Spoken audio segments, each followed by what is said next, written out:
Lights out, everybody.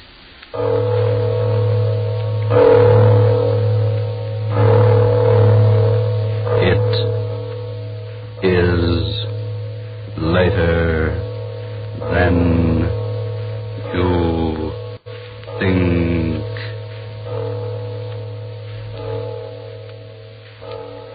This is Arch Obler bringing you another in our series of stories of the unusual.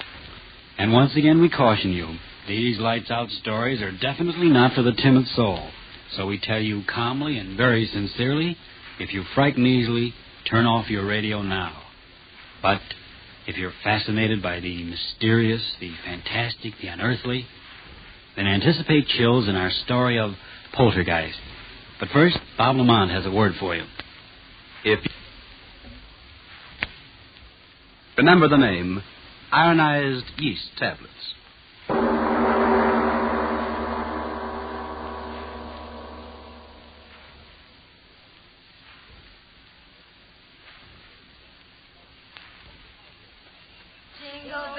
Jingle bells, jingle all the way. Oh, what fun it is to ride in a one-horse open sleigh. Hey, that was swell. Now let's go to town. St. Louis woman with her diamond ring, kicking that man around. No, stop that, Kay. What's the matter? Am I scaring the horse? Oh, it seems like a sacrilege singing a song like that out here. This beautiful, clean snow and blue sky. Well, what's wrong with a hot song to keep us warm? If you think the St. Louis blues is going to dirty up the snow, you ought to hear Frankie and Johnny the way I sing it. Oh, stop it, Kay. You're not funny at all. Why can't you enjoy the fresh air without that cabaret sort of thing? Oh, just an old-fashioned gal, eh, Florence? How about you, Edna? Don't you like my songs either? You haven't said anything for the last 5 minutes. Well, I haven't been listening to you, to tell the truth. I love to watch the snow sort of flow along under the sleigh. When you say that, gal, smile. Gosh, did you ever see more snow in your life? The man at the hotel said it had been snowing on and off up here for 2 weeks. I think coming out here to the country's the best thing we three have done since we started rooming together. Hiking in the snow's terribly healthy. Yeah, that's what I'm afraid of. The healthier I get, the worse I feel. Crazy idiot. She does say the funniest things, doesn't she? I always say that Kay ought to... Whoa! Hallelujah, we're here. Is this as far as we go, driver? That's right, miss. Can't go no further down this road account of the drift. Oh, my goodness. The drifts are too deep for a horse. How can we walk through them? I second the motion. Well, you young ladies don't have to worry none so long as you keep going down the valley over there. Snow ain't piled up that way all the way to Ma Jenkins. Oh, that's marvelous. Come on, girls. Let's get started. So long. Take care of yourselves, girls. Come on, Edna. Goodbye, Mr. Carroll. Listen to the snow talking at us. It's very dry snow. Our feet rub particles of it together, and the friction makes a sound. It's kind of scary, isn't it? Why? Oh, I don't know. It's just as if the snow was sort of trying to talk to us. I mean, as if it was angry at our trespassing. Hey, don't tell me we're trespassing. I don't want any country squire taking any pot shots at my constitutional amendment with rock salt. No, thank you. Oh, don't talk nonsense, Kay. We're not trespassing. Why, this path through the valley here over to Mrs. Jenkins' house is the favorite hike of everyone who comes up this way during the winter. What's Mrs. Jenkins got anyway that makes people walk their feet off? Wait till you taste her cooking. Eat. Oh, boy, let's go. It's awfully quiet out here, isn't it? Oh, that's the glory of it. I've had the roar of the subway in my ears so long. Okay, don't walk so fast. Come on, look what I found. Oh, come on, Edna. Oh, please. Let me take your arm. I'm getting out of breath. Well, take it easy. There's no hurry. Well, what is it, Kay? Look, through the circle of trees here. Look what I discovered. Well, isn't that interesting? It's a sort of a natural amphitheater. Sure. Say, who was this guy, Daniel Boone? What's an amphitheater? Well, that means an oval circling place with rising tiers of seats. It's, like that place we went to for the horse show. Oh. Back in the times of the Greeks, they had outdoor theaters. Listen to the professor. They made use of places just like this, where the ground sloped up and made a sort of a natural arena or stage below. Theater. That's an idea. Sit down, gals, and I'll give you a special performance of the Kay Follies. It's awful snowy here, isn't it? I'll trample it down with my spring dance. Welcome, sweet spring. She's really graceful, isn't she? I'll bet if she went on the stage... Ow! Kay! She fell. Kay. Oh. Kay, did you hurt yourself? Oh, did I land on my dignity? Here, give me a hand. Here, I'll help you. There you are. Oh, did I take a flop? Did you hurt yourself badly? Oh, Liv, what in the world did I trip over? Oh, no wonder.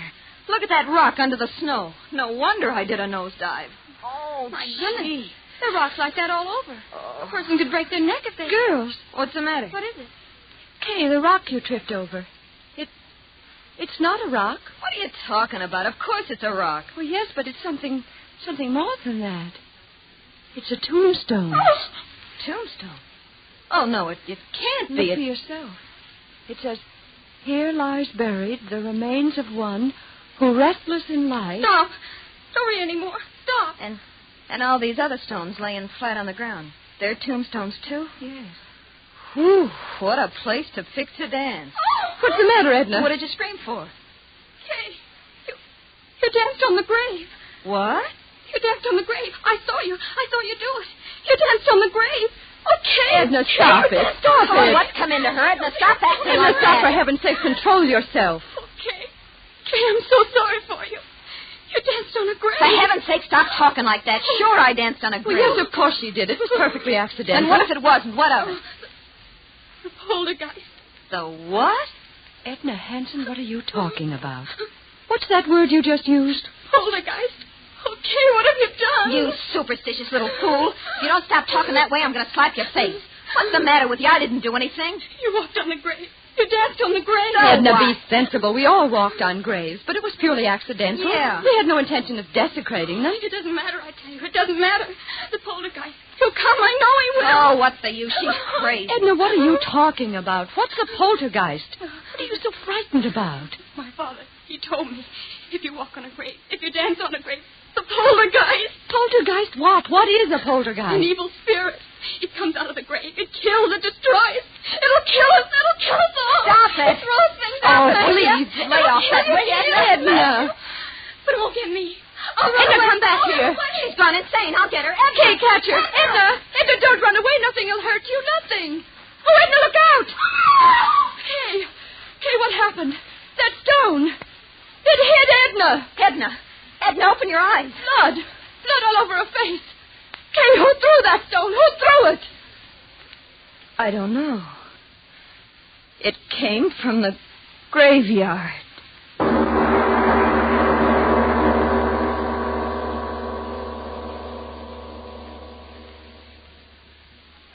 Ladies and gentlemen, a deep breath.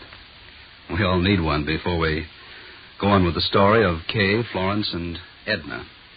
The story of Poltergeist on tonight's Lights Out. You and I are rational people, and yet so many strange things are happening today, happening to people all around us. How about you? Are you worried about what's going on to your physical condition? And now, to return to Lights Out. 3 girls had started on a happy holiday. Now one of them has been gravely injured.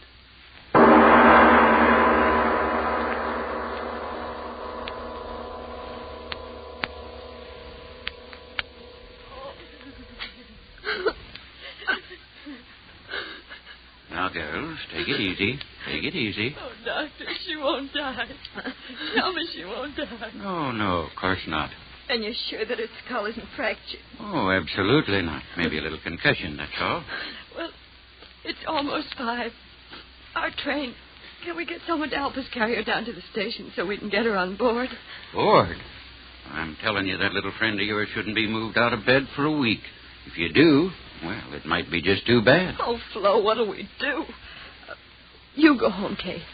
I'll stay with her. Oh, no, you won't. I'm not leaving you here alone in this godforsaken place. If you stay, I stay too. Kay, please be sensible. Why should we all lose our jobs when you If can... you'll excuse me, you ladies, I've got to be on my way. Oh, yes, of course, Doctor. Is there anything more you can do for Edna, Doctor? Any medicine or something? Nope, I've done all I can do. She's sleeping comfortable now. Miss, Yes, Doctor. the constable's sick, too, you know, and he's sort of depending on me to keep things straight. Now, just how did you say that little friend of yours got hurt? Well, it was just the way we explained, Doctor. That rock came flying and... Yes, I know, but who threw the rock? We We don't know. What? That's true, Doctor. We don't know. But somebody threw it. You can't change facts. Somebody threw the rock that cracked her head. For heaven's sakes, old man, you don't think we did it? No, miss, I didn't. Excited. Doctor, you've got to believe us. It happened just the way we said. All at once, that rock came flying through the air from the direction of the graveyard. It struck Edna, and we just didn't see who threw it. All right, if that's your story. Well, you better stay in your rooms here. I mean, you better not be leaving until the constable's on his feet and has a chance to talk with you. I'll be back in a few hours and see how the girl is. He doesn't believe us. What difference does it make? We know what we saw. But what did we see?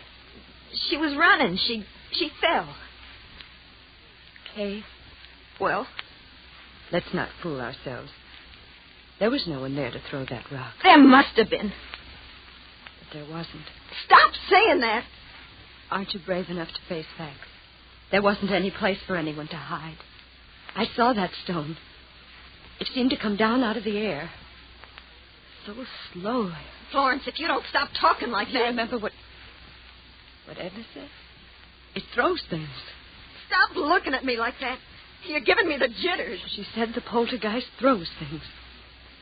Spirit of evil. Florence, Rob, have you gone crazy, too? Why should we laugh at things like that? What right have we got to laugh? How do we know there aren't powers we can't see or understand? Powers of evil that revenge an insult just like an evil man. Kay, how do we know? What are you talking like that for?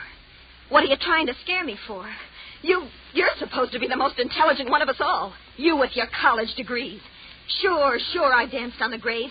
But the dead are dead and they can't revenge a thing. I'm not afraid. I'm not afraid of anything. I tell you, what? It's Edna. Come on. Edna, we're coming to you. Don't be afraid. We're coming. Open the door, Florence. It's not locked. Stuck. It won't Here, do. let me. Edna, what is it? What? Oh! Edna, what? On your head.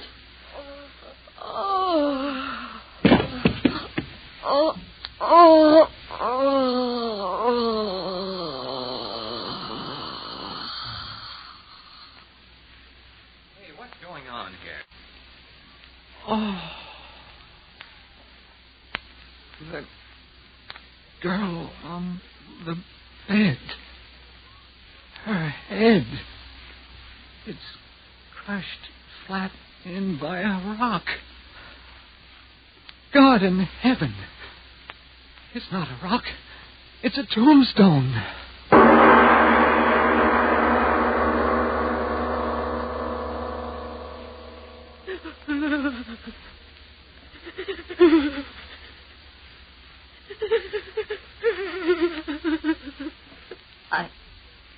I wish I could cry.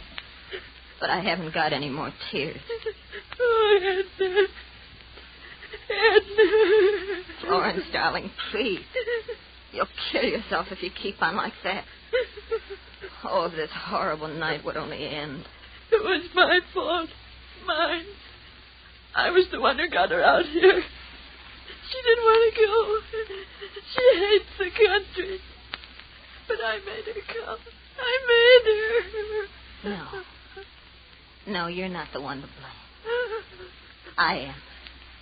I danced on the grave. But she was so good. So sweet. Oh, why does it have to be Edna? Why? You're right. It wasn't right for it to be her, was it? No. I did it, not her. I did it. I danced on the grave. I danced on the grave. You can't deny what you see with your own eyes. But I tell you, Doc, nobody could have carried that tombstone up the steps without me seeing him, could they? But there it is, ain't it? Yeah. There it is. Either somebody's playing a terrible joke or... You don't have to say it, Doc. I know. That's just the trouble. You don't know, and I don't know, and nobody knows. Yeah. And that tombstone. Well, what about the tombstone? I ain't quite sure, but that's a tombstone out of the old burying grounds up at the bend. You're crazy. No, I ain't either. Why, that place is a good 3 miles from here. Yeah. I know. Who could have carted a heavy stone like that for 3 miles? Yeah. Who? Stop looking like that, you flap-eared old fool. Human hands carried that stone in here and killed that girl? Sure. Yeah, the constable will find out who did it the minute he's on his feet again. You wait and see. No, he won't, Doc. You're smarter than me and all that, but this time you're wrong. There ain't nobody that takes in breath and leaves out breath like you and me, or the constable's going to find out who killed that girl. You know that, Doc. No, stop talking. I wish the constable was here and this night was over. It's been a terrible night. Terrible.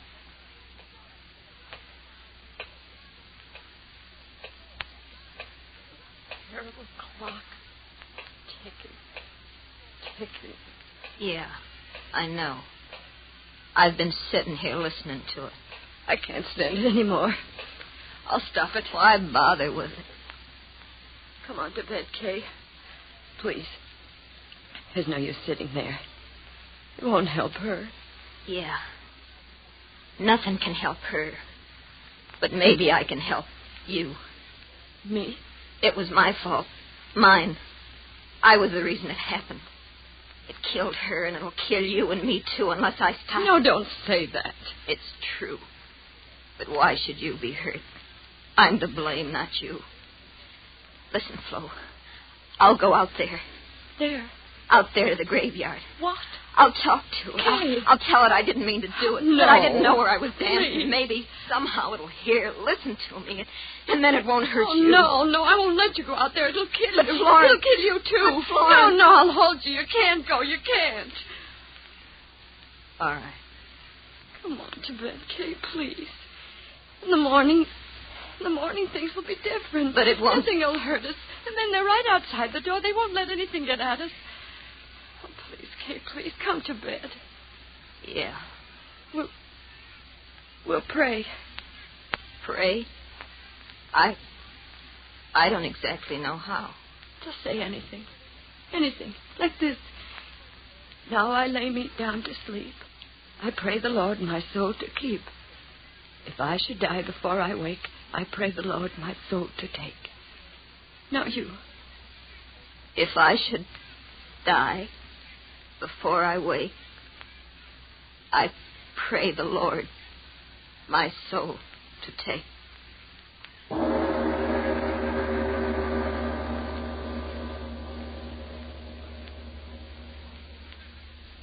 Kay? Kay, are you asleep? I can't sleep anymore. Kay, tomorrow, when it gets light and everything, do you think people will believe us? Do you think so, Kay? I'm not quite sure what happened. I always used to be so sure about things. And now Kay? Kay, where are you? Kay, where... The window. She went out the window. She's gone out there. To the graveyard. To talk to it. Oh, Kay, why did you go? Why did you go? I'll go out there, too. Oh, she'll be so frightened out there alone. I'll go, too.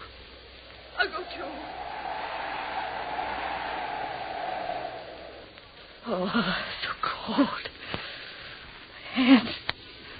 Snow so sharp. Cutting my legs. Oh, why did you go out there, Kay? Why did you?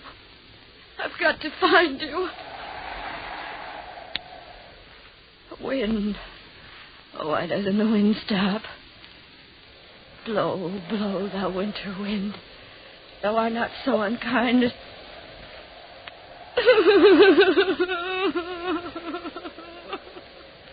I've got to find you, Kay.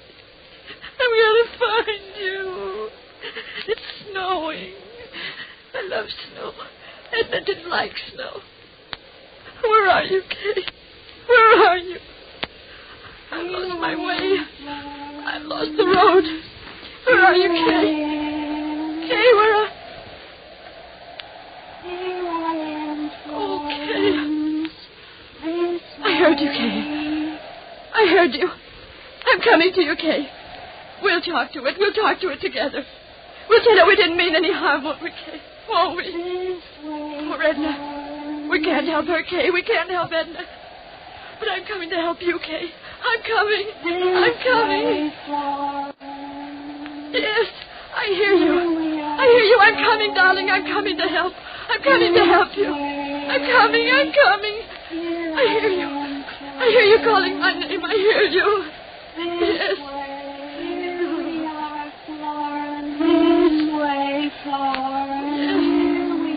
Yes, I hear you. I hear you. Where are you? Where are you? No!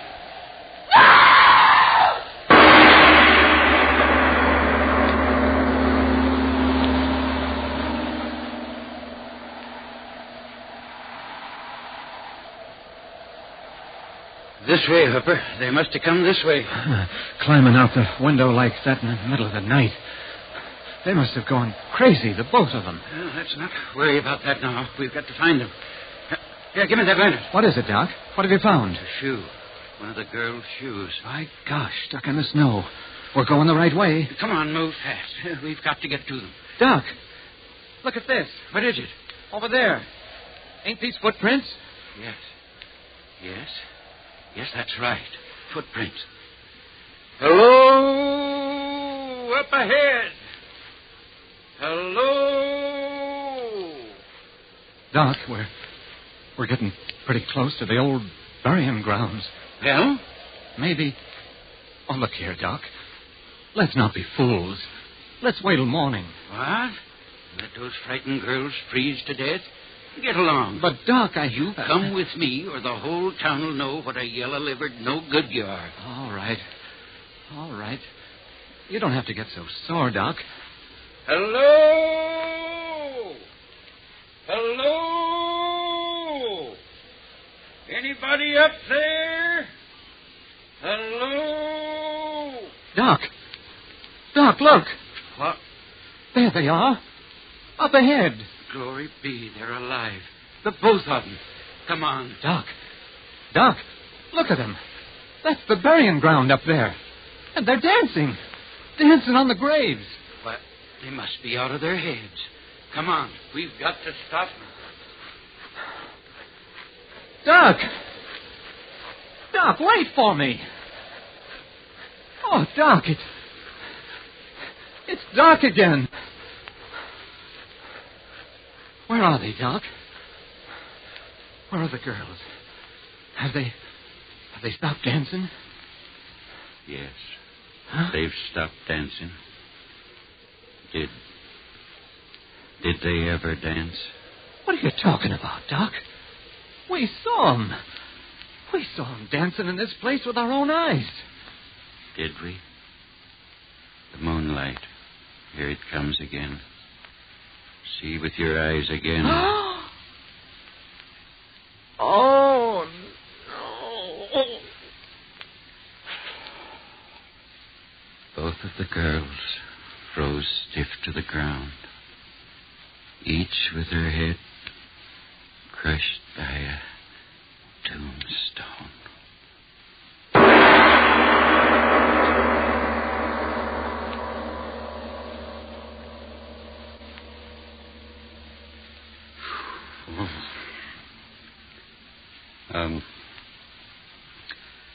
Mr. Obler, would you mind telling us, me, whether there actually are such things as poltergeists?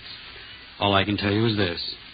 There are authenticated records in existence that, in the city of London on the 27th day of April, 1872, from 4 in the afternoon on a Thursday until 11:30 at night, a certain room in a certain house was deluged by stones thrown from no apparent source. The London police surrounded the house, but they found no trace of whoever or whatever was throwing those stones with a murderous violence. I see. So much for poltergeist. But what about next week? That's something I'll tell you about in a moment. Good. Meantime, friends, here...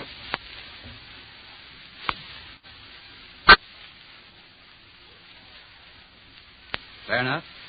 Then if you need more vitamin B and iron, ask your druggist for the genuine, the one and only, ironized yeast tablets.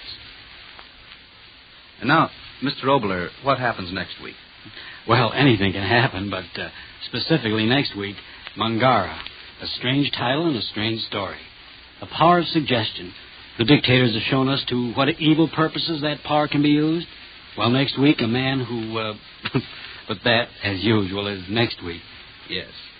Lights Out, written and directed by Arch Obler, will come to you again next Tuesday at the same time. Be sure to listen for the amazing story of Mungara. And if you need more vitamin B and iron, be sure to try ironized yeast, the one and only ironized yeast, with the big letters IY on the package and on each tablet.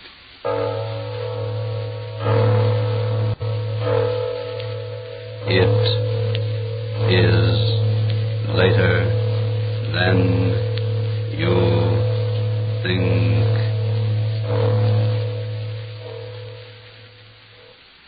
Ironized Yeast presents Lights Out, everybody. For the devil and Mr. O.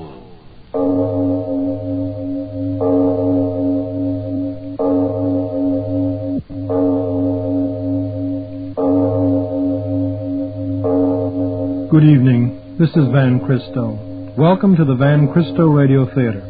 Tonight, we present another of the radio plays of Arch Obler, the famed writer and producer of Lights Out. These collected plays, presented under the title of The Devil and Mr. O, represent radio drama at its finest. This is the theater of your mind, where you are about to enter the zero dimension. There are no boundaries or time limits here, only the depths of your own imagination. And now, to tell you about tonight's program, here is Mr. O.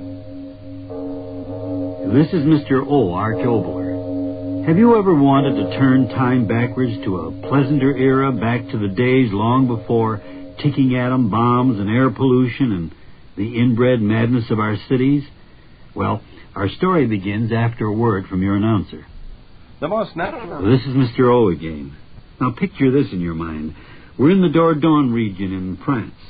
Beside a road shimmering in the heat of the midday sun stands a large, dusty limousine.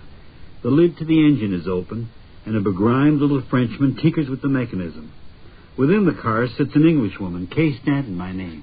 And next to her is Jim Brent, an American, a member of our own State Department's diplomatic corps. By the way, if you haven't turned out your lights yet, turn them out now and listen to Neanderthal.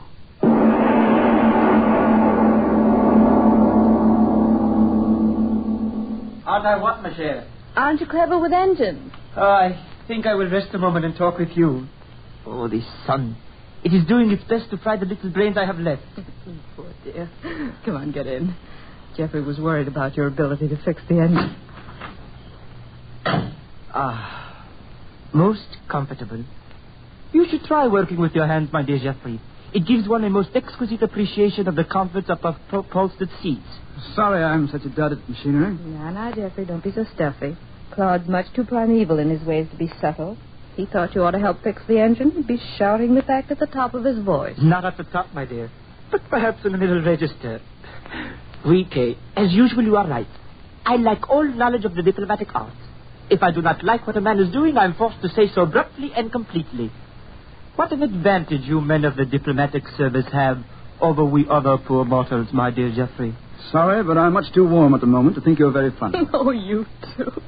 The minute you get together, the great battle of words begins. Aggressiveness versus diplomacy. The financier versus the diplomat. As the Americans say, bury the hatchet, my friend. I'm afraid Mr. Wallace will never appreciate my virtues. He likes men who sit around green tables and talk.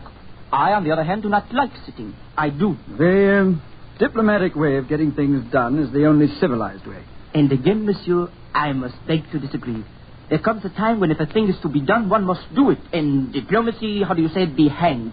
The philosophy of ruthlessness.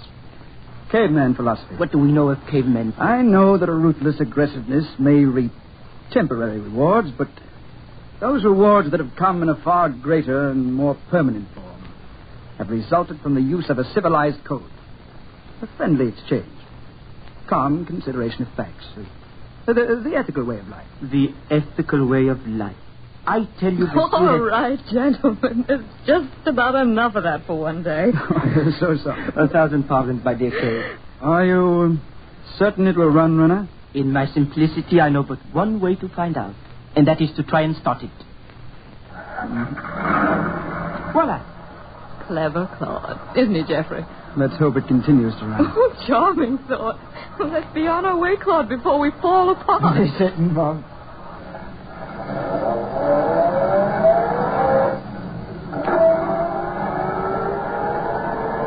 We're very late, Claude, so speed's the word. Right. The sooner we get out of this country, the better I like it. Why do you say that? Oh, I don't like this place. It gives me the chills. With the thundering, it's best to parboil us. What are you talking about? I'm not talking of temperatures. I'm talking of atmosphere. These forests and hills. Whenever I travel through here, I feel as if I were passing through a place old beyond decay. But that is amazing. What do you mean? Because what you say of this country we are passing through, you speak profound truth. Truth? We are at Le Moustier. Le Moustier? Oui. Does that mean nothing to you? Oh, nothing. Not to me either. Le Moustier, the Mousterian period, dawn of mankind, the Neanderthal man. You mean here? Oui, here. In this country which you say is old beyond decay, were found Neanderthaloid skeletons, what you call cavemen, men from the dawn of man's antiquity. Claude, are you serious? Some of the finest specimens of Neanderthaloid skeletons have been discovered in the caves right in this region. Really? It is unfortunate we are in such a hurry, or we could stop, perhaps, and see a few of the caves where the excavation have been made by the anthropologists. We haven't time for that sort of thing. I said as much. Claude.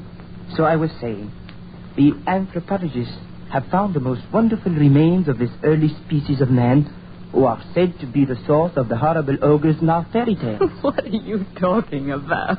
Silly nonsense. Yes, Claude. How could anyone possibly know after 50,000 years what this Neanderthal caveman looked like? But that is simple. From the peculiarities of the skeletons that have been found, it is simple to reconstruct the physical appearance of the race. Really? I remember hearing the hands and feet were very large. The thigh bones curved so that the men walked like apes. Bah. Teeth and jaws were large. Enormous brow ridges resulting in a fierce, horrible expression. How nice. Oh, no. They were men and not men. Horrible characters. Kay, would you mind telling your erudite friend to step on the accelerator? We've got to be at Monet within 2 hours. We'll never get there at the pace he's driving. And Kay, would you tell your impatient compatriot that I drive as fast and in a manner that pleases me alone? Would you tell him that? Claude, look out, the road's blocked. Don't swing your wheel, you fool! There's something is wrong like that. It's clear! Hey! Oh!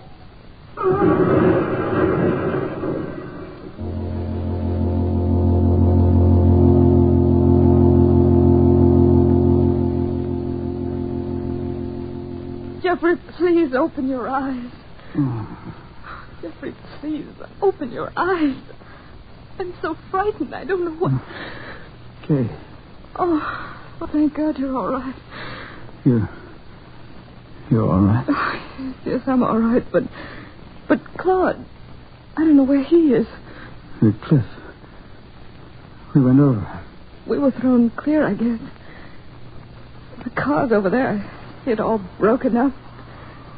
But Claude, I can't see him. Here, help me up. Oh, what is it, Geoffrey? Oh, my arm. Broken, I guess. Oh, Geoffrey. Oh, I'll be all right. Lucky to be alive. I don't understand going over that horrible cliff. And Claude... Back here, in the brush. Well, come ahead. Well, what's the matter? Are you hurt? My knee.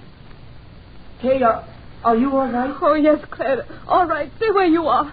We'll come to you. We'll come to you. Don't move. Oh. Sorry, Claude. I have to get my knee bandaged. It is all right. A little pain is better than oblivion. Sorry I can't be of any help, old man. This blasted arm of mine. It is all right, my friend. Kay is doing excellently.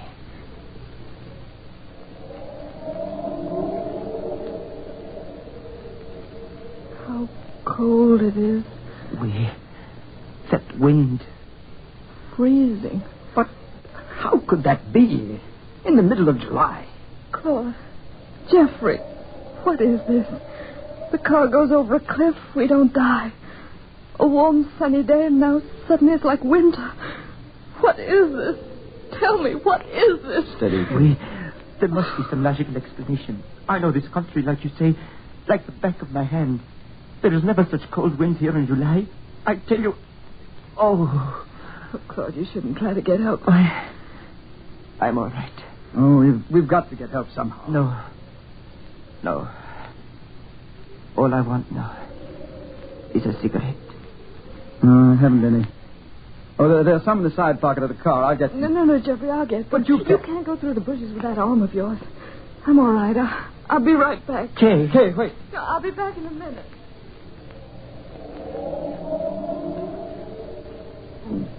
This infernal knee. Better sit quietly. Quietly. It is not in my nature to be quiet. A stick. Get me a stick. I'm not going to lie here the rest of my life. Get me a stick for a crutch and Wait a minute. But I tell you... Wait, I tell you. There's someone coming. Kay? No, the other direction. But I do not see. There, over there to the right. There, don't you see? The bushes are being pushed back. Yes, I see. Some peasant will give us assistance. Now everything will be all right. Of course. Oh, there we are. He's in the clearing. Now he... Oh. Who is that? Oh, no. Claude. Who? Am I mad? This cannot be. He's looking at me. God. Yes. But who? Who? You do not understand? Understand what? Talk up. Did you not see him as I saw him? The short, hairy, twisted body, the head thrust forward, the neck bent like an ape, those enormous brow ridges, the broad, flat nose. You did not recognize. Well. Once, in your own British Museum, I saw a reproduction of a man like that. Huh? But never did I think that I would see him in life. I tell you, speak. Who was he? Who? A man of the caves. A Neanderthal. Near?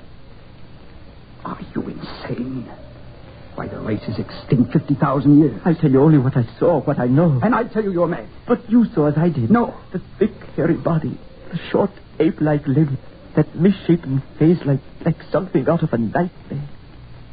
Yes, a nightmare of 50,000 years ago. A caveman comes out of the past. No, stop talking like that. It can't be, I tell you, it can't be.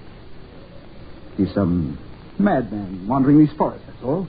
Why, cavemen died here 50,000 years ago. The past doesn't come back, I tell you it doesn't. Why? Claude. Kay. Oh. Kay, where are you? Kay, where are you? Kay, answer. Kay!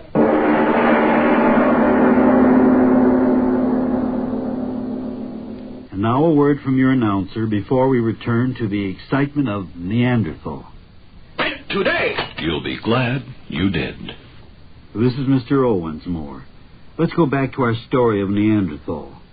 An auto wreck somewhere in France, and out of the past has come a man of the caves, a creature supposedly extinct for 50,000 years. The Frenchman Claude believes that this has happened, but the American Jim Brent does not. Now the two men are searching for the third member of their party, the Englishwoman who has suddenly disappeared. We give you again Neanderthal.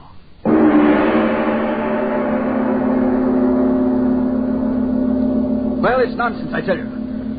Hallucination. Eh? Yes, hallucination. Driving along, we were talking about the Neanderthal man. So when we saw that hairy peasant, we immediately took for granted that, well, here was one of the Neanderthal come to life. I tell you, the air was hazier. Our nerves were shot. We saw things that don't exist. Why is it so bitter cold? That, at least, is reality. Keep moving. So, I'll answer my own question. It is bitter cold because time has moved back to the third interglacial age. Ah. You do not believe the evidence of your senses. Yet perhaps you will believe that That is a campfire up ahead. It is a fire. Here, quickly, Renee. Oh, quickly, can't you hobble faster? Kay, we'll get who's ever there to help us find Kay. Come, hurry, Renee, hurry. It's the one we saw, all right. Keep your voice down. He will hear us. What manner of man is he? Time and time again I have told you. But he and all like him have been dead 50,000 years. You said that yourself. Dead don't come back to life. We have come into his life, not he into ours. Kay, keep your voice down. Oh, but Kay, she is not there. You can see for yourself. Well, then she's lost. She's wandering around. Keep your voice down. I warn you. Lunatic, savage, whatever he is, perhaps he's seen Kay. Sit down, you fool. No, I'm going to talk to him. Stay down, Jeffrey. Hey, you up there. Look, we want to talk to you. You fool, what have you done? See, he's coming this way. I'll settle this. Oh, you. While we were unseen, we had a chance to plan, to do. But now. Don't talk. I was in West Africa for 2 years. I know how to deal with savages. Look at him. You think there is even a savage? He stopped. Afraid of us. He's the ugliest beggar I've ever seen. Friends, old man. See? Friends. Look, money. I bring you money. And pretty things. Mon Dieu, what a fool. Birds of money for him. Jeffrey, look out. Let me go, you... Jeffrey. Friends, I tell you. Jeffrey, I can't help you.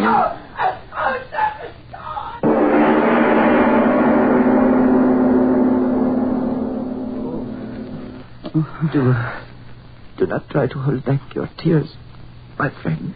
That devil. I never realized before what pain the human mind could endure. But why did he do this to me? Why? Do you ask the wolf why it kills? Oh, killing would be one thing, but... Once I saw a gypsy break the wings of a wild bird. Oh, Renee. I never thought that the time would come in my life when I couldn't reason something out. But this is beyond reason. Thrown into a cave like a side of beef to wait. To wait for what? What? Oh, I only... Wait. What? Someone is coming. Ahead. I hear nothing. Listen. A woman. Kay. Catherine, is that you? Kay, answer. Oh, Jeffrey, of course. Oh, Kay, you. Oh, Catherine, are you all right? Kay, where were you? No, you. Are both of you all right? We're all right. We don't matter. Are you all right? So dark in here. Are you all right? Tell me. Catherine, you. It is you that matters. What? No, listen. There's so little time. Eh? What? He's busy building up a fire. There's a chance if we run quickly. Run quickly? Yes, come. We're not at liberty to go, my dear. Why? A matter of broken bone. Oh, no. That is the way it is. Tell me what happened. Jeffrey, you. Claude, you. Tell me what happened to us. That old... Who is he? Is he really a Neanderthal? There is no doubt. But men like that have been dead for centuries. How did it happen? Why are we here? When the automobile went over the cliff, we went into another dimension of time. What? I don't understand. And I, too, understand little. But can it be that events in time are static things, that everything which occurs remains in existence as life moves on further along the corridor of time? Then you mean when the automobile went over the cliff, in some way we went back into time instead of forward? No, that's impossible. Things exist when they exist, not afterwards. No, there's a factual explanation to all this. Factual? Is not the pain of our bones fact enough? Is not... Wait. What is it? A chant of some sort. Why is he... What is he saying?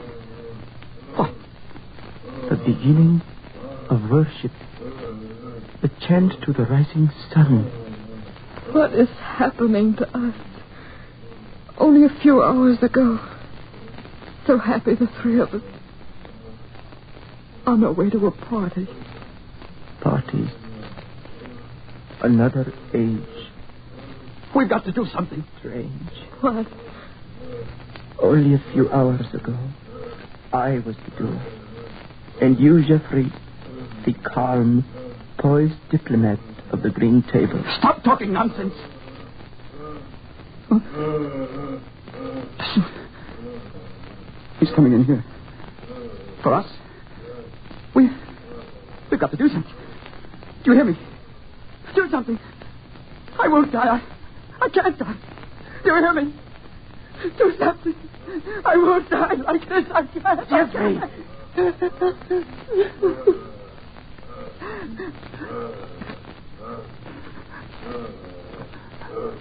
I'm sorry. I never could endure pain. We understand, Jeffrey. Try not to think, dear. All my life, I've known what to say. And now? Oh, Jeffrey. No. Let me talk. While I can talk, I'm a man. And I won't be a man when he gets in here. If I had a gun. A world of reason. Yes. That's what it was to me. And everything could be settled with reason. In a world of reason. If I had a gun. Everything could be straightened out at the conference table. That's what I thought. All my life it would be that way. All my life. But you see, that was because I'd never met force in all my life. If I had a gun. But you can't reason with unreason, can you? When you're facing brute force, words and ethics and logic and good faith don't mean anything, do they? If I had a gun. You've got to face force with force. And a gun is force. And I've got a gun. Jeffrey! Thought of it, hey? Yes, I tell you, I've got a gun. Diplomatic service. They made me carry it. Oh, I hated it. I thought I'd never use it, but now we've got to, don't we? We've got to. Oh, he's coming in here. God, your right arm's all right. Reach in my pocket there. The gun, use it, use it. But I use it if we're to live, use it. Jeffrey, it's reaching. Come on. No, my hand, I can't. All right, then. I'll shoot it.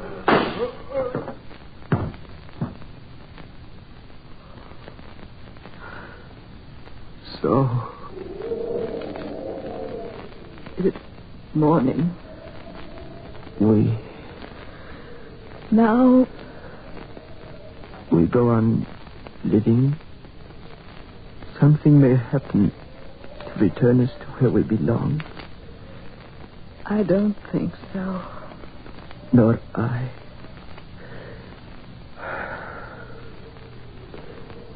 Perhaps we will be able to leave some record behind us so that the world of the future will know and understand this strange thing that has happened, this meeting of the present and the past. Jeffrey, don't just stare. It's over. Talk to us. I was thinking. I just killed a man. Yet, it's 50,000 years before I was born.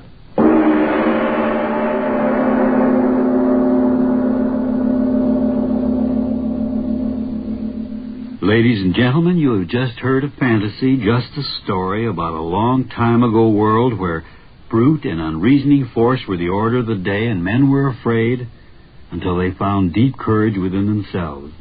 Yes, what you heard was just a fantasy. But think about it in terms of what happened in the recent past of our world and what might happen in the very near future. Think about it. But let's talk more about that after a word from your announcer. This is Mr. O again. We were talking about the future, all right? Let's talk about our future play. Of all the stories out of my writing past, the one that many people ask me about is the very strange story titled The Revolt of the Worms. Yes, worms. Those little night crawlers on your lawn, those strange, slimy creatures of the dark who plowed under the land long before mankind ever invented the plow.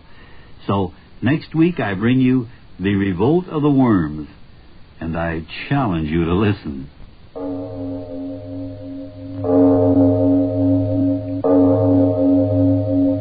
It is later than you think. That's our story for tonight. I hope you enjoyed it and will join us again as we travel through the zero dimension in the theater of your own imagination.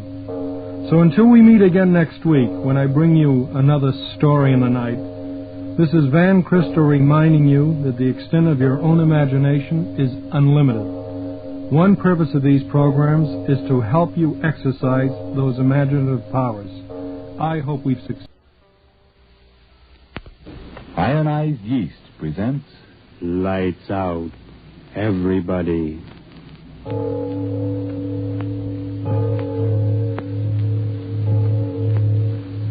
It is later than you think.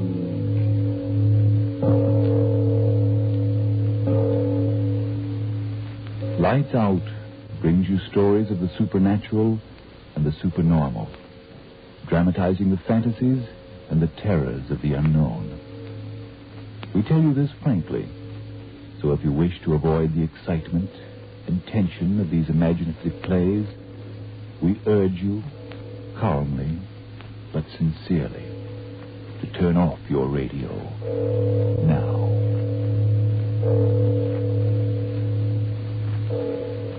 My name, Arch Obler. Bon Voyage is the title of tonight's story. In other words, a good journey. Remember back in the days when one could go vacationing on shipboard?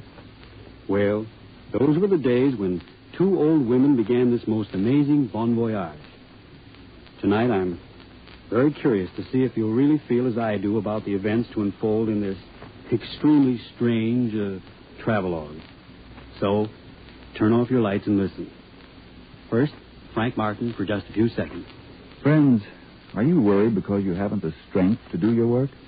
Because you're so miserably thin and weak and worn out? Well, if, as with so many, it's only because you need more vitamin B and iron, get ionized yeast tablets. They work wonders for thousands who only needed more of these substances. Help them gain glorious new strength and energy, and 5, 10, even more pounds, often in a few short weeks. Remember the name, ionized yeast tablets. And now? Lights out, everybody.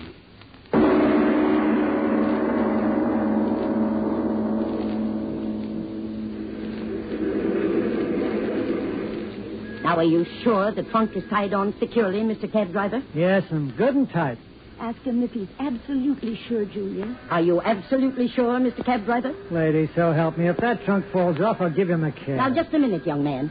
If that's your attitude, let me warn you, my sister and I can always take another cab. 1,000. Lady, so help me, I ain't taking any attitude. Believe me, the trunk's tied on tight. If you want to get to the dock in time... Trying to drive slowly, Julia. All right, Emma, get in. Now, drive slowly, young man. Yes, ma'am. They might at least have come up to say goodbye. Now, Sister Emma, you know mighty well they're jealous of us. Every one of them. It's our cross, and we must bear it. Mrs. McDonald? Mrs. McDonald is just like the rest of them in that house. She takes our rent each week, but she's as jealous as any of them. Young man, drive slowly, or we'll leave your cab. Yes. Never should have stayed there. I told you that 15 years ago, when we first moved in. I remember distinctly saying, Emma, we shouldn't stay in a boarding house where there isn't a solitary soul above the status of a tradesperson. You remember I said that? Ask him if we'll get to the dock in plenty of time. Young man, we won't be late now, will we? I'll get you there, lady, so help me. Well, see that you do. He needs us. There's no doubt about it, Sister Emma. Everyone's always been jealous of us. No doubt about it. Sea air should be good for our trouble. Don't talk about it. He can't hear us driving. No, I suppose he can't. It's been 20 years. Oh, why should we think about it? The sea air will blow it away. Ask him if we're almost there. Young man, how much further? Practically there, ma'am. We got plenty of time. Half hour to midnight. I'll see to it that we get there in time, or you'll regret it. Sailing at midnight. I don't like it. Don't talk like that. It was the only time. We're slowing up. Ask him what's the matter. Young man, what's the trouble? No trouble at all, ma'am. We're at the dock. Sierra'll make me stop dreaming those dreams. Don't you think so, Sister Julia? Tell you don't talk about it.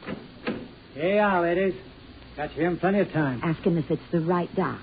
Sure it is, lady. Dock 11. Hey, should I take your trunk off? No. You'll charge extra for that. And there'll be someone from the steamship company to do that. What's your fare? There it is on the meter, ma'am. $1.25. Here's $1. $1.25, ma'am. You can see for yourself. The meter. I don't care what the meter says. Took much less time than I thought. But, lady... I don't want to hear any more about it. Come, Emma. Yeah. Now, lady, be... And to one side, driver. Let us out. Now, lady, if the meter reads $1.25, I got to collect $1.25. Not another word. Question the trunk, unfasten the trunk there, and go about your business. But, lady, I got... Oh, I give up. What to you? Are you sure it's the right dock, Sister Julia? Of course it is. See? Dock 11. Oh. What it says on the tickets. There's your trunk. Come voyage to both of you. Impudent scoundrel. Left our trunk lying right there in the street. Save money anyhow. Get one of the ship's people to put it on. No one around. Strange. Everything's so quiet. And just before sailing time. There's a sailor. Ask him to take our trunk aboard. Mr. Sailor? Mr. Sailor. He hears you. You calling me, lady? Ask him if he's connected with the ship. Are you connected with the ship? Yes. You want to go on board? We certainly do. Julia, look. People. Where did they? 1 minute there was nobody, and now so many people getting on board. Julia, ask him. Got your trunk. This way to the gangplank. Yes, of course. Come, Sister Emma. Don't have to tip on the thing, Sister Julia. Part of the service we get. I know. This way to the gangplank, lady. Oh, got your tickets ready, Sister Julia? I got them. Walk quickly. Don't want to lose sight of that man with our trunk. This way, ladies. Boat's so crowded. So many people. Nobody seems to want to look at our tickets. Well, that's all right, too. Come ahead, Emma.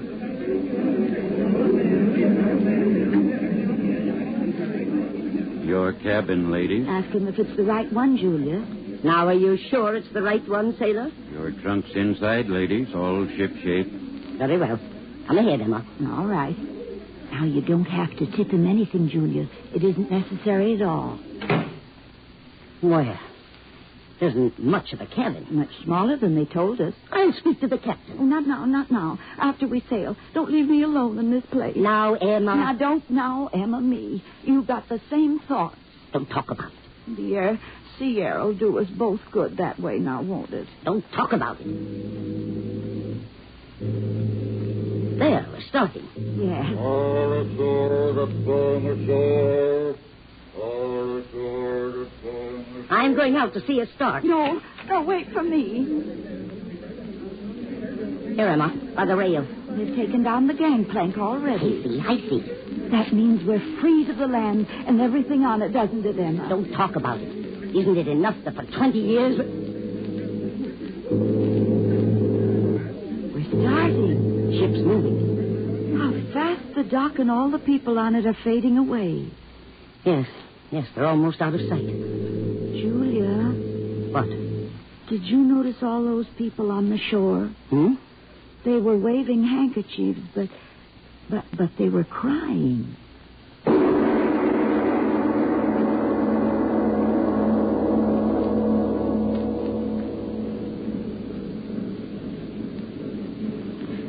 Sister Julia. What? The time. What time is it? I don't know. Reach over and turn on the light. Ship's rolling so badly. There. 20 minutes after 2. The longest night. I haven't been able to sleep a wink. Why does the ship have to go so fast? That's all right, taking us away from the cursed land. Stop saying that. Strange how for 20 years a face can come to one in the night. Stop, I tell you. I'm going up on deck. No, don't leave me here. I'll go with you. Come ahead, but keep your mouth closed. Are you going to get dressed? No, just a coat. Find my slippers. Might be cold. Then stay here. No, I'll go with you. I got my coat already. Don't leave me. Come ahead. So quiet. Those Tonight it must be the end. Shh. Everyone's asleep. It's good to be getting away from the land. Here, up these stairs. Huh? Well, can't you see the sign, promenade deck? Oh, yes, the deck. That'll be nice. And now, don't fall.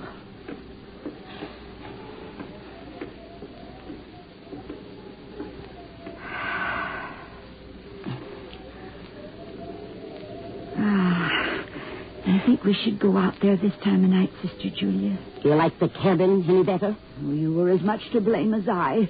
The blood. Stop it. Said... Stop it. Come out here. The wind. You wanted to come out here. Where will we walk? Where does one walk on shipboard? Come. They drive the ship so fast. It's frightening. Then go below. No. Julia. Walk faster. I want to keep walking. Julia. But what is it? We've been all around the deck. Well? And we haven't seen anyone. It's the middle of the night. But no one. What do you expect at 3 a.m? A brass band? Well, there should be someone. Go down to the room. Julia, did you hear that? Nothing but the wind. No, something else. Nothing. Julia. What's the matter? Over the side of the ship. A hand. No. No, it isn't. Oh, Julia, come back. Come back. No, you're crazy. There's nothing. But I saw. Nothing. I went to the rail. There was nothing. Oh, we shouldn't have killed him, Julia. Oh, no. If I talk about it, maybe I'll find a little rest from the crazy thoughts that have been in my head for 20 years. Stop talking. Stop, you fool. Ever since that night, Julia, they've been tearing at me. Crazy thoughts. You're a fool. Not such a fool. The thought of it's made you an old woman, too. I'm all right. You, too, Julia. All these years you've been afraid, too. Will you ever stop talking? At night, sometimes I hear you cry out in your sleep. No, I don't. You do, Julia, you do. You do in fear of him. Fear? Why should I be frightened? You helped me carry him down the steps to the basement, Julia, remember? Stop it. I'm not afraid. His bones, they're dust by now. Worms took care of that. You are frightened. You are. Tell me that you are. You know you are. No, get away from me and stop talking to me. Yes, you Nothing are. to be frightened of. We're miles at sea. Water between us and the land. Miles between us and where we buried him. Why should I be afraid of something dead for 20 years? I'm not afraid. I'm not... What? Look! His face! His face in the sky!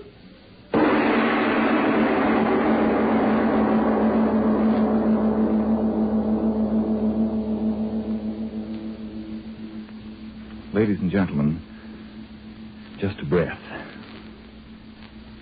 When people say goodbye only with tears, when faces lift in the sky, when armless hands appear before you, perhaps as a medical man might say, a few deep breaths of relaxation are indicated before we return to tonight's Lights Out story. Back to tonight's Lights Out story. Bon voyage. The two old women, frightened, searched through the empty corridors of the swaying ship for their cabin.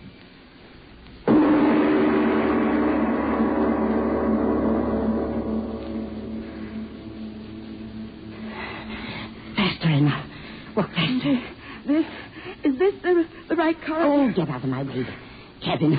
Got to get to the cabin. Close the door and lock it. Yes, lock it. Can't hurt us if we're behind a locked door. It wasn't locked before. Oh, but that isn't our cabin, Julia. What are you talking about? Of course it is. No. I tell you it is. Julia, no. This cabin. Here.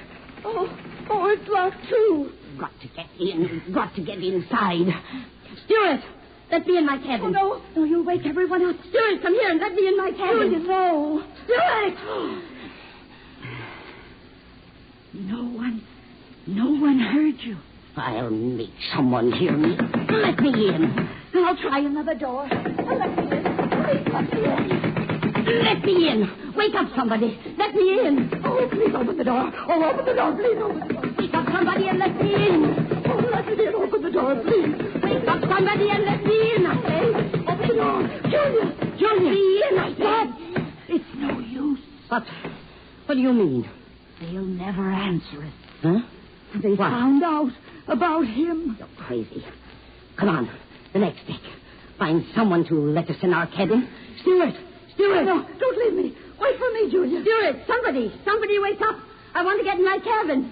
Oh, Julia. Mr. Julia, wait. They've got to answer me. Look, that room. It says Chief Stewart. I'll show him not to answer me. I'll show him. Julia, what? Empty. And this one empty. And this one's empty, too. But Mr. Julia. What? What have you found? Mr. Julia. Stop waving your hands at me. Talk. The ship, tearing through the night. Oh, don't you understand? We're alone. We're alone.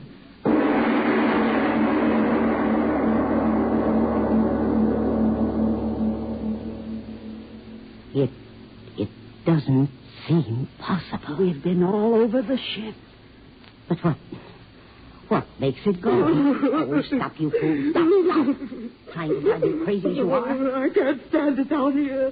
Walls closing in on me. I'm going out. No, stay here. Oh, no, let me go. Let me go. No. You won't go on deck. You won't go on deck, and you won't leave me. I've got to get out of here. Not up there. Oh, I'm not frightened. I didn't see his face. You did. Stay here, or I'll choke the tongue out of you. Oh, my neck. That's the way you killed him. That's the way. No, you killed him. You. I only held his neck. Your hand was on the knife. You stabbed him again. No. And again. No. And again. No. I'll go up there. Emma, come back. Not on deck. Don't leave me. Emma, come back. Don't leave me. Emma, where are you? Emma, where are you? I admit it. I am afraid. Emma. Emma, where are you? It's so dark out here. All these years we've been together, you can't run off and leave me now when I tell you I'm afraid. Emma! Oh, Emma, you're here. Go away. Emma, we've got to be together. Don't lie there on the deck. Get up. We've got to stay together the way we always have. You talked me into killing him. You did. So I did. But you and I have got to stay together, I tell you, until we get off this horrible ship. Listen, Emma. A ship can't go without men making it go. But we've been on every day, and there's no one, only him. Him, you insane fool. How many times must I tell you he's dead and dust? But you saw his face. Imagination, nothing more. The night's so black. I admit I'm frightened. Of course I see the thing I didn't want to see. But how could the ship... Listen, and I'll tell you. A great ocean liner like this one, there are men in the engine room and men on the bridge. What if there aren't any passengers? It just means we got on the wrong boat. But no one... I tell you, there is someone. Someone up there on the bridge steering the ship. If there was no steering, we'd go in circles. Look, see how straight through the waves we're going? There's no one. Come up to the bridge and I'll show you. There's a man up there steering this boat. A man of flesh and blood. There must be. There must be.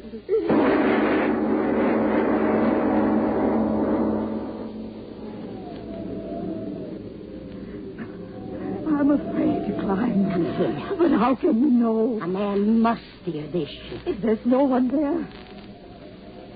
Oh, so dark. I can't see. Yes. This is up where the steering thing should be. No, I'm afraid. In there. The wheelhouse, they call it. Yes, that's it. There's windows around. You see someone in there? No, a wheel? No.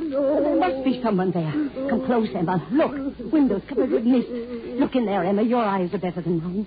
Tell me there's someone steering. No. Oh, no. Get out of the way. Let me. To the window. I'll see. Steering wheel. Emma, we are alone. I told you. No, stop the ship. Stop. Where are you taking me? Stop. No use, Emma. No use. Judge us for our sin. The ship won't stop till we confess. I confess. Yes, I confess. I killed a man. We killed a man. For his money. 20 years ago. We did it together. We needed money. He had so much. Stabbed him. I did. Cut him off. And we buried him in the basement. And no one ever knew. There. Confess. Now stop.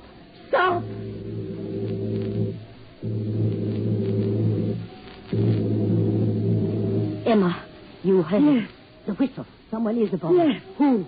I am. Sailor. You. The man who took us on this ship. The same, madam. You. Who are you? The captain of the ship, madam. Captain. Captain? My unfortunate pleasure, madam. What? Where? If you will excuse me, madam, I must go in there. It is time to take the wheel. But there's no one. How could the ship... You will excuse me. It is time. You've got to tell us. You will step into the wheelhouse this way. I will set the course. You've got to tell us. Yes. What is this ship? Where is everyone? Then why did you bring us here? North by east. Aye, that's the course. Will you answer me? Julia, make him tell us. I'll go crazy. Hey, look, Captain, whatever you are, tell us where we are. Tell us where we're going. We've got to. Where you are? Yes. On my ship, my lady. But what ship? Why did you bring us here? Because you killed a man for profit. How did you... How did I know? When one is as I am, one knows many things. Yes, you are. Your other question, madam? Where are we going? Yes, where? You go to your doom. The man's insane, Emma, that's it. We're on a ship with a madman. No, madam. A dead man. You're crazy. Junior, what do we do? What? Calm yourself, my ladies, and listen. Yes, listen closely. It's no more than fair that it all be very clear in your minds before it happens. What?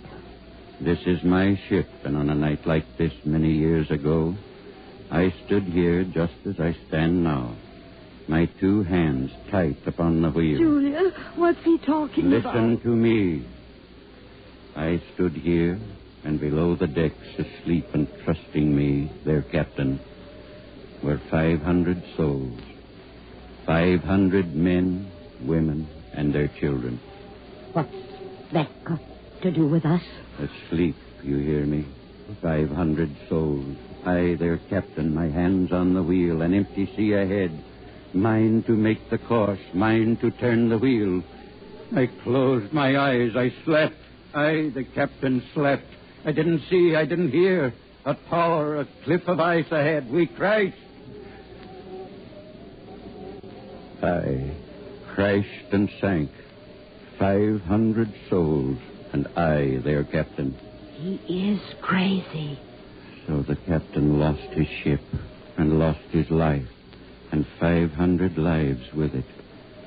And so we sail again tonight. What's it all to do with us? With Emma and me? The captain who slept and died made a bargain with the devil. A good bargain to bring him peace and rest. What?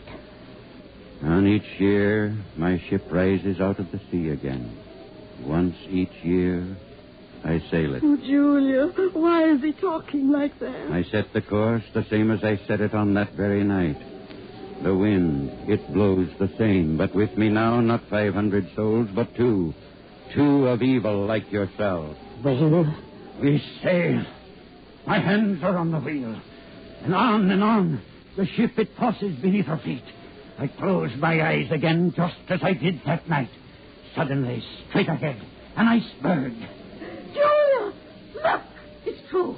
Something is ahead. Iceberg! My eyes are closed tightly, as they were that night. I cannot see it, I cannot. No, turn the wheel. Open your eyes. We'll crash. Open your eyes. Turn the wheel. No. My eyes stay closed. No. Don't you understand, you two? That's my bargain with the Black One. Each year on this very night, I bring someone evil to the death. And for each one that dies with me this way, they blot out one of those 500 who drowned beneath me, taken off my soul. One of them for each of you. Open your eyes! An iceberg! Please! We'll die! Turn the wheel! No! I want you to die. You must die. Black One, listen. I give you two more evil ones. Two more!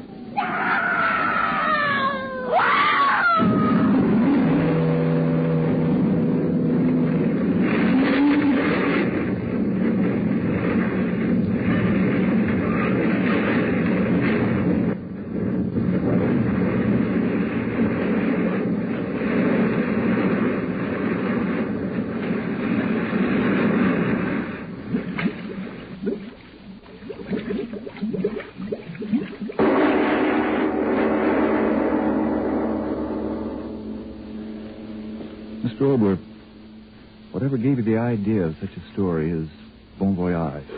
Well, Frank, some of our stories are based on fact. Some are a mixture of scientific fact and fiction.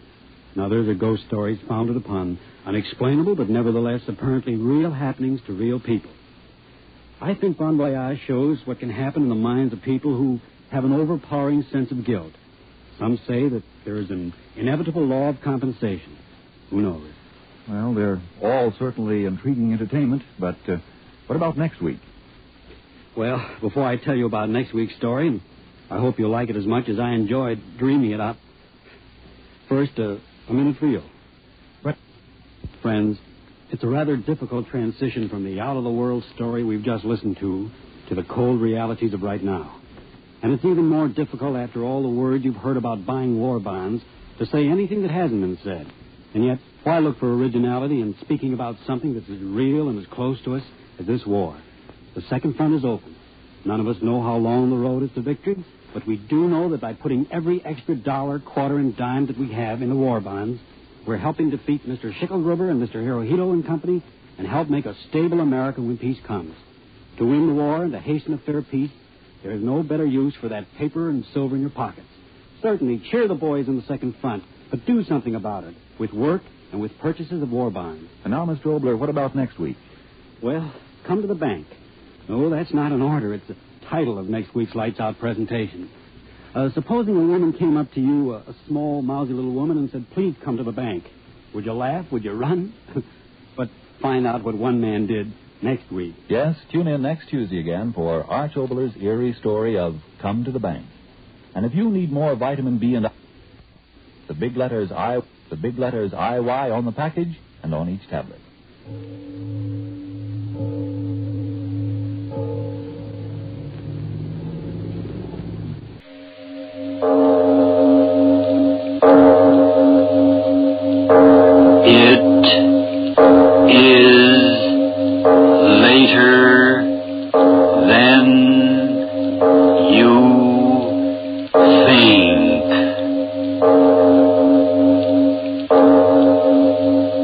This is Arch Obler bringing you another in our series of stories of the unusual. And once again we caution you, these lights out stories are definitely not for the timid soul. So we tell you calmly and very sincerely, if you frighten easily, turn off your radio now.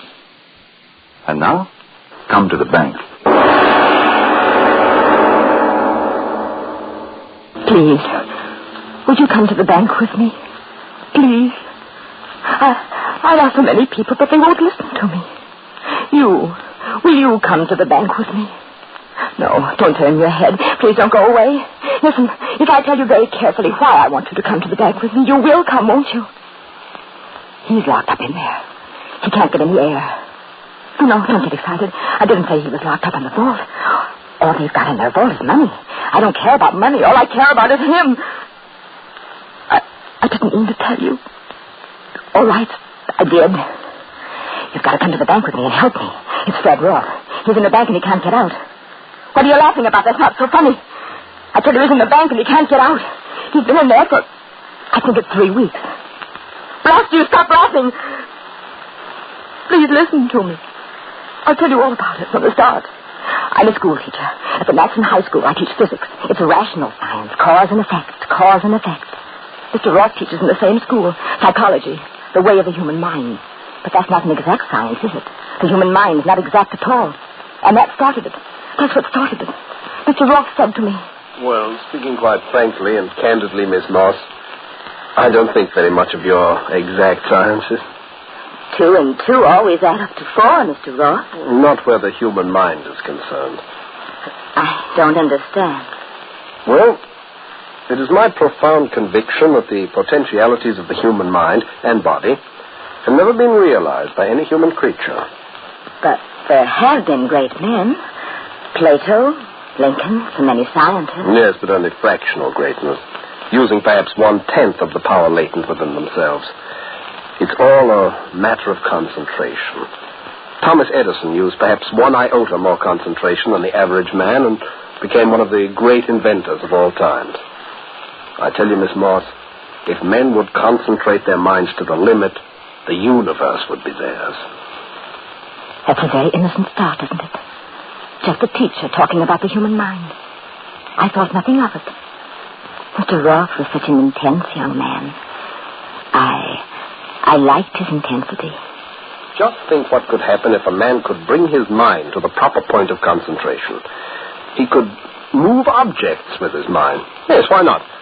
Think that a table should move, and it would move. Mr. Roth. No. Think that he wanted to be a certain place, and he would be there. Men conceived this civilization just by a thought, and here it is. All is power of thought over matter. A man thinks a book before the book exists. He thinks a house, and only then the house can be. All is power of mind over matter. I liked to watch his eyes while he talked. They were so bright and burning. And his mouth, as he talked, the way it twisted. I couldn't help liking Mr. Roth, could I? We had dinner together once. Would you have coffee with your dinner or later? No, what did you say? The waiter wanted to know if you wanted coffee with your dinner. Oh, no coffee. Oh, monsieur. Very nice of you to have dinner with me, Mr. Roth. Oh, on the contrary, I'm grateful to you. You're a very good listener. Thank you. I've done a great deal of work in the week since I last talked to you. Have you? Please tell me. Well, it isn't exactly work. It's more of a decision. Yes? Yes, I've come to the decision to stop theorizing. Yes, I've decided to put what I believe into practice. I don't know what you mean. Well, it's quite simple. The powers of concentration. I decided to put into practice. The fruit juice is for the lady. Well, yes, for the lady. Concentration, Miss Moss. I've decided to put into practice my theory of concentration. I don't want to anticipate, but I expect wonderful results, Miss Moss. I might even say unbelievable results. Unbelievable results. Oh, must I tell you more? Please, come with me to the bank. All right, I'll tell you the rest.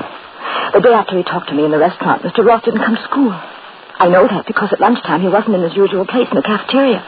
And when I asked, they told me that he suddenly had taken leave of absence and that an extra teacher was taking over his classes. I was very disappointed. A week went by, 2 weeks. I decided to go see him. I took a few days off from my work. I found out his home number.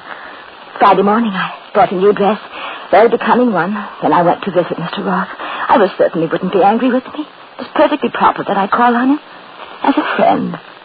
Yes, Mr. Roth is at home. He has the 2 back rooms. He has not been out of there for a week. Won't even let me go in to clean up. You go right ahead. Head of the staircase and to the right. Mr. Roth, are you in there? It's Miss Moore. Could I speak to you for a moment? Standing there knocking, I suddenly realized that the door was ajar. But he didn't answer, and yet the landlord had said he was at home. I pushed the door open farther and glanced through the opening. Mr. Roth! Mr. Roth! Dead! Oh, no, I'm alive. Oh, I thought... Oh, Mr. Roth, your face, the way you look. What... No. Water. Glass. Oh, yes. Sir, well, you are sick. I'm not sick. Water. Here, drink it. I'll hold it. Doctor, I'll call a doctor. No, wait. But you're ill. Listen to me. Yes. I'm not sick. Well, then what? I told you. Well, I don't know. I've been sitting here for a week. Sitting? For a week? Concentration. Practicing concentration. Concentration.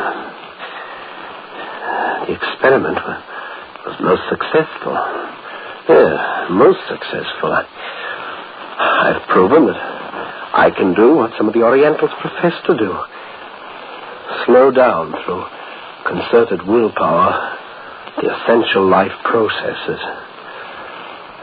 A week without food and water. Is that not a triumph, Miss Morris? Well, I don't know. Mr. Roth, why do you do these things? I'm trying to explain it to you simply. The human thoughts are like the rays of the sun, spreading in all directions. By the use of a lens, the rays of the sun can be focused on one point. And instead of warmth, there is a focal point of intense light that can burn its way through all obstacles. And so it is with human thoughts. If, through concentration, a man could focus them on one point, he would be a god among men. I tell you, Miss Moss, that I am confident that I, through training, can become that one man in a million. Even as muscles can be trained, so I am training my mind. And the day when my training is complete, I will be able to do anything I desire. You hear me? Anything. When he said that, thin and weak and tired as he was, his eyes looked at me. I was afraid. For him. I made up my mind right then. The first thing was to get him out of that room. He ate, rested, and then went out with me. I don't see why I let you talk me into this, Miss Moss. I have so much work to do. The walk will do you good. But where are we going? Well, first I want you to come to the bank with me. Beg your pardon? Well, you see, I've been thinking of taking a little vacation, and I need some money. Going to withdraw some. Oh, I see. I too want to get off some place where I can concentrate. Well, yes, most important. Yes. Have you thought about going out to the country? These buildings, Miss Moss. Look at them. Steel and concrete. So firm and so solid. So enduring. You know something, Miss Moss? Walking so fast, Once upon a time, they were only an idea in man's mind. Perhaps even now they have no solidity, but are just ideas hanging in air, through which a man with single-mindedness of purpose could walk as easily as if he were walking through air. Do you understand me, Miss Moss? Well, I'm not sure. The country would be a wonderful place to work. Now, wouldn't it, Mr. Ross? We went into the bank. He kept talking about the powers of concentration. I hardly listened to him. All I could think about was that somehow I had to get him into a new environment. The foyer of the building where the bank was. We went in. People, elevators. Suddenly, Mr. Roth stopped. He stared at the wall. I said, Mr. Roth, what are you looking at? This is the time. Time for what? I told you. When my subconscious reached the proper point of incubation, I would know that my powers had reached the point where I could do anything. Mr. Roth, anything, please, I tell let you. go. But this is the time. Now. I must make use of that power now. No, please. What are you going to do? That marble wall. Straight ahead. I say I can walk through it. No, please, stop joking. I will walk through. No, Mr. Roth, come back. Don't. Mr. Roth! What? The wall! Down! Oh, what? Mr. Roth, he walked through the wall. You hear me? He walked through the wall.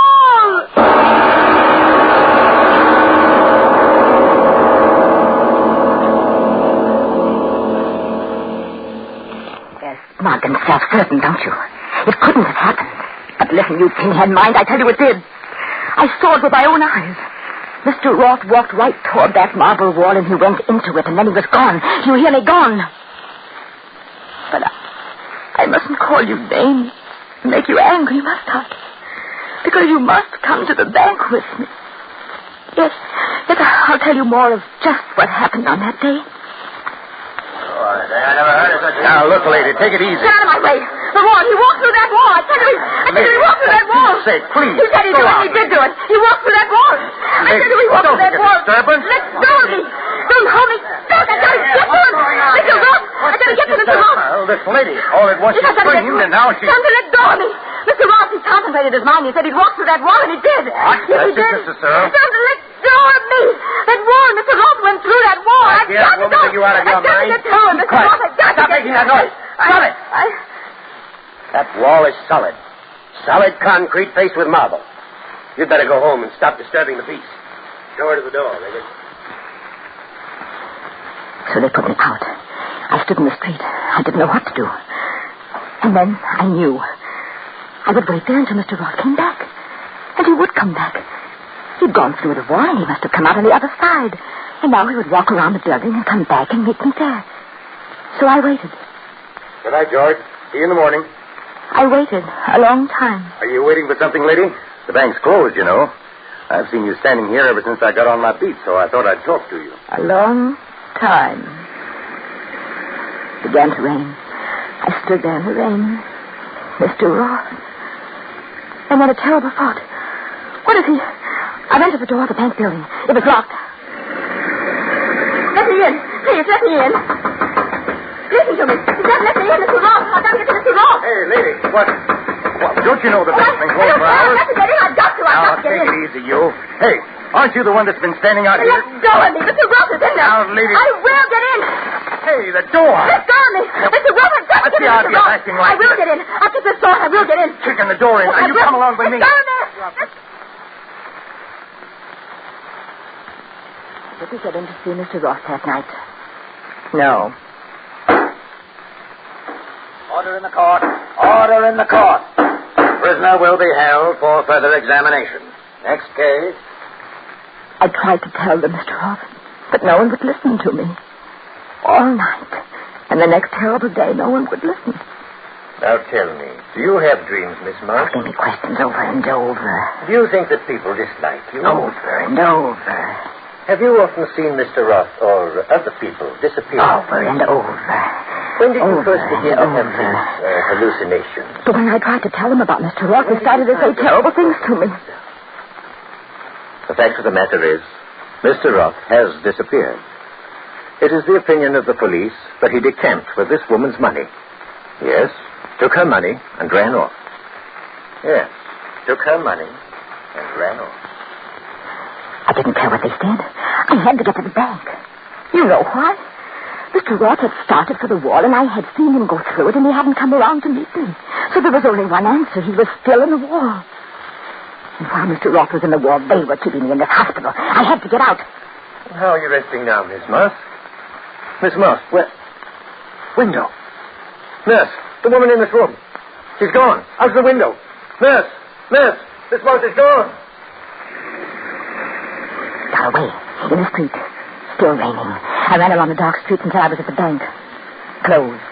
There was a dark doorway in another building. I hid in the dark and waited all through the night until morning, until they opened the doors at the bank.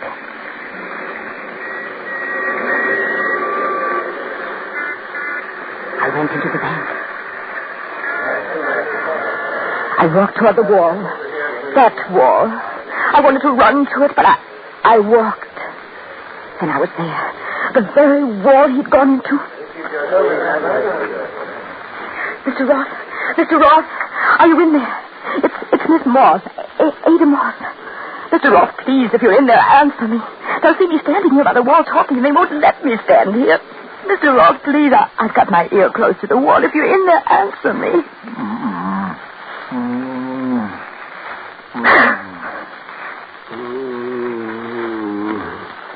I can hear you. You are in the wall. I was right. You did walk into the wall and stay there. Yes, but what are you saying? I can't understand you. Please, Mr. Ross, speak so I can understand you.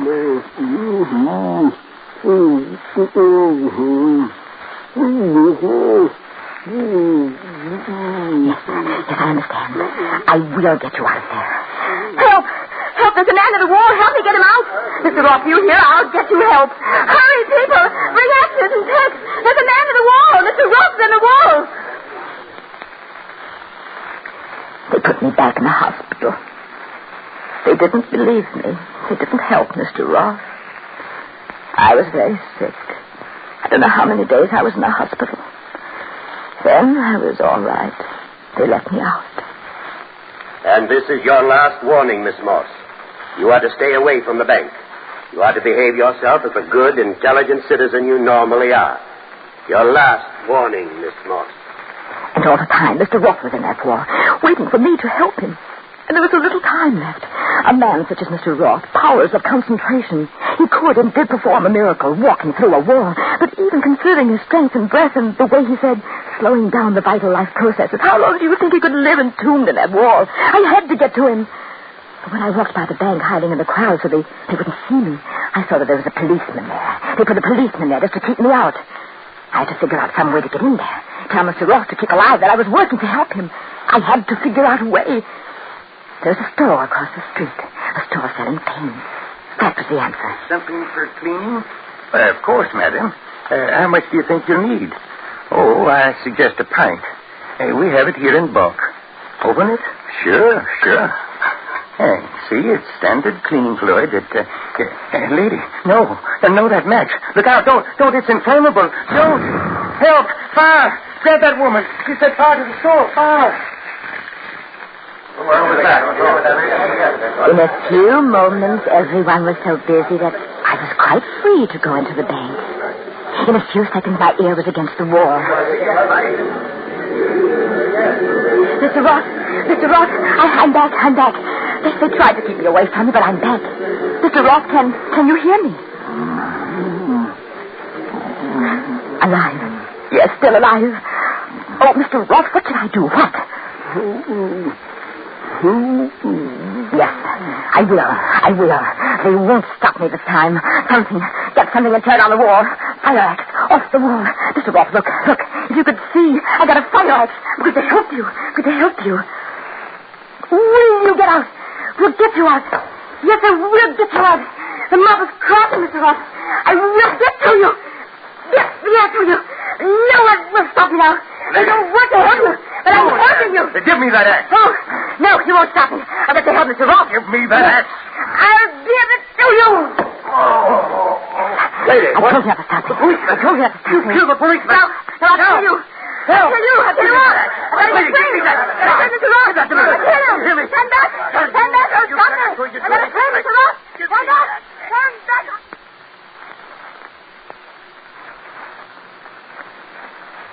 I'm locked up now. They locked me up. You've been my first visitor in weeks. Do you know what that means? All these days he's been in that war, holding himself alive with all his will. But sooner or later, if he thinks I'm not going to help him, he'll give up hope. And he'll lose his will to live. And suddenly he'll die. Do you hear me? He'll die. Please make them let me go and come and help me save Mr. Roth. If you don't help me, it will always be on your conscience, won't it? At night when you're alone and you can't sleep, you'll open your eyes and you'll see Mr. Roth entombed in that wall. But it won't be Mr. Roth anymore. Just the bones of a man. Bones and dead, decaying flesh and worms. And the skull will talk to you and ask you, why didn't you help me? So I ask you again, please, won't you come to the bank?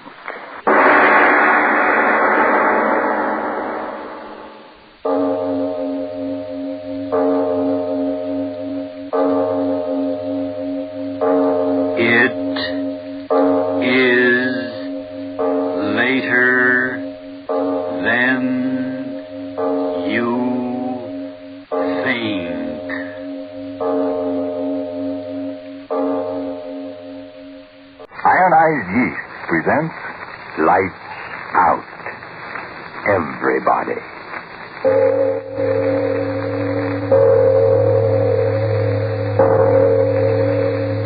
It is later than you think.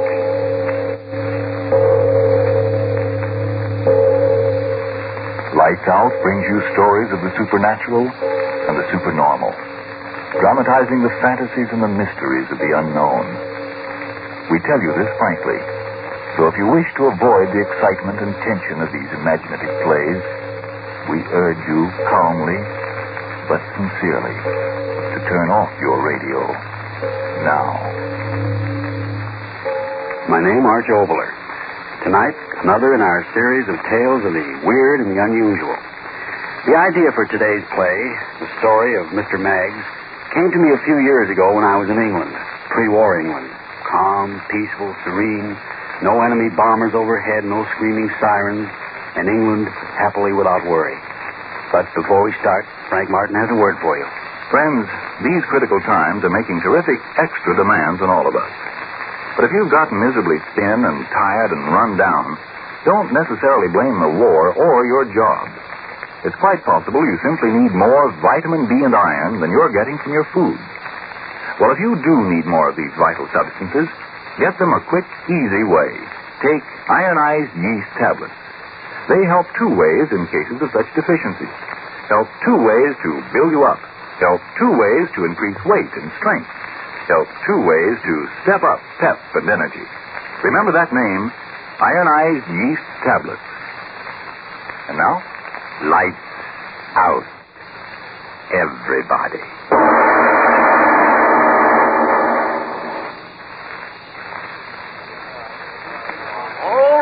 All right, gentlemen. Now, here's an opportunity you can't afford to miss. As the Americans say, an opportunity of a lifetime.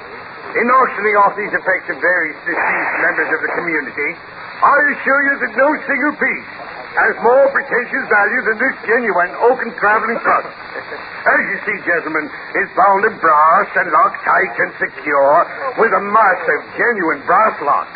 What's in it, nobody knows. But the law says that being unclaimed, strange merchandise, whoever buys it gets it all, as you might say, with all that's in it. Be it gold or silver plate or the jewels of India. Now, what am I offered for this guest? Make your bids and make them good, gentlemen. Do I hear someone say 10 pounds? 5 shillings. Now, gentlemen, look at it. Locked tight. And nobody knows what's inside. A fortune waiting here. And somebody talks of 5 shillings. Now come, let's on with it. What am I offered? 5 and 6. Oh, gentlemen, for firewood alone. I offer 6. 6. 6 and 6. 7. Well, gentlemen, it appears we're having a competition in little numbers. Is there anybody here who would like to raise a bid and 8 for me? 7 and 6. 8. Gentlemen, I ask you, is there anybody here which heard what I said about this chest being locked and sealed? Oh, let it go. It's the last thing I've got to auction. So let it go. We'll all go home. Going to the little gentleman right down there for 8 shillings even. Do you hear any more? Sold.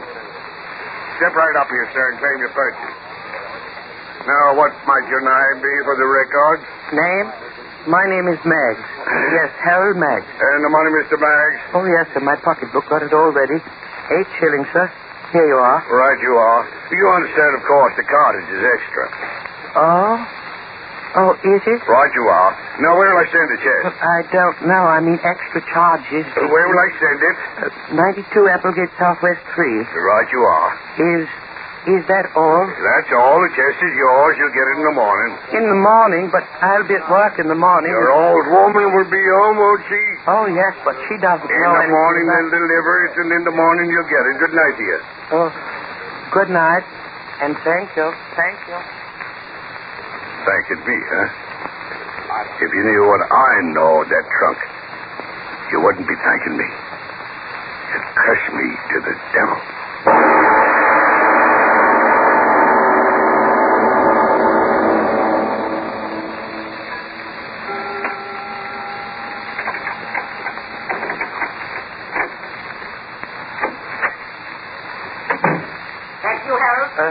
Yes, Agatha? Well, I must say it's a fine time for a man to be getting home. Mr. Bainbridge asked me to stay and check the inventory. Never mind what Mr. Bainbridge said. Did you get anything extra for doing what Mr. Bainbridge said? Well, I... Never mind what he said. I tell you what you get from me. A cold supper, that's what. Oh, it's all right. Oh, is it? Now, just a minute, Mr. Harold Maggs. There's something else I want to talk to you about. Yes, Agatha? How much money have you been making on the races? Races? Me? You. Oh, no, you know I never play the horses. And how much money did that rich uncle of yours in Australia leave you? Australia? Me? Why, Agatha, what are you talking about? I haven't got any uncles in Australia. Oh, then maybe it's a gold mine you discovered. Or maybe a well that gives 100 gallons of petrol a minute. Agatha, are you all right? The chest. Oh. Why did you buy it? Well, They didn't give it to you, did they? It was only 8 shillings and I... Only 8 shillings? You mean to stand there and tell me you spent 8 whole God-given shillings for that thing? Yes. Harold Meggs, I ought... Agatha, what's that? Never you mind what that is. Up in the garret. Yes, up in the garret. Where that gray prize of yours is. Up in the garret where you should be until your head's examined. But, Agatha, what... It's Freddy, breaking the thing open to see what's inside. Breaking it open? Yes, and I told him to do it. Freddy, have you opened it yet? Not yet, Mom. Oh, Agatha, please, I don't want him to... No, keep quiet. I know you haven't got a key to it. But Raymond told me all about this prize package that did. Oh, but... Plunked it right down in the middle of the kitchen floor. And poor Freddie and I had to carry it all the way upstairs. Oh, we'll find out what's in it soon enough. No, please, he shouldn't break the lock. It's a good one. Maybe I could pick it. I'll go up. No, Harold, come back here. Let Freddie do what I told him to. Harold, come back here this minute. Harold, you regret this, making me climb these stairs. Harold, do you hear me? Mom, Maggie. No, Harold, what's come over you? He won't smash my chest. He won't.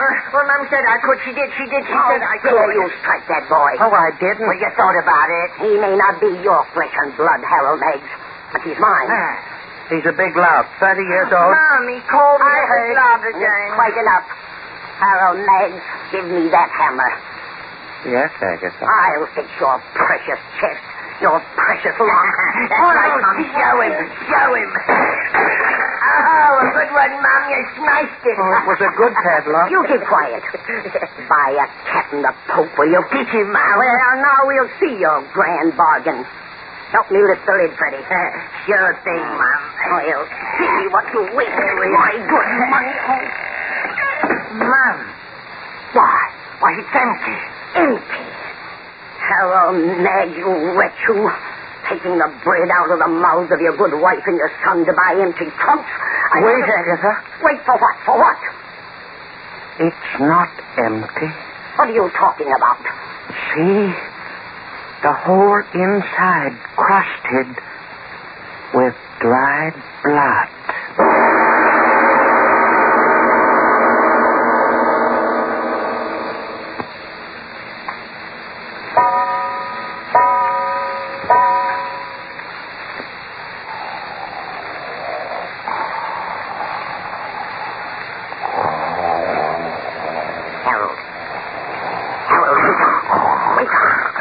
Open your eyes, you fool. What? It's not morning. No, of course not. Open your eyes. I heard something. Well, what did you hear? Can't you hear anymore? I said there's someone in the house. What do you mean? Listen. I don't hear anything. Don't talk, listen. You heard? Yes. Up in the garret. Get up and do something. Well, what could I do? Well, you're not going to let them steal the house away from us. There, again. But why in the garret? Are you going to lie there talking while they... But we've nothing there for anyone to take. It's Freddy. Freddy? What? Come on. No, not up there. Well, I'm going. Harold, come back and don't leave me alone to be murdered. Harold, don't go up there. Harold, I'm frightened. Agatha, come up here quickly. No, I'm afraid. Agatha, quickly. All right. I'm more afraid down here than I'll be up there. Can't be much to be afraid of. If you're not afraid, Harold. So dark up here. Well, Harold, what is it? Agatha, come here. Help me. Well, what is it? What's the matter with you? What? It's your Freddy. Freddy? Oh!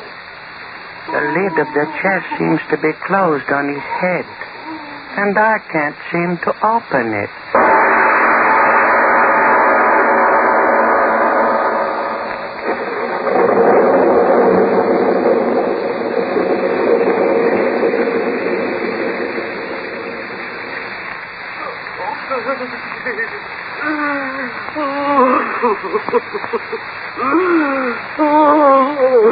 Agatha, it's no use going on like that. There's nothing we can do for you. I knew you loved the boy. Guess he's the only thing you ever loved in all your life. Oh, do something, you worm, you. What is there to do? Storm's so bad, just have to wait until morning, that's all. If you hadn't bought that infernal chest. If I hadn't bought it. Murdered him, you did. You hated him for the memory of my first husband. No, I wouldn't say that, Agatha. Why not? You bought the chest, so it's your doing. Well, in a way, you're right. I brought the evil into the house, now didn't I? What are you talking about? An unhappy house, and now there's evil in it. What are you saying? Since we came downstairs, all these hours since it happened, I've been thinking. Thinking what? How do you think Freddie died? And why? You crazy? Asking me if I know how he died? I saw it, didn't I? But I asked you, why did he die? Why? Because the infernal lid of it fell on his head, that's why. Oh, my Freddie. Yes. The evil did it. Evil. You are crazy. The only thing evil was your buying it. You just don't understand, do you, Agatha? What are you looking at me like that for? I tell you, the lid fell down on his head. Evil. Evil. Stop trying to make me as crazy as you are. Come on back up there and help me carry my son down, so I can stretch him out decent and respectful for when the undertaker comes. No, Agatha. What? I've made up my mind. I won't go up there again. Oh, yes, you will. He'll lie dead in the bed, my son. Not up there. No, Agatha, I've made up my mind. I figured out that up in the garret, the evil has taken... Evil be blasted. My son. You'll help me carry him down. Don't stand there. Storm's over. Help me carry down his body so I can lay it out. No, Agatha. No, hear me out. It's evil. I'll have you locked away, I tell you. Evil, and I knew somehow that it was there. That's why I dragged you downstairs again so quickly. You never thought much of me, Aggie, but this time, believe me, if I go up there with you, it means my life. I've listened to enough. Bullet-headed little worm, that's what you are. There's nothing up there but that blasted chest you bought, and Freddie's body. And if you won't help me bring him down, then, Crystal, I'll bring him down myself. No, Agatha, come back. Aggie, come back. Agatha, I beg you. Aggie! Aggie, you shouldn't have. This once in all these years, you should have listened to me. If you'd have listened this time, I would have meant something more than... Agatha, what's doing up there? Are you all right? Agatha, do you hear me? You all right? What in the... Agatha, what? Agatha, what? What happened? What's the matter? Oh, Agatha, heaven help me. I can't come up to you. I'm afraid.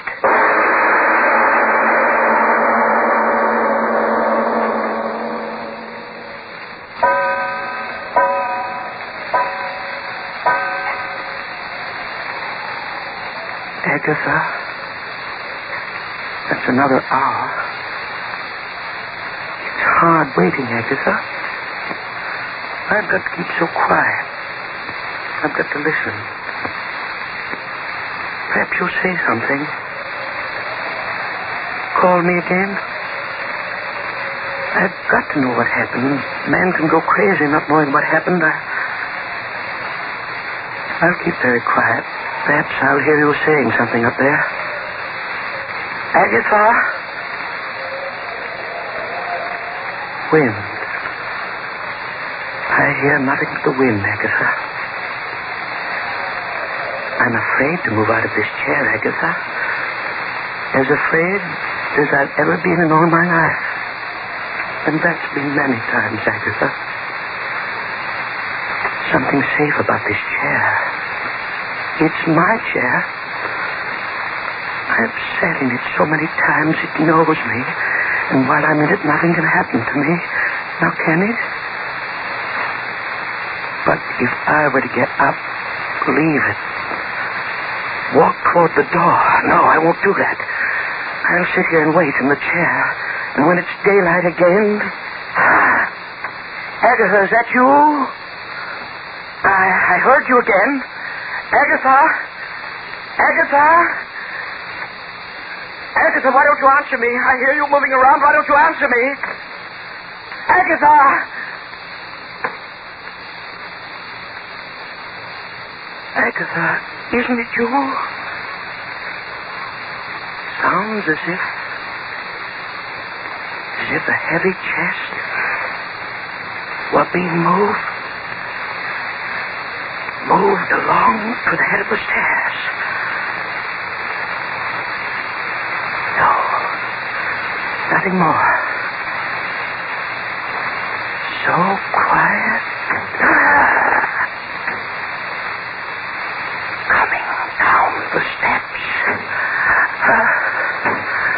Coming down. Agatha, is that you? You're bringing the chest down? Agatha, is it you?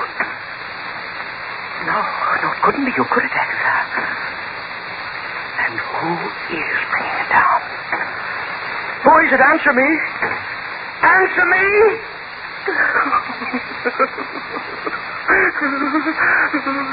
Let's get out of here. Run.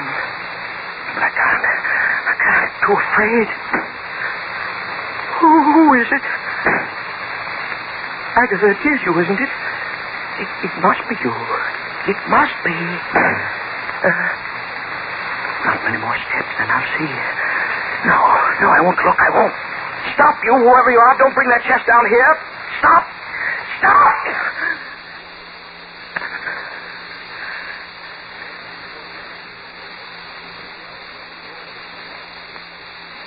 Stop. No further. Stop. I won't have to see. I won't have to see. Again. Oh, no. So close, bottom of the stairs. I'll see. What? Oh, if I could close my eyes. Only one more step. I know it.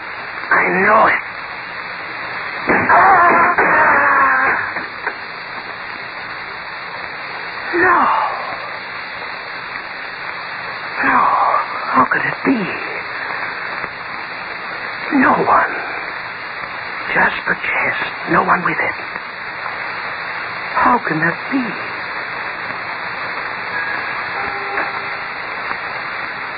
No one. How could a trunk come down the stairs, one at a time, alone?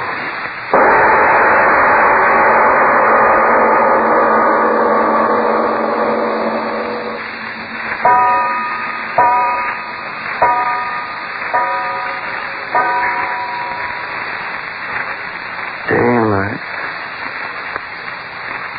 Why doesn't daylight come? There's something buzzing in my head. Oh, my head. Why do I sit here staring at that thing of evil? I've got to know. Yes, I've got to know. Get up. Close to it. Just a chest. Why should I be afraid of it? Just a chest. Put my hand on it. Move it under my hand. Thing of evil, I'll get you. You won't get me, I'll get you. My axe. Where's my axe? Closet. Was in here? Yes. Got to find my axe. Won't get me, you blasted chest, you. Got it. You hear me, you evil? Axe in my hand, I'm coming for you. You came after me, but I'll get you. I see you there at the foot of the steps, you chest, you. Lying there so quiet, aren't you? Think I'll open you and then you'll get me, too? Well, you won't. You won't. I'm coming for you. See? I'm creeping close to you, slowly, slowly, the way you crept down the stairs for me. How do you like it, you evil, waiting for your doom? I'll get close to you. I'll swing my axe, and then your evil will be over, won't it? You'll be wood and twisted bands of brass, and then I won't have to be afraid anymore, now will I? No, I'm close enough. You're doomed, Jack. I'm your doom. Here! I did it. I did it, you evil chest. You cracked you wide open. I'll pull the rest of you wide apart, and then... Agatha! You were in it! My axe is in your skull!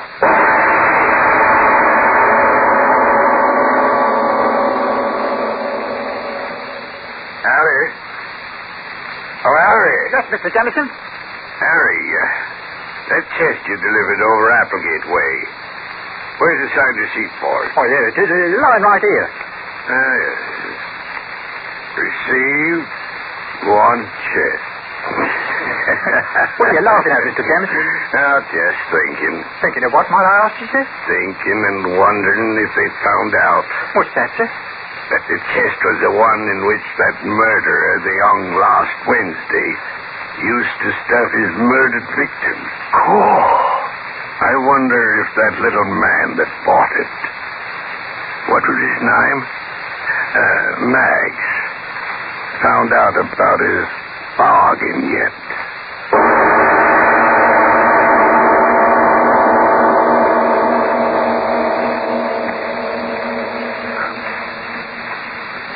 Phew.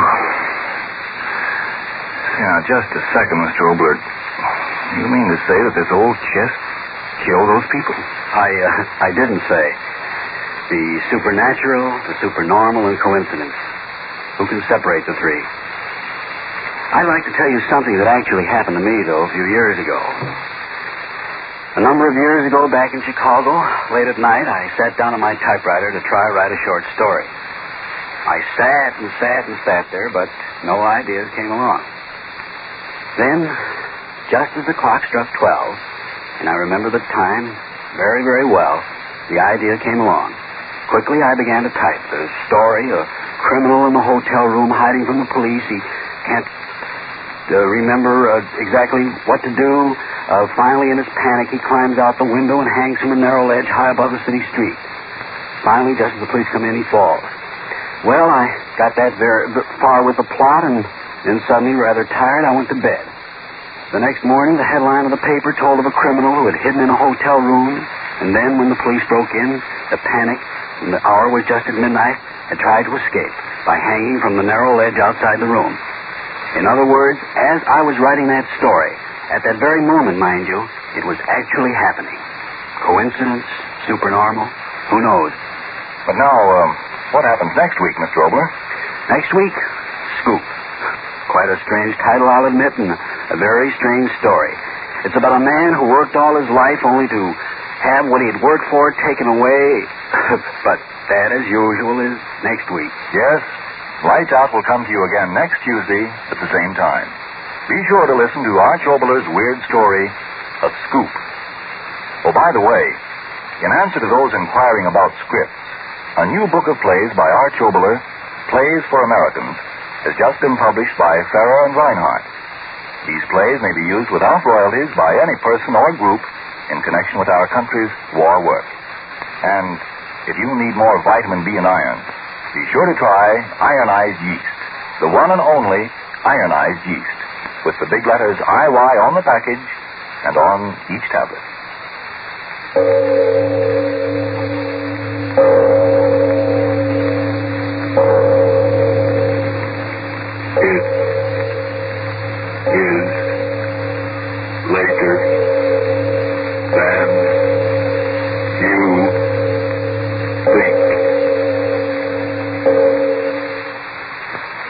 Next year, the best dressed man in town may be the one with the oldest suit, because today it's practical, even stylish, to get extra wear from your clothes.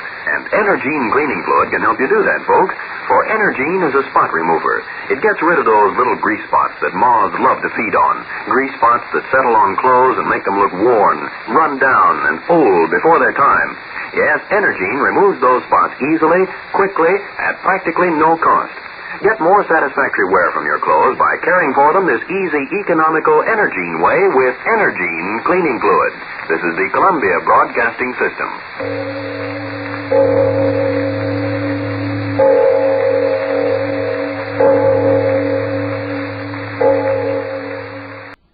Ionized Yeast presents Lights Out. Everybody.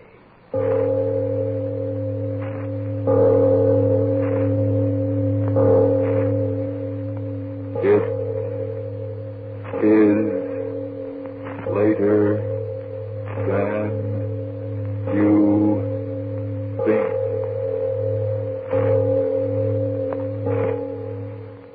Lights Out brings you stories of the supernatural and the supernormal, dramatizing the fantasies and the mysteries of the unknown. We tell you this frankly, so if you wish to avoid the excitement and tension of these imaginative plays, we urge you, calmly but sincerely, to turn off your radio now. My name, Arch Obler.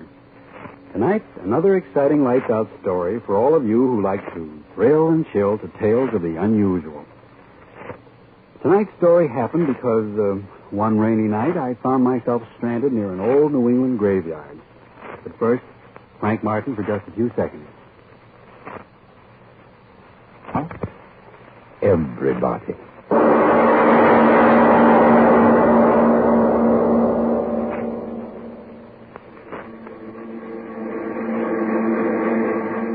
Daily Express.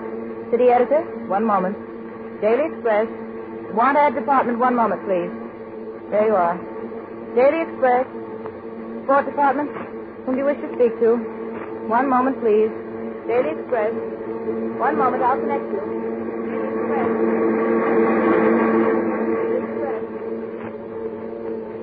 Good morning, Mr. Roberts. Good morning, Jim. Kind of late today, aren't you, Mr. Roberts? First time in 40 years. Can't understand what happened to my alarm clock. Well, maybe it wore out. Worn out. Maybe that's right. Just worn out. Now, hold up a minute, will you, Mr. Roberts?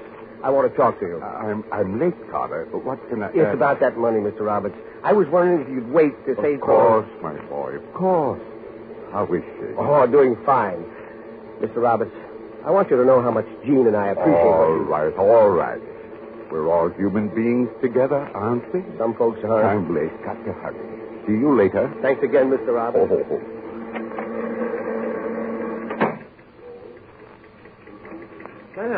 Sam Roberts. Yes, Harry. Have you heard the news? No, it was so late, didn't even look at Late? the paper. Why, it's only 2 minutes after. 2 minutes after is 2 minutes late, Harry. Sam Roberts, you're the...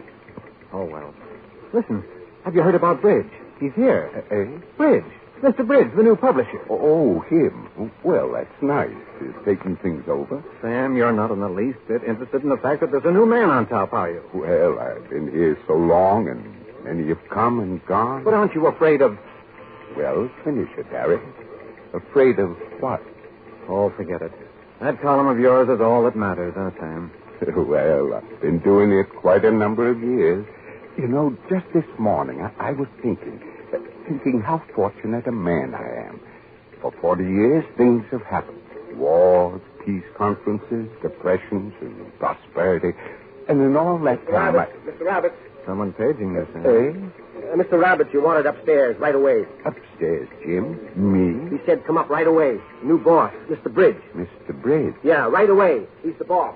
That's not so good, Sam. What did you say? Oh, nothing. Nothing at all. You'd better get up there. Sure. Too bad I was late today. Maybe he's been waiting for me. Take the side steps, Sam. Get up there faster. Yeah, that's right. Thanks, Harry. Thanks. Good luck, Sam. Luck? Why should I need luck? funny about that alarm clock.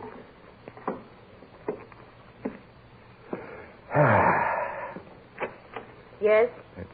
Oh, I've never seen... Oh, you're new here, aren't you, Miss? I'm Miss Ronson, Mr. Bridges' new secretary. What is it, please? I'm Sam Roberts, column on the editorial page. Oh, yes. Mr. Bridge was expecting you. If you'll wait a moment. Yes. Yes? Mr. Roberts is here, Mr. Bridge. All right, send him in. In a hurry. Yes, sir. Very well. You can go in now. Yes, so I heard. All right, Roberts, come in. Yes, sir. Well, come in. Yes, sir. Sit there. I'm pleased to meet you, Mr. Bridge. Sit down. Thank you. You know, Mr. Bridge, I think you're going to like publishing the Daily Express. What I mean to say is, on this paper you'll find a group of men who work together, who actually think of the newspaper as part of their lives, who actually... Just a moment, Mr. Roberts. I'm a busy man. I can understand that. I didn't ask you up here to hear about the esprit de corps of this organization. It's been my personal experience that the average man does what he's paid for. No more, no less. Oh, now don't say that, Mr. Bridge. Now, you take Charlie down at number 1 Linotac. Why, there's a man Mr. Roberts. I'm sorry. I know you're busy, but I thought maybe you'd like to know something. I've seen the balance sheet. I know all I want to know about this publication. The Daily Express earned 23% less in the 6 months of this fiscal year than it did in a similar period in any year in its history. Well, I don't know much about that. But after all, things haven't been going too well any place. You can't blame the men. The men of an organization make money. The men of an organization lose money. And I assure you, Mr. Roberts, that during the next 6 months, this newspaper will make money. Well, that's fine. I'm sure folks... Will you keep quiet? If that's what you want. Mr. Roberts, there comes a time in every man's life when he ceases to be an asset to the organization which hires him. Might as well be frank and tell you that time has come in your career. What did you say, Mr. Bridge? In plain English, what I said was that you're getting just a little too old for this organization. Old? In other words, I'm giving you 2 weeks' notice. Sorry, Mr. Roberts, but that's the way things are. Good day, sir. You mean fired? The cashier will have your check. Good day. But my column... I'm a busy man, Mr. Roberts. But my column... I'm replacing that tomorrow with a syndicated column. Big-name Broadway stuff. That's what the public wants. Mr. Bridge, you don't understand. Thousands of people, they write me. For 40 years I've been... If you've been doing it for 40 years, that's long enough. Good day, Mr. Roberts. Mr. Bridge, listen, where should I go? Ever since I was 16, this is my work. I don't know... Must I have you shown up, Mr. Roberts? No, I don't want to anger you, but my column... 40 years, I tell Will you? It isn't the money. I'll work for nothing. Yes, I'll work for nothing. Now, look here, Roberts. Didn't you hear me, Mr. Bridge? For nothing. Just let me be here. Get out of here. No, listen to me. Just a minute more. I have no time. Get out. But my 40 years here, since I was a boy. You've been paid for every day. Then I don't want any more pay. Just let me stay. My work. A man can't live without his work. Get out. Miss Ronson. No. I'll go. I'll go. But before I go... Just another word. Well, who wants me to go? The managing editor or you? Certainly it's my doing. It's my money invested in the paper. It's my right to choose my employees. Let me stay. Oh, what are you going to do? Start playing hearts and flowers? Please. Once and for all, get out of here. This is a business institution. You've been paid for services rendered. Now get out of here and stop acting like a fool. All right, Mr. Bridge. All right.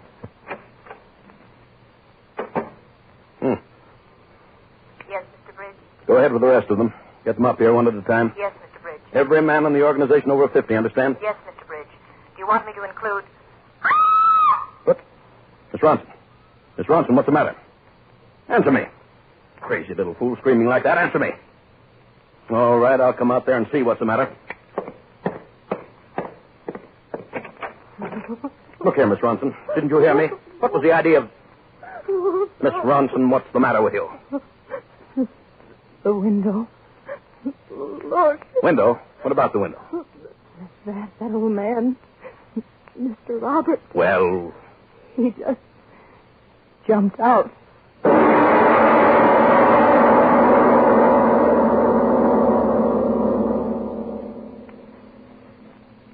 Ladies and gentlemen, a man is dead. And before this death leads to the other terrors that lie ahead in this strange story, suppose we pause for a moment, relax, and take time out for a deep breath in the midst of our lights-out story. Let's take time to eavesdrop on two young girls, one of them is very unhappy. Lights out. The publisher and his chauffeur are driving along a country road.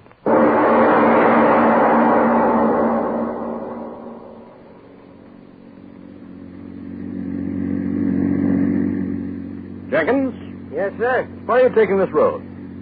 Well, I don't quite know. What do you mean sir. you don't know? What are you talking about? Well, I mean, it's a shortcut here. Yeah, why didn't you say so in the first place? Sorry, sir. Jenkins, Yes, sir. how soon do you think we'll get to Hartville? About midnight, sir. Oh, that wife of mine, she thinks of the blamedest times to... Jenkins! Jenkins, what are we slowing up for? I don't know, sir. The engine... Well, of all the infernal times and places. Jenkins, what's the idea? It ain't my idea stopping, sir. It's the engine. This is no time for cleverness. You car like this stalling, I never heard of such a thing. Get it started quickly. Yes, sir. Well... Something's wrong. Now, that's brilliant. Get out, you fool, and fix it. Okay. What's that? I said yes, sir. Oh, the rattle brain. Well, what are you doing out there? Trying to find the trouble. Well, don't try, find it.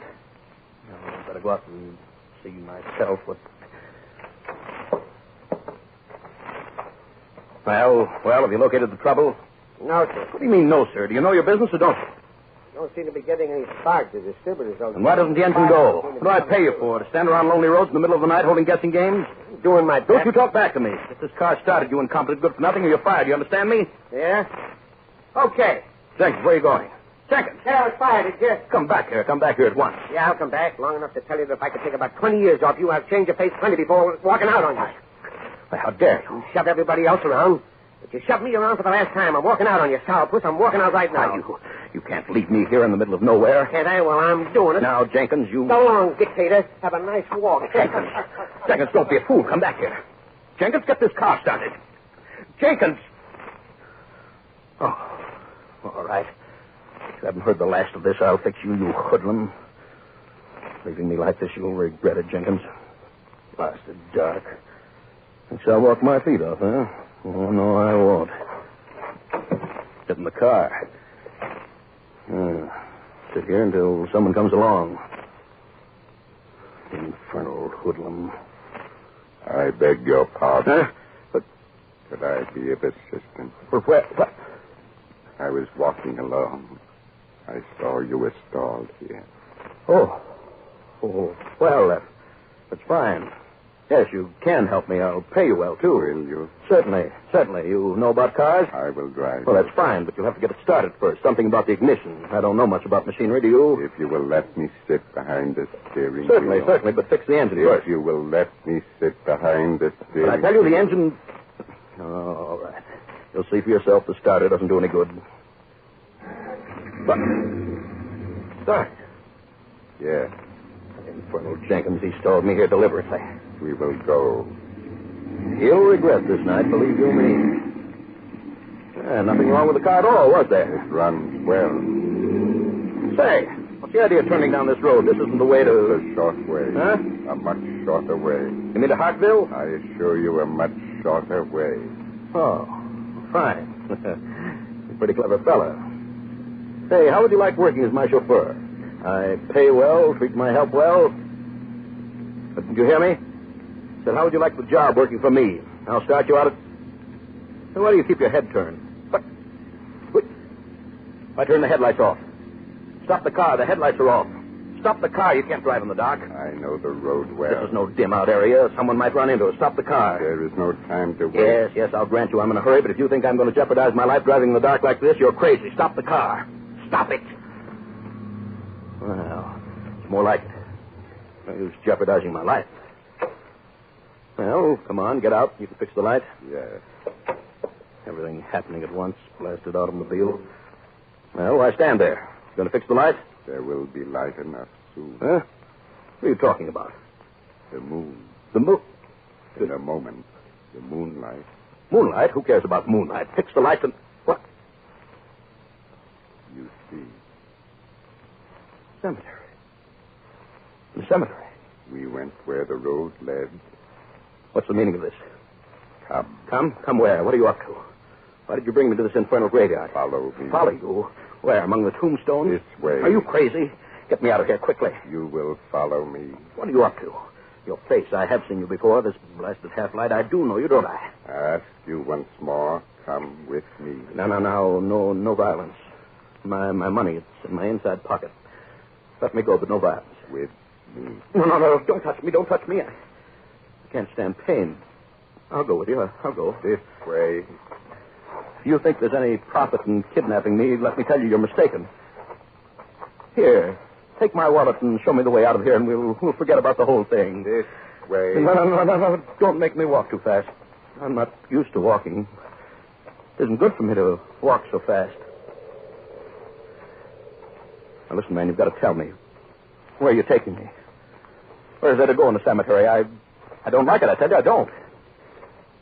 If this is your idea of a joke, I tell you, I don't like it. The tombstones shining so white, they're like hands stuck up out of the ground. No, I won't go any further. I don't care what you do. I won't go any... The moonlight's gone. Fellow, where are you? It's gotten so dark. Don't leave me here. There's infernal graves and tombstones. Answer me, where are you? All right. On my way up myself. So infernally dark, I can't see an inch in front of me. The doorknob. The door here. What?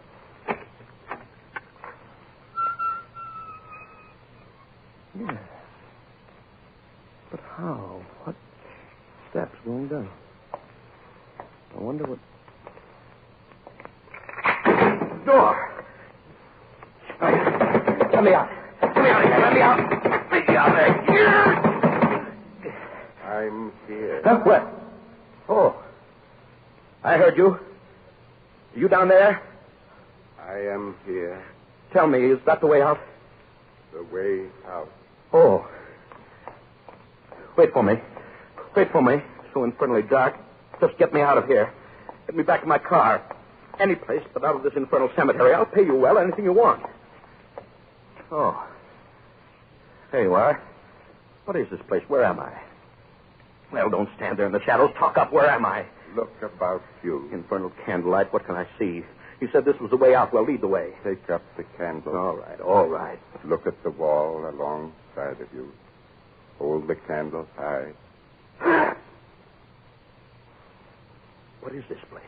You see coffins. The mausoleum of the family of Bridge. Your family. No. Look closely. The brass plate on that one. Jeremiah Bridge. Born 1802, died 1858. My grandfather. You never were here before, were you? Huh? Oh, no, of course not. I can't stand funerals and such things. Why am I here now? They lived their years. The men of the family called Bridge. They lived their years like robber barons. And then they died, and here in darkness rots their bones. What are you talking about? Who are you? Why did you bring me here? I tried to rest, yet found no rest. As long as you were living. Who are you? As long as you were living. Answer me, who are you? Take your arm away from your face and let me see. Roberts. Yes. I tried to rest. But the thought of all the men, my friends, whose hearts you'd break as you broke mine, that thought kept tearing at the dead bones of me. Until I thrust up out of the grave and came back for Robert, you. your face. My coffin was a poor one. Worms and maggots worked quickly. No.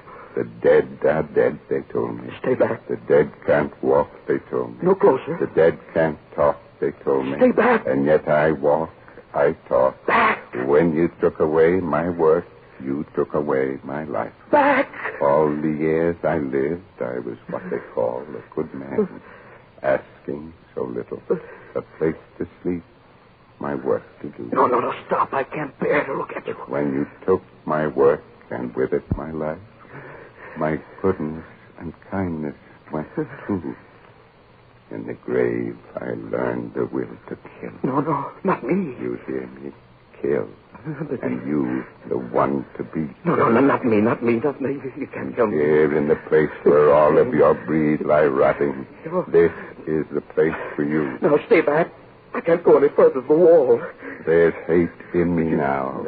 Hate that wants to tear the eyes that saw only profit from your head. Oh, please, no, I beg of Hate that wants to rip that fat hypocritical tongue from out your head. Please, not me. Hate that wants to rip the skin from off your flesh. No, stop. Dead can't kill the living. Hate can kill in life or death. No, I'll get away from you. I will. Dark again. Roberts, where are you? I can't see.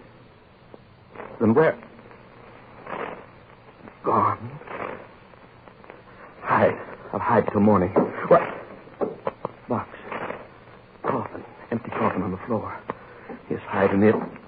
Climb in. Put the lid down. Yes? Never get me in here. Ghosts can't move material things. Never get me. Wait until morning. Get away then. Never happened anyway. Hallucination. Man jumped out of the window. How could he live again? Air. I think air's getting bad. Open the lid and see if he's gone. Can't budge it. He's sitting on it. Robert's holding it tight. Get off. Get off. The air, I'll suffocate. Get off. Robert, get off.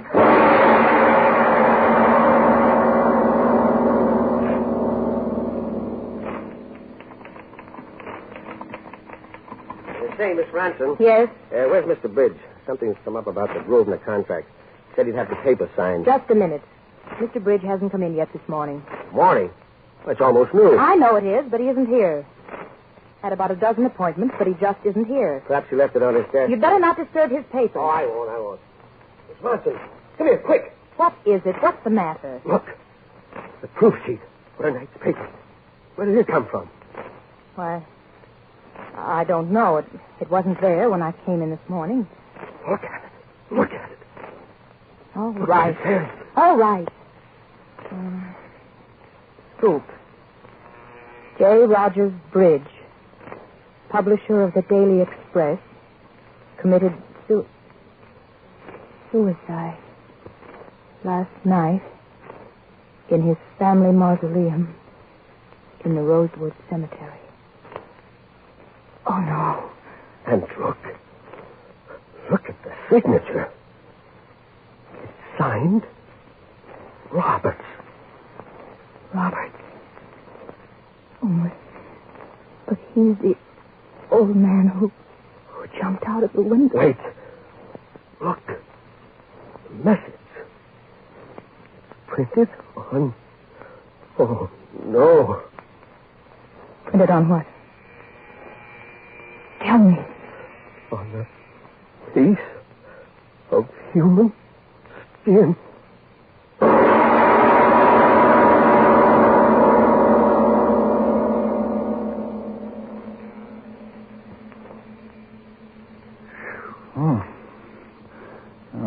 I've often heard that a good newspaper man has supernatural powers, but I never expected to meet one who would return from the grave to make his last deadline. Oh, by the way, that brings up something I've been meaning to ask you. What's that, Frank? Do you think that under some circumstances a person might return from the dead? Frank, I do have an idea about that, but I'm going to suggest that we put it with the unfinished business to be taken up in the near future, because after you say a word, I've got something very important I'd like to say to our listeners. Ionize. And look for the big letters IY on the package and on each tablet. Now, Arch Oboler with a serious message for every American. Ladies and gentlemen, a few weeks ago on another network, I started a game. Perhaps you heard about it. It's called They're Here for Me. It's a very simple game. You sit where you are and you think, the Japs, the Nazis, they're here for me. Not for someone in the newspaper or someone in a town halfway across the world or someone I don't even know in this neighborhood or even for my neighbor next door. But for me. For me. Yeah, a smirking little Jap is standing at the door. He's there for you, not in the headlines, not just in an idea, but actually there for you. It can't happen, you know. 3 million dead in Europe attest to that fact. Now, even if the words such as duty to one's fellow man and patriotism and a better world to come and all that sort of thing may not mean much to you, out of self-interest, these words should. They're here for me. Think about that Jap or that Nazi waiting for you. And then remember that every war saving stamp and every war bond that you buy is a bullet or a bomb or a tank or an airplane between you personally and the horror of a Jap-Nazi world. Every bond that you buy, another bullet or another bomb or another tank or another airplane between you personally and the horror of a Jap-Nazi world. Tell your employer to start taking that 10% out of your pay, starting right now. Lights Out will come to you again next Tuesday at this same time. Be sure to listen to Arch Obler's chilling story of Knock at the Door.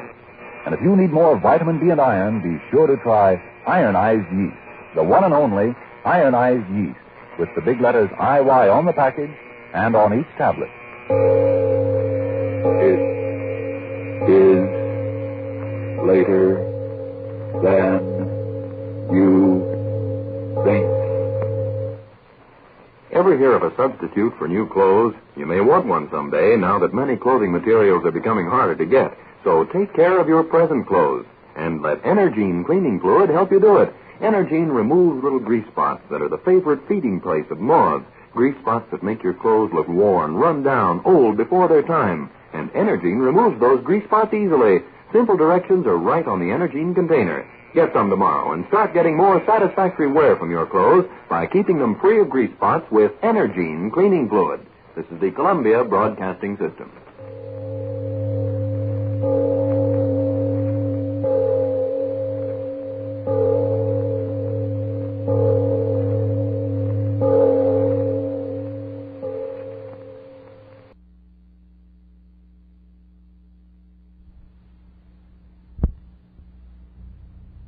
Ironized Yeast presents Lights Out.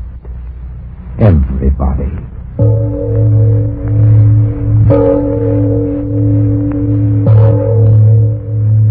It is later than you think.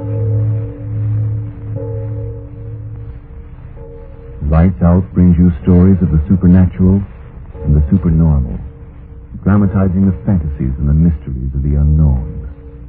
We tell you this frankly, so if you wish to avoid the excitement and tension of these imaginative plays, we urge you, calmly but sincerely, to turn off your radio now. My name, Arch Obler. Tonight, another in our series of tales of the weird and the unusual. I plead with all mothers-in-law who listen to tonight's story not to send me poison pen letters. The fact of the matter is, I like mothers-in-law. I'm really not responsible for what happens in the twisted brains of my characters, am I? But first, before we start, Frank Martin has a word for you. And now, lights out. Everybody.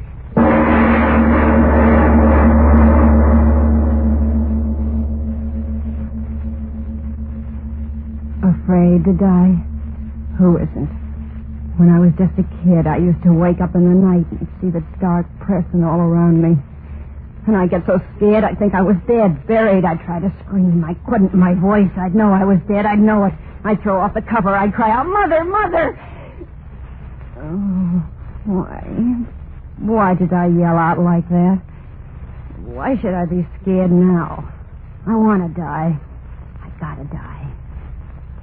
It's cold here in the basement. I wonder if the grave is cold. Why don't I get it over with? The rope's around my neck. One step off the ladder and I'll hang and die. And I gotta die. I gotta die. The wages wages of sin are death. Funny how I seem to hear the words the way my father used to say them. The wages of sin. But was it sin? No, it was hate. I killed her because I hated her. I remember the first time we met. Jay had just married me, and we were walking along the street to his house. Oh, Ella, you'll like my ma. Really you will. Well, Sure, she's swell. Best woman in the world. Is she? Well, I mean... Well, you're my wife now. Ella, that proves what I think of you, don't it? I guess it does. Oh, you and Ma'll get along fine. Will this be a surprise to her? Well, here's the house. What do you think of it? Well, it's all right. Yeah. Well, in we go. Will Ma's eyes pop when she sees you? Pop right out, I'll bet you. Come on, Ma, open up. Got a surprise for you. Jay, where have you been, son? Where? Oh. Surprise, eh, Ma? Meet Ella. Jay, you've brought home a woman. When she said it that way, right from that minute I knew I hated her. And that's the way it was from then on. I wasn't Jay's wife to her, but a woman. Stranger in her house. And it was her house and everything in it. Nothing Jay's, everything hers. Ma, can I use your car to take Ella riding? Ma, mind if Ella plants some roses in your garden? Ma, is it all right if Ella uses... That's the way it was. Hers, everything hers. All I had was Jay, and he wasn't much. You can't blame me, you hear me? You can't blame me for not standing it. All my life I'd had nothing, and at last I was married, and I still had nothing. Her house, her car, her money, her son. I couldn't stand it, I tell you. So I killed her. The wages of sin are death. Why do I keep hearing Pa's words in my head? I'm going to kill myself. I'm going to do it. It's just that I want to sit here on top of a ladder and think and talk about everything for a little while. It's the last chance I'll get. Oh, like I said, I killed her. Well, not right away. I stood it for weeks and months. But all the time inside of me, something was talking. Kill her. Everything will be yours. Kill her. Soft like. And then louder and louder until my head was filled with it. Louder and louder until I couldn't stand it no more. Louder and louder until I said, yes, I'll do it. Yes. Yes. Everything would be mine then. Everything. I always wanted it that way. It had to be that way. Here in this basement. That's where it happened. Jay went to work. I came down here. Oh, it wasn't very hard to do what I had to do. I remember every minute of it so well. Every minute. I called her, and she came down into the basement. You called me, Ella? Yes, I called you. What's the matter? Somebody took the lid off the sewer down here. Land sakes alive. Now, who could have done that? Heavy iron cover like that. Jay wouldn't have done it. Is it deep down there? Of course it's deep. Ain't a sewer anyway. Covers an old well this building was built over. Oh. What are you owing about? Heard my son Jay tell you the same thing weeks ago. Yes, he did tell me. Funny, I forgot. Oh, look. What? Down in the well. Look. I don't see nothing. What? Oh, it's your well, isn't it, Mama? Your well. Everything is yours, so stay in it. Stay in it, Mama. Stay in it. Your well, Mama, but everything else is mine now. Everything mine. And that's the way it was. Easy. Too easy. Jay came home. He said... Hey, Ella, where's Ma? I don't know. She wasn't here when I got back from the store. Must have gone out. Oh. Well, she'll be back. Leave it to Ma. But she didn't come back. How could she? Jay went to the police. They came around. They asked questions. They went away. And nothing happened. It was as easy as that. Wages of sin are death. Wages of sin are death. Oh, why do I keep hearing that in my head? Why? I'm gonna die. Rope around my neck. Just a little bit longer talking, just a little. She was gone. And I had her house and her son. And then I didn't want him. I tell you, he made me sick just to look at him. Mama. I wanted to forget. And then, one day, I got an idea. There was more room under that iron lid in the basement, wasn't there? That was it. Yes, that was it. Got free of her, now I get free of him. Fill the house, quick, get away, far away. Yeah, that was it, a free woman. With my looks and all that money, oh, would I have a time. I planned everything. Told the neighbors Jade was going on a trip. I said Jade wrote me to sell the place and join him out of town. I tell you, it was perfect. He came home that night. The night I was going to let him join his mama. Anybody home? I'm always home. Oh, you said that just like Mama used to. Did I? Say, that reminds me. I got a new detective agency working on the case. They think that maybe she lost her memory somehow. You know, like you read about. All right. What, Ella? Sit down and eat your supper. You want it to get cold? Oh, don't see why you don't want to talk about finding Mama. After all... Sit down and eat your supper. You'll find your Mama. You think so, Ella? Sure. Oh, say, that's good hearing you say that. Finding my Ma, that's something I'd sure like to... He sat down to eat. I'd made him a good supper. Why not? His last supper. And then it happened. We were sitting there eating when there was a knocking at the door. No.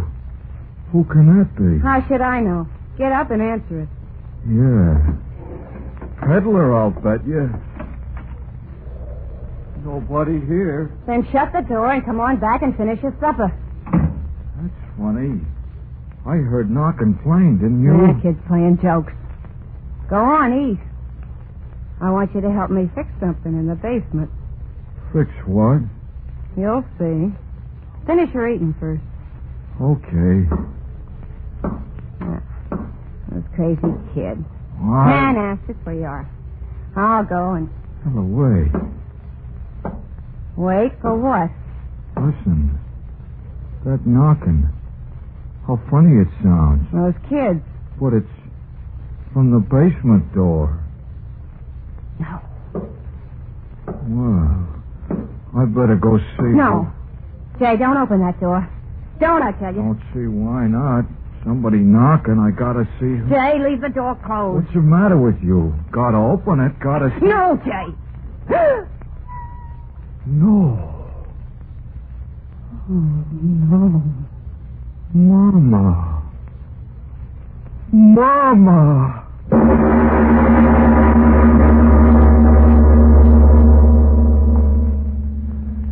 Ladies and gentlemen, this moment when the dead have returned is certainly a fit one to loosen your grip on that chair and take a deep breath and slow up your pulse beat.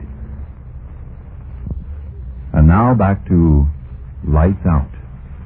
Ella goes on with her story.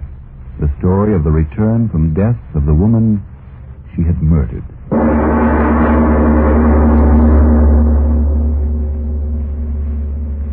Yeah. It was her, all right. There she was. Eyes glaring. Dirty gray old hair plastered wet around her face. Standing there. I could see her with my own eyes. And yet she was dead, I tell you, dead. Jay didn't know that, no. He took that dead thing by the arm, and he led her into the room. And he sat her down in a chair. Oh, Mama. You did come back. I knew you would. We both knew it, didn't we, Ella? Now tell us, Mama, where you been. Why'd you go? Yeah, why come back this funny way? The back way up the basement steps. Why, Mama? Mama, you're sick. Oh, Ella, look, she's dripping wet. Ella, quick, take her upstairs and put her to bed. Yeah, and maybe you better sleep with her tonight. Keep her warm. Ella? Why are you looking so funny? Ella! Ma! Ella fainted. Why did she faint? Why? Sure, I fainted.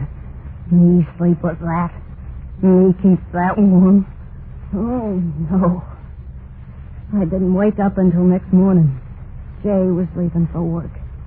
He told me she was sleeping in her room to take good care of her when she woke up. And he went away, happy his Mama was back. When he was gone, I sat down there in the kitchen and waited. It got on to 5. Soon he'd be coming home. I had to know. I tell you, I had to. I went upstairs to her room. I opened the door. Nobody there. I tell you, nobody there. The bed not even slept in. She'd never been there, never. I dreamed it. Jay dreamed it. She wasn't there. She hadn't come back. But I had to be sure. I went down in the basement. I pried up that old iron lid. There was the open well. I lit a lantern and held it in the black hole. I looked in. She was there, floating in the water like a big fat... Oh, but she was still there. Well, that's all that mattered. I piled things over the lid to hold it down, and old trunk boxes, heavy things. That's what I did. They came home after a while. He said, "How's Mama?" I said, "All right." He said, "Call her down to dinner, will you?" I said, "Yeah, sure." Oh, yeah, that's what I said. I knew Mama was all right where she was. We sat down to dinner. He kept talking about her. How funny it was that she still was sleeping. How funny it was the way she came back. But all the time I was laughing inside myself because I knew what had happened was just a strange dream we both had had. Because she was dead. Dead and floating. We sat there eating. I felt good. Her bad dream ended. So this night Jay would join his Mama. Swimming. Yeah. And then, just like the night before, it happened. Say, now who in the world's that? And it's the basement door again. Now what in the... Mama! You! Yeah, I screamed. What good was that? There she was again. The water dripping down off her face and clothes and puddling on the floor. And this time I knew it was no dream. She came into the room. She sat down on a chair. Jay talking all the time. He didn't see the way I saw, that her face was... started to thunder. And Jay said... Oh, Mama, you should never have sneaked out on a night like this. Not to bed with you. In the morning, I'll call the doctor. Ella, you take Mom upstairs to bed. And this time, be sure you sleep with her. You know how scared she is of thunder. Go on now. She's soaked to the skin. I just sat there. I tell you, I couldn't move. Thinking of going upstairs with her, being in the same room with her. It froze me to my chair. And Jay said... No, come to think of it, I'll go fetch the doctor right now. Can't take any more chances. Ella, you take Mama right upstairs and put her to bed. Lie down with her. Keep her warm till I get back with Doc Williams. And he was gone. Gone after the doctor. I sat there, the flesh on me crawling. The doctor'd come, and he'd see that she was dead a long time. She'd be sure to see it the way I saw it, dead, and the water had... How long we sat there looking at each other, I don't know. And then her lips moved, and it was like a cold wind. I said to put me to bed. That's what she said. My son said to put me to bed. And then I understood the whole thing. She'd come back from the dead to keep me from killing him. And she wanted me along upstairs to... No, I wouldn't do it. I sat there without moving. Her lips moved again. He said to keep me warm. Come upstairs, Ella, to keep me warm. Me keeping that dead thing warm. Her wet, cold, dripping skin against... No, I wouldn't do it. She thought she'd make me crazy that way. Hold me in her bony arms until the sense in me ran out, the way the well water was running out of her. Make me crazy. Something to be locked away like they locked my own mother away. Crazy. Oh, no, that wouldn't happen to me. She wouldn't make me crazy, not me. I got to my feet. I turned quick before she could stop me. The basement door. I locked it behind me. I ran down the basement steps. Oh, I knew how to cheat her. The sure way, the only way. Oh, that's why I'm down here now. The rope around my neck. The other end tied to the crossbeam. I'll jump off this ladder. The rope will stretch. I'll be dead. And she'll never get me crazy. Still thundering. If I make noise as I choke, nobody will hear me. And I'll die. And I'll never see her again. Why don't I do it now? There ain't much time. Jay and the doctor will be coming back. I gotta be dead then. Good and dead, or they'll find out the truth about her. Why don't I do it now? Why don't I do it? Because I'm afraid. Afraid of dying. That's why I've been talking here in the dark, because I'm afraid. Oh, it'll be so dark. Empty. Things will go on in the world, and I'll have nothing but the dark. Why should I die? Yeah, why should I? If I left this house, she wouldn't follow me, would she? That's all she wants, the house, her Jay. Well, she can have him. I'll go right away. Far away. They'll never find me, never. Oh, the rope. It's so tight around my neck. Oh, I gotta get it off. I gotta hurry and get away before Jay and the duck. I can't get the rope off. Who's there? Who's coming down the steps? Is that you, Jay? Oh, you followed me down. How could you? I locked the door. Oh, but then I put that iron lid over you, too, didn't I? And it didn't do much good. Oh, listen, I'll go away. You hear me? I'll go away. This'll be your house and everything in it. Hear me? All yours again. And Jay, I'll leave him, too. I won't take anything with me. I'll just go right away. Get the rope off. I'll go. You'll see me go. Oh, I made the noose so tight I can't seem to... Mrs. Kruger, what are you going to do? You're not going to climb up the ladder. Oh, no, stay off. Stay off, I tell you. Don't come closer. I can't stand you coming closer. Stay away, the ladder will fall. The rope is still around my neck if I fall.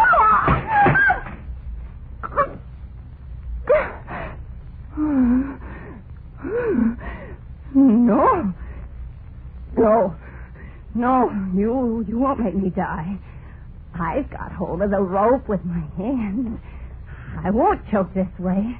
My arms are strong. I can hold on to the rope. above my head for a long time. Jay'll be home right away. He'll get me down. I'll live. I will, and you'll still be dead. Dead. I'll tell them that you fell in the well. They'll believe me. They'll believe me. Well, say something. Say something. I know you're standing down there watching me. You're waiting for my arms to get tired, so I'll let go. But I won't let go.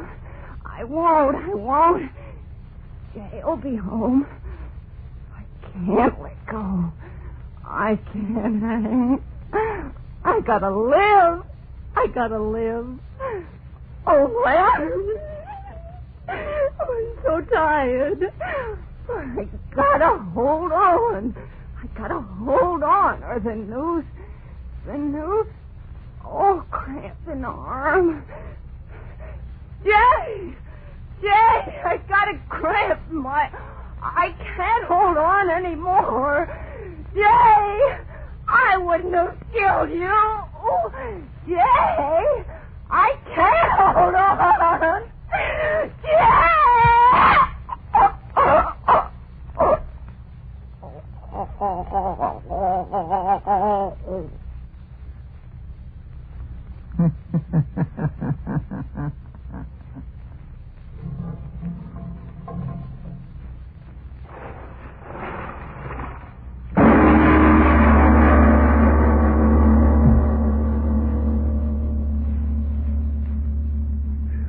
Mr. Obler, last week and again this. You really believe the dead can return to avenge? Well, I have an answer this week. A factual one, which will wait for a moment for you, Mr. Martin. Friends, remember now, if you're one of the thousands who need more vitamin B and iron...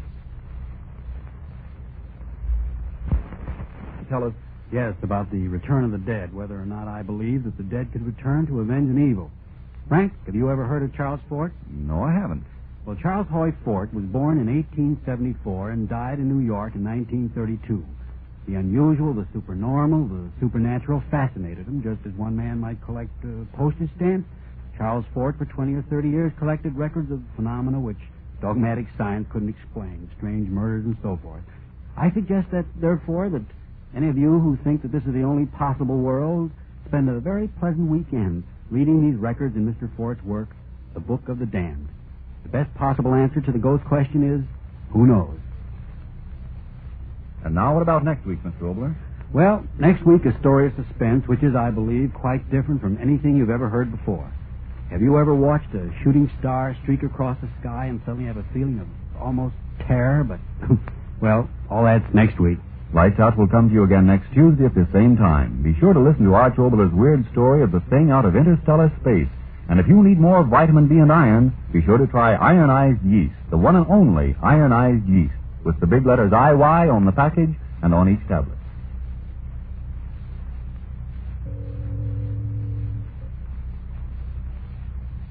Do you intend to be well dressed next year? Then take good care of the clothes you now own, because there's a shortage in many clothing materials. And to help get the best wear from your present clothes, keep them free of grease spots with Energine cleaning fluid.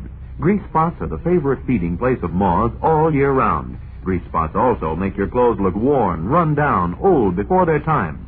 But with Energine, you can remove those grease spots easily, neatly, efficiently. To help care for your clothes, get Energine cleaning fluid tomorrow. This is the Columbia Ironized Yeast presents Lights Out. Everybody.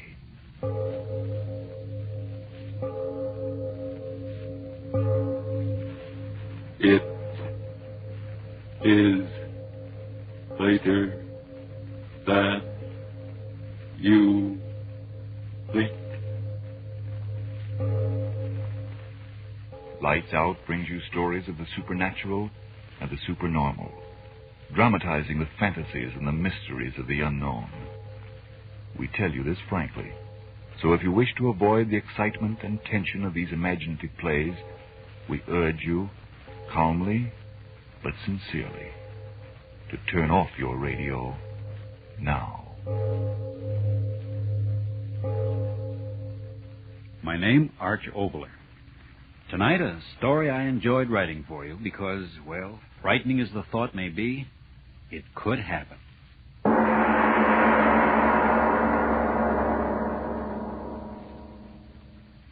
And furthermore, I might speak frankly, my dear Diane, the basic thing wrong with woman is her nose. Let's cut it off. Russell Adams. Then there's the matter of her ears. Look at them. Well? They're too obvious. Cut them off, too. No nose, no ears. Oh, a fine art critic you turned out to be. Oh, is this thing odd? Russ Adams, I hate you. I think it's the best piece of sculpture I've ever done. Egomaniac. Oh, will you go away? Not until I tell my wife how much I adore her. How about stopping the artistic endeavors for the night and romancing with the old man? Any night. Come on. Out on the veranda. There's a moon. Spoken as Professor Russell J. Adams, instructor of astronomy at our beloved university. I don't know a single scientific fact about this moon. It's a special satellite built entirely for romance. Then it's a date. After you, fair Diane? Why do you laugh? Just thinking it's a good thing we haven't any neighbors, or they'd think we were honeymooning. 10 years and 2 more weeks. Sweet. Why? For remembering. Well, the sign. Oh, it's such a lovely night. Yes. You're very lovely with the moonlight in your hair. Darling. 335 days out of the year, moonlight to me is just a reflected light of the sun. A light interesting only that it may be analyzed spectroscopically.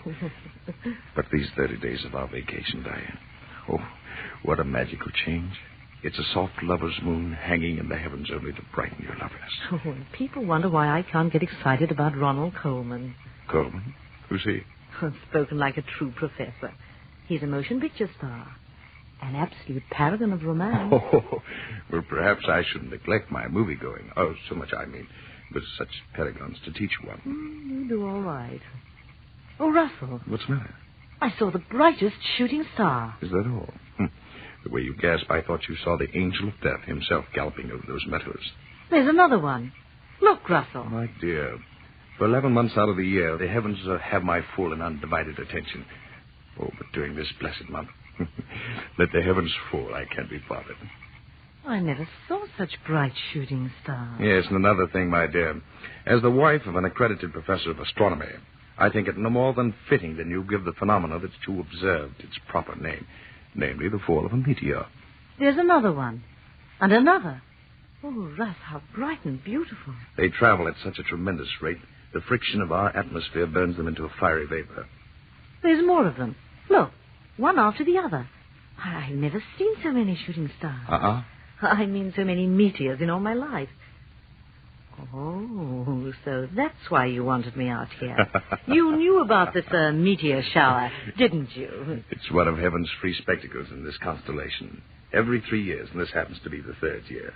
How frightening. Why frightening? Those great masses of stone and iron coming from who knows where in interstellar space, traveling millions and millions of miles and then going up in such glorious flame just as they reach the end of their journey. Not all goes to flame. Hundreds of them strike the earth each year. Well, Russell, there's no danger. Oh, no. The probabilities of being struck on the head by that cosmic rubbish is about 1,000 times more remote than winning a sweepstake without buying a ticket. Oh, look. That one. The brightest of all. Wait, Diane. What's that? I don't know. Something from Look the up. sky. It's shooting star. Look out, Diane!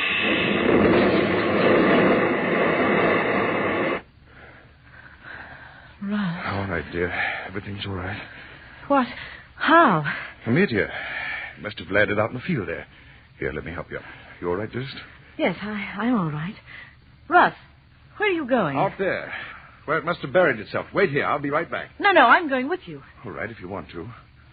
Oh, Diane, what an experience we've had. The one chance in a million I spoke about almost occurred to us. But Russ, was it really a shooting star? That explosion like a bombshell? A bombshell of the universe. What will we find out there? A fragment of the meteorite, I But hope. it'll burn. No. All of its heat will have been dissipated. Then again, it may have exploded into 1,000 minute pieces. I pray to heaven that it hasn't. I'm afraid. No. The danger's all over. Here. The moon's so bright. If any of the mass landed, I should be able to find the torn ground where it smashed through the turf. Oh, please, darling, let's wait until morning. No, I must find the thing at once. The moon gives plenty of light. From the brightness of the flash, I'm positive that the meteor landed someplace right in here. I'll tell you. Look. What? The turf, all torn up. This is the place. Russell, are you mad? Get up off the ground. Right here. It must have struck a glancing blow off the brow of a ridge. I've got it. What? A fragment of it. Still warm. See? No larger than a baseball. All that was left of it. That's a meteor. A meteor, right. All that's left of the meteor that burned and exploded. What a find. Drop it, Russ. What are you talking Throw about? it away. Yeah, come back to the house.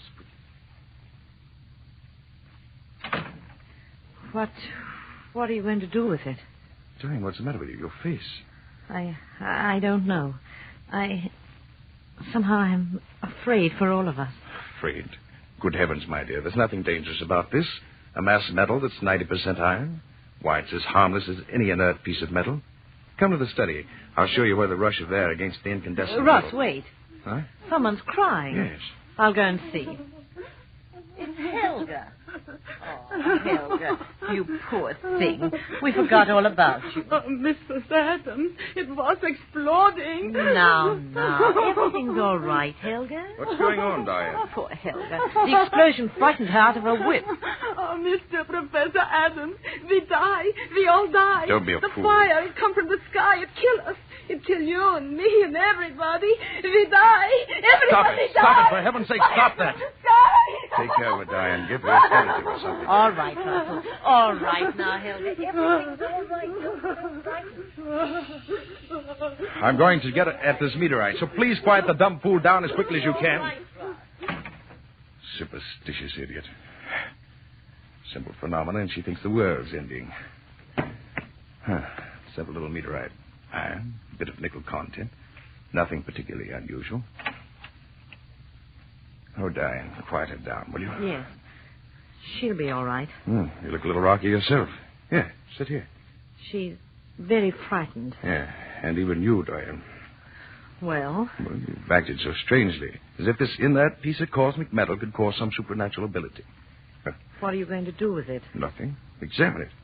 Here, I'll take some of this nitric acid. Where's that bottle? Yeah. Now watch closely, and I'll show you that the stone consists of ordinary elements. Iron. Russell. What? This mark on it. How strange. Yeah. Funny I hadn't noticed it before. Circles the entire stone. I wouldn't be a bit surprised that a blow right here would break it in half. Yes, I think I'll try to do that. No, Russ. Leave it alone. Good heavens, Diane. Nothing but a stone. All I'm going to do is try and break it along this fissure. See, I had a hammer and a stone. Yeah. I wonder if the stone break. Almost solid metal. I'll try. By George, it did. Clean in half. What? Look. What's inside? Flesh. Oh, Russ, how... Negative ray protoplasmic. No, it can't be. It can't. This is a meteor. It came from out there. There is no flesh. Nothing could live. Russ, look. Huh? It's growing. Growing?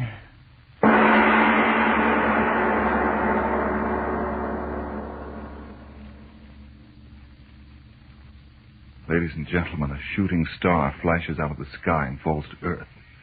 And in it something living from out of interstellar space. Yes, this is the time to take a breath before going on with tonight's Lights Out play, the story of Professor Adams and his wife and the thing from out beyond our world. A meteorite had fallen, and Professor Adams had broken it open, and there was a gray nugget of flesh inside, which, even as the professor and his wife stood watching, began to grow.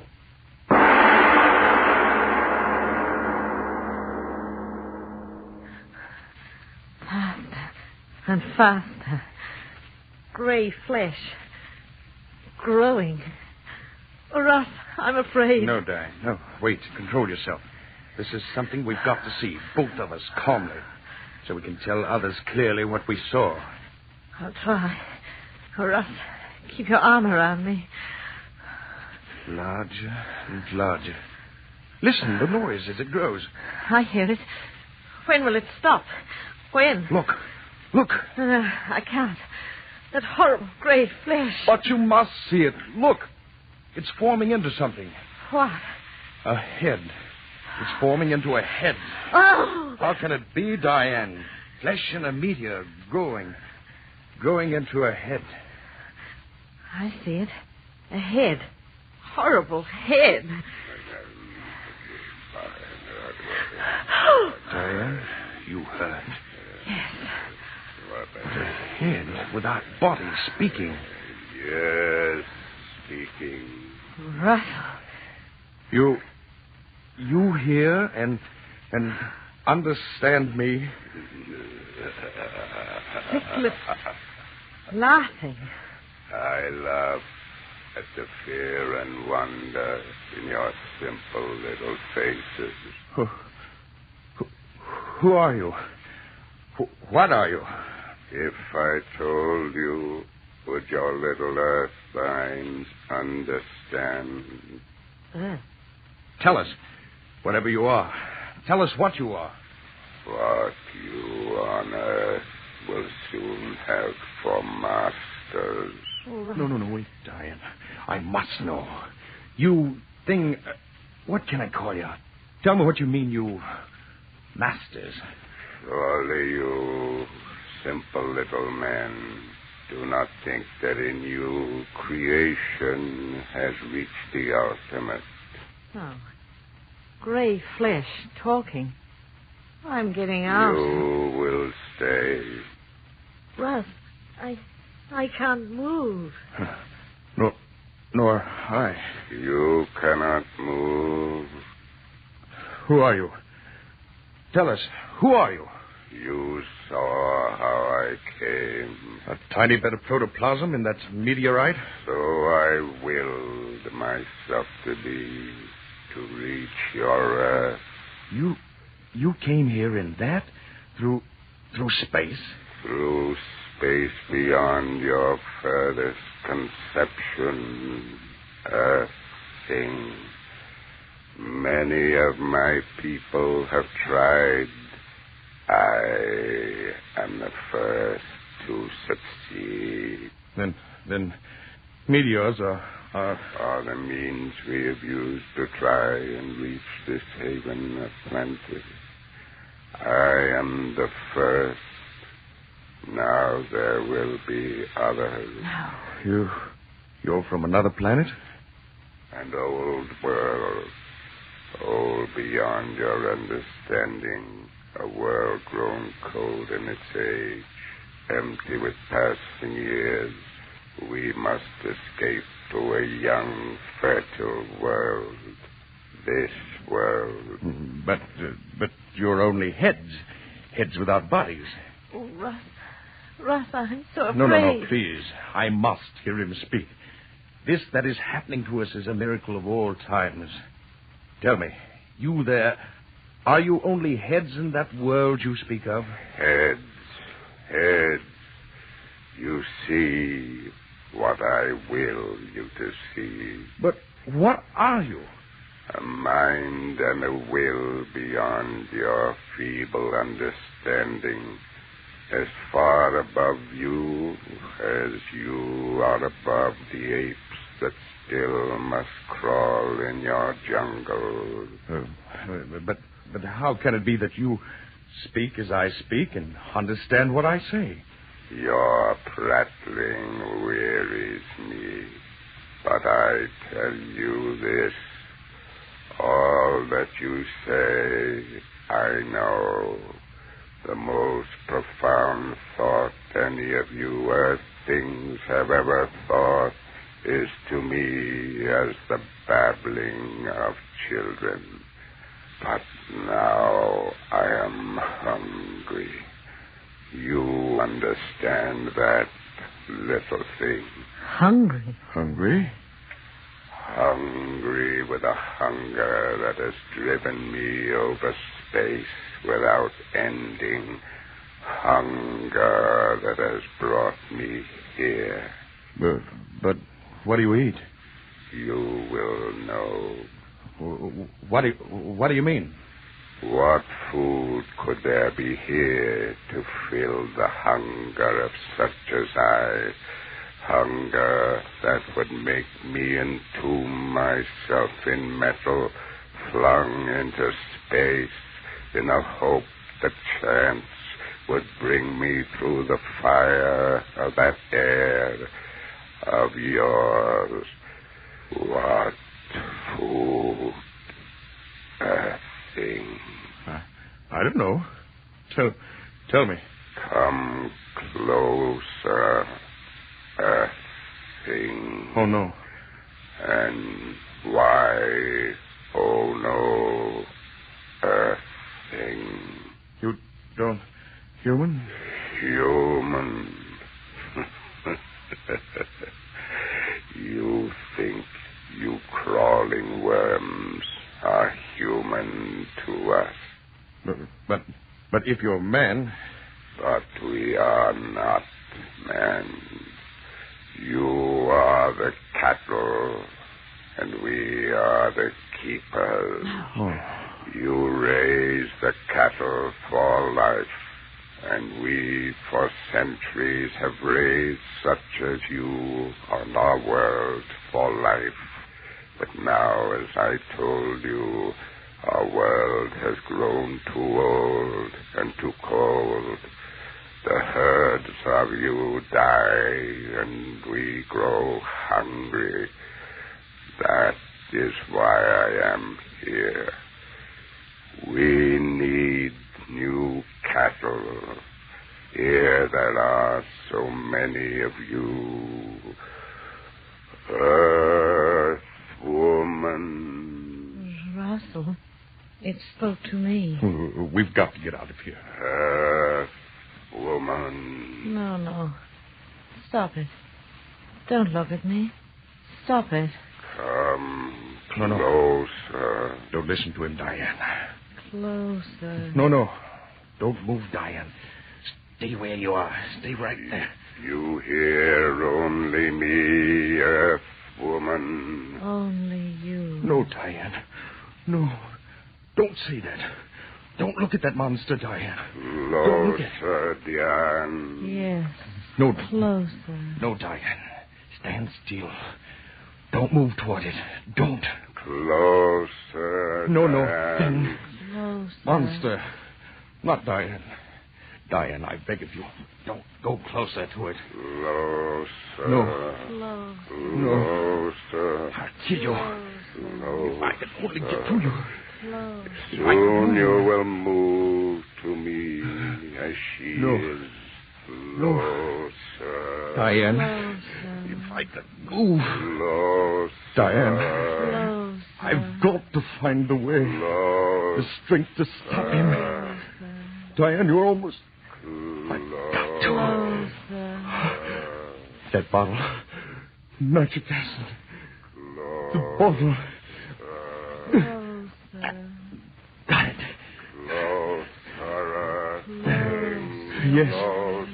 Yes, close to you, monster. Take this.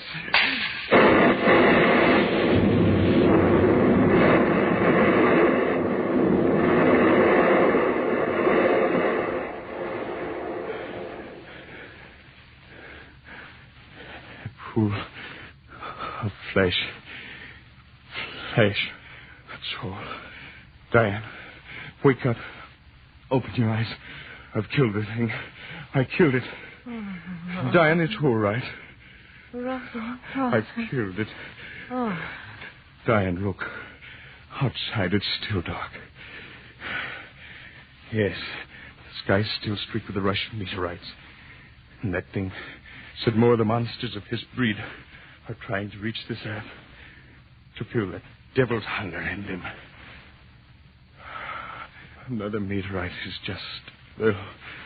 And in it, perhaps... Oh, Diane. Diane. Is that truly to be in for mankind?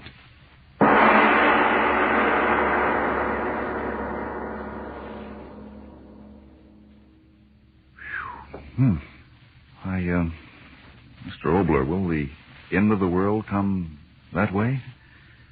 Well, Frank, if you mean will the end for mankind come out of interstellar space in the form of a flying meteor, well, there are some mighty interesting theories along that line.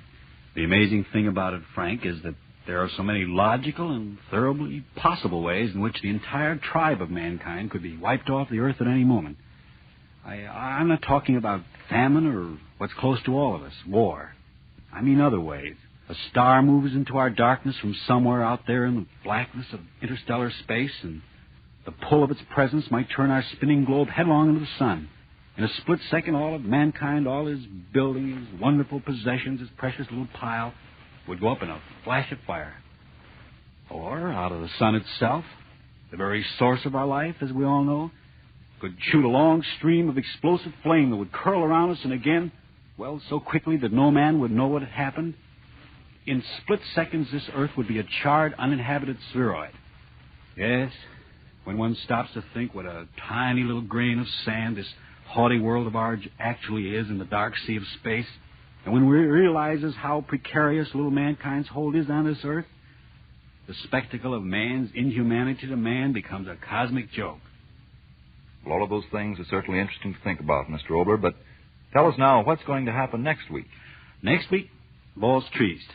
No, that's not a dance. It's a story of chance. That unpredictable chance that makes one man a saint and the next man a Hitler. The flip of a coin, the turn of a card, the bend of a road. I think you'll like what we have to offer you, but as usual, next week. Lights Out will come to you again next Tuesday at the same time. Be sure to listen to Arch Obler's weird story of Valse Triste.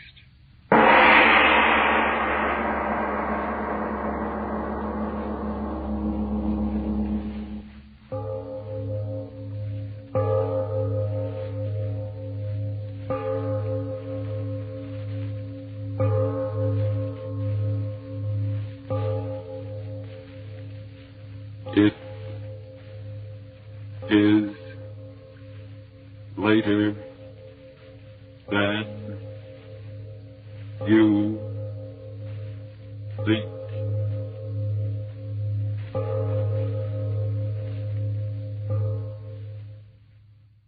This is the Columbia. Ironized Yeast presents Lights Out. Everybody.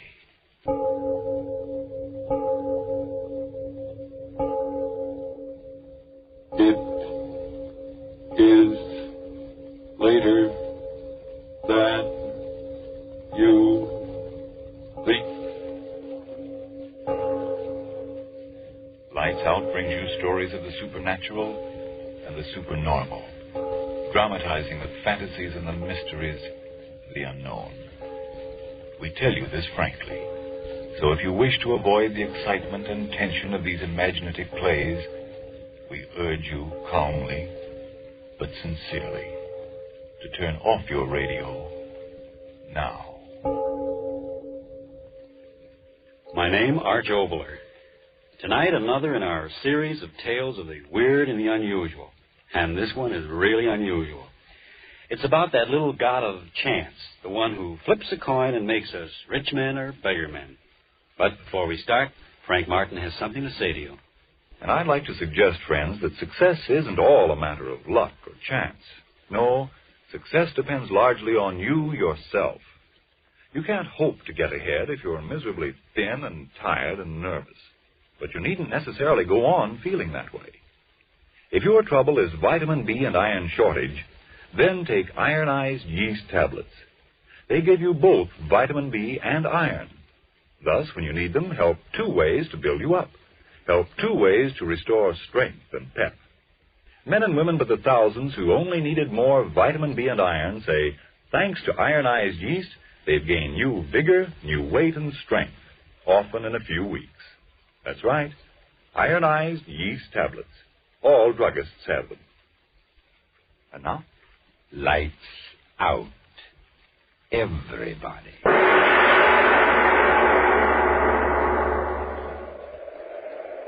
You say the world is planned. I say the world is chance. Sailing, sailing over the bounding main. Cut it out, Laura. Cut it out. You're rocking the boat. Beef, this is really fun. Will you quit doing the Big Apple? This ain't Roxy's. This is a canoe. Smell that air. Isn't it just terrific? Yeah, there's too much of it. Dottie Nelson, don't you talk that way. You know mighty well we came out here to get healthy. All right. So I'll get healthy even if it kills me. Sure was a funny way to pick out a place to go on a vacation, wasn't it? Eeny, meeny, miny, mo. Yeah, and this place was Mo. Well, what if we picked out Alaska or Cicero or someplace like that? At least this way. Oh, Dottie, look. Look at what? On the shore over there, all those big flowers. Flowers? Oh, for Pete's sake, the way you were wiggling, I thought it was Indians. Come on, let's go pick them. Okay, by me, as long as you do the paddling. Hey, look out, Girl Scout. You're driving over the curve.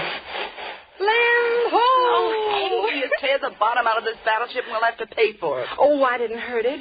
Come on, get out and help me pick these posies. All right. As long as there's no keep off the grass signs. Dottie Nelson, will you get it through that head of yours if this ain't Central Park? This is honest to gosh wilderness. Says you. Make mine vanilla with onions. Aren't they just the loveliest flowers you ever saw? 2 bits were right in the middle of some poison ivy. Hey, look. What? The boat, it's drifting off. Well, catch it, quick. What do you mean, catch it? I can't swim. Dot, do something. Do something. Don't just stand Don't there. you yell at me. You're the one to blame. You should have pulled the boat higher out of the water. Oh, Dot, what'll we do? They'll make us pay for it. Who cares about the boat? I'm worried about us. Us? Yes. How are we going to get back to that camp? Well, we can walk. Oh, you sure must have strained your brain thinking up that one. Oh, you needn't get so fresh about it. You certainly don't think I wanted the boat to... All right. Let's hang up the boxing gloves and get out of here. Dot. Huh? How dark it's getting. So what? Why is it getting so dark? Listen, lame brain. I may be just a hillbilly from 10th Avenue, but I know clouds when I see them. So they're clouds. You know, clouds, rain, remember? I'm scared. Oh, what have you got to be scared about all of a sudden? Come on. I'll get you back to camp. No. Wait, Dot. Huh?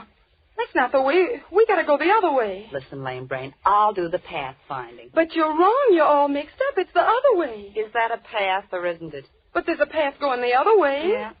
Well, yeah, that's right. Well, what'll we do? You go one way and I'll go the other. Oh, no, we won't. I'm scared. We'll stick together. Okay, we'll flip for it as usual. I had a nickel. Oh, yeah, here it is. Heads, we take the right-hand path. Tails, we take the left-hand path. All right. Okay, call it. Heads. Oh, heads it is. Okay, Girl Scout, lead the way. No, you go first. Okay, but if this path leads up to the middle of nowhere, so help me, I'm going to pull you apart like a herring. So dark. Keep moving. Wait, Dot. Well, what's the matter now? Some more posy? Listen. You hear it? So help me a fiddle. I told you we were heading the right Will way. you turn over that I told you so record and keep moving? I'm hungry. Keep moving. All right. Keep moving.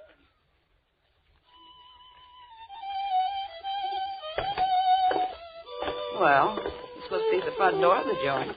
What's that? How funny. Oh, what's funny now? That's pretty music. The place hasn't any windows. The door's all I care about. Do you think we ought to disturb whoever's playing? Disturb is right one side, Lady Gwendolyn. I'll do the knocking. Doesn't seem to hear us. Oh, he'll hear me. There, that did it. It's awful thrilling, isn't it? Okay, you do the thrilling and you'll do the paying if they can't find that boat. Of all the donkeys. How do you do? How do you do?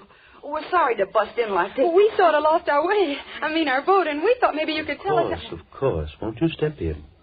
I'm more than glad to see you. Well, of course we will. Come on, Dot. Okay. It's going to rain. Yeah, we found that out. We certainly were lucky to find this place. We heard you playing the violin. Now, did you really? If you'll step this way. Oh, Dot, isn't he the strangest man? Yeah. Turned his face away. He must be terribly ugly. Oh, forget it. Go on, keep moving. If you'll step in here, I have a small fire going. Kind of dark. Yeah. If you'll do me the honor of being seated. All right. Oh, boy, what a chair. Yes, it's most comfortable. Now, if I might be permitted to introduce myself. I'm John Boyd. I'm pleased to meet you, Mr. Boyd. I'm Laura, and she's Dottie. Don't believe me, mister, it's a pleasure. To my dog's hurt. May I sit and talk with you? There's so very much to talk about. Well, we should be getting back to camp. Oh, we got plenty of time. And anyway, mister, you don't know what a lifesaver you were. Was I? Really? Anything gets Laura scared is to be in the dark. All those rain clouds. Then I must apologize for not having more light here. You see, my eyes... Oh, that's all right, Mr. Boyd. I never could remember names.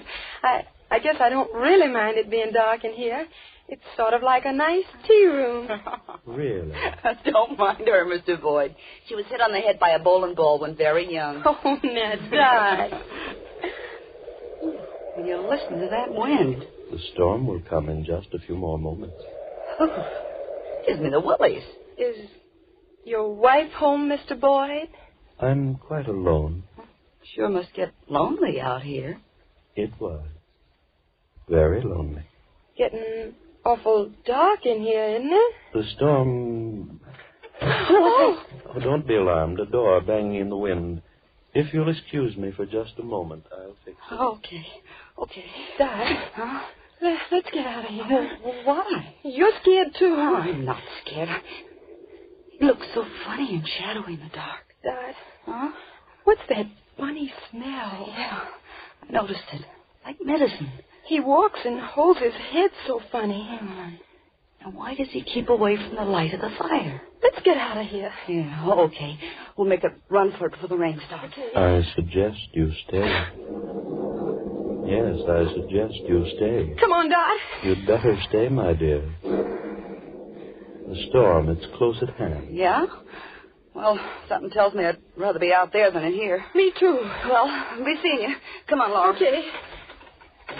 Mister. Yes? Mister, the door's locked. I know it. You know it. Hey, listen. What's the big idea of locking that door on us? You let us out of here, mister. Mr. Boyd, or whatever your name is. Didn't you hear me? What's the big idea of locking the door? I have some very interesting things to talk about with both of you. We want to get out of here. Come on. Unlock the door. We'll scream our heads off. There's no one around for 15 miles. Are you going to open that door? I suggest you sit down. Give us that key. Now open that door. I tell you. Dot, why did you... Sorry I had to do that. I'm really a very gentle man.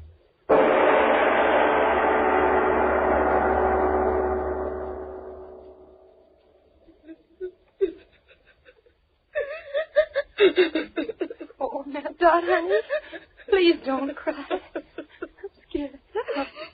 Please stop crying. Please. I think we'll understand each other quite clearly now, won't we? Sit down. Sit down, the both of you. Sit down, I say. There. Now that we understand each other so clearly, we can talk with each other quietly now, can't we? You know, I dislike loud talking intensely. You see, I'm really a very gentle man. Please, Dot, don't cry anymore. That's excellent advice, my dear Laura, excellent advice.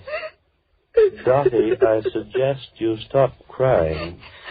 Dot, please, do as he says. I'm all right. Of course, you're quite all right. Now, where was I? Oh, yes. Let me tell you of chance. Here I was, a quiet, contented man, sitting here all alone, and yet I was not quite content. Chance brought you here to me, and chance found me quite discontented.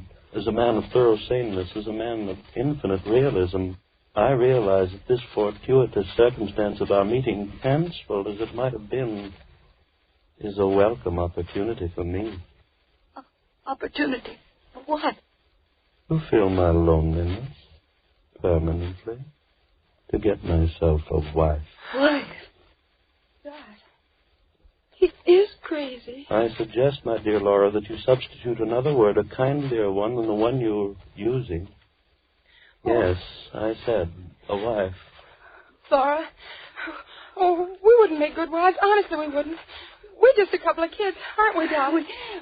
We may call for a hardball, but... Oh, mister, have a heart, will you? Open the door and let us out of here. We'll keep our mouths shut. I swear we will. Mr. Boyd, please.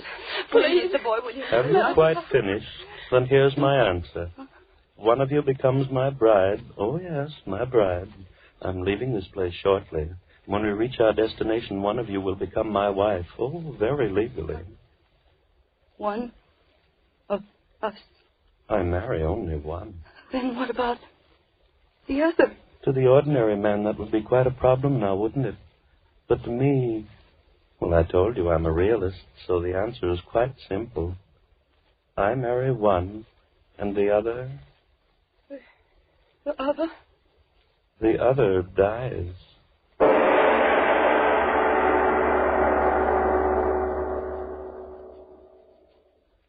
Ladies and gentlemen, two girls apparently are forced to decide between the being who calls himself a gentle man and death. A most difficult choice to make. But before it takes place in tonight's exciting Lights-Out tale, a deep breath to slow up at least my racing pulse, and a moment more to consider another matter before we return to the story of Voss Triest. It's a matter that's facing many an American today. Listen. Gosh, they say I'm too old to fight, and it's beginning to look like I'm even too old for this war job of mine. Why, I can't eat or sleep. I'm losing weight, getting more jittery and worn out every day. I sure am discouraged. Whoa there, don't be so quick to blame your age or your job. Maybe you simply need more vitamin B and iron. You see, when you don't get enough vitamin B from your meals, you may lose your appetite, not eat enough to maintain normal weight and strength. And when you don't get enough iron from your food, you may be weak and washed out, feel only half alive. Well, if I do need more vitamin B and iron, how can I get them? The easiest way I know is take ironized yeast tablets. These pleasant little tablets are a cinch to use. They cost but a few pennies a day, and they give you both vitamin B and iron. That's why ironized yeast tablets have worked such wonders for thousands who only needed more of these substances. Quickly help them regain their old-time pep and strength, and 5, 10, even more pounds of good new flesh. So try ironized yeast tablets, if more vitamin B and iron is what you need. Then see if soon you aren't saying, "Who said I'm a has-been? Why, I've got pep to burn these days. I look like a new man with the pounds I've gained, and a promotion wouldn't surprise me one bit. Why didn't somebody tell me about ironized yeast tablets sooner?" And now back to Lights Out. The two girls have heard the choice. One is to live, and one is to die. And their hysteria has grown with the terror in them.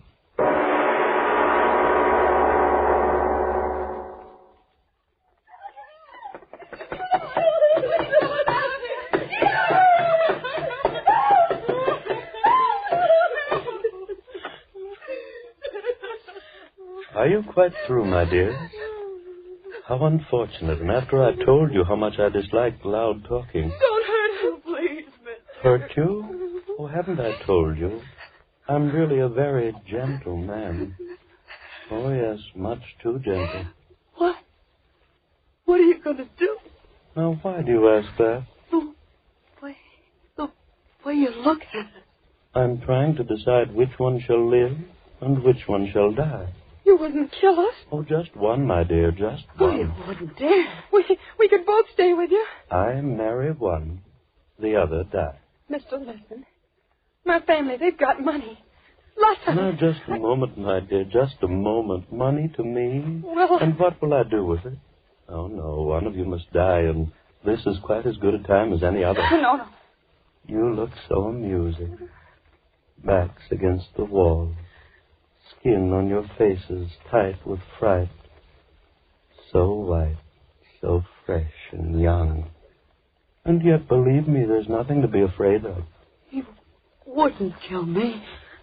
I don't want to die. Oh, it isn't a matter of want, my dear. It's a matter of judicious selection, like nature itself. You see, sitting out here, I've had a chance to watch nature and understand her. She's very gentle, just like I am. And yet she's quite a realist. Two rabbits run before the fox, one to the right, one to the left. The fox follows one and kills. But which one? It's all a matter of chance. With gentle nature herself the chooser. And I shall choose between you two. Oh, I tell you, not me. Don't look at me. It's chance, my dears. Yes, all is chance. Your being there and my being here. All things in heaven and on earth. Chance. Chance. All is chance. And so you'll die by chance. I won't die. I won't die, mister, please. Please, let me out of here. But, my dears, why be afraid? The one that lives, my bride, a calm and peaceful, happy existence. For as you know, I'm really a very gentle man. You devil, you. I'll go to my homeland, and there I'll sit and play my violin. Oh, so sweetly and so gently. I want to live. I've got to live. And the one that dies, quick, sudden, complete oblivion. So why be afraid? Mr. Boyd, listen, I'll marry you. Sure, I don't want to die. You hear me, Mr. Boyd? I'll marry you. Marry no. you. Then you'll kill me. Please, will you I'll marry you, me? I'll marry you. No, I'll marry you. Stop. Marry me. Stop. Marry me. Now you're making me angry. I don't like loud talking. It isn't good for me. I've been alone too long. Loud talking hurts my head. Why did you do it? Why?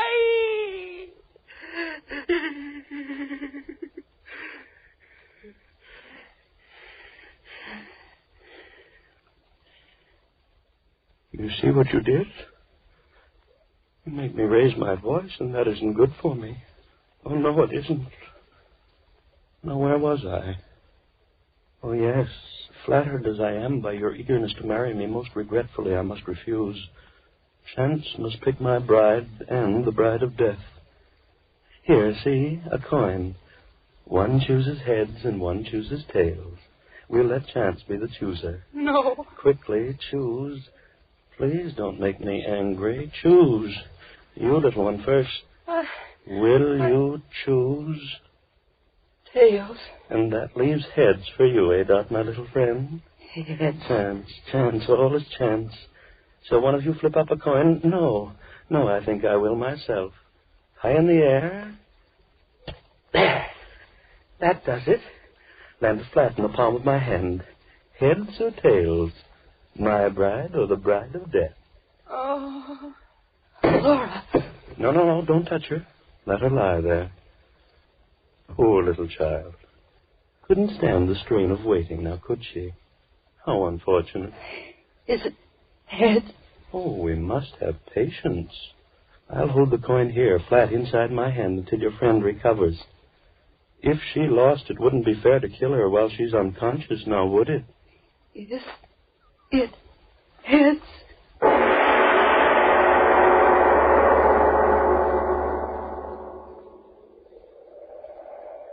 Oh, there's no doubt about it, Jim. They're drowned, the both of them. I should have had more sense than to let them have the boat. A couple of city kids like that. Now, Jim, don't blame yourself. This water's treacherous. Look where the bottom of the canoe stove in. They must have hit a rock and gone right over. Yeah, neither one of them could swim. They told me that. Oh, this is an awful thing to happen. Hey, did you wire the sheriff? Yeah, I will as soon as we get back. Come on, let's keep on going downstream. We've got to find them. Yeah, that's right. Hey, what's that? What? Did you hear it? Oh, that. You mean that fiddle playing? Oh, I know. That's old man Boyd. Lives a couple of miles up through the valley. At least I think he does. I've never been up there, though. Hey, the wind makes it sound as if that fiddle's right here. Yeah. Well, how about going up and talking to him? Maybe he saw him. No. He's way off in the woods. He wouldn't see him. Well, anyway, let's talk to him. I tell you, it's no use, Fred. They're drowned, and that's the end of it. Downstream, that's where we'll find their bodies. At least let's go talk to him. Why waste the time? Well, they might have wandered off. Oh, don't be a fool. Look at the canoe. Well, at least let's go talk to the guy. It's a couple of miles over there. I'll tell you what, we'll flip for it. Huh? Heads, we'll go up there. Tails, we'll go downstream. Okay. You got a coin? Yeah, here. You flip. Okay. There. What is it? Ha! Tails. Well, we save a 2-mile walk.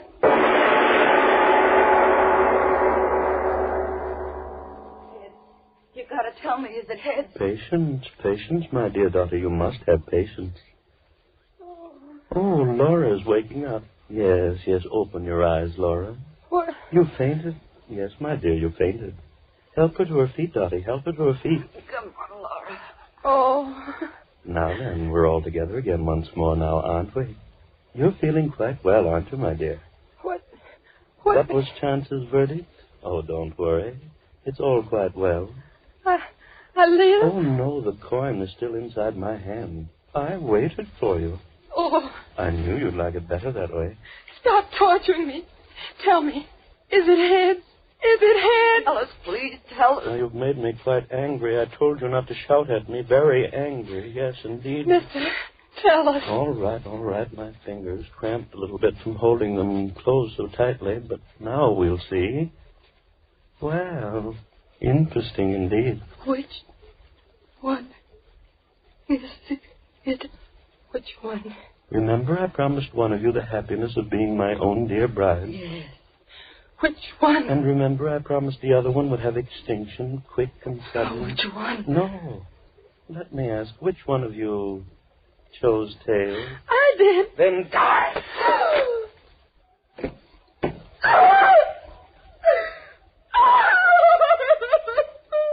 Oh, no need for tears for her, my dear. She died quite gently. No, enough of tears. For since she's dead, it's you who will be my bride. No, I won't. There is no choice. Chance was the chooser and you the winner. I'm a man who always goes by chance. Now get up to your feet. This one is Death's bride. You make it all quite difficult, you do. Why do you persist in making me angry? Chance, all is chance. You'll be my bride. We'll be quite happy in my homeland when we get there. We'll pack, get to the seashore. No. First I'll play for you.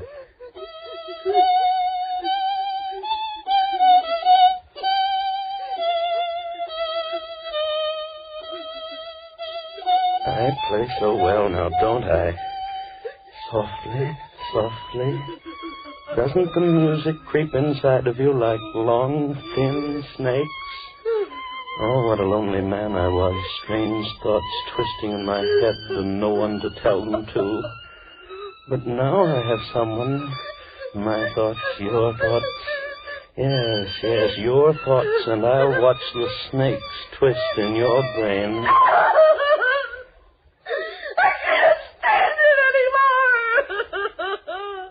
Now you've made me very angry. I won't play for you again. I won't. And crying loudly, too, when there's no reason. The marriage will be quite legal on shipboard. Shipboard, yes, shipboard. I told you we must hurry. The rendezvous. I've been waiting for months. If we miss this, there'll be no more, and I must get back. And that reminds me there's something I must tell you. Yes, tell you because I try to be a fair and gentle man. Come, over by the fire. Come, I say. There. Just light enough. Now come into my arms. No. Into my arms, I tell you. There. Close to me. My little bride-to-be. Yes, I shall tell you everything. I suppose you wonder why a man of all my talents and education hides away in this forsaken place for all these months. Well, you shall know the reason. Look at me. Look. Closely. You see, my dear, I had a little accident. I haven't got a face.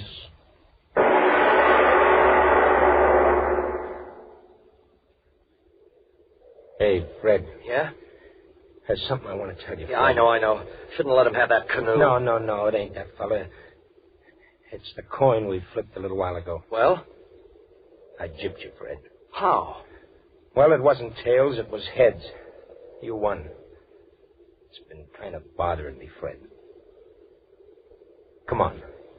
Let's go back upstream and talk to old man Boyd, the way you said, huh?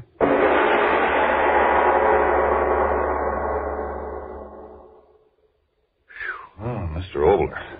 All right. I want to say something very quickly to the radio audience. Ladies and gentlemen, believe me, the story you just heard was just a story intended purely for amazement and amusement.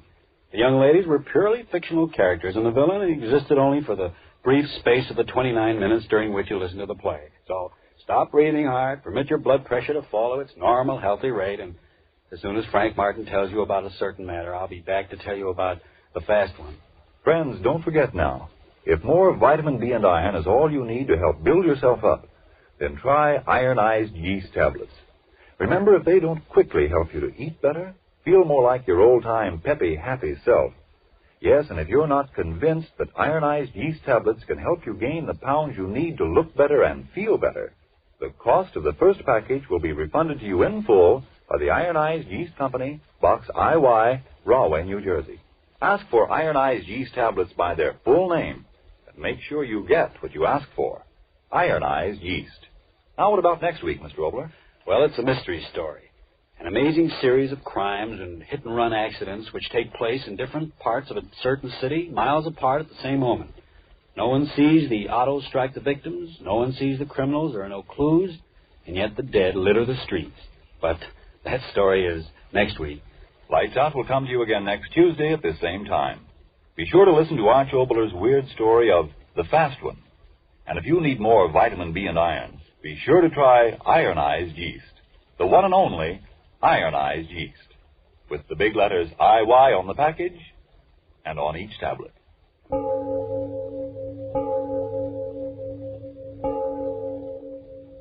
It is later than you think. Did you get new clothes for Christmas? Well, there's a shortage of many clothing materials today, so take good care of those new clothes and call on Energine cleaning fluid to help you do it.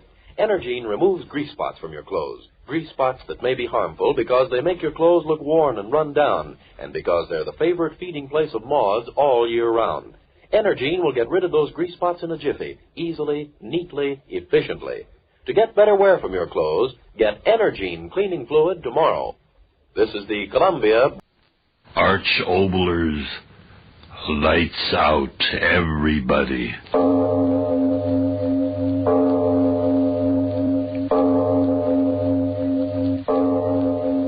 We bring you stories of the supernatural and the supernormal, dramatizing the fantasies and the mysteries of the unknown. We tell you this frankly so that if you wish to avoid the excitement and tension of these imaginative plays, we urge you calmly but sincerely to turn off your radio now. Who among us, and you're included, has not had the dream at one time or another of being superior to his or her fellow beings, to jump higher, to run faster, to dance better, to be more beautiful? We've all run the gamut, all of us, at various ages, of standing out from the crowd of humanity. That's what our story is about today, being different in a very special manner. And now, if you haven't already done so, turn off your lights now.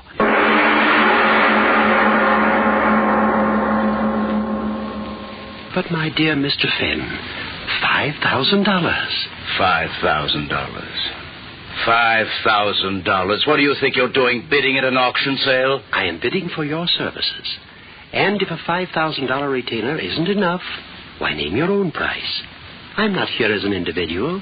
I'm the representative of a group of casualty insurance companies who handle practically all of the burglary insurance in this entire area. Well, if you're that important, talk important money. $10,000 cash. Very well. I'll write you a check. Fenn Detective Agency. Fenn. Yes.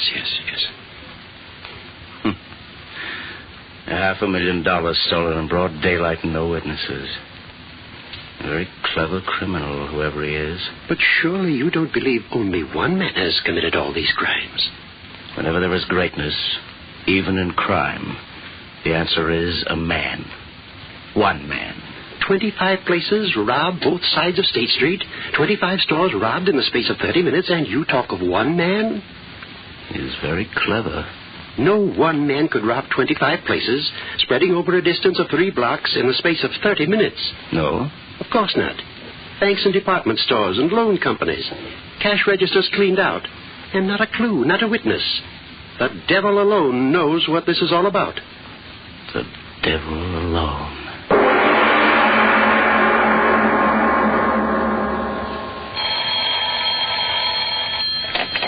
City morgue. Oh, hello, Chief.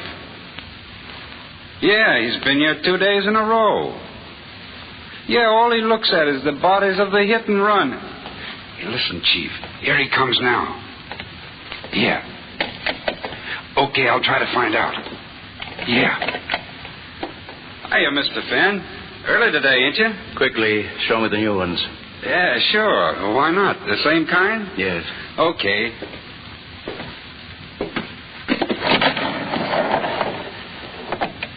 This one's name is, it's on the tag here, Morrison something. Relatives ain't claimed him yet. Look at him. Smashed up pretty, ain't he? He never knew what struck him. I'll say he didn't.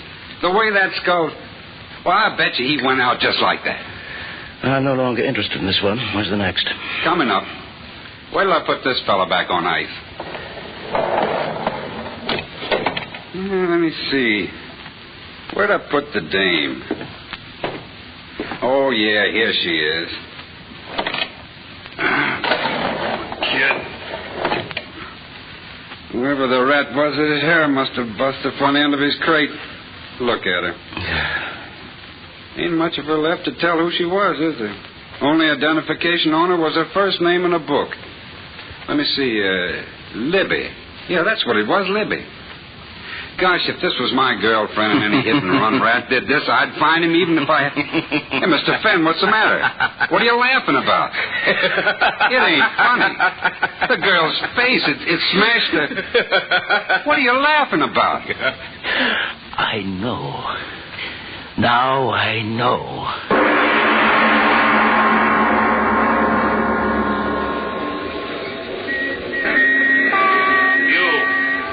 You. Hold on there. I want to talk to you. Are you talking to me, copper? Oh, wise guy, huh? Listen, you, what's the idea of cross-examining everybody in this neighborhood? Now, just a minute before you start using that nightstick, you better have a look at this. Why, you're a private detective. Brilliant. Well, now, how was I supposed to know that... Well, you know it now. Tell me this. What do you know about the hit-and-run cases in this district? Oh, that's bad, sir. But what can I do? Drunken rats driving without lights and giving no warning? We'll get them tonight, sir. Believe me, we will. What do you mean? There's going to be 10 squad cars touring this district. Just a moment. One question.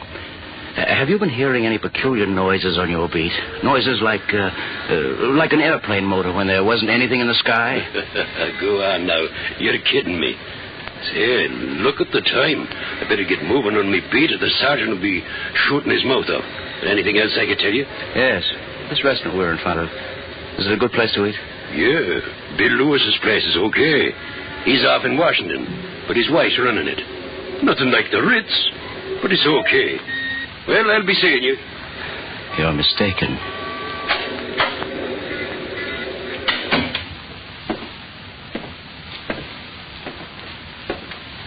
What'll you have, sir? Nice dinner? Coffee. Piece of nice fresh pie? Apple, peach, cherry? Apple. Yes, sir, right away. I beg your pardon? Where did you come from? I followed you in. I wish to speak with you. I don't want to buy anything. I am not selling. Just like you, I am asking questions. Eh? I have been watching you. All afternoon you have been asking many questions. What's that to you? I am a Bellini, Dr. Bellini. I live in this neighborhood. I am interested in whatever goes on in it. Glad to meet you, Doctor. Maybe you can tell me. Have you heard any unusual noises during the late afternoon and evening hours? A noise you couldn't quite locate or explain? Noises? What noises? You are a detective. Why do you ask that? As a physician, I pride myself on my powers of observation. You are a detective, eh, my friend? Yes. Then come with me. Do not raise your voice now. This gun in my pocket will kill you. Walk slowly toward the door. Make no noise. Now, open the door and step outside. I advise discretion. I will be close behind you.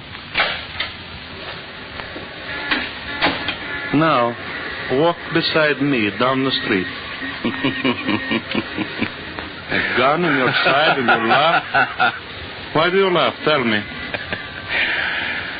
I've been looking for you, Dr. Bellini. Yeah? Why? I must know your secret. I must. Very well. But there is a price to pay. Price? What is your price? Death.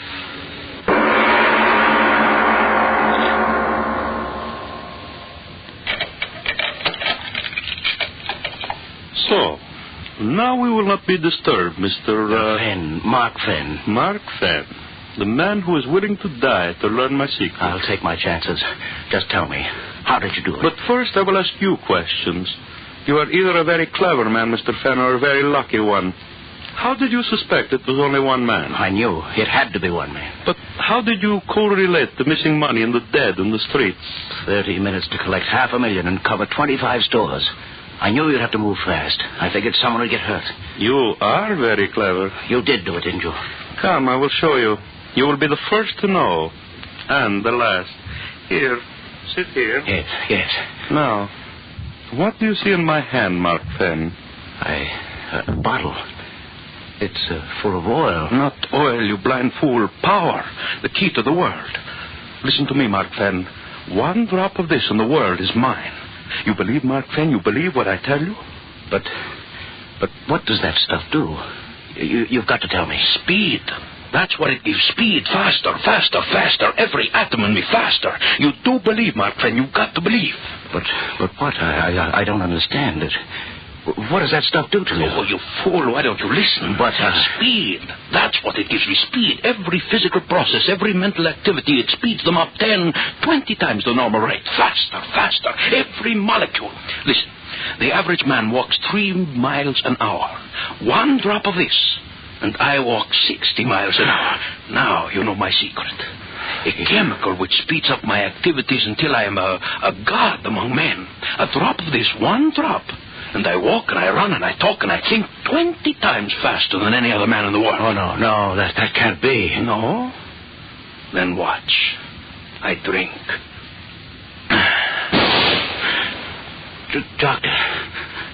Dr. Bellini. Where are you, Doctor? Where are you? Bellini. I've never seen Bellini, what are you talking about? What are you saying? I don't understand. Stop it. Stop it, I say. Stop it. Bellini, you went away. Where? What happened to you? Why do you talk like that? I told you all physical, mental processes speed up. Wait a second. Chemical effect will wear off completely. That stuff, it makes you talk fast, is that it?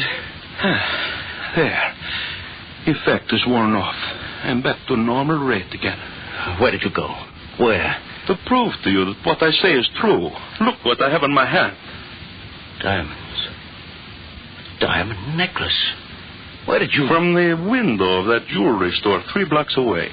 You were there and back in these few seconds? 20 times faster than any man can run, I ran in those few seconds. 20 times faster than any man can think, I thought in those few seconds. Now, do you believe, Mark? It was you moving at 100 miles an hour that knocked down those people and killed them. It was you moving so fast, they were not hurt. Though they were hurt, but not you. Yes, it was I. It was you moving so fast they couldn't see you who took that $500,000 in cash from those stores. Yes, I. Me too. You? Yes, me. All my life I wanted. Bellini, the power you've got now, Bellini, I want it too. But why? Why should I share it with you? Because I can help you.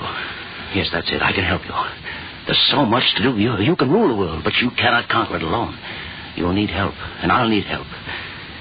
You hear me, Bellini? I'll help you. I'll do anything you say, but you must let me join you. With the dream of all my life coming true. Power like God. Let me join you, Bellini. Let me. Yes. I need a man like you. Together we will help the world.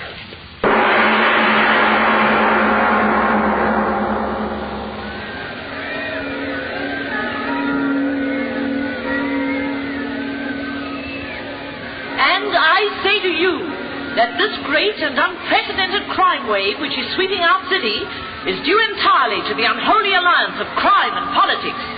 Sweep the culprits out of office, as I tell you that our streets will be able to walk once more.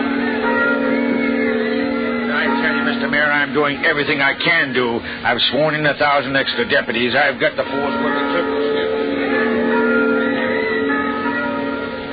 And I tell you, fellow citizens, this alliance of the underworld and their masters can never be broken until we, the people, take matters into our own hands. Like the vigilantes of old, we must rise in our wrath and drive these vampires out of our fair city. Fellow citizens,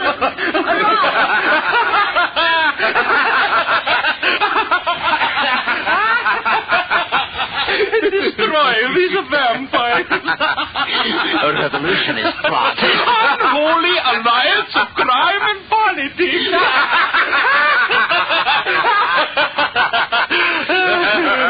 Oh, we have done well in these 10 days, eh, Mark Fenn? Oh, I say we have, Lady. $10 million. Nobody in the world ever collected money that fast. It was good letting you join me. I told you. All the places where money is, you know. But it's not money alone we want, Bellini. Oh, I know. We have been just, how do you say it, testing our wing. And now we're ready to go. Yes. New concentrate of my chemical is ready. Today we have taken the city, tomorrow the world. The world. But now, while the city we have left behind us boils in the madness we have brought to it, you and I, we will rest, eh, Fenn? You laugh again. Why? I was thinking of the fun I had this morning. Oh, you mean when we liquidated your enemies? Dead. Every mother's son of them.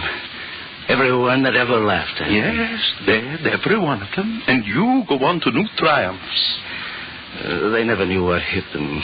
That's the only trouble with moving so fast, Bellini. You mean when you struck them at 50 times the normal rate? Yes, it was like hitting them with a 6-inch shell. Their skulls smashed in like empty eggs. And you are disappointed because your revenge was over too quickly, eh, Mark Fenn? Yes.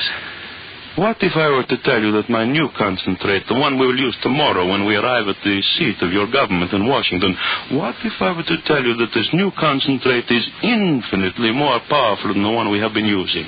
More powerful? How can that be? Listen. The one we have been using increases the physical and mental rate 20 times. Is that not so? Yes, talk, walk, run, and think 50 times faster. So there you have it. With the new concentrate, talk, walk, think, and run an infinite number of times faster than normal. You mean there's no limit? No limit. We'll move faster? As fast as we like. Say. 200, 300, 500. The limit will be our desires. A blur of light. Here, there, the next place. Masters of men. Because compared to us, men are snails who crawl while we run.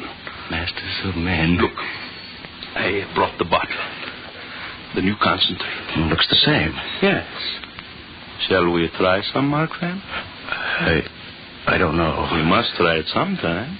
Yes. It is the same basic formula as the other. Sure. I do not ask you to do what I will not do myself. We will take equal amounts and compare reactions. How much will it? 2 drops each. I have 2 medicine droppers ready. Yes. The moment we swallow the drops, we will move toward the... You see that barn across the field? Yes. We meet there and see how fast we can move. Here are your drops, Mark Fenn. Surely you're not afraid, my friend. Afraid? Me? Oh, no, of course not. Give me those drops. We drink together. Yes.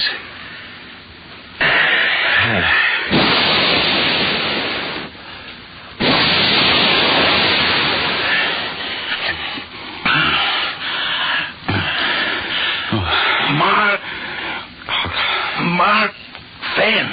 What? Mark Fenn. Bellini. What happened? I am not quite sure. The barn. We're lying by the barn. We did get here. Mark Fenn, your clothes. My clothes? Well, I'm naked. I too. Mark Van, listen. We moved so quickly through the air, our clothes were torn off. Yeah. The new concentrate, infinitely more powerful. We moved through the air at a tremendous rate, hundreds of miles. Blaney. What? Your lips, they're not moving, and yet I hear you. Your lips, they do not move either, and yet I hear you too. That cannot be. What is it, Bellini? Our reactions. The concentrate has speeded them up so intensely we read each other's thoughts. No, do not move. Why not? The concentrate, it was too powerful. We must lie quietly until its effects wear off. Yes, but... Bellini. Van, why are you looking at me like that? Your face. My face? Something's happening to it. What? Speak up. What is wrong with my face? What? Yours. What? Your face. Creases in it. Lines. And yours. That's what's happening to yours. Bellini. I feel... Bellini. What's happening? Tell me. Age. That is it. Age. Age? Age. What? We are aging. We are aging. Aging? What are you talking about? Concentrate. Our physical reactions, they have been speeded up too much. Tell me, what's that got to do? Listen to me. The concentrate, it has speeded up our life processes to infinity. Every second is aging us a year. Every second. No, I'm a young man, Bellini. You're lying. I'm not getting older. I'm not. We are dying, Mark Van.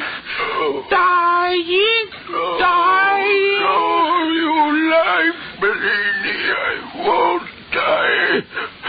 I won't die.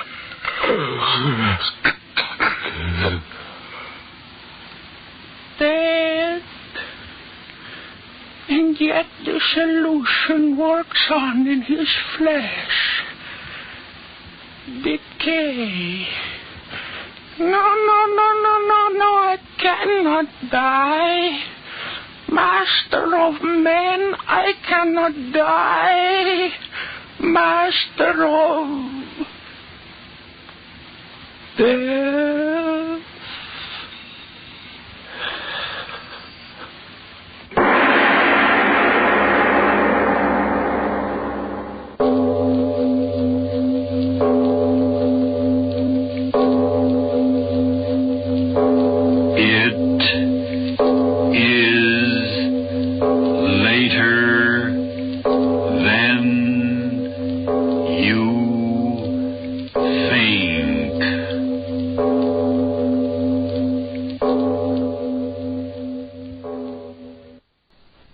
Lights out, everybody, for the devil and Mr. O.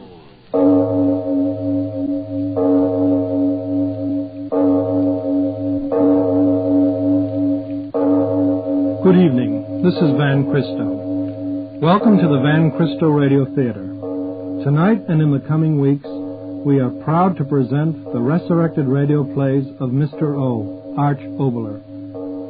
Arch Oboler is regarded by many drama critics as one of the greatest radio playwrights of all times. He achieved national acclaim as the writer and producer of the highly popular Lights Out series.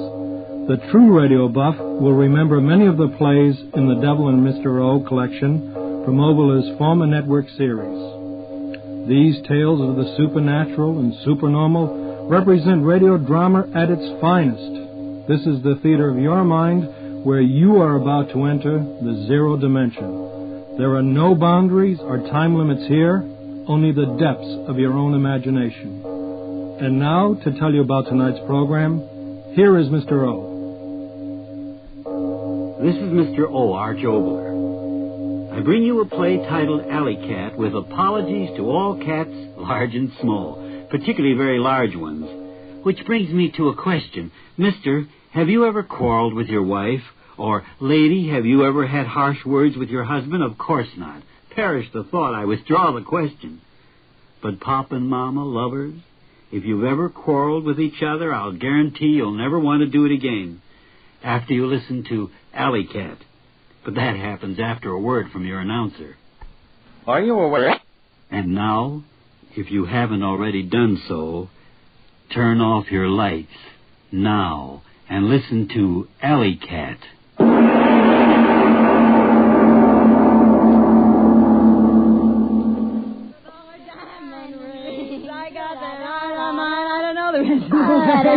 Hey, girls, cut it out, will you? Linda, for the love of... Cut it out, will you? The old man will be panning here in a minute. Yeah, so what? Give me my drink, Queenie. Oh, baby, do I feel swell. Hey, look what time it is. Come on, Queenie. We better blow out of here. Yeah. No, don't go. I don't want to be alone. What do you mean, alone? Your husband's here, ain't he? Ah, that guy. What does he know about having fun? Work. Makes me sick where I've never been sick before. That's pretty good, huh, Kenny? Come on, stick around. Let's have some more fun. St. Louis woman with all a diamond ring. For heaven's sake, Linda. Well, speak of the devil. Hiya, Johnny boy. Come on in. The water's fine. Only it ain't water. Linda, for heaven's sake, I'm trying to work. Go away. You're spoiling my party. Throw him out of here, Kenny. He's only my husband. Linda, take it easy. Get out of here. You, whatever your name is. Okay. And take that woman with you. Go on, clear out. No, wait. Don't listen to him. It's my house.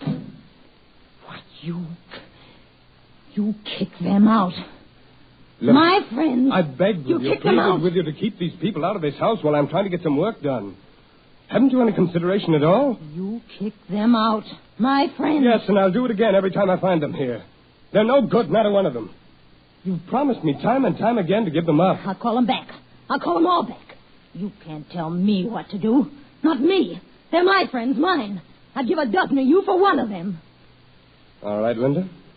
If that's the way you feel. You haven't got a grain of loyalty in you. All I ask is a little peace and quiet in my own home, and I can't even have that. Go away. Night after night, you and these people yowling and screaming like a pack of alley cats, and you the worst of all. I'm through, Linda. I'm through with you for good. Oh, no, you're not. Oh, no, you're not. Keep away from me. Keep away. Oh, Linda. Mm-hmm. You see? You're not through with me at all. You'll never be through with me. Never. Oh, Linda. Now, let me go. Let me go. I don't want you, you fool. You're not through with me. I'm through with you. No. I'm tired of you. Do you hear me? Tired of you. I'm going to get so far away from that smug face of yours I couldn't see it with a telescope. Linda, my wife. Ha! Your wife. Why do you think I married you? Oh, you love me. I married you because I was sick of working in a two-bit barber shop, because I was sick of living in a hall bedroom wearing bargain sale dresses. I wanted dough, plenty of it, all I could get. And you were the best chance to get it that came my way. No, Linda, you did love me. You must have loved me. Oh, well, I loved you about as much as that canary up there loves its cage. I told myself I'd stay with you a year, divorce you, stick you for plenty of alimony, and then get out. We've been married 5 years. Yeah, 5 years. Because you fooled me. That's why. I fooled you? Yeah. You started to make a lot of money. More money than I ever thought you could make. So you're giving me the air, No, Linda, I love you. I didn't mean what I said. I didn't. Well, I did. Linda, don't leave me. You're no good. I know you're no good, but heaven help me, I love you. I'll never love anybody else. Get out of my way. No, I won't let you go. You've got to stay. Get your hands off. You're no good. You cost me my self-respect, but you stay with me. You stay with me or I'll cut you off without a cent. You'll never get a dime from me, not a dime. Stop it. Stop laughing. Oh, you sap. You fat-headed sap. Stop that. Mm-hmm. So you're gonna cut me off without a cent, are you? Why, you fool. I've got everything that belongs to you now. You hear me? Everything. What are you talking about? This house. It's in my name, isn't it? The car. It's in my name, isn't it? No, you wouldn't. Oh, wouldn't I? Well, listen to this, my darling husband. I cleaned out the bank account yesterday. Oh, no. Every cent of it. I won't be in the street. Oh, no. You will. Now, this is my house. Get your things and get out of here. I'll kill you. I'll kill you. No, let me go. Let me go. Oh. You touch me again and I'll tear your eyes out. You cat. Get out of my way. That's what you are, a cat. A big, white, heartless cat. Get out of my way. You think like one, you screech like one, you claw like one. You even look like one. Your eyes, they're cat's eyes. That's what they are, cat's eyes. A cat, that's what you are. A white cat. I didn't marry a woman, I married a cat. Keep it up. Laugh Keep at it me. up. You're doing Go ahead, swell. laugh at me. You're a cat, a sneaking, yowling cat. A cat. You're a cat. A cat. Cat. You're a cat. Now, that's enough of that. I don't like it. A cat. Stop saying it. A cat, you hear me? A cat. John. Stop staring at me like that. Stop staring at me. John. What's happening to me? John, my head. I can hardly see. John, help me. John. Linda. What are you staring at? What are you staring at? What are you... Linda! Linda!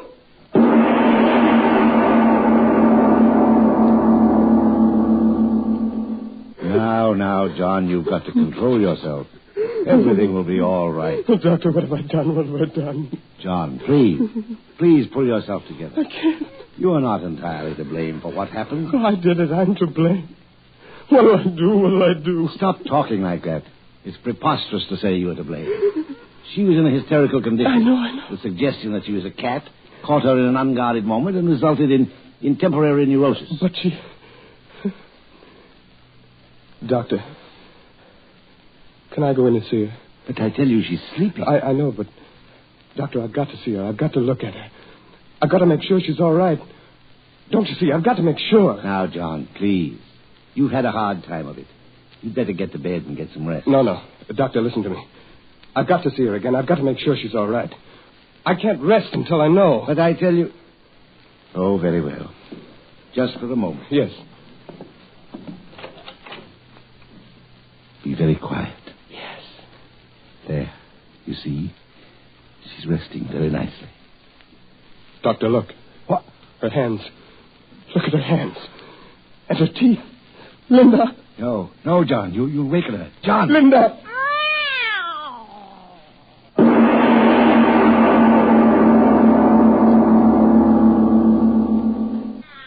Oh, Doctor, listen to her. Steady, John. I can't stand it, I tell you. Doctor, what is it? What's happening to her? I don't know, John. I don't know. Oh, listen to her. What'll I do? Fingers into claws. Teeth into fangs. It can't be happening. Well, it is. And yet I've seen it with my own eyes. You've got to do something, Doctor. You've got to. You're my friend. You've got to help me. But what? In the name of all that's rational, what? Well, think. There must be something you can do. A drug, something. Oh, John, I don't know what to say. I can't think. I'll call in someone else. Yes, that's it. I'll inform the authorities. They'll take care of everything. No. Wait, Doctor, wait. What's the matter? What is it? You're going to inform the authorities? Yes, of course. Don't you see, my boy, it's the simplest way out of this. Way out? Of course. For you and for me. What do you mean? This horrible thing that's happened to Linda, it goes beyond just you and me. It goes beyond the normal into the supernatural. The world should know about it. No, stop. You mean you're going to let everyone know what's happened to Linda? Of course I am. But you can't do that. She's my wife. Do you hear me? My wife. No. Now don't get excited again, John. Listen sensibly. We owe it to science. Science? Who cares about science? She's Linda. She's my wife. And I cursed her to God and I turned her into a yowling beast. It's my shame, mine. And you're not going to tell anyone else about it. No one. It's my duty, John. I must inform the authorities. No. Keep away from that phone. Keep away, I say. I'm sorry, John. I must call. John. My friend.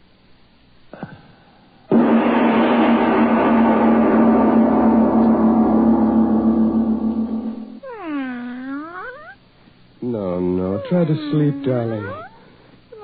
Try to sleep. Yes, I know, darling, but it's almost morning. You must rest. Sleep, Linda, sleep, my darling.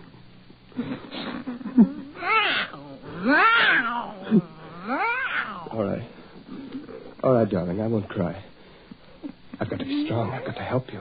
And I did help you. He was going to tell them about you. Everyone. They'd have taken you away from me, locked you up, pointed at you, laughed at you. But I stopped him, Linda. I stopped him for you. He called me friend. But you're my wife, beloved. And I love you. I pleased you, haven't I, my darling? I never could please you before, could I? But now I've pleased you. I'll tell them he never came here, and no one will ever know, darling. No one but you and I.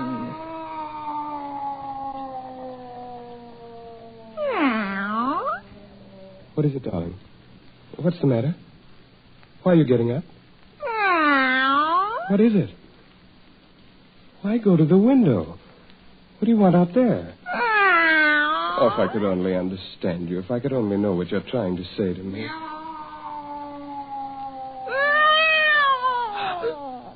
Oh, no.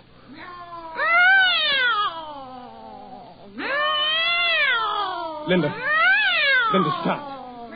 On my knees, I'm begging you to stop. Linda, beloved, stop.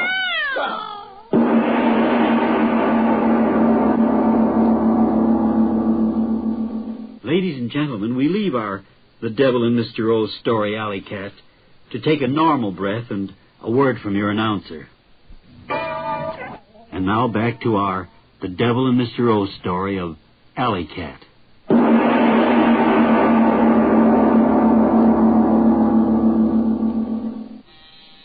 Yes, I'm coming. Good morning, Mr. Taylor.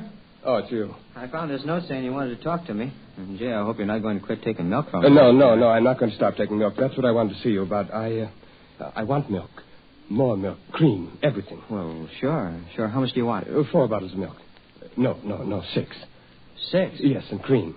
6 bottles of cream. Is something wrong, Mr. Taylor? Wrong? Why do you think something's wrong? Well, I only meant... You meant what? Speak up, you meant what? Well, don't get sore, Mr. Taylor. I just meant... Well, you don't look so well, and... well, you know how it is. Sometimes a fella has a couple too many and starts ordering all the milk in the world. You fool, I'm not drunk.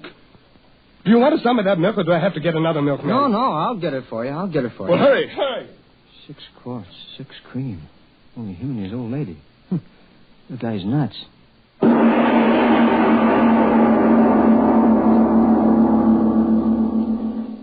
Well, good morning, Mr. Taylor. Early again this morning, ain't you? Morning. My first customer every morning for the last 3 days. I was saying to my wife this morning... Yes, Mr. Heinrich. Some other time. I'm in a hurry. My order, please. Sure, but you didn't give me an order yet. How about a nice broiling steak? No, nothing like that. But broiling No, steak... stop it. I'm in a hurry, I tell you. All right. You don't have to get so excited, Mr. Taylor.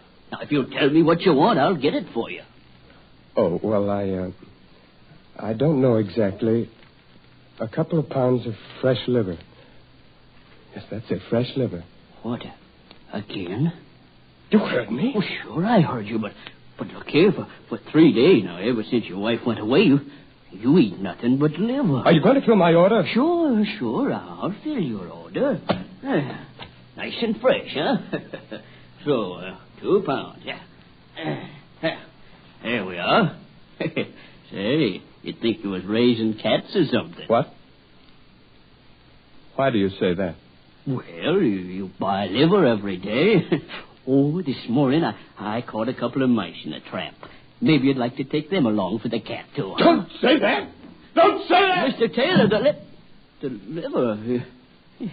Forgot. Man's crazy. What did I say that was wrong? Cats like to eat mice.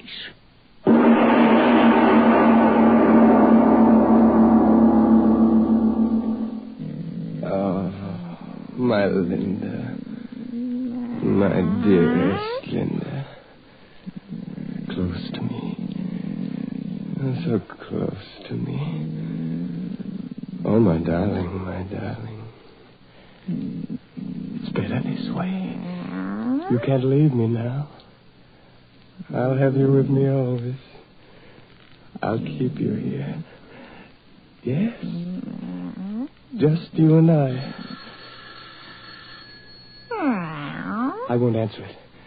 They'll go away. All right, I'll answer it. Linda, it can't be anyone that knows. He's dead. I buried him, Linda. You know that. No, stay here, my beloved. They mustn't see you. Be very quiet. Very quiet.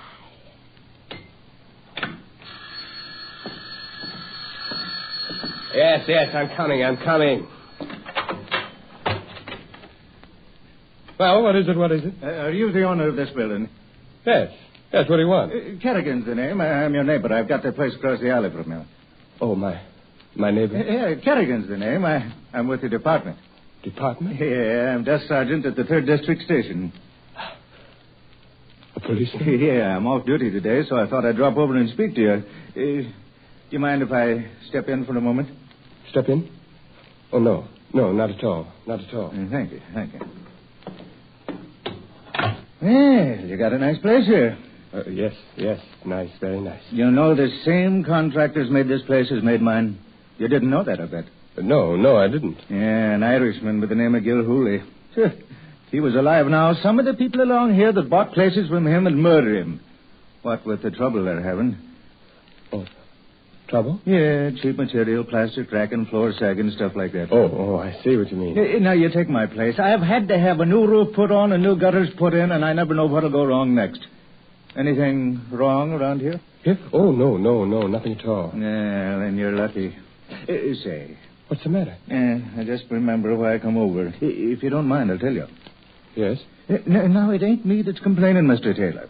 I'm the kind of a man that can sleep in a boiler factory. But it's my Ella. There's a light sleeper for you. I always say that if a star in heaven twinkles too much, the noise wakes up my Ella. What's the trouble? Oh, no trouble at all, Mr. Taylor. Like I'm telling you, I'm the last man in the world to go around having trouble with me neighbors.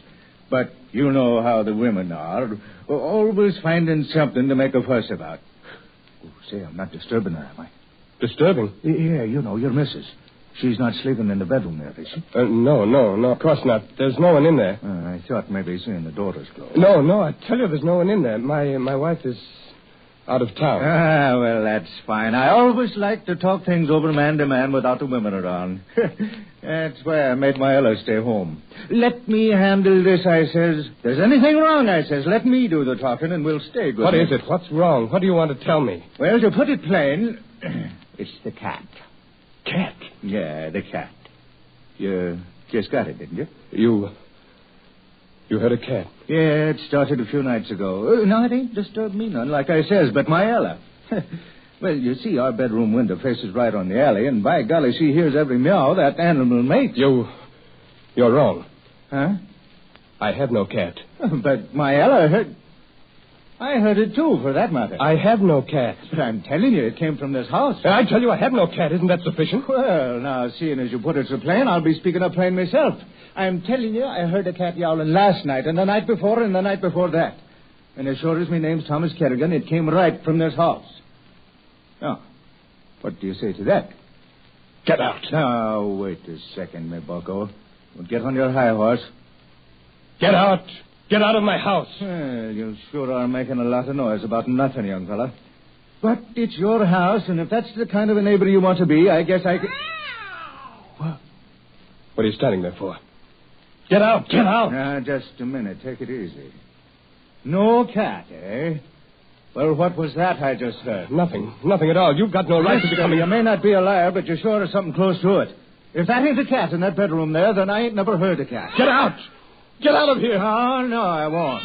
Listen to that cat. If that ain't creating a public nuisance, I'd like to know what it is. It's none of your business. Get out of here. This is my house. Get out of here. Stop pulling at me, bucko. I may be off duty, but I'm still an officer of the law, and I'm telling you, that cat in there is violating the city ordinance. Now, if you don't make it shut up, disturbing me, Ella, I will. Stay away from that door. Stay away from that door. Say, listen to it. That ain't no cat you got in there. Yes, I lied. It is a cat. It's just a cat. But I'll make it be quiet. But go away, go away. Now, wait a minute. Take it easy. If it's just a cat, what are you getting so excited about? Just look at her. No. Look at her. Your eyes blazing. What's going on here? I think I'll have a look. No. Stay away. Oh, no. Get away. Take it away. I told you to go. My gun. I'll get my gun. My gun. Wow. Linda, did you hear him? His gun. Yes. Close to me. Yes, darling, stay close to me. If he comes back, you'll... No, they won't hurt you. I won't let them. I did this to you, I did. I cursed you to God. No, they won't hurt you. They won't. Wait there. Wait there. I've got to fight it. I've got to fight it. They won't hurt you, Linda. No, they can't. I've got it. Now they won't hurt you, Linda. I swear it. They won't ever hurt you. No, don't look at my hand. No, why shouldn't you look at it? Yes. There's a gun in my hand. But not to hurt you, darling. It's just to help you. I swear. To help you. Yes, so close to me. I must do it quickly.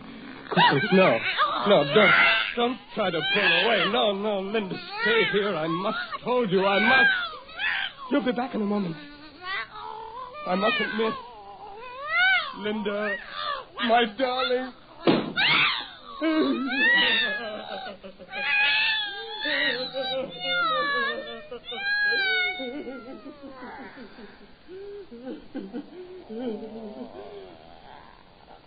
I heard my beloved. I heard you.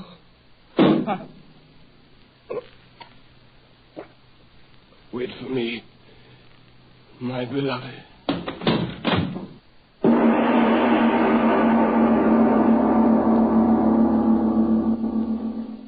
This is Mr. O, Arch Obler again. Let me tell you about next week's package of thrills and chills. It's a story about... but more after a word from your own announcer. This is Mr. O again. Have you ever wanted to turn time backwards? I mean really backwards. We do that next time with a play titled Neanderthal. It's a story about a past which I promise you will make you forget, at least for a while, the woes and troubles of today. But that's next time.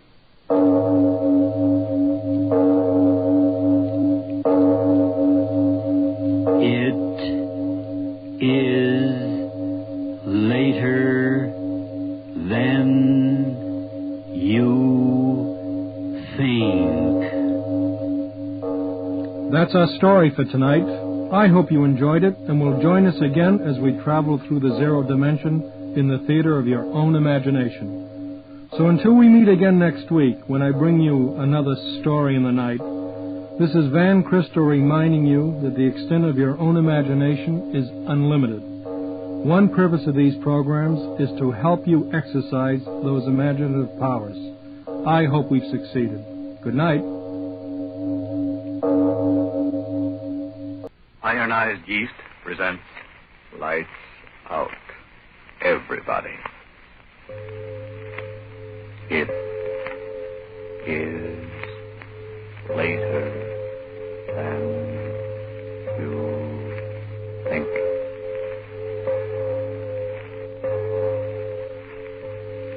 Lights Out brings you stories of the supernatural and the supernormal, dramatizing the fantasies and the mysteries of the unknown.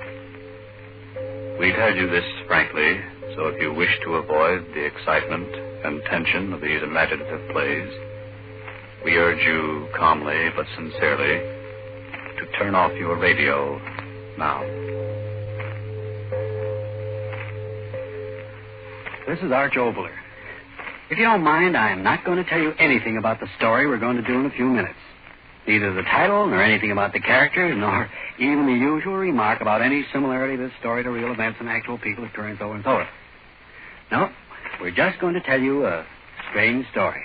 But first, Bob Stevenson. And ladies and gentlemen, I want to talk about you. If you're so unattractively thin and jittery and run down that you're really only half living, maybe it simply means you're not getting enough vitamin B and iron from your food. If that's it, don't pin your hopes on halfway help. Get ironized yeast. It's a two-way tonic. It gives you both vitamin B and iron. Thousands of weary, worn-out men and women who only needed more of these substances are singing its praises. These folks tell us how quickly ironized yeast has helped them gain the grand new pounds, the glorious new pep and strength and sparkle they needed to really enjoy living. Remember that name, ironized yeast. And now, lights out, everybody.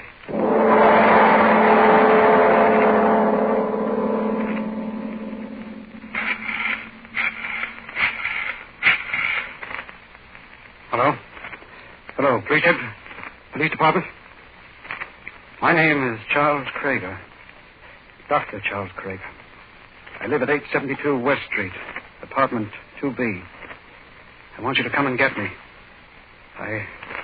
I've just killed a man. Jay Drogan. Did you hear me? I said come and get me. I just killed a man. His name was...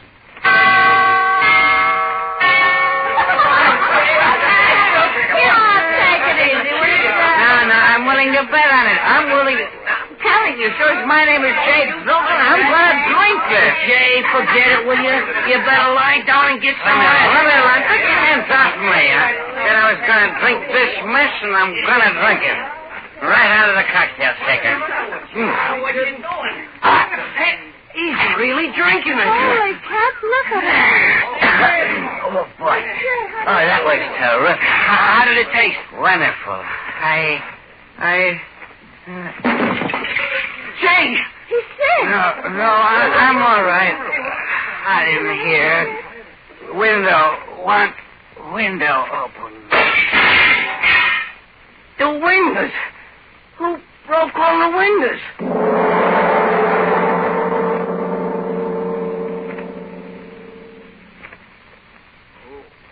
Oh, my head. Now what time? 9. I've got to get up. Get to work.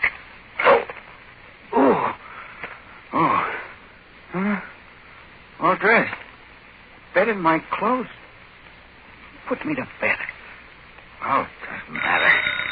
All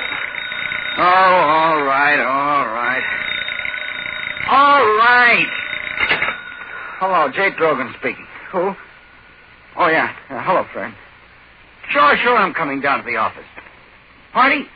All right, a man gotta have some fun once in a while, can't he? I gotta wash up, All right, I'll be down here. Goodbye. Son of a... Where's my hat? Well, what? Windows broken. Some party. Tell superintendent get windows fixed. Wonder what... Oh, well. Better get to the office. Good thing building has an elevator. Couldn't walk downstairs. Good morning there, Mr. Drogan. Oh, hello, Mr. Jensen. Now, what the devil's the matter with this elevator? I've been punching this button for 5 minutes. Well, it takes time for it to come down when it's up on the top floor. Takes the devil with the time. It's always going wrong, that elevator. I wish that blasted thing would fall through the basement. Hey! It's going...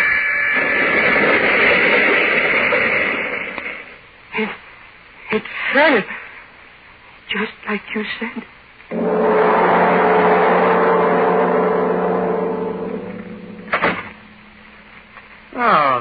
Well, sit down. Sit down. Thank you, Doctor. It was good of you to see me without an appointment. Well, you seem to be in quite a state. What is it? It's my head. You injured it? No, I don't think so. You see, I had a little party at my house last night. Oh, my head. Well, never mind. Oh, this certainly is the morning after the night before. Over to the window and let me look at you. Yes, Doctor. It's my head, Doctor. Every sound. Just the morning after. But every sound. Why is that airplane up there? It's so loud in my head, Doctor. No, don't get excited. Why does that infernal pilot have to fly so low? Blast you up there! Why don't you crack up? Look. He's falling. Falling.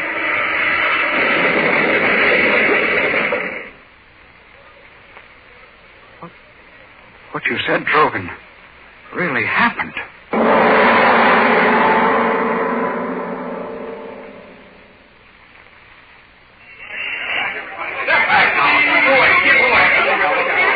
All right, Drogan, we got to be moving on. Yeah. You come back to my office, and I'll give you a sedative, and you lie down and rest a little while, and then you'll be all right. Yeah. Coincidences. That's nothing. That's all it was. Nothing more. Oh, watch out, man. Watch out where you're walking. It's okay. Now we can cross. Hey, you! How do you like that guy? Blasted cabs, they think they own the street. If I had my way, I'd smash them all out.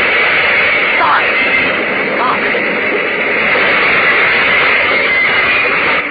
It's happened. Again.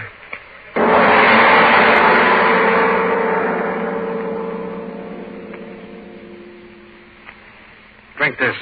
No, I tell you, drink this. I don't want to. It isn't what you want to do. It's a sedative. Now, drink it. Putting me to sleep for a little while is no help. Last night. Think about last night. Perhaps you, drank something out of the ordinary. Huh? Well, why do you look at me like that? I did. What? That drink, I just remembered. Tell me. But that couldn't be it. Tell me.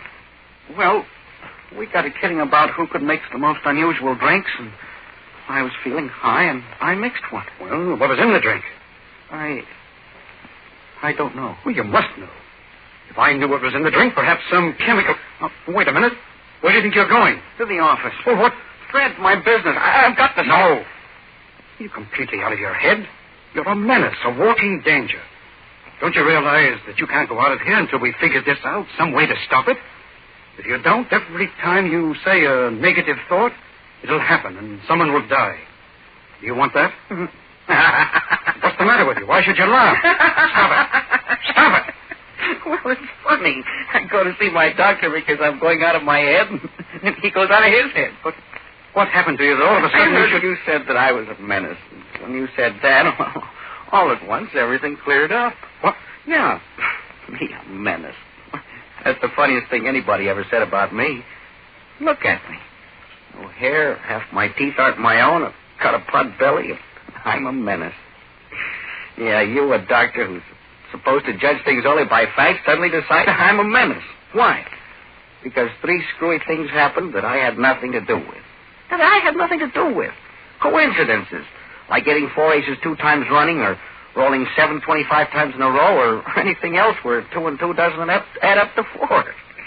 That elevator would have fallen anyway, and that plane, so his motor cut out just when I said it.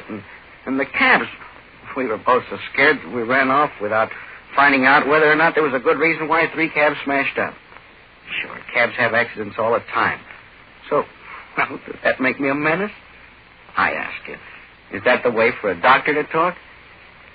Oh, I'm sorry. Of course you're right. I'm talking like an emotional moron. Funny, isn't it? I'm the man who has always evaluated situations through factual evidence. And even then, I've retained some measure of skepticism because I know how misleading human observation can be. Trogan, would you mind shaking hands with a blasted fool? Sure, Doc. And you're shaking hands with one, too. Now, if you don't mind, can I use your telephone? Sure. Of course. I've got to call my office, explain why I'm late. Oh, had me scared for a while. Hello, that you, Fred? Yes, I'm on my way in. But I tell you, I'll be there in a few minutes. But I'm telling you, I know, but I'm coming. Oh, stop yelling at me. Why don't you drop dead? Fred. Hey, Fred. the matter? What's the matter? I don't know. 1 minute I was talking to him, and then... Fred, answer me. No, it can't be. You're lying. Hello? Hello? Grogan. What is it? Tell me. Someone said Fred just dropped dead.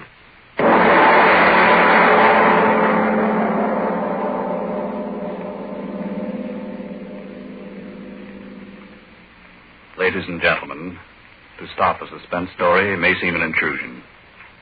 But before going on with the story of this strange little miracle man, perhaps a breath or two of relaxation is indicated. Yes, before going on with our lights-out story of the protective Mr. Drogan, let's turn to a problem of these hectic times. We have a very troubled young lady here. Trouble's no word for it. My boss wants to give me a dandy new job, but I'm so tired out and run down and jittery, I'm afraid I couldn't handle it. I'm getting much too thin. And I've tried every tonic I know, but nothing I try seems to help me. Well, miss, maybe you just haven't tried the right tonic. Maybe more vitamin B and iron's what you need. Vitamin B and iron? Does that make such a difference? Well, when you don't get enough vitamin B from your meals, you may lose your appetite, eat so poorly that you lose weight and strength, or you may not get all the good out of what you do eat. And when you don't get enough iron from your food, you may be weak and pale and feel only half alive. How can I get more vitamin B and iron if I need them? The quickest, easiest way I know is take ironized yeast tablets. They give you both vitamin B and iron. And pleasant little ironized yeast tablets are a cinch to take. But, are they terribly expensive? Oh, not a bit of it. They cost but a few pennies a day. So try ironized yeast tablets if more vitamin B and iron is what you need. Then see if pretty quick you aren't saying. Tired? Not me. I'm so full of pep now I hardly know myself, and I've gained pounds. Why didn't somebody tell me about ironized yeast tablets ages ago? And now, back to lights out. At the moment when both Drogan and the doctor had rationalized the miracles into coincidences, another miracle had taken place. Another miracle of death. And now the men sit in the doctor's office, and there is great fear in both of them.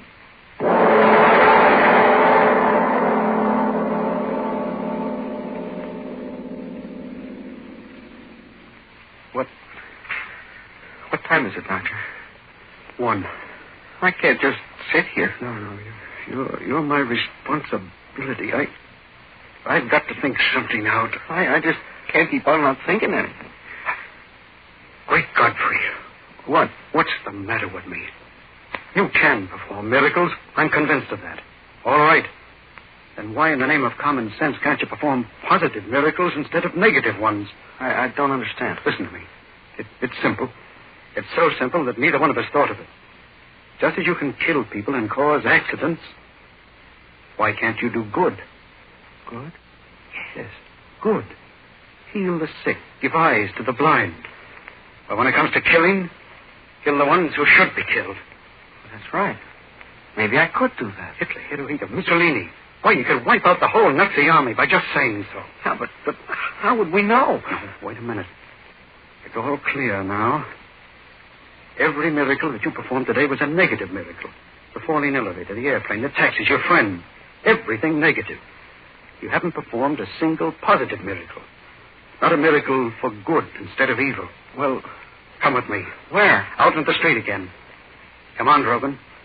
We've got to find out if you can perform a good miracle just as easily as performing the other kind. And if you can, well, you'll start making history in a few minutes, Mr. Drogan.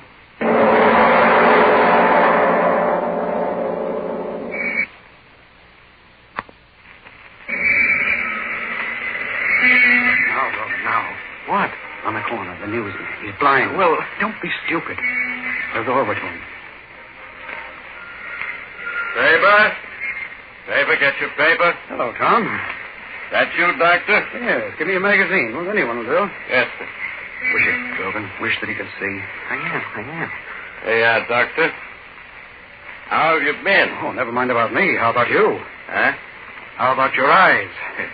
Are you kidding? Drogan, out loud. You've got to say it out loud. Hey, Doc, what's the matter? Say it. I wish that he could see. Hey, what's going on here? Tom, you see. You do see. What's the matter with you, Doc? You can see. Let me alone, will you? What are you trying to do? What are you after? Can you see? Oh, I can't see. Get the devil away from here. I can't see. All right, Logan. Come on. Yeah. What does it mean? Whatever you want to do that's good doesn't happen. But whatever you say that's evil happens. God help you, Drogan.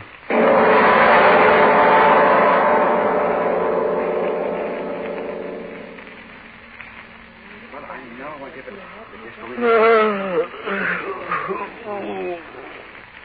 Well, had a good sleep, friend Drogan? Yeah. Why did I fall asleep? The sedative I gave you. Oh. Drogan, I want you to meet my wife. How do you do? Well, it's a pleasure, Mrs. Krieger. Yeah. Let me give you a hand. No. I'm all right. Yeah, of course. Drogan, I've told the entire story to my wife. She's clear-headed about this. I'll let her tell you what she thinks. Go ahead, Anne. Mr. Drogan, Charles thinks you're a menace to humanity. I don't think so. I think the danger to others is not through you, but through somebody else. You don't know what I mean. Well, that's understandable. I mean, you wouldn't willfully hurt anyone. But what if someone forced you to? What if your ability to perform miracles... Evil miracles? Yes, evil miracles, was discovered by some criminal? He would force you to do what he wanted, at no risk to himself, because since the criminal was performing an evil act, you couldn't hurt him. In other words, Drogan, someone could use you for criminal purposes. Yes, blackmail the world because you thought he could kill anyone in the world. You haven't said anything, Mr. Drogan. You do understand? Yes, I understand. What do you expect me to do about it? We don't expect you to do anything. The responsibility is beyond you or us. Whatever happens is up to the proper authorities. Authorities?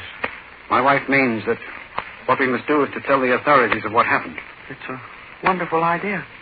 What did you say? It's a wonderful idea. Charles, I told you he'd understand. Drogan, I'm proud of you. Thank God it happened to a man like you instead of another little fascist who'd imagine himself a super Hitler. A wonderful idea. Yes, of course, but why do you keep on saying that? You gave me a wonderful idea. Thank you, but that's not important now. We've got to go to the authorities. All of us. No. Why should you say no? I'm not going anywhere. Neither are you. What? Charles, why should he say... Wait. What's the matter? Nothing. I'm not going anyplace, or you. What do you mean? Sit down. What the devil for? Sit down. No, I don't see what... Doctor, I'll let you talk. Now let me. Yes. In my own way, I figured out the world a long time ago. And that's why I was satisfied. Now, you see, it's like this.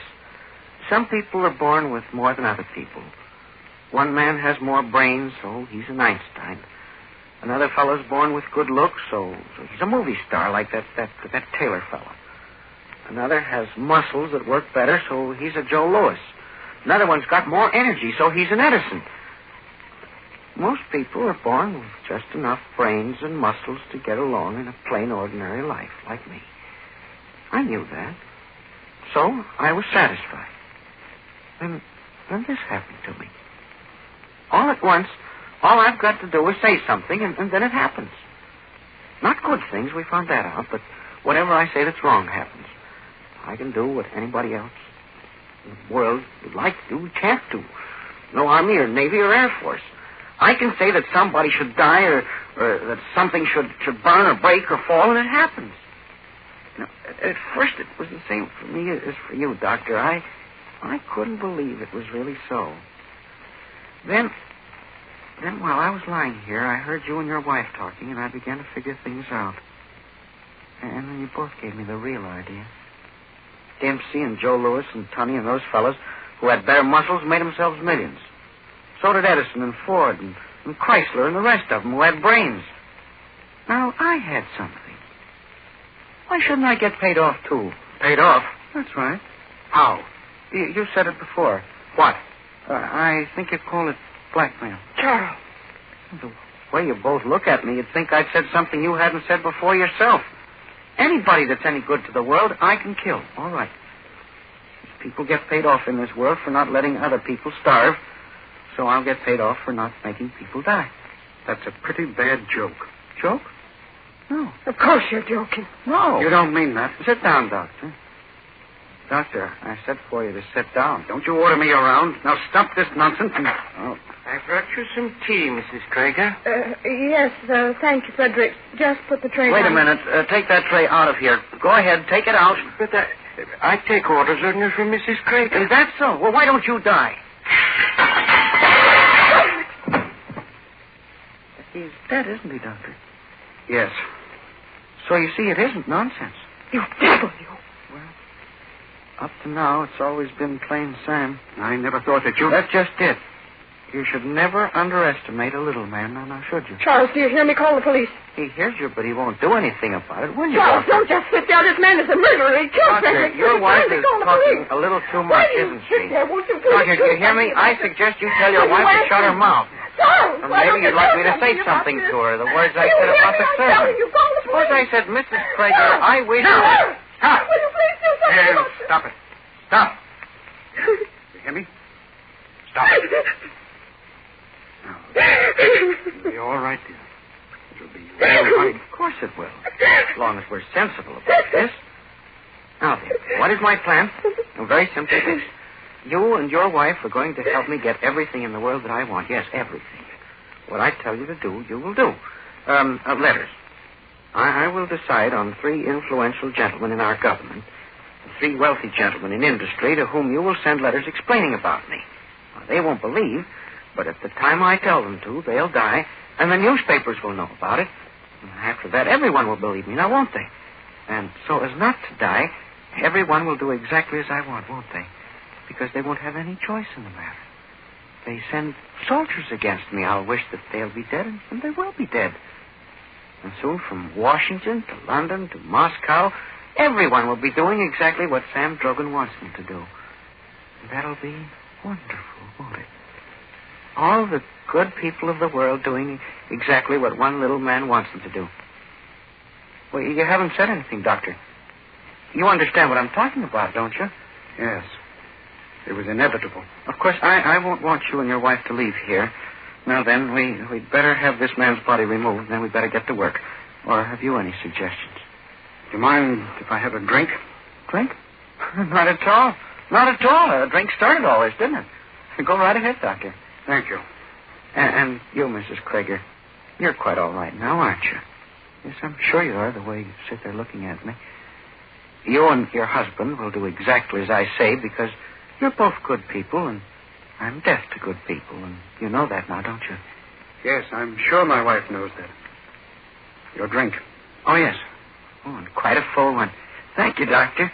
I drink to your continued good health.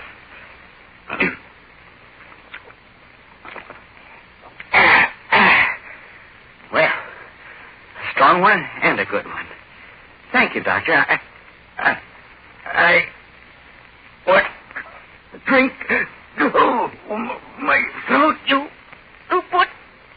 No, wouldn't dare. I'll kill. Charles, what did you... Kill.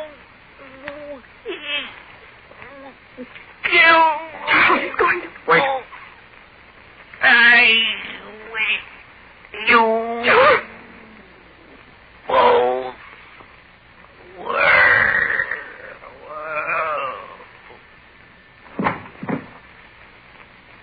Charles, you killed... Yes. Poison worked more slowly than it should have. But it worked. Drogan, you've made one mistake. You should never underestimate what good people can do. If they have to.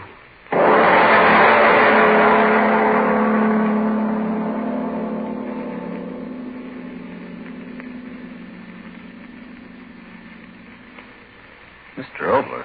Mr. Obler. I know how you feel, but in these times of stress and strain, the tensions of life do pile up for all of us. And once in a while, it's a welcome let up to think of miracles and miracle men. A miracle man who can solve all things with a wish and a wave of the hand. Of course, we know now that miracles actually do happen, with work and with the will of a fighting people. Which brings us to next week. I'll tell you about that after you've had your say. I just want to clear up a point for our listeners. Friends, we've told you about ironized yeast. We've told you, too, how thousands who only needed more vitamin B and iron today thank ironized yeast tablets for helping them gain glorious new strength and pep, and 5, 10, even more pounds of good new flesh. But did you know that you can try ironized yeast tablets on a no-risk, money-back basis? Yes, if you don't quickly begin to eat better, sleep better, feel your old-time, peppy, happy self again. In short, if you're not 100% pleased with the results, the cost of the first bottle will be refunded to you in full by Ironized Yeast, Box IY, Rahway, New Jersey.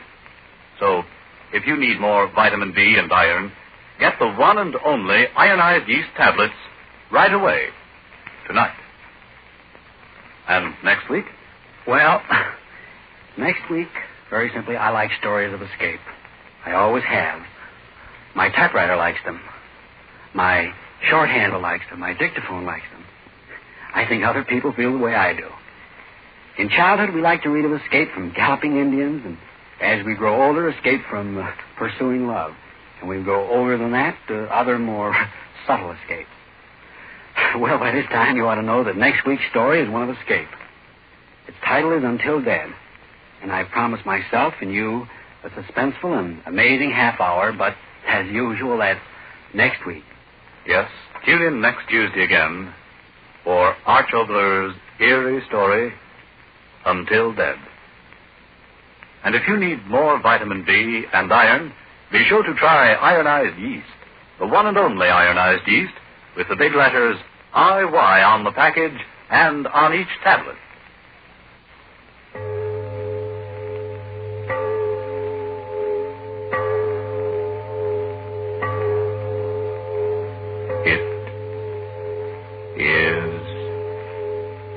Later than you think. There are plenty of men around who will tell you the nicest thing next to their face in the morning is Mole Brushless Shaving Cream. Well, that's the sign of a smooth, comfortable shave ahead. Mole, you see, is the shaving cream that helps guard your face against painful nicks and cuts by forming a protective film between your skin and your razor. You get a close shave and a mighty comfortable one, too. So get Mole, M-O-L-L-E, and be on the receiving end of a swell shave every morning yourself. This is the Columbia Broadcast. Ironized Yeast presents Lights Out, Everybody. It is later than you think.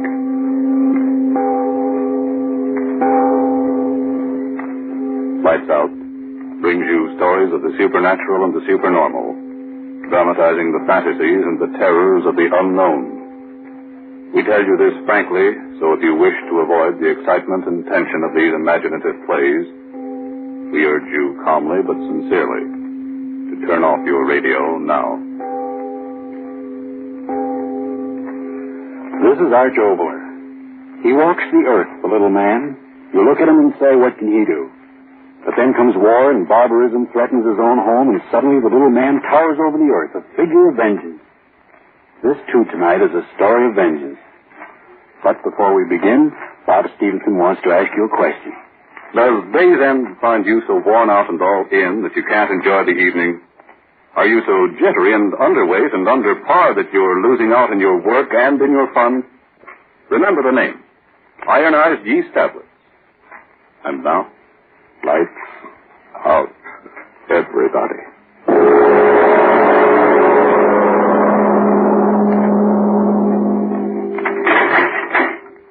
You've got 10 minutes with them, Counselor. I know.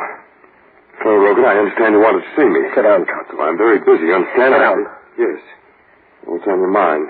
There's always a chance, you know. The jury's been out 3 hours. The devil with the jury. Get me a knife. Huh? Get me a knife. A knife?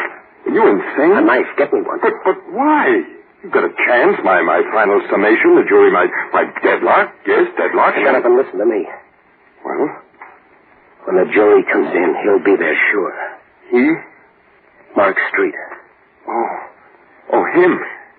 You still don't believe. Oh, but I do. I definitely believe that an individual by that name does exist. Exist? He killed my wife. But the evidence... He killed my wife, you hear me? He killed my wife. Yes, I know. No, you listen to me. You listen or I'll make you listen. For days you've been out there in that courtroom talking words.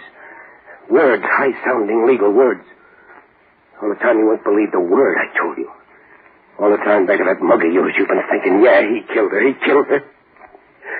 I killed her. It's one of the things that ever came into a man's life. Now, Mac, I want you to Let know... me get it out of me. Marie was my wife. She was helping me and loving me.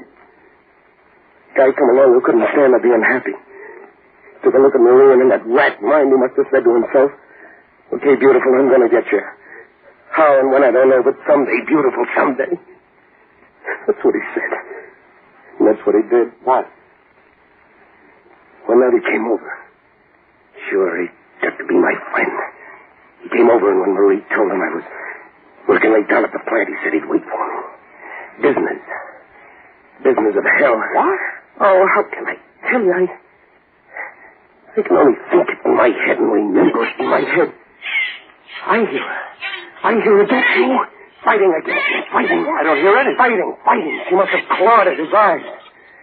And that knife in his hand. He stabbed her once. And again, and the third time. When I got home, she had strength to whisper just 2 words. His name. And then she was dead. And he killed her. He'd frame me so I'd take the rat me that loved her. Mark Street, he did it. You hear me, Mark Street? But no trace of the man... He'll come back, I tell you. He'll come back now to hear that jury speak its piece. He'll come back, I know he will. That'll be my chance to get him. Get me that knife. But, Mac... The knife, I got to have it. He'll be there. I can give it to him once, twice, 3 times the way he did to her, in his face and his neck and his dirty heart. Dead the way she's dead, his blood wiping out what he did to her. A knife. Get me a knife.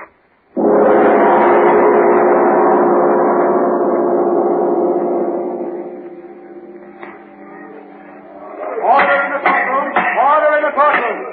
Bailiff will clear the courtroom unless order is immediately restored. You got it. Well, Mac, everything's going to be all right. The knife. Where is it? You certainly didn't think I'd really... Well, I mean a man in my position. You didn't bring it? Be sensible, Mac. How could I? Your wild story about revenge against a man nobody knows... Double-crossing. Mac. Jury's coming.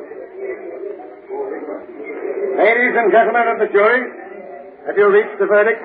We have, Your Honor. You will read the verdict. We, the jury, find the defendant is charged in the indictment guilty of murder in the first degree. Prisoner will rise and face the court. He's talking to you, Mac. What? Prisoner will rise. Judge, get up, Rogue. Mark Street. You're here, I know it. Max Rogan, have you anything to say before sentence is passed upon you? I see him. Rogan, what's the matter? Mark Street, he's here. Here. Mark Street, you're here. I see you. I'll get you now. Get him, somebody. Now he's here. Mark Street, I've got to get him and kill him. He framed me. He killed him. Let me go home. No, let go of me. You can't let him get away. He's here. I saw him. Mark Street, listen to me. I'll get you. I tell you, I'll get you. You got hurt 3 times. Once across your face and once through the leg. Once through your heart. I'll get you, Mark Street. I swear I'll get you.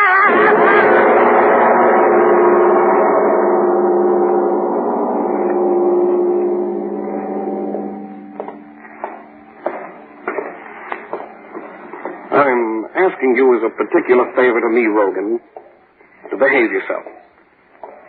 Yeah. Now, every man in this cell block is a condemned man. Disturbances just make it harder for everyone concerned.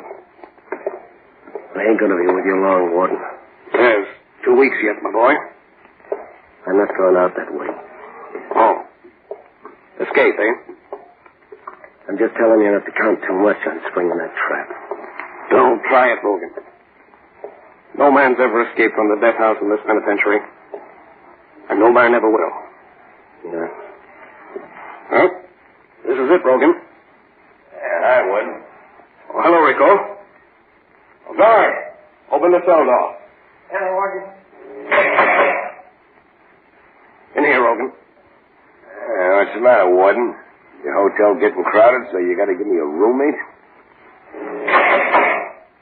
Now behave yourself, men. I don't want any trouble. Well, sure, Warden. We don't make any trouble. I hope not.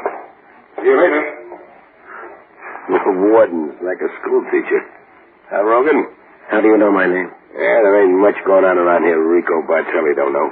Yes? Yeah. You want to know. How do you get out of here? Well, there's two ways. One through that door where you just came in with the warden, and the other through that green door down there at the other end. That's a funny door. It only opens up one way. You're not going to hang me. A lot of guys say that, but they feed the worms just the same. I'm getting out of here. Well, it's easy just to talk. I got to get out. Why? To kill you crazy? Well, never mind. To me, it don't make no difference just so long as you help me. I told you Rico Bartelli knows lots of things. Well, listen to this. I know where to crack this place. You just talk. A guy in my spot don't just talk, my friend. Me, I ain't got time to talk. Yeah. I think they're going to hang me 3 days from now. Oh. Yeah, that's why when I say something, I mean it. You, too. The guts. I'm listening. Look, every day, 4 o'clock, they'll let me and you out in the room down there that they call an exercise room. We're supposed to walk up and down and get exercise so we'll feel good when they stretch our neck. Only you and me in the exercise room for 10 minutes. No guard. They figure it's all right. Because the room ain't got nothing in it, no window. And the guard locks it up from the outside. Then how do you... I'm trying to tell you. In the room there's nothing. Bare wall. Death wall. And in the floor there's one iron saw lid leading down to the saw that runs under the Spectral River. Marie? Sure. You do like I say and Marie'll see you pretty quick. This water, how deep is it? No. Doesn't make any difference. I can swim in it. Yeah, not in this water, my friend. Why not? How far is it from where we can get in the sewer to the river? A mile. I can swim it, doesn't Yeah, not in this water. Why not? Tell me why not. Hey, you guys, pipe down. Okay, Screw. I'm going to sleep. Tell me. Why not? Because, my friend, after the pipe that's under the exercise room goes a little way, it joins the main pipe. Well? And on the main so there's no room to swim in. The pipe's filled to the top with water. I'll swim it anyway. And breathe what? The water? I've got to get out. Sure, you've said that before. But you ain't going to get out if you don't listen to Rico. I tell you, the water in the sewer's up to the top. Maybe half or 1 inch clear air up on top. Not enough to swim, my friend. But just enough to get air if you got the right thing. What? A diving rig? No. A little piece of rubber pipe that you keep in your mouth. And you stick it up out of the water so you suck in the air while you walk through the water. It's over your head. Where do you get the rubber hose? Here. See? I got one right here. And I got another one for you. This end stuck in my mouth. Listen, I raise it high like this. So it sticks up out of the water and I suck up that little inch of air that's waiting up there on top. Mark Street, I'll be coming for you soon. Mark Street, what's that? All I want to know is you're going to break with me down the sewer tomorrow. Man, you don't know what you're doing for. Shut your mouth. I do it because I can't lift a heavy sewer lid by myself. But with you, we'll lift it. We'll lift it. Okay. Tomorrow, 4 o'clock, we try, huh? 4 o'clock.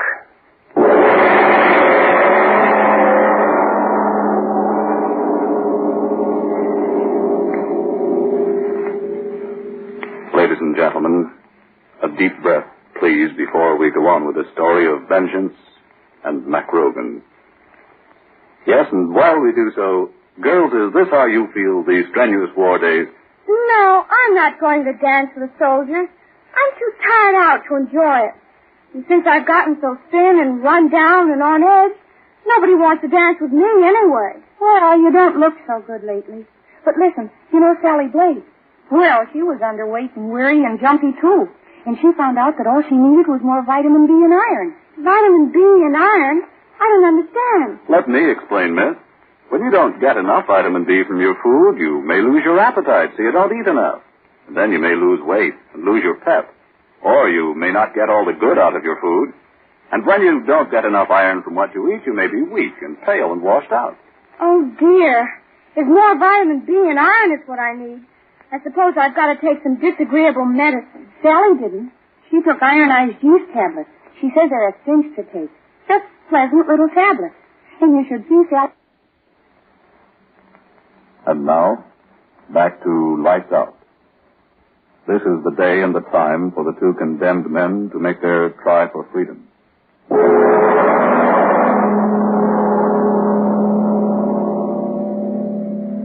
Get plenty of exercise, boys. Won't be long now. Sure, through. Well exercised. Twinkle.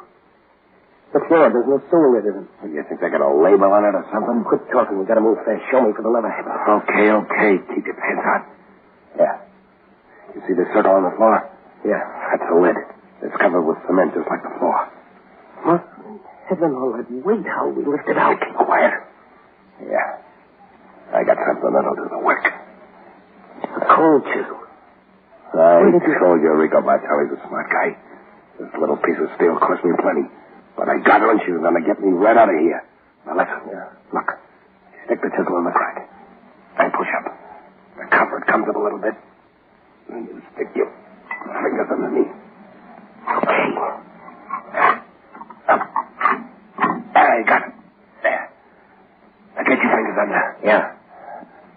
Okay. Now lift. Lift it. You're crushing my fingers. Don't make no noise. Don't make any noise. Fingers, mother of mercy, my fingers. Get that lid off me. I'll get it up again. You'll have to God over here. Back in the room. Sit up. I got it. Now help me. I've got it up again.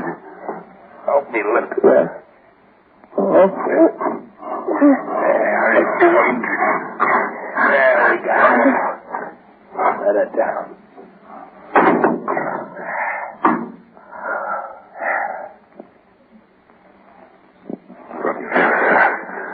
Devil with my fingers. Let's go. Okay. You drop down there first. I don't know how deep the water is. There it goes. Father. Is it all right down there? Yeah. Come on.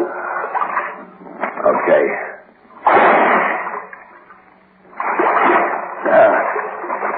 Water's not so deep. Only up to my waist. Which way now? This way. Come on. So blasted dark. I know the way. Yeah. Pitch. Faster. Lead the way. I can't go too fast. Main door is someplace along here. I might fall in. Okay. Well, yes. Six. Keep going. It's black. I can't see nothing. I'm going to go wrong. Shut up. What? Shut up. The water, don't you feel? It's moving faster. Yeah, you're right. That means the main source up ahead. Come on. Don't get so excited. Why shouldn't I? The main pipe's ahead. Yeah, the main pipe's ahead. That means we're going right. Oh, I'm not afraid of drowning. Whether I can't drown, I've got to kill him first. I can't drown. No. Ah, it doesn't matter to you. Come on. Wait a minute. Give me my piece of rubber hose first. Rubber hose? Yeah, sure, like you told me to breathe through in the main sewer. Give it to me now and get the water separated. Give you what? What's the matter with you? Me? Tell me what's up. Sure, why not? I only got one piece of rubber hose. But, Rico, you said... What I say and what is, that's two different things. I got one. Me. And me? You help me lift up that solid. Okay, that's swell. Now, if you want to go out and knock off that guy you always talk about, okay, I ain't stopping you. Take a swim for yourself. Give me that piece of hose. You better take that swim while you're still healthy, my friend. Give me that hose. Stay back from Give me. it to me. Okay, I'll give you. Oh, right. Oh, chisel trying to knife me. You did. Hey, get out.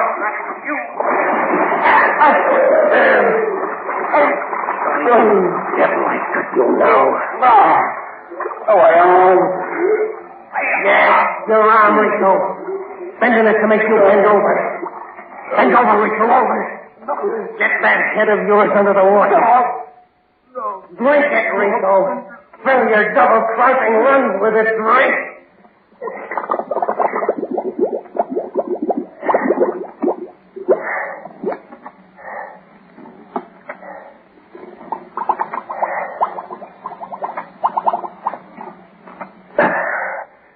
All right, Rico. I've got the chisel and the hose. Now you take that swim that you were gonna give me. Now, Mark Street, I'm coming after you.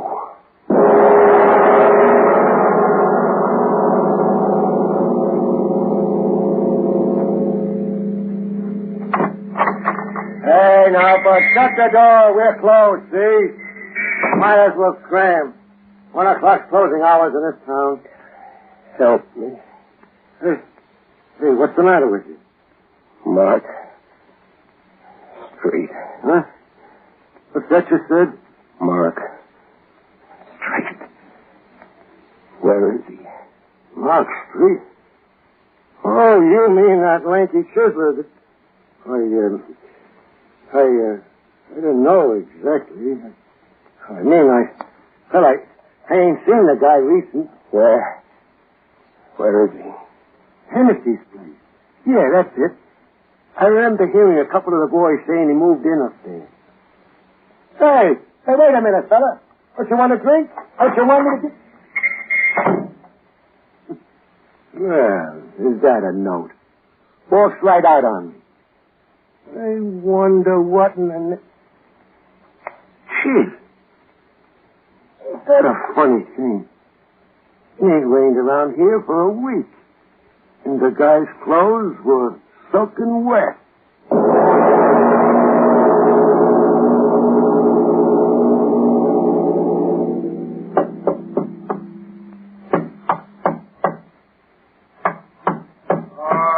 All right, I'm coming. Waking a man up in the middle of the night, that's disturbing the peace. Well, what's the matter? Tell me. Tell you what? What's the matter, you drunk? What do you want? Mark Street. Mark Street? Is that what you said? They told me. He's staying here.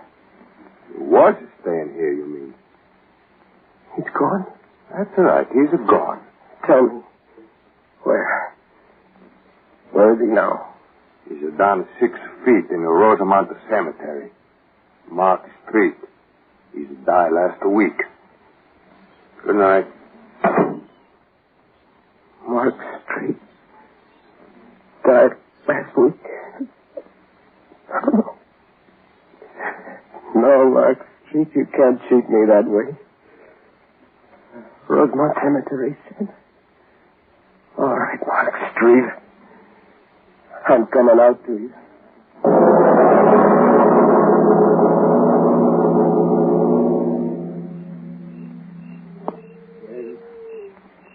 Hi, John Burton. Hello. So dark. So dark, if only the moon would... Ah, now I can see. Yes. Well, that's my beloved wife. No, not you.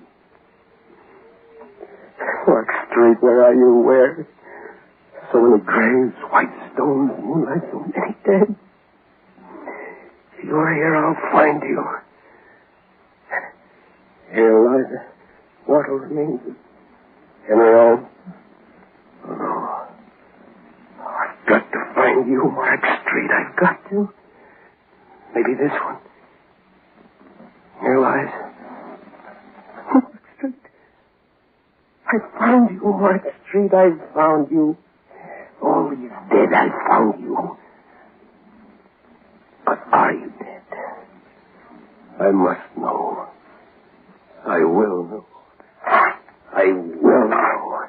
I will know. know. I will know. I will know. I will know. I will know. I will.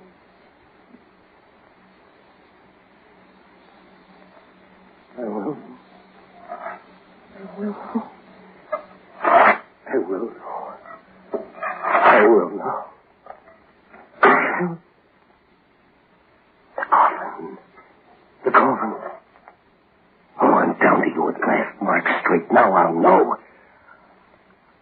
Oh, they covered you well. If it is you. Yes. It is you, Mark Street. Cheated me. Oh, no. Maybe not. Maybe not. Maybe maybe there's another world beyond this one. A world of dead. Where you are now. I'll go there. I'll go there. I'll get you there. Rico's cold chisel in my hand. I'll shove it in my heart, and then I'll be just like you. You hear me, Mark Street? It's Mac. Mac Rogan talking to you wherever you are. I'm coming to you.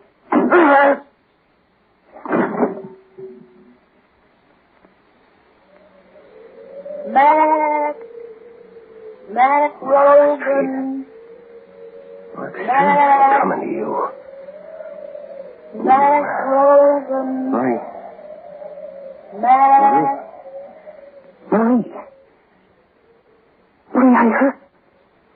How? When? I don't know. I heard you calling me. Mac Rogan. It is you, Marie. I heard you. I can hardly see. I don't know where I am, but I heard you. You got your wish, my darling. What? Look. There in front of you. Mark Street. Mark Street at last? No, let me go. The dead can't prove it, Dad. Let me go. And the knife. The knife you killed her with is in my hand. The knife. At last, Mark Street, I'll give you what you gave her. No. Once in the face. Twice. A third time.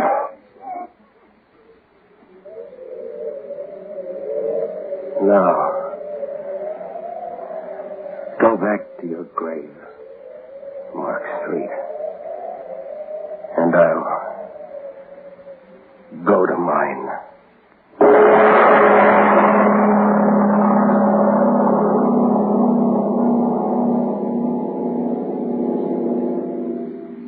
Mr. Obler, do you really think that revenge can go beyond the grave? I like to think that it doesn't. I'd like to think that murder and mercy find equal rest in peaceful death. Well, I'm interested in next week's story. You go back to California to do that one. What's it going to be about? It's a long postponed tale. I started to do it 3 times in this program, and each time something happened. I'll tell you of those postponements in a moment, after you finish what you want to tell us. Well, briefly, folks, if it's vitamin B and iron shortage that's keeping you thin and weak, tired, washed out, and really only half living, then do try ironized yeast tablets right away. They give you both vitamin B and iron. They cost but a few pennies a day, and they're sold on this no-risk, money-back basis. If you don't quickly begin to eat better, sleep better, feel much stronger and peppier, and if you are not convinced that ironized yeast will help you gain just the good pounds you need to look your best, the cost of the first bottle will be refunded to you in full by Ironized Yeast, Box IY, Raleigh, New Jersey. Just be sure you get the one and only ironized yeast. Always ask for it by its full name, ironized yeast. And look for the big IY on the package and on each tablet. And now, what about this postponed story, Mr. Obler? Well, we all start things we don't finish. Now, before I started a word and started and didn't finish it. That reminds me of something that you folks may not have finished. I'm referring to your war stamp book. Don't say what again and turn that dial. You know that boy who used to live up the street from you who's in that flying fortress? He can't turn any dials and get out of there when the shrapnel gets close. He's got to keep on. And so how about you and that war stamp book? How long since you put another stamp in it? Remember, 4 25-cent stamps will buy a hand grenade. 15 50-cent stamps buy an anti-tank mine. 6 25-cent stamps a winter combat helmet. Yes, your money in war stamps can actually save the life of an American soldier. Here's another way to look at it. War stamps earn no interest. War bonds, on the other hand, do. They pay you back $4 for every 3.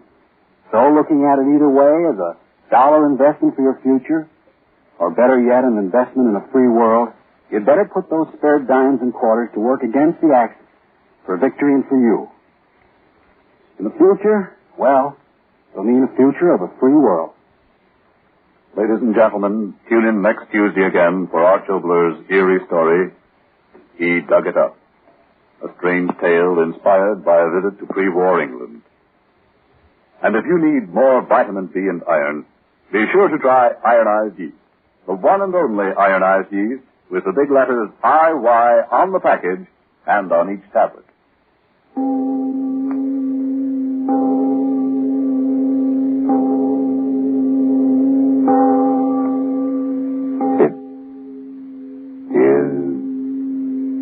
Later than you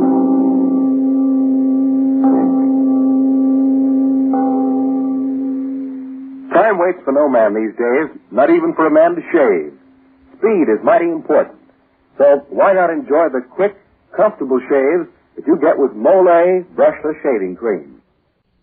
Arch Obler's Lights Out, everybody.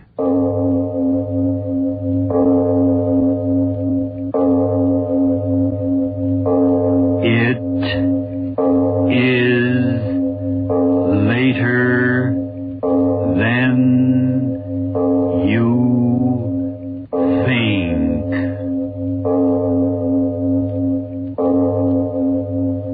This is Arch Obler bringing you another in our series of stories of the unusual.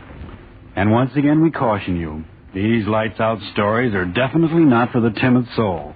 So we tell you calmly and very sincerely, if you frighten easily, turn off your radio now.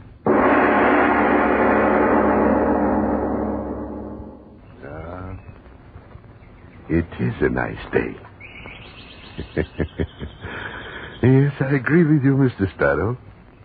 It's as nice a day as I, too, have ever seen. I remember a day like this when I was about 12. Mother took me into London to see the King's Palace. That was Edward. And I had on a green suit and I... But that wouldn't interest you now, would it, Mr. Sparrow? Funny, I never went back. Less than 100 miles away, and I... Morning, Mr. Jeffrey. Oh, good morning, Mr. Elkington. Here, Mr. Jeffrey.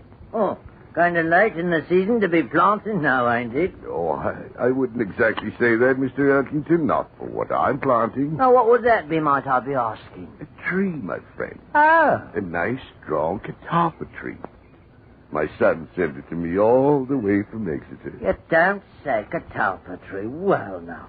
I say, could I be giving you a hand with that shovel, Mr. Jeffrey? Oh, no, thank you kindly. I like to dig in the soil, and the exercise does me good. Thank you kindly. Oh, well, then I'll be off on my business, Mr. Jeffrey. Good morning to you. Good morning, Mr. Elkington. Good morning.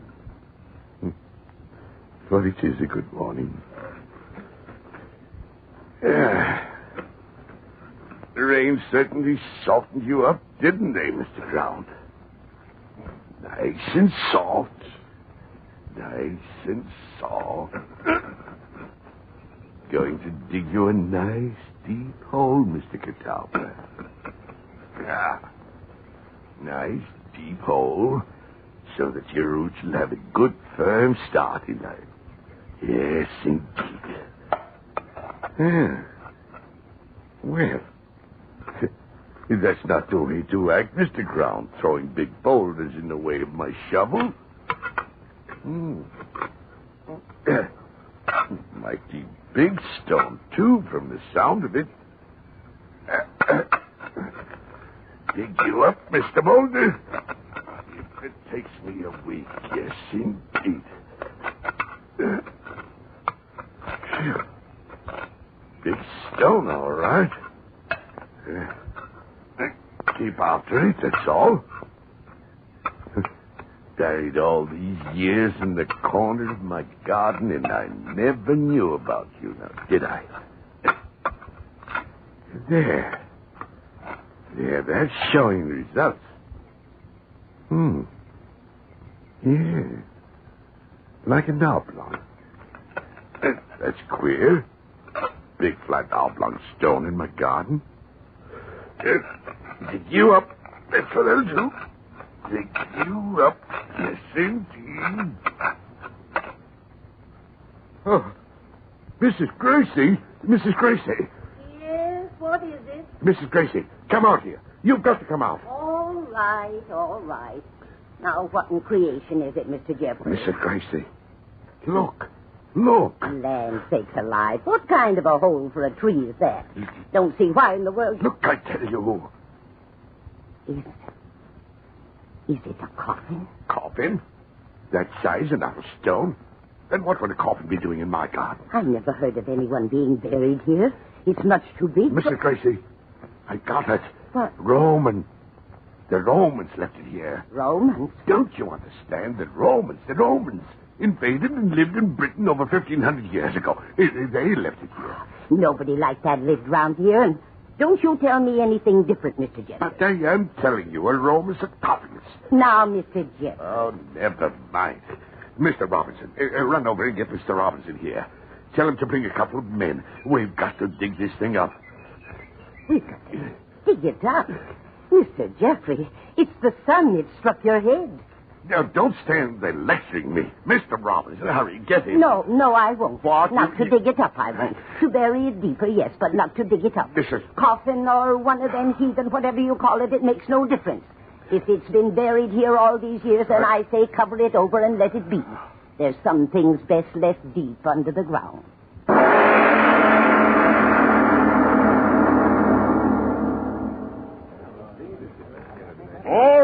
All right, men. Are you ready with the ropes? Ready, Mr. Robinson. Right you are. How about you, Joe? All ready, Mr. Robinson. Good. Now, when I give the signal, 1, 2, 3, you on that side of the rope pull, while you on the other side work on the block and tackle. 1, 2, and up on 3. Have you got it? Aye, we have it. Oh, Mr. Robinson, you will be careful. I mean not to damage. Now, look here, friend Jeffrey. I've been in the building and excavating trade and constable of this township for 20 years. I know. And all that time, I've given only one thing, and that's satisfaction. Yes, sir. Now, for this little stone container... Little Judas Priest, man, is 10 foot by 3, and heaven knows how heavy. Well, true as that may be to my way of thinking, it's still a small job. If you're worried about my damaging it, you're free to call in one of my competitors. No, Mr. Robinson. I want you to handle the matter. Oh, yes. All right, then stay clear, and I'll give the order. Wait. If you please, Mr. Robinson, wait. Yeah? That housekeeper of mine, Mrs. Gracie, she wouldn't want to miss the doings, and I don't know where she's gone off to. If now, you'd only Mr. wait... Jeffrey, I'm a busy man, so if you'll just stand aside. No, please. All right, men. Now, don't pull till I give the signal. 1, 2, 3, up with it. Up. Easy there, Joe. Bring those ropes over the left. Up with it. Up with it. Steady there. Not too fast, you fool. Stand up and get ready to put under it. Easy now, Joe. No. Don't swing it too high. Not too high. Are you deaf? Not too high, or is it... No. Put it back in the ground. Put it back in the ground, I tell you. Mrs. Gracie, what in the Get out of the way. Put it back in the ground. In the ground it was, and in the ground it belongs. Mr. Jeffrey, I'm Get out of the way. Jeffrey, get that woman out of the way. Mrs. Gracie, are you crazy? Take your woman and get away. My men can't hold it. Tackle is slipping. Look out. Look out. Get on those ropes, fools. Get on those ropes. Lift. Hurry now. Hurry. Get over here. Mother in heaven. It fell right on top of her. Coffin fell right on top of her. Oh, Mrs. Gracie.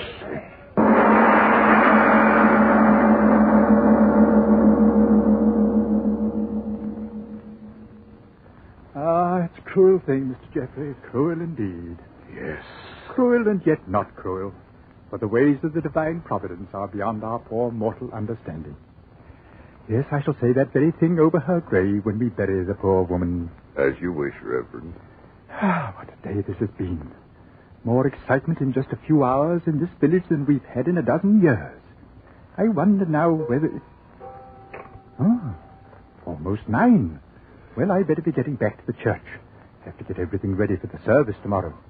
Did you speak to Mr. Carboy about the coffin? Yes. That's good. You pay the good lady proper respect, we will. Well, I'll be on my way. Good night, Reverend. One thing more, Mr. Jeffrey. Yes? I didn't want to speak of it in all the excitement before, but I feel I really should. Yes, Reverend. I know you were in quite an emotional state of mind, but do you feel it was quite the proper and respectable thing to do? I mean, having that Roman antique brought right here into the house, when it, inanimate thing though it be, was the direct cause of poor Mrs. Grace's death. I wanted the sarcophagus in here, Reverend. Wanted it? But what possible use could that great stone sepulchre be to you? I realize it has certain intrinsic value. After the funeral, we'll get in touch with the proper museum authorities in London and have them take care of it. But don't you see, it wasn't quite respectful of the dead. Bringing the very thing in here that had caused the tragedy. Not respectful at all, Mr. Jeffrey. It was what I wanted. Good night, Reverend. But, Mr. Jeffrey, good night. Good night. Disrespectful.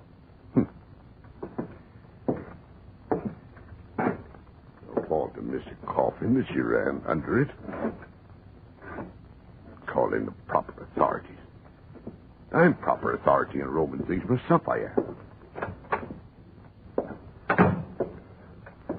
Read with old Gibbon's Decline and Fall of the Roman Empire, didn't I? I certainly did. Here you are, Mr. Coffin. Just where I made them put you.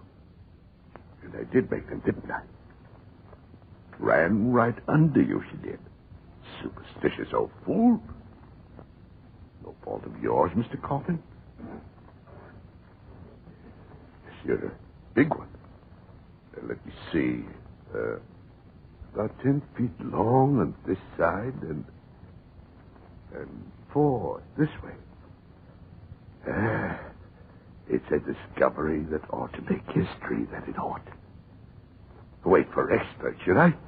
What would the experts do? Cart you off to one of those museums, and there I'd be, the man that found you, with nothing but a hole in my garden and a new grave in the cemetery to show what had happened. No.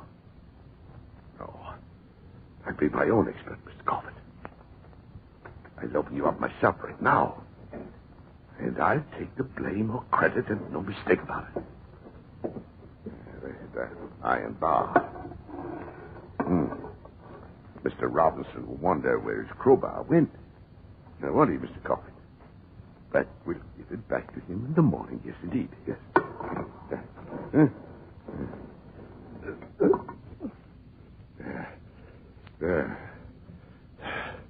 Got you wide open enough to look inside now, haven't I? Experts. I'll show them.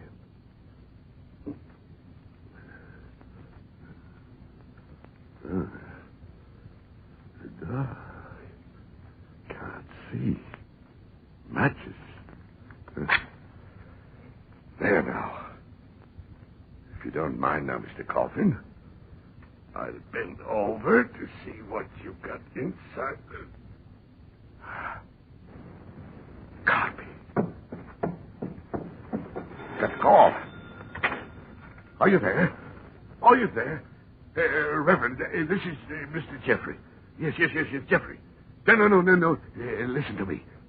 That Roman sarcophagus, I just opened it. Inside of it, there's something, a woman, and yet it isn't. I mean, oh, Reverend, come over quickly. You see, whatever it is, I don't think it's dead.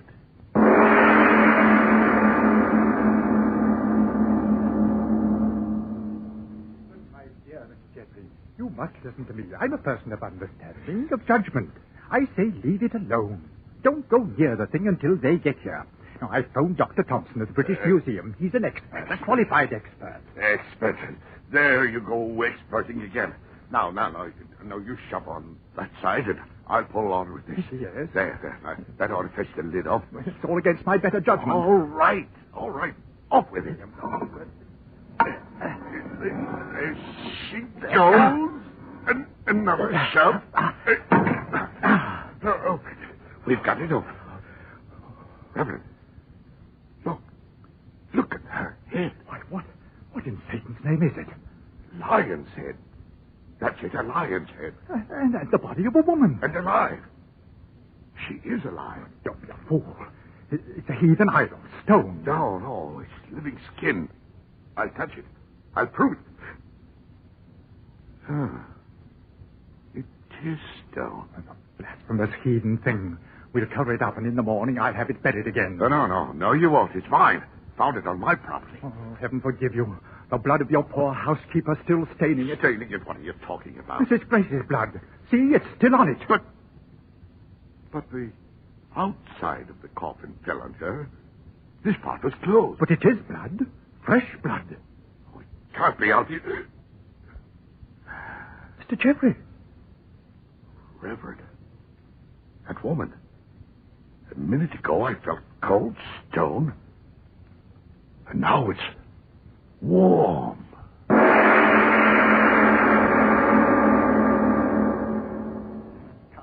Constable, can't you walk any faster? Oh, it'll wait, Reverend. Whatever it is, it'll wait. But I tell you, he acted like a madman. Practically threw me out of the house bodily because I persisted. Now, wait a minute, Reverend. Begging your pardon, wait a minute. Me, I don't know a thing about this. I'm sleeping as peaceful as a sheep in the fields when you wake me up. Well, you represent the law in this community? Not begging your pardon, I don't know if there's any representing to do. If you get what I mean. But I told you... Yes, sir, you told me that the coffin that killed poor Mrs. Grace... He opened it, I tell you. And since when is that against the law? Oh, keep walking, man, keep walking. Begging your pardon, Reverend, I know when I'm walking. Now, here's the house. Now, go in there and see for yourself. And that's just what I'm going to do, sir. You'll see. I demand that you remove the heathen idol by force and have it buried in the ground where it belongs. I demand it. Hold it, sir. Well, it's me, Mr. Jeffrey. I didn't send for you. I brought him here. Oh, it's you, is it? And now, Mr. Jeffrey, I feel it my duty. Begging your pardon, Reverend. As long as you got me out of bed, let me do the talking, if you don't mind, sir. Now, Mr. Jeffrey, I'd like a bit of an explanation. Explanation, my grandmother. Constable, he slammed the door in our faces. Well, that he did, but what of it? He's broke no law that I know of. Then come and see for yourself. At the window. What? Glory be. I see the thing now. It can't be alive. I don't know. Stone, and yet it was warm to the touch. It better not be alive. Why do you say that? Because, look for yourself. Mr. Jeffrey, he's cutting into her with that bit of iron.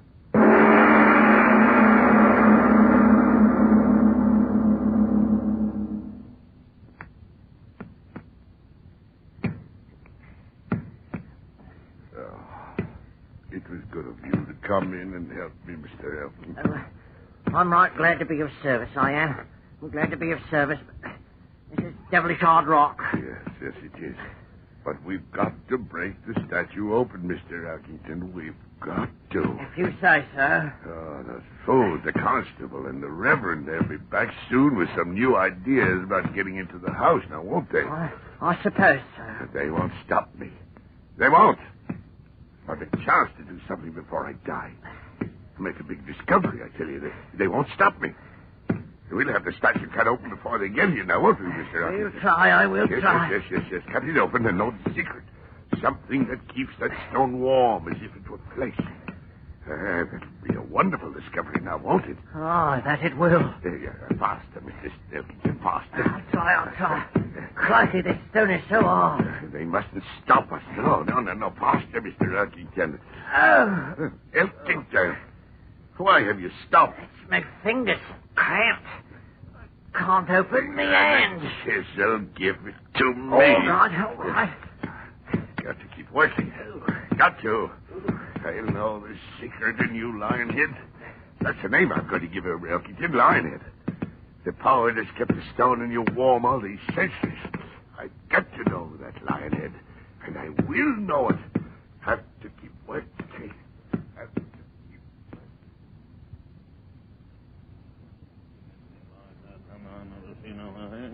Now, Reverend. Reverend, you can drive a man too far. I tell you... No, Constable, now we'll tell you. For 24 hours, you've been telling the people of this community that the law won't permit you to do this and the law won't permit you to do that. Well, it won't. But we tell you we won't stand by and permit one of our citizens to indulge in heathen madness and not do something about it. Am I right, gentlemen? But what can I do? He's in his own home. He's not committing any public nuisance. We've gone over that 100 times. The fact remains you've got to go in there and stop him. You've got to.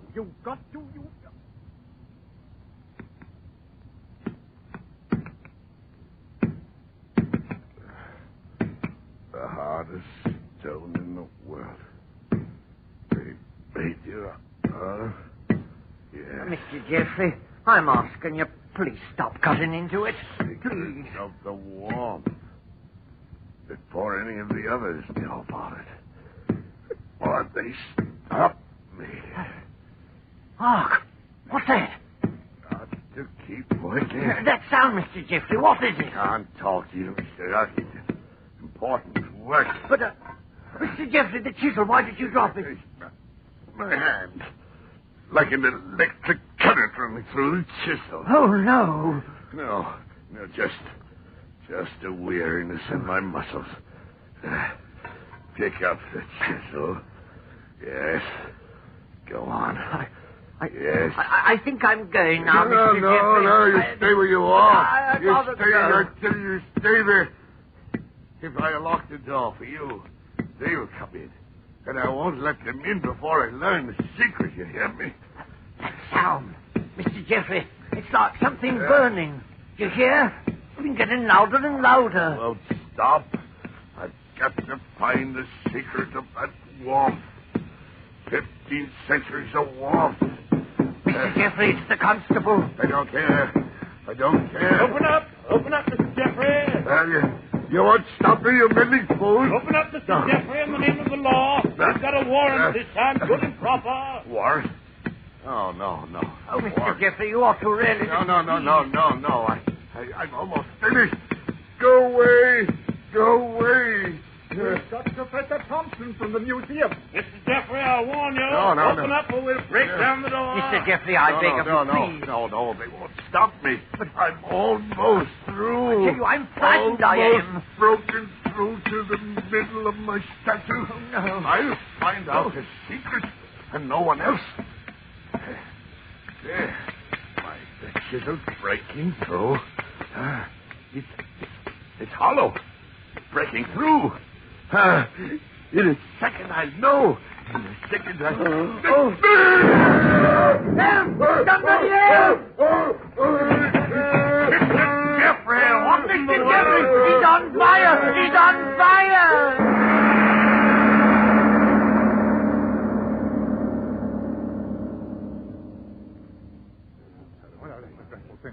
All right, men, quiet down. Nothing more we can do. Mr. Jeffrey is dead. Such a horrible way to die. It was the lantern. Set him afire, I guess. No, it wasn't that. Hey, what say, Mr. Elfington? I saw it all. A flame come out of the statue. You're daft, man. No, I swear it's the truth. I saw it. Professor Thompson, you tell him. What did you see as you came through the door? There was a flame from it. But how can that be? Flame from a statue? And the Romans went down to Egypt. Professor, tell us, what is it? What is this statue? The lioness-headed goddess Sekhmet. Well?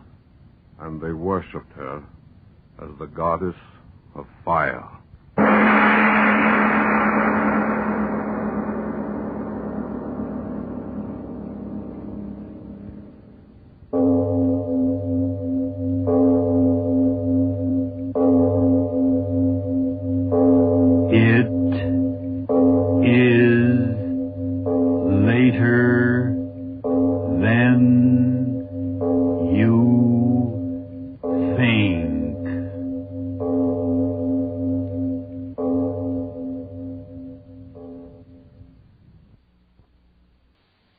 Ionized Yeast presents Lights Out.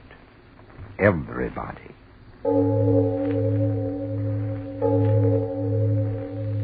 It is later than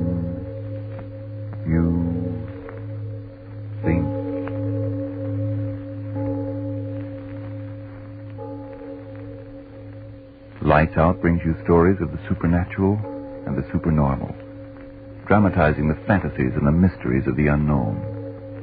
We tell you this frankly, so if you wish to avoid the excitement and tension of these imaginative plays, we urge you calmly but sincerely to turn off your radio now.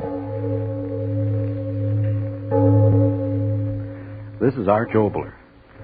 Someone has said that the two main springs which drive the world are hunger and the will to power.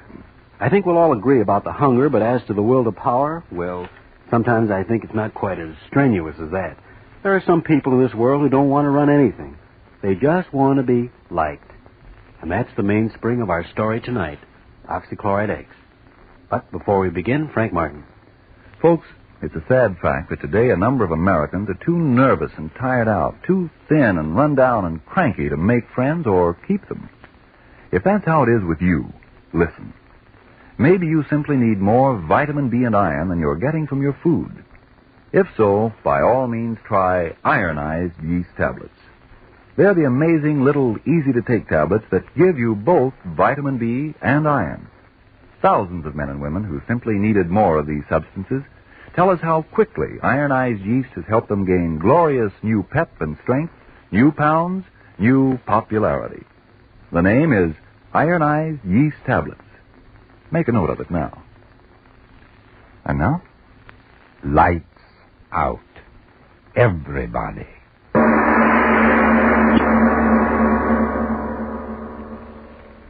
So, I says to him, I says, well, sir, I'd like to be obliging, but I really haven't got the time. And he says to me, he says, well, Mr. Jackson, after all, we're making this proposition only to a few outstanding student representatives on the campus. And we do feel you should be interested in our proposition. Well, so, what did you say? Well, I said, mister, I can't be bothered. Just can't be bothered. And I gets in my car and off I goes. But, Bob, free clothes just for wearing them around the campus. Listen, Stan, my boy, what I want to be a clothes horse for any old haberdashery. My old pappy's got more money than he knows what to do with. Now, what for, I ask? Well, I guess you got something then. Say, who are you going to take to the dance Saturday night? Haven't made up my mind. How about that new number over at the Roto House? No, thank you, brother. What's the matter?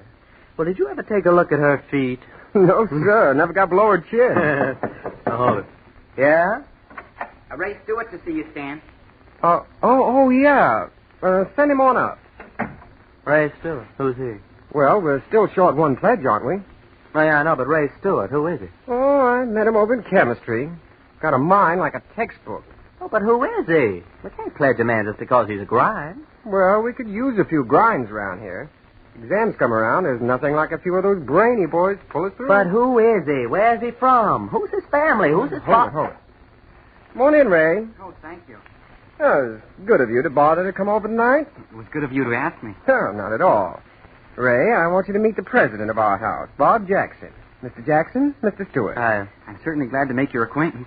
I might as well admit this is the first time I've ever been in the fraternity house. Really? Sit down, Ray. Make yourself at home. Oh, thank you. Now, tell me, Ray, do you ever go in for any sports back in your prep days? Oh, no. I never had much time for that sort of thing. No? No, I think that sports should be put into their proper place. After all, I'm sure you agree they aren't particularly important. No? And what, might I ask, is important in your estimation, Mr. Stewart? Doing things. Being someone. What? Doing things man's never done before.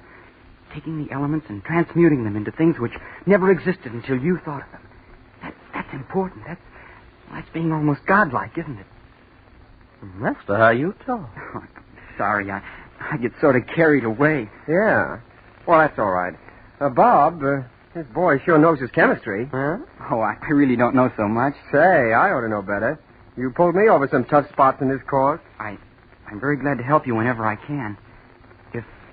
If I lived here, I could help you all the time. I could help you too, Mr. Jackson. If I need help, I know where to get it. Oh, I didn't mean to offend you. It's all right, Stewart. Now, tell me, you're from around Chicago way, aren't you? Oh, no, Milwaukee. Lived there for years. Nah, don't tell me I'm one of those brewing families. Oh, no. We're not wealthy people at all. My father runs a small business. It isn't much, but we get along.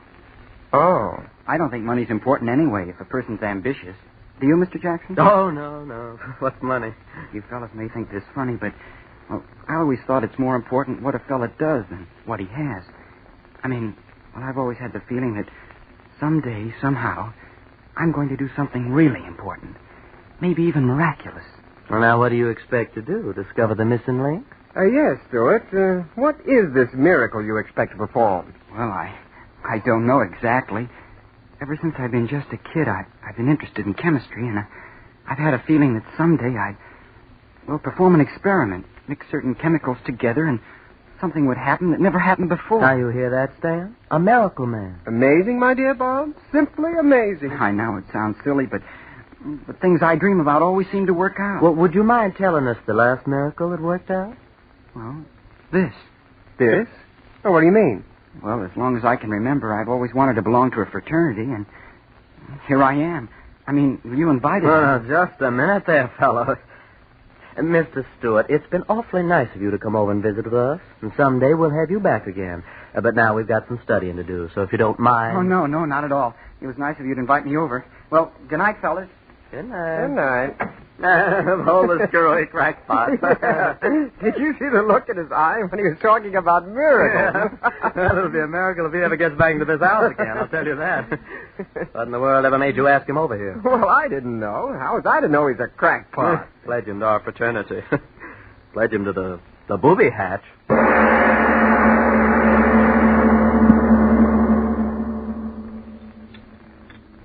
Mr. Stewart, if you please. Mr. Stewart? Oh, yes, Professor? Mr. Stewart, might I ask if you're anxious to sever your relationship with this university? No, sir. Then might I ask why on creation you persist in ignoring my warnings? In this laboratory, you're to perform the experiments given you to perform. Understand? Given you to perform. Yes, sir. Then might I ask why you persist in your, shall I call it, original experiments? Perhaps it's your intention to blow up the university. Or just the laboratory. I'm sorry. You'll be more than sorry if I find you doing this sort of thing again. Now, take down this apparatus and continue with the work in your textbook. Yes, sir. This is my last warning, so bear it in mind. Oh, hello, Stuart. How about loaning me your notebook for a few hours? Oh, hello, Jackson. You haven't been to lab much, have you? No, I haven't, but I can make it up. We've been pretty busy over at the house. Initiations and all that sort of thing. Yeah. Jackson. Yeah?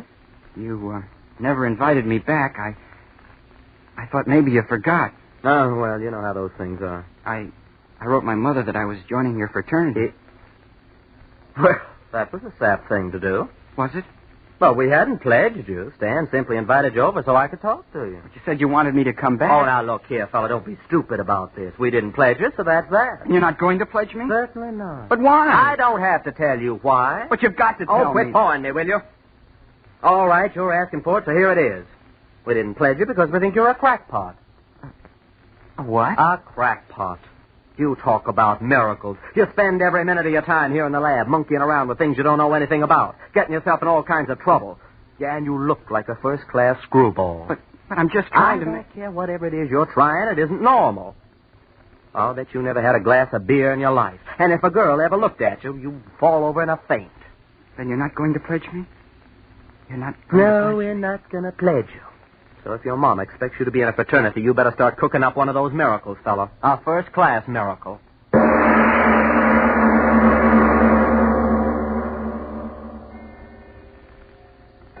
Sleep. It's so late. Sleep. I've got to sleep. Not gonna pledge you. That's what he said. Not gonna pledge me. Why do I keep thinking about it? If I could only sleep. Sleep. We think you're a crackpot. Oh, I gotta stop thinking about these things. It's not healthy to think what I'm thinking. Crackpot. Not gonna pledge you. Crackpot. What's the matter with my head? I heard him talking in it over and over and over again. I'm not crazy. I'm not. I'm as good as you are. I'm as good as both of you put together. Stop saying that. Stop saying it. I'll show you. I'll show you both. I'm better than you are. I'm better than anybody. I'll show you.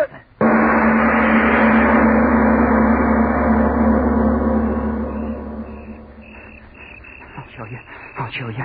Talk about miracles. I'll give you miracles. The lab. I've got to get into it. I'll give you miracles. It's dark in there. I've got to get in. Oh, blasted door. Got to get in. Window. I'll show you. so dark in here.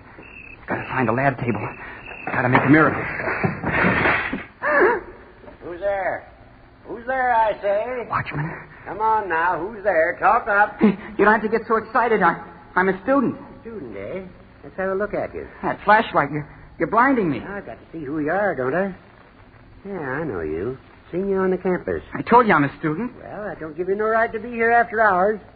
How'd you get in here? Oh, broke a window now, did you, huh? I didn't break the window. But I heard the glass. So did I, and I followed the man in here. Man, what are you talking about? Give me your flashlight and I'll show you. All right. Here. Look behind you. What?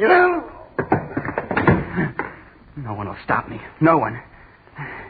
Miracle. I've got to make one. Got to.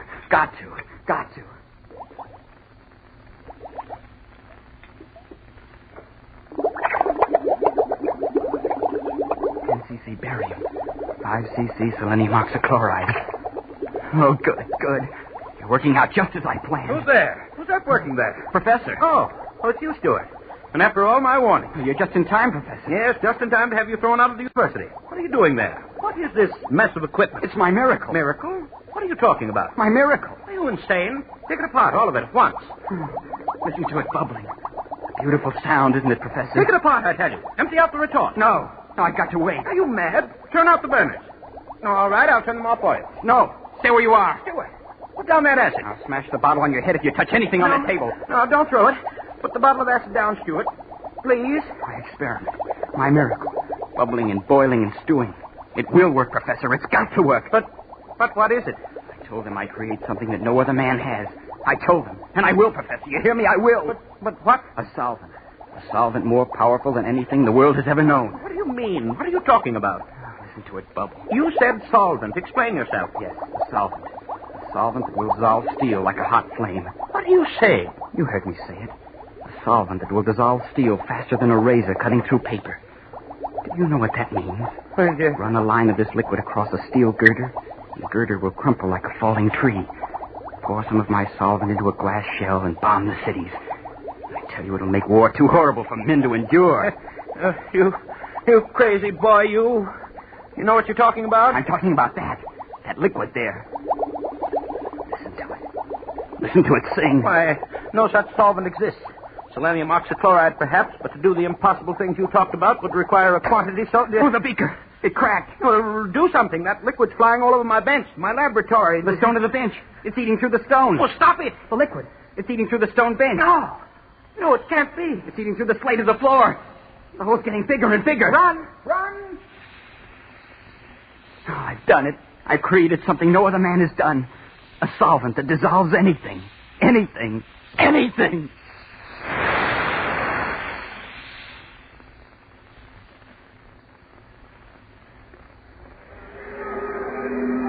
Hey, what happened? What's the matter? The lamp. I guess it's on fire. Well, where's the fire? I can't see anything. The whole school's out here. Hey, fellas, what's up? Nobody seems to know. Something's going wrong in the lab. Firemen won't let us in. Something burning? I don't know. Can't get near enough to find out. I can't see any fire. There's plenty of smoke going. Plenty of excitement. Read about it in tomorrow's paper, I'll bet you. Hey, listen to that sound. Yeah, it sounds like water. Gosh, what is it? Hey, everybody back! The building! It's going to crash! Run!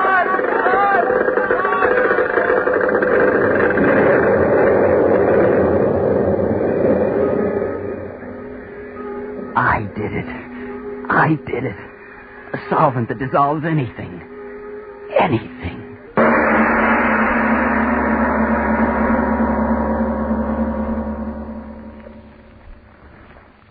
Ladies and gentlemen, a deep breath is certainly indicated at this moment in our story of young Ray Stewart and his amazing discovery. And in this intermission, before we go back to further developments in tonight's exciting Lights Out story, I wonder how many of you girls are asking yourselves this question tonight. Listen.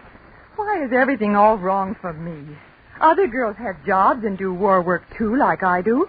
But other girls get all the dates and all the fun. All I get is thinner and tireder and more jittery and lonely and miserable by the minute. I certainly need something I haven't got. Well, miss, maybe it's just more vitamin B and iron.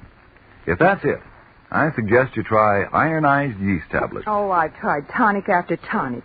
None I've taken seem to help me. But ironized yeast is different. It's a two-way tonic. It gives you both vitamin B and iron. That's why it's been of such amazing benefit to thousands who simply needed more of these substances. Well, I still don't understand. Well, here's how the experts explain it. When you don't get enough vitamin B out of your food, you may lose your appetite. You may eat so poorly that you lose weight and lose your pep. Or you may not get all the good out of what you do eat. And when you don't get enough iron from your food, you may be weak and pale and feel only half alive. So if you're short on these substances, for your own sake, start taking ironized yeast tablets right away, tonight. Then see if before long you aren't saying, I feel wonderful now. Everybody says I look like $1 million, too, since I gained these good pounds. And talk about dates. Everybody's asking me out nowadays. I wish I'd tried ionized yeast ages ago. And now back to Lights Out.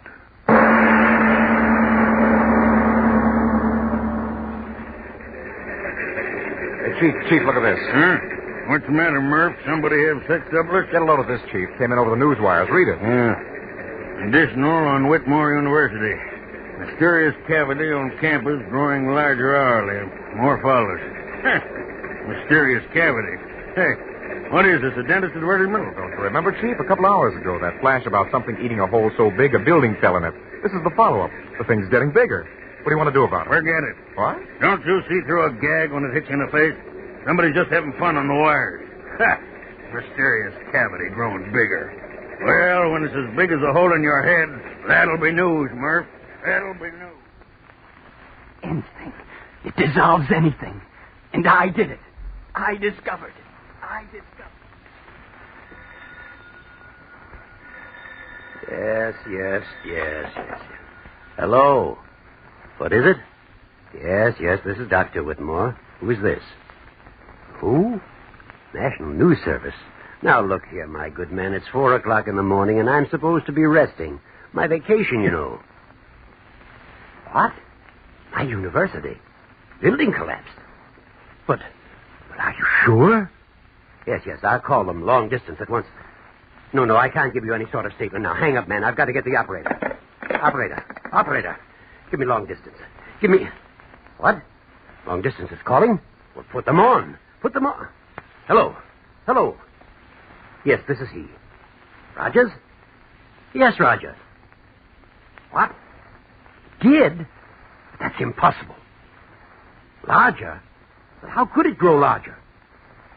Chemicals? Are you drunk, man? Insane? It's impossible. But you must do something. Listen, mister. I'm a fireman, not a magician. But that hole, it's 20 feet wider than it was 10 minutes ago. Mister, I don't know what it's all about. No fire and the ground's burning right away. We have $5 million worth of property on this ground. If that whole For Pete's sake, leave me alone, will you? We've been throwing water on the edges of the thing ever since the building fell in, but it don't do no good. Gentlemen, listen to this out of tonight's paper. The latest news on the Whitmore University mystery. What at first was treated lightly by all newspapers as either a hoax or a shifting of earth stratum has now developed into an authentic yet unbelievable situation. The hole, which began at the side of the chemical laboratory building, is now 300 feet in diameter and spreading with unbelievable rapidity. Fire departments and fire experts from all neighboring communities within a radius of 100 miles have been called in, but have been helpless to combat the rapidly spreading pit.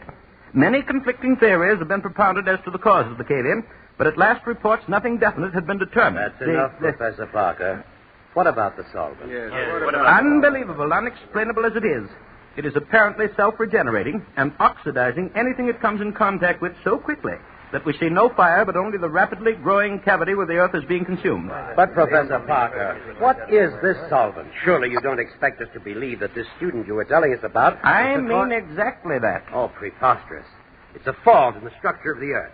There is no such thing as a self-regenerating solvent. Simple cave-in, that's all it is. Gentlemen, if you please. What I know, I know. Oh, it's preposterous. Gentlemen, if you please. If my professional reputation is not enough to substantiate what I've said, then at least you'll listen to the boy himself. He's here. Listen to him. Well, why should we? Yes, gentlemen, if you'll listen, I'll tell you. You'd better listen to me. Gentlemen, please. What Professor Parker said is true. It is a solvent. It dissolves anything it touches quickly, furiously. And the byproducts of that dissolution give it new strength and movement. And I discovered it, gentlemen. I know, but what will happen? What can we do? We can wait. Wait. Wait?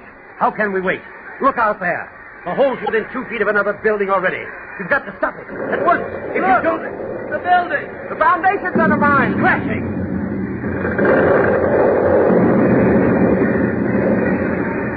Mother in heaven. Harris Hall. Caved right in the hole. Professor Parker. You boy, listen. Which chemicals did you use? We've got to fight it with chemicals. Spread them around the edge. Neutralize this solvent. Yes, that's it. Chemicals. We'll neutralize the reaction.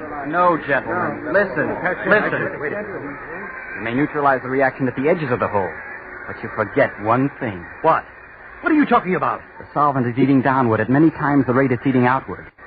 You may neutralize the reaction at the edges of the hole, but have you forgotten?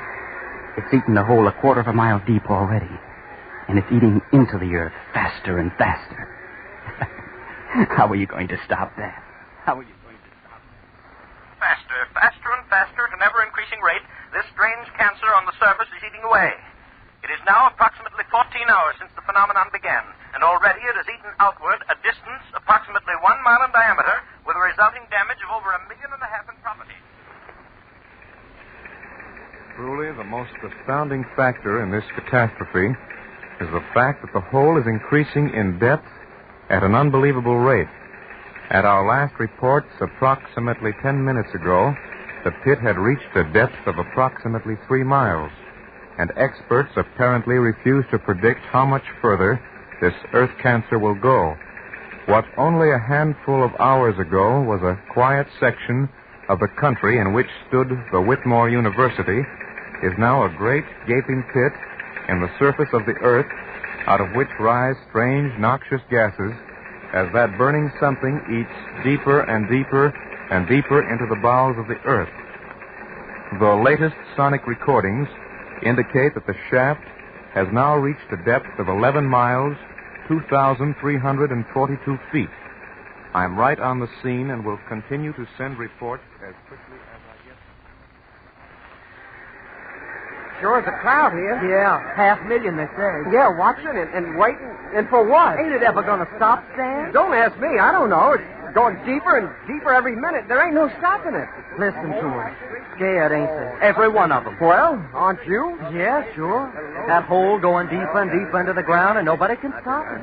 And what happens when it gets all the way through, nobody knows. Sure, I'm scared. Scared plenty. Earthquake. Help. Send help. Volcano erupting. City on fire. Martial law declared. Tidal wave sweeping inland. Nothing can stop it. Nothing. Earthquake. Fire. Tidal waves. We're coming to an end. Judgment of God. Judgment of God. From Siberia to Cape Town to San Francisco and around the world again. I tell you, the Earth's ripping apart. And I tell you, it's that hole in the ground that's done it. It's affected the rotation of the Earth. Unbalanced things. Yes, and it's biting deeper every minute.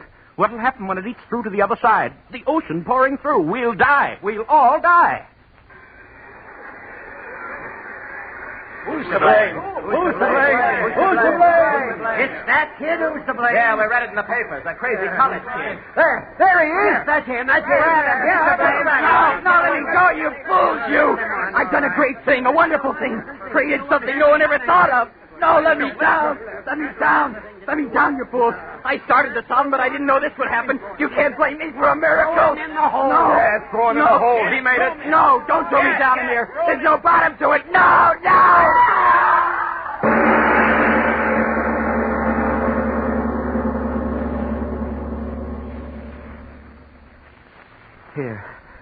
Here, put him down here on the grass.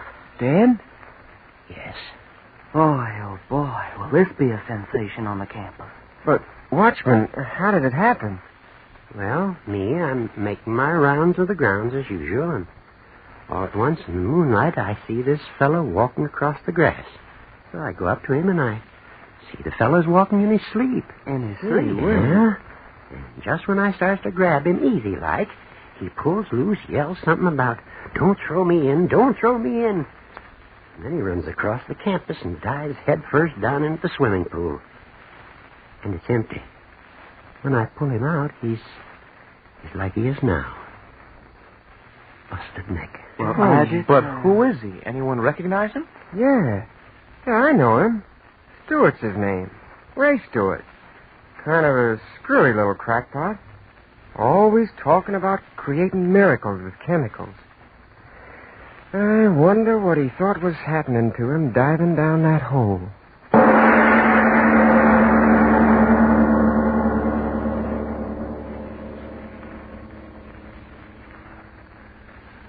Well, Mr. Obler, I suppose all I can say is holy... We've had quite enough holes tonight.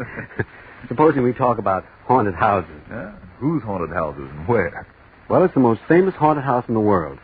In fact, in the good psychic circles, it's supposed to be the haunted house where all the ghosts go. I'll tell you about that, Frank, as soon as you've talked to our audience. Well, I just want to remind you folks that if you're nervous and tired, underweight and under par, and if, like so many Americans these days, you only need more vitamin B and iron, then don't wait. Do try ironized yeast tablets right away. They give you both vitamin B and iron. They cost but a few pennies a day, and you don't risk even those few pennies. For ironized yeast tablets are sold on this money-back basis. If you don't quickly begin to eat and sleep better, to gain new pounds, to feel much stronger and peppier, and if you're not convinced that ironized yeast has been of real help, the cost of the first bottle will be refunded to you in full by Ironized Yeast, Box IY, Rahway, New Jersey. But remember, there's only one ironized yeast. You'll know it by the big letters IY on the package and on each tablet. And now then, what about the haunted house, Mr. Obler? Well, it's a rectory about 60 miles from London, just within the Essex border. Ghostly figures of headless coachmen appear on the lawn, and the ghostly figure of a nun walks through the rooms. An old-fashioned coach driven by two headless men gallops across the lawn. No, I'm not more than normally crazy. Fact is, for 10 years, these phenomena have been investigated by various thoroughly reliable and well-intentioned gentlemen, but they say the headless horsemen still ride and the woman still walks through the woods at the back of the house. Well, for next week, I've written a play about that particular house. It's a nice, fresh ghost story. Its title is They Met at Dorset, and it concerns the attempt on the part of one hideous Himmler, head of the German Gestapo, to rescue England's unwilling house guest, Herr Rudolf Hess. Yes, I really think you're going to enjoy They Met at Dorset, but, as usual, that's next week. Lights Out will come to you again next Tuesday at this same time. Be sure to listen to Arch Obler's amazing story, They Met at Dorset. And if you need more of vitamin B and iron, be sure to try ironized yeast, the one and only ironized yeast, with the big letters IY on the package and on each tablet.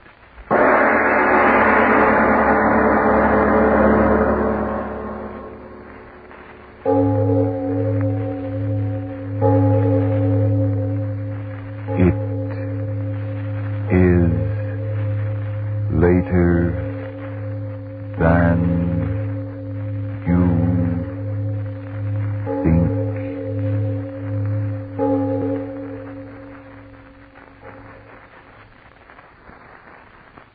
Men, stop a moment and consider. Does your shaving cream vanish into your skin before you've finished shaving? Does one side of your face dry before you can get to it? Well then, why not try Molay Brushless Shaving Cream? Molay stays on your face until you've finished shaving. Its protective film helps guard your face against painful nicks and cuts. Try Molay for a quicker, more comfortable shave. This is the Columbia Broadcasting System.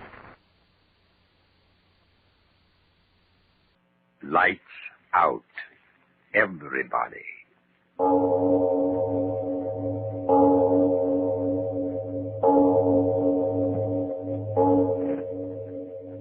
It is later than you think.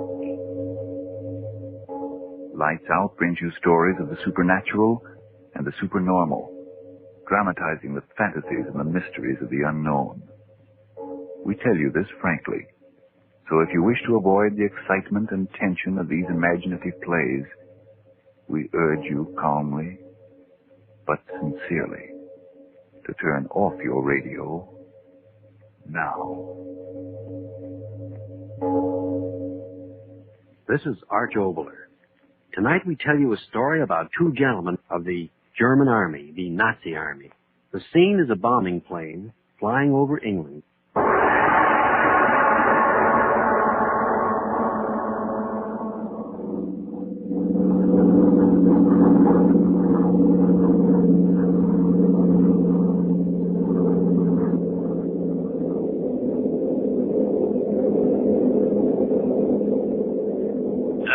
Herr Hauptmann, you are ready? Fertig, Herr Hauptmann. No, speak English now. We are almost there. And remember, from the moment your feet touch that blasted English soil, only English. Yes, Captain. Now, check your equipment.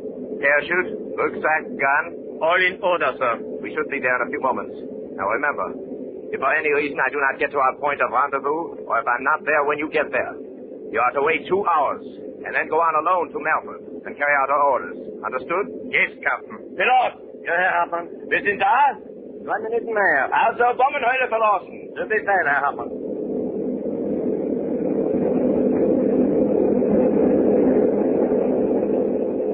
Go. Bomb hatch is open. It's time to go. Oh, one thing more, Lieutenant. Yes, Captain? I was ordered to tell you this just before we jump. If you are successful in your part of this mission, the General wishes me to inform you that the Führer himself will reward you. Now jump. Heil Hitler. Heil Hitler. Pilot, I'm going. Viel Glück, Herr Hartmann. Danke. Heil Hitler.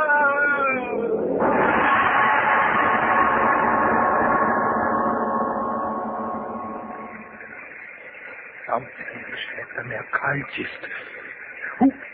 Oh, Captain. You all right, sir? Not Captain, you fool. The name is Edward. Yours is Thomas. Understood? Yes, Edward. Oh, you are hurt. My foot twisted when I landed. Oh, perhaps you had better... Are you going to tell me what to do? Oh, no, sir. Give me your arm. Yes, sir. Yes, Edward. 1/2 kilometer down the road is the house. In the morning, Berghoff will meet us there. But your foot... My foot will be all right.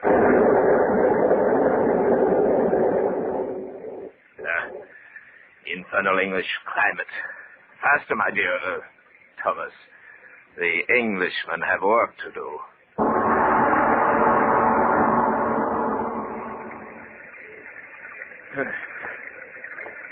You see, my dear Thomas, you should never doubt what intelligence gives you. 10, 11, 12 steps. So, now the key. You have not lost the key? Oh, no, sir. I have it here. Get the door open. Infernal rain. Now, open it. It is stuck, sir. Here, let me. What's the matter with you? It is open. In quickly.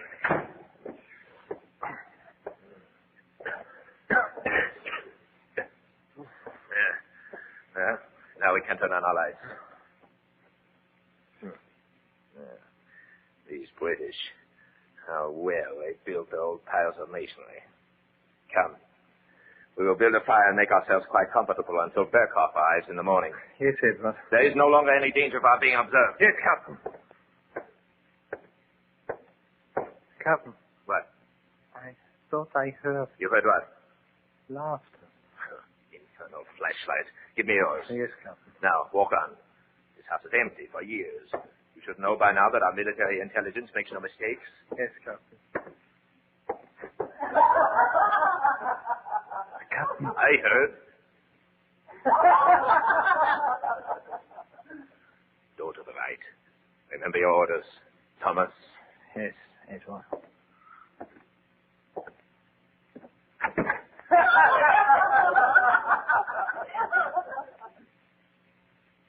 Good evening, gentlemen. Won't you come in by the fire? Yes, thank you. Come, Thomas. My name is Burley. I am Edward Cooper. My friend Thomas Davies and I got lost in the rain. We thought this house was quite deserted. Deserted? Not for 500 years. Oh, may I present Lady Burley? How do you do? How do you do? My great-aunt, Mrs. Westland. How do you do? Now, William, they can meet the rest of the family later. Does someone give them a drink? They're soaked to the skin. Here you are, gentlemen. Oh, yes, gentlemen, my son-in-law, John Pearson. How do you do? How do you do? Drink them while they're hot, gentlemen. Thank you. Really, you gentlemen should get out of your wet things. Would you like to go up there? No, thank you. We're quite all right. But confused. Confused? Yes, Mr. Davies and I were told on good authority that this property hadn't been occupied for the past 25 years. My dear man, where do you think you are? Milford Towers. Good heavens, young man, you are lost. You certainly are. Milford Towers, that's 2 miles north of here. You're at Dorset Manor. Just took the wrong turn somewhere. Milford Towers, Mr. Carver. Cooper. Mr. Cooper, why in the world were you going to Milford Towers on a night like this? Please forgive our inquisitiveness, Mr. Cooper, but after all, Milford Towers is quite deserted, you know. Yes, we know. What do you mean, sir? Oh, Mr. Davies here and I started quite early. Lost ourselves completely. It got dark and, well, here we are. Oh, yes. John. Yes, Sir William. Ring up the constable. Yes, of course. Wait a minute. Why the constable? Well, it's quite obvious. Is it? Of course. Ring up the constable, John. No, put up your hands, all of you. Oh, I say now. Oh, what is he going to do with the gun? What is he going to do with the gun? Make that old woman keep quiet. Old woman. Lieutenant kann es Chance nehmen. Wir müssen sie töten. I said to keep your hands up. German, William. German spies. Not spies, old woman. German soldiers. You're in civilian clothing. German soldiers, Englishmen. Soldiers. Soldiers to rescue a soldier. William, what are they talking about? How long did you think we would permit you to keep our great Rudolf Hess imprisoned? Maulhausen, Rudolf Hess!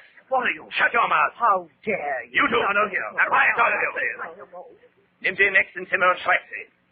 Alle? Alle. Quickly. Go. All of you. Do as he says. Or do you want me to shoot? The next room, quickly. Well, I suppose...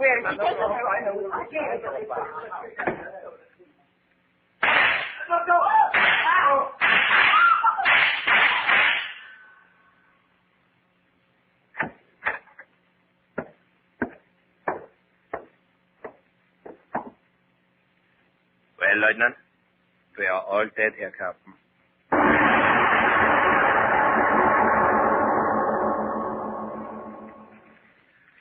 No more wood. The room is warm enough. Yes, Captain. Now then, where was I? Oh, yes. Bearcock will bring an automobile. We will then proceed to this point on a map. There, a few hand grenades in the right place, and Herr Hess will be with us. Then we will... Lieutenant, didn't I just tell you no more wood on the fire? It's warm enough. Yes, Captain. Is it still raining out there? Oh, yes, Captain. Infernal climate. Yes, Captain. Yet, the weather is fortunate. Who will come here on a night such as this? Oh, yes, Captain. No matter. As soon as it is daylight, we will go. 7 in the morning, Berghoff will be there. We'll meet him. Yes, Captain. Yes, Captain. Yes, Captain. Does none of this mean anything to you? No, never mind. You're a good soldier. You believe, you obey. Always, Herr Captain. I, too. So we will win, always. Yes, Captain. It will be most satisfactory, Lieutenant, to tell about this little adventure when we get home. To come right in under the noses of the British and... What are you listening to? I don't know, sir. There's nothing. Leave a God, man. Why do you stand there with your head twisted like an old woman waiting for... I heard... Be still. In the next room. Who? We will find out. And you told me there was no one left. There was no one. Come.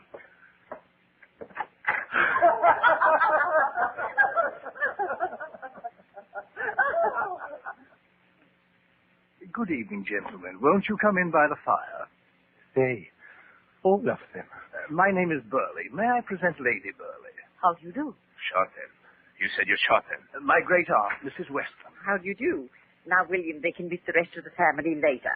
Someone give them a drink. They're soaked to the skin. I did kill him. You dirty liar. Here you are, gentlemen. Your drink. No! You blasted Englanders. What is this trick? Oh, yes, gentlemen. My son-in-law, John Pierce. Stop talking. This time you will die.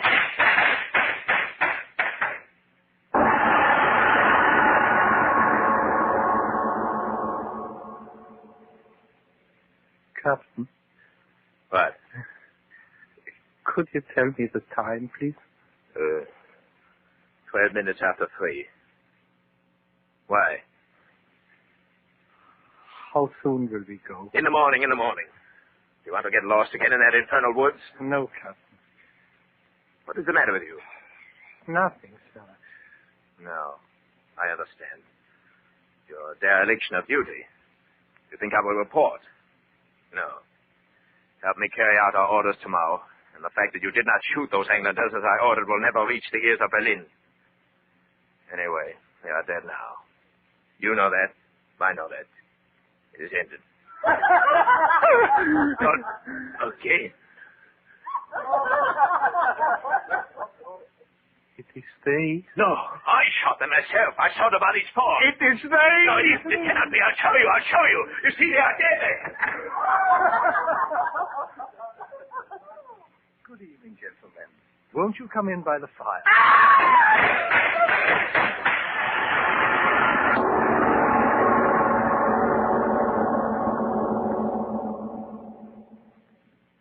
Lieutenant.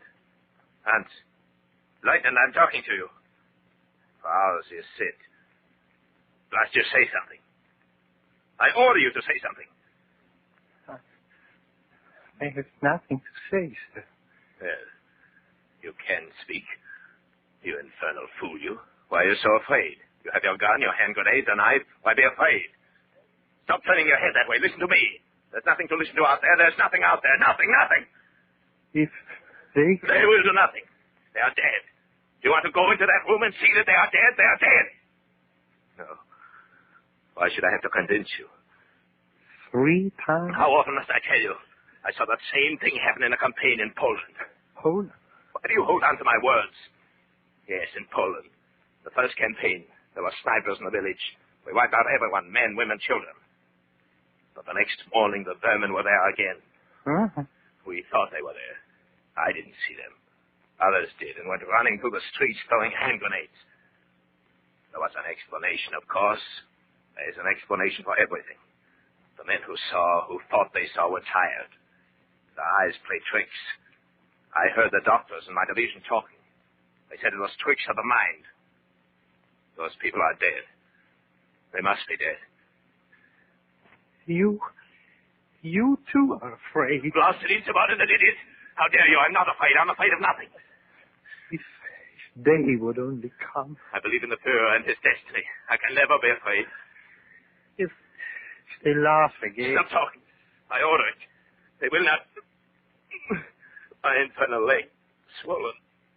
Lieutenant, listen. To what? Not to anything. To me. Oh. Go in the next room. Look. Look. You question an order? You said they were dead this time. Why look at... I order you to go. Do not just sit there. Tell me what you're thinking. Tell me. I'm thinking that maybe this is what I've always been afraid of. In Czechoslovakia, in Holland, in Belgium, in France. This is what I always was afraid of. Of what? That someday I would wait for them. Then? I commanded a firing squad in Slovakia. We shot women. What's that got to do with this? In Belgium, too. Women. What are you talking about? In Poland, the tank I was in was covered with the blood of the children and women. You blasted fool. You are a soldier of the greater German Reich. I think to myself, why don't I just leave you here and run? You would not dare. I think to myself, what is the use? Sooner or later they will come for me. Who? Who will come for you?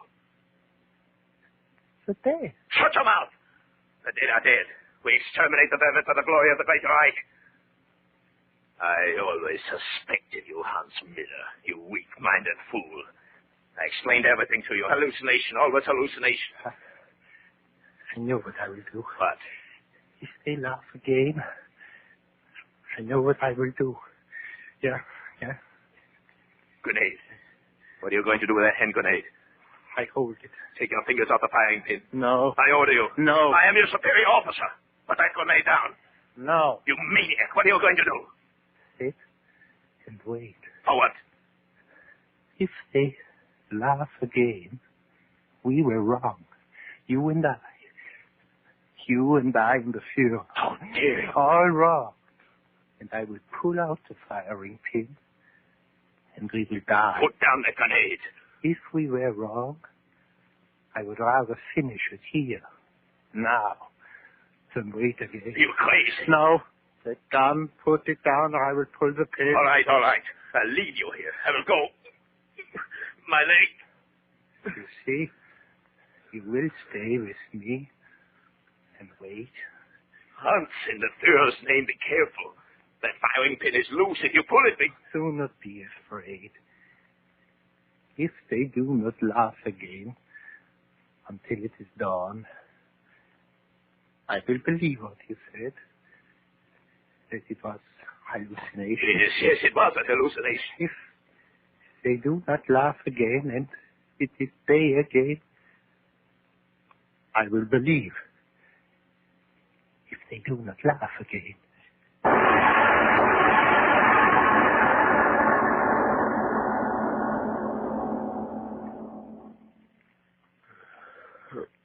If I could sleep. You can sleep, sir. With you sitting there, grenade in your hand. Hans, listen to me. It is almost dawn. Not yet. It is almost dawn. Nothing has happened. They are dead. So, put down that grenade. Get our things together. Help me and we will go on to Melford and meet Berghoff. When it is dawn. But in a few moments it will be day. I know it.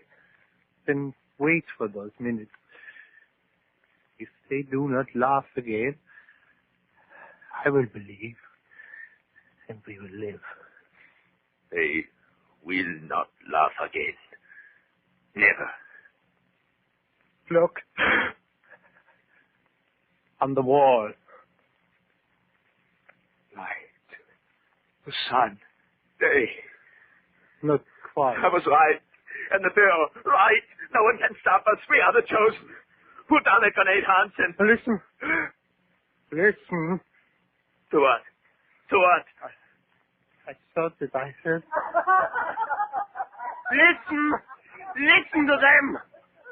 The dead come back to repay us for what we've done. No! Don't pull the trigger and stop them! Wait, not move it! I'll show you they are dead! Someone else in there! I'll show you! Good evening, gentlemen. Won't you come in by the fire? You see, it is for dead! You were wrong! Oh, the grenade, don't hunt! Down!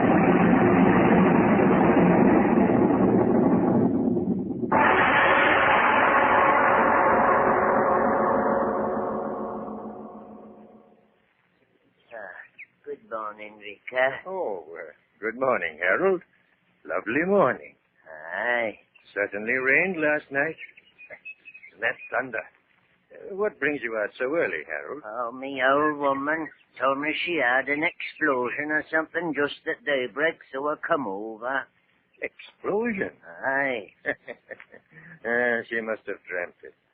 Birds singing in the morning. No explosion here. Aye. But I do wish they'd tear down these old ruins. It does no good leaving them stand there to remind us that Sir William and all his family were killed by a German air bomb 3 years ago. 3 years ago last night.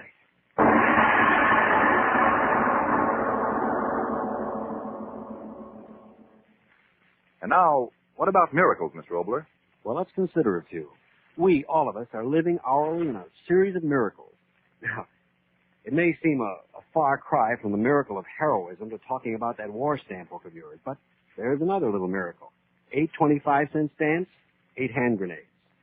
6 25-cent stamps, 1 winter combat helmet.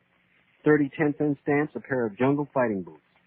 An anti-tank mine for 15 50-cent stamps. A commando trench knife for 40 10-cent stamps. Every empty space you fill in with your stamp album adds to the rain of steel going into the camps of the enemy. Every time you fill your album and turn it into a bomb, well, you turn it into a bomb. You turn the rain of steel into a hurricane. Your way to do more to help beat the Axis is by buying enough stamps to fill the empty spaces in your stamp book. Then turn it in for a war bond. that will bring on that inevitable miracle of the bomb. It is later than you think. Ironized Yeast presents Lights Out. Everybody.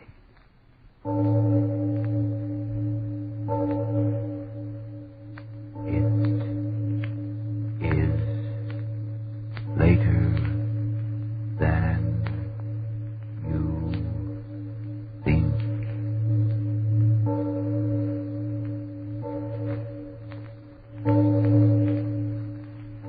Lights Out brings you stories of the supernatural and the supernormal, dramatizing the fantasies and the mysteries of the unknown. We tell you this frankly, so if you wish to avoid the excitement and tension of these imaginative plays, we urge you calmly, but sincerely, to turn off your radio now.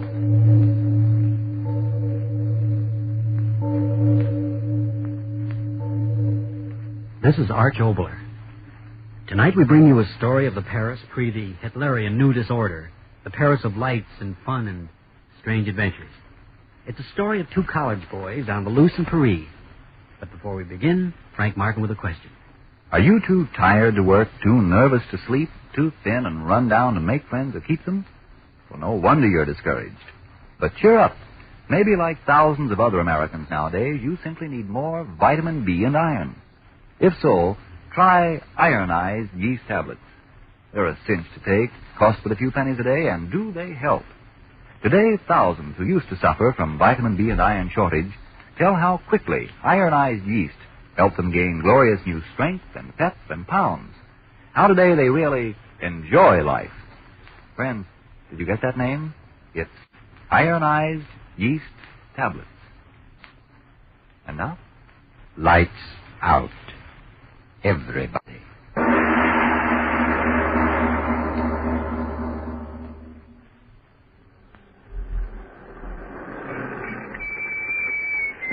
Sailor Plus, Mrs. What did he say, Paul? That we're here. Oh. Well, should we get out? Yeah.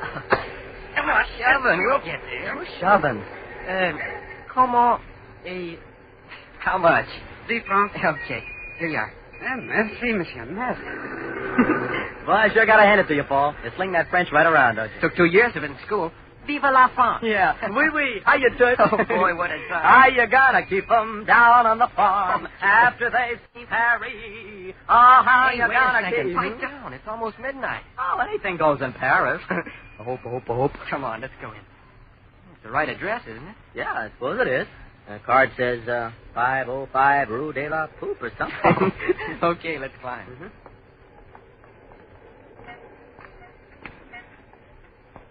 Hey, it sure looks like a joint. Don't be naive.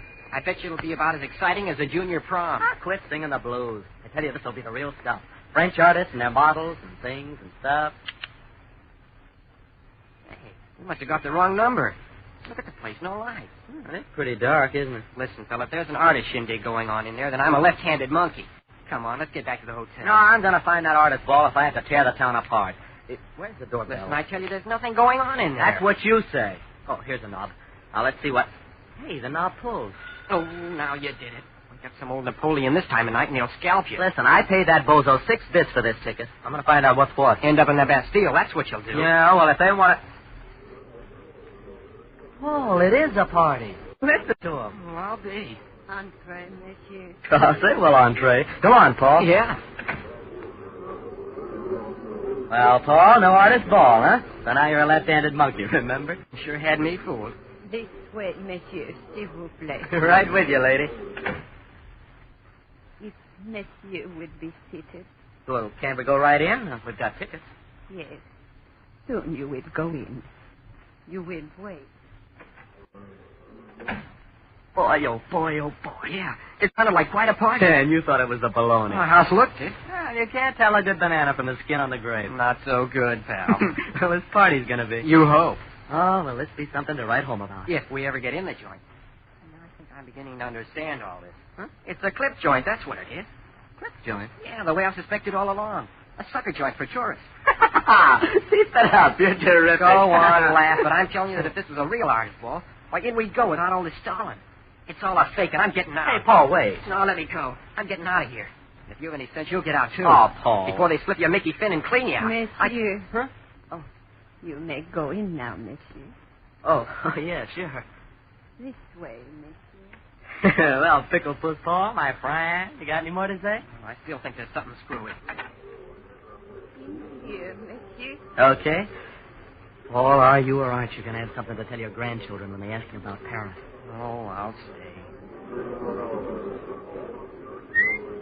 Is this something? Gosh, would you look at the film? Boy, oh boy. Everybody's in costume. Oh, what? I'm in costume, too. I got on a clean shirt. Gosh, will you get a load of the screwy masks they're wearing? Yeah, I see them. Sure wearing plenty for French models, aren't they? Yeah. Oh, well, evening's young yet. That's funny. What? They're not dancing. Oh, well, they're taking time out again. Yeah, but where is it? What? The orchestra. There's no orchestra. Oh, yeah, that's right. Oh, well, maybe they're hidden behind palms or something. Anyway, what's the diff? They may be masked, but, fella, I know honeys when I see them. But this is supposed to be a dance, so why don't they dance? There you are. Boy, are you guessing wrong tonight. But where's the organ? You cut it out. Who cares where the organ is? Parents, artists, models, mammy.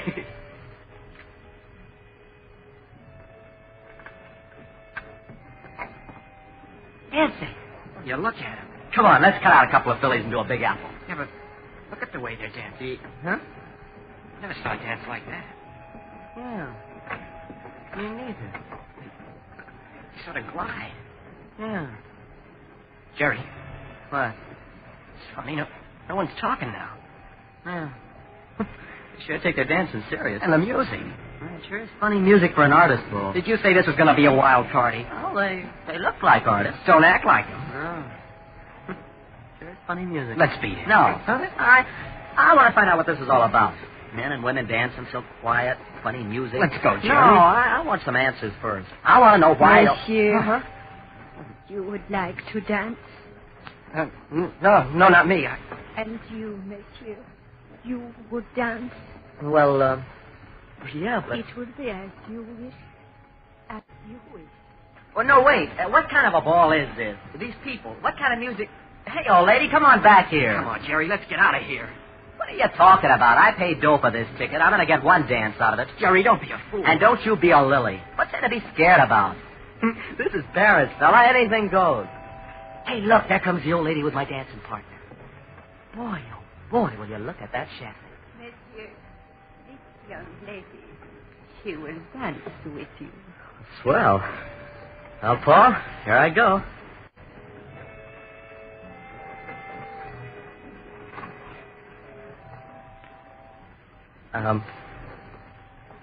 You're a good dancer, aren't you? Gosh, I suppose you don't speak English, do you? I understand you, monsieur. You do? Oui. Say, that's swell. Oh, lady, I've got more things to ask you than a psych professor doing an IQ on Einstein. Oui, monsieur? Well, I mean, this goofy music. And, why doesn't anybody talk? And when are you going to take off your mask? Midnight? Midnight? That's not far off, is it? Not far off. Say, how about slipping your mask up a little and let me have a sort of a preview? No. Hey, I was just asking, that's all. Say, you sure couldn't big apple to this music, did you? There is still time for you to go. What? There is still time for you to go. Go? Well, why should I go? Gosh, I'm just starting to enjoy myself. I can give you only one warning. Warning? Warning of what? You are very young. Yeah? Well, I'm old enough to know all the answers. And if you don't think so, suppose then you and me... One warning I can give you. And it has been given. Listen, if you're trying to warn me that this is a clip joint, well, I'm not worried. All my dough's in traveler's checks anyway. So, if somebody wants to steal my pants, okay. It's a two-pants suit anyway. Hey, look! Well, can you tie that? It's my pal. He's dancing, too. Hi, Paul. How you doing? All right, I think. What do you mean, you think? Well, my partner won't talk. Well, maybe she doesn't like your line. No one here speaks English, I guess. Mine does. Don't you, beautiful? Jerry, after this dance, what do you say we go? Will you listen to that, beautiful? Me with you in my arms and he wants to go. Jerry, listen. No, you listen to me. Beautiful here tells me she's going to unmask at midnight. That's only a couple of minutes, too. So, fella, I'm staying. I've got an idea that behind this goofy mask, Beautiful here's got a face that's going to take my heart and turn it inside out and put it together again. Say, come to think of it, Beautiful, what is your name? I have warned you, and now you will go. Too late. Too late? What are you talking about? It's 12. Come on now, Beautiful, unmask. No, no. What do you mean, no? Hey, look, everyone stopped dancing. Yeah, everyone's going to unmask. And that includes you, lady. No. All right, then I'll take your mask off myself. No, monsieur. Come on, No, mustn't be monsieur, so no. shy. Take it off. Take it off. There's the lights. They went out. How do you like that? Oh, no, Beautiful. Oh, I don't think you're going to get away from me. I learned this arm lock from a professional. Kind of nice standing here in the dark, close like this. Isn't it beautiful? Pretty tricky of this dance committee. Turning the lights off just at the minute when the mask is supposed to come off. Yep, pretty tricky. Well, haven't you got anything to say? I mean, even if it is dark, we could sort of make conversation now, couldn't we? Oh, come on now, Beautiful. Haven't you read that book on how to win and influence friends? You gotta give, conversationally. Now, look, you ask me if I'm always this fresh with strangers. I'll ask you where you've been all my life. And before you know it, we'll be pals. Oh, gee, I'll bet you are, honey. I just know you are. You know, a fella kind of knows when the girl he's with is a honey. See? Gosh, everybody's keeping quiet. Is that part of the entertainment? Standing around in the dark? Well, it's okay by me. But I sure would like to get that mask of yours off and really see what you look like. Hey, how about some lights? Lights! A candle, monsieur. Huh? Candle? Oh, thanks. Yeah, thanks. Now, listen, Beautiful. You stand right there while I light this thing. Got a match someplace here. Yeah, here. Well, it's pretty nice, whoever it was handed me a candle. Now, wasn't it, Beautiful? Must have guessed how anxious I was to see you. There we are. That's a nice light. Now, you stand right like that while I take off this thing you got over your head. Gosh, it sure is a goofy mask. That's not so tight. Well, now it's loose. Now, stand still, Beautiful. In a minute, I'm going to be congratulating myself on what a swell picker I am. There we are. Off it comes. Oh! You haven't got any head.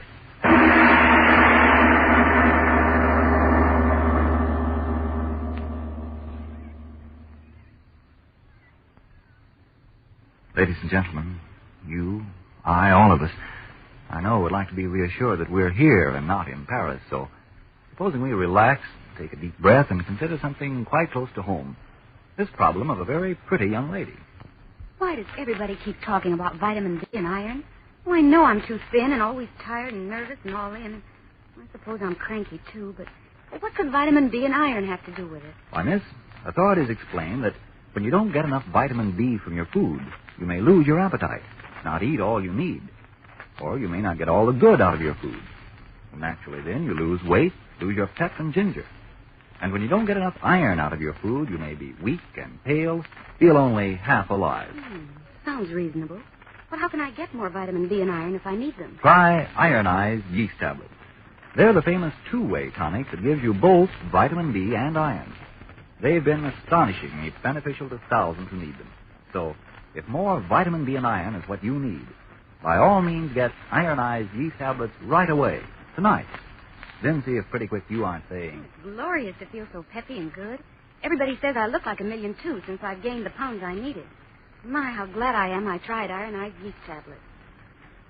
And now back to Lights Out and the story of the two boys who went to Paris.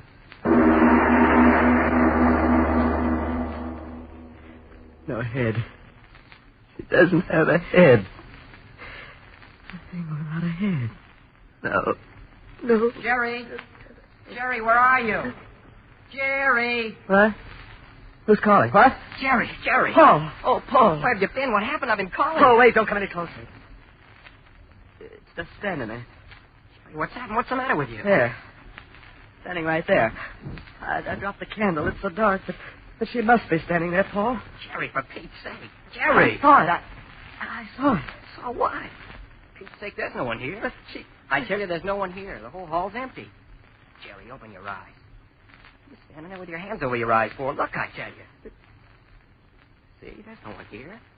The lights went on again, and everyone was gone. What? I thought... Well, the devil with what you thought. Come on, let's get out of here. We should have gotten out a long time ago. Yes, we'll go, won't we? Come on. Don't act like you're sleepwalking. Come on. Oh, listen, she didn't have... The devil with what she had or didn't have. We're getting out of here before those maniacs get back. Maniacs? Yes, I said maniacs. Kind of a goofy bunch we walked in on. I knew they were screwy right from the start. Come on, let's down. Oh, didn't you see that? What could I see? The lights went out. Everyone beat it. Here, I think this is the door. Door. Can't open it. We've got to get out. We've got to. Yeah, we've got to get out. Now, let me at the door. Let me at. No, get away, Paul. Quit banging your fist on us. We've got to break it down. Okay. Okay. Come on. Gotta get out. Gotta get out. Hit it. Now we'll get out. Get out where, monsieur? That old woman. Oh, woman, tell us how to get out of this place. Yeah. We got to get out. You hear me? Out. Out? Yes. There is a way out. Well, don't stand there talking about it. Show us. Show us. We want to get out of here. S'il vous plaît, monsieur. There is no need for such excitement. Just listen to me. Listen, but who wants to listen? We want to get out of here. You hear me? Out, out, out. No, Paul, wait. We're getting out. Let's find out what this is all about. I don't want to know what it's all about. I just want to get out. Now, listen. We've got to know what it's all about. Don't you understand? If we don't, we'll always think that maybe... Well, I tell you, I've got to know. And I will tell you. Yes, I will tell you. Once a year, they meet here. They? Who? What sort of people are they? They meet and they dance. A miserable dance. A dance without joy, without meaning. Yet a dance of hope. Come on, Jerry, let's be quiet, will you? Go on, old woman. A dance of such weariness. And yet I say it. A dance of hope. Hope? Of what? Hope of deliverance. Hope of freedom from misery without end. What's she talking about? Oh, woman, what are you talking about? I saw a woman without a head. Did I see it? Did you see it? Push her out of the way, Jerry. Let's get out of here. No, wait, Paul. No, I think I understand all this. It's all a gag, an initiation of some kind. Yeah, that's it, old woman, isn't it? It's a club, and these are all kinds of tricks to get in, aren't they? Trick mirrors and lights going out and all the rest of it. It's all a joke, an initiation, isn't it, old woman? One hope. A hope that one of you will blunder among them and give one of them deliverance. Oh, woman, stop talking in riddles, will you? This is all some kind of a ceremony, an initiation, isn't it? Answer me, isn't it? Yes, one like you. To give his head so that one of them can have their rest. Jerry, come on, I tell you. I can't stand that woman, Jerry. Wait, Paul. Oh, woman, you said something about heads. What did you mean by that? What? Listen. What in the... You heard, monsieur. You heard. La guillotine. Jerry, what's she talking about? Oh, woman, what do you mean? La guillotine. La guillotine. We took their heads. Yes. One day they were alive like you. Lived and breathed and had the world. And then La guillotine was born. They took them in the tumbrils across the stony street. The crowd was shouting. They took them one by one and fed them into her hungry mouth. The knife went up, up, up. A moment more of life, and then down it came. It struck, and their heads rolled into the basket. What's she talking about? What's she talking about? Oh, woman. That girl I danced with. You mean she and all the rest that danced tonight? La guillotine took their heads and lives many weary years ago. Dead. Dead. All of them dead. No, you crazy fool. You, the dead don't dance. But the victims of La guillotine dance. They dance one night each year, as here you saw them. Dance. No, it can't be true. It can't be. Dance. Crazy. One hope of rest. One hope, I tell you. That one of you shall blunder in to give his head for theirs. One hope. That one of you will headless take their place and let one stop of it. them I won't listen anymore. Eternal rest. Jerry, make her stop. You're crazy, old woman. You're crazy and trying to make us crazy, too. Come on, Paul. Stop. Stop, I tell you. Look behind you. Behind? Jerry, there's people there. Yeah. It grows lighter. See that? Father in heaven. All of them without heads. Without heads. Oh, they can't keep me here. Things without heads. I'll get out. Out of my way, old woman. The door. Things without heads. You won't get me. Paul. Oh, you've left me here with them. Oh, you shouldn't have done that, Paul. You left me here with them. Ah, monsieur. Your friend. He has not gone far. Listen. What? Listen. So, La Guillotine, she has been fed. Fed? Guillotine? What are you talking about? What are you talking about? Paul? Paul? Where are you, Paul? Listen.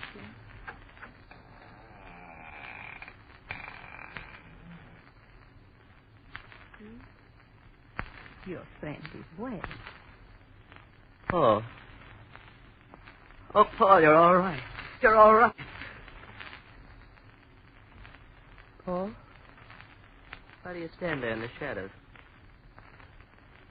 Paul, why do you stand there like that? Paul, come closer. Then he will come closer.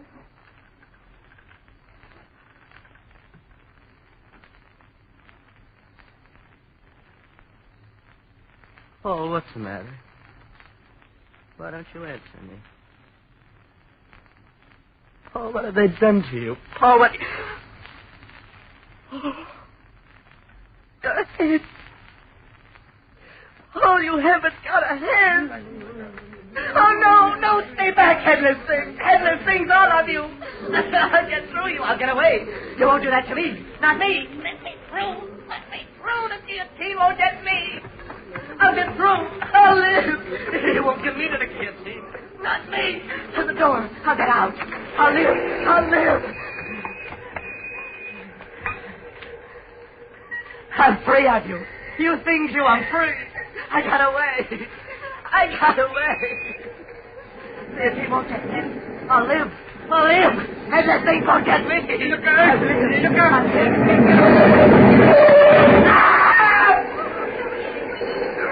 Yes, he'll run right into the car. Right into it. Right into the car. Take a left. Monsieur, you must stand back. Give him air. Stand back. Non, c'est pas la peine. Il est mort. Regardez. Oh, c'est horrible. His head cut off as clean as if it had been done by the guillotine itself.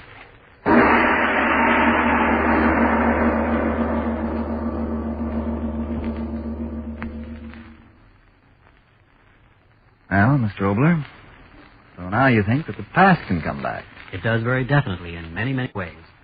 All of us within ourselves carry the ghosts of our own past and our own ancestry. Yes, deep-seated memories of the generations before us. Sometimes they come to us in dreams. But I'll tell you about that after you've had your say. I only want to say this, friend. If vitamin D and iron deficiency is what's keeping you thin and weak and always tired, then we urge you, try ironized yeast tablets right away. They cost but a few pennies a day, and you don't risk even those few pennies. For ironized yeast tablets are sold on this money-back basis. If you don't quickly begin to eat and sleep better, to gain new pounds, to feel much stronger and peppier, the cost of the first bottle will be refunded to you in full by Ironized Yeast, Box IY, Rahway, New Jersey. But remember, there's only one ironized yeast. You'll know the genuine by big letters IY on the package and on each tablet. Now, Mr. Obler? Now let's talk about preventing death. How would you like to send a wise, powerful friend along with your son or husband or brother to this war? Someone who'd know how to help him if he's wounded, who'd get his messages through to you, and get food and medical supplies to him if he should be taken prisoner. Well, you're doing just that when you give to the Red Cross War Fund. American Red Cross field directors and their staff go with their fighting men wherever they go. Yes, wherever they go, in the jungle, in the desert, everywhere. Behind the lines, the Red Cross membership operates service clubs and recreation centers, so that your men in uniform won't get homesick and lonesome. This work must go on. Give to the Red Cross War Fund tomorrow. Give all you can, then double it. Give as much as you'd want someone else to give to help your man in uniform. And all men in uniform are members of your family, the American family. Well, now, what about dreams, Miss Robles? Oh, yes, dreams. Well, take the dream of falling. Now, almost all of us have had that dream when we were children, falling through space and waking up with a start. Now, there are some who say that this dream is a memory of prehistoric times when man, to escape enemies, hid in trees and caves. A child would clutch itself to its mother when danger arose, and the fear of falling was the greatest fear. It's an interesting thought, isn't it? That those falling dreams of our childhood may be a subconscious memory of the dawn of mankind. More ghosts next week, Mr. Obler? No, coincidentally, the play is about dreams. It's a play which may disturb your dreams, but which I know all of you lovers of the unusual will enjoy. It's about a woman just like any one of you out there who has a most amazing recurring dream night after night after night. But that takes place next week. Yes, tune in next Tuesday again for Arch Obler's eerie story, The Dream. And if you need more vitamin D and iron, be sure to try ironized yeast, the one and only ironized yeast, with the big letters IY on the package and on each tablet. It is later than you think. Look ahead to white shoe time. You can only buy 3 pairs of shoes this year, so when you break out in your white shoes, whether they're last year's shoes or new ones, give them extra good care. Do it with Energine Shoe White. Energine Shoe White has the advantage of being made with the whitest pigment known. This special white pigment gives Energine Shoe White a creamy-like texture, so it spreads easily and evenly over your shoes, gives them a uniform white coat. The special white pigment also gives your shoes an extra whiteness that results in more satisfactory wear. For the proper care for the white shoes you wear, remember Energine Shoe White. This is the Columbia. Lights out, everybody.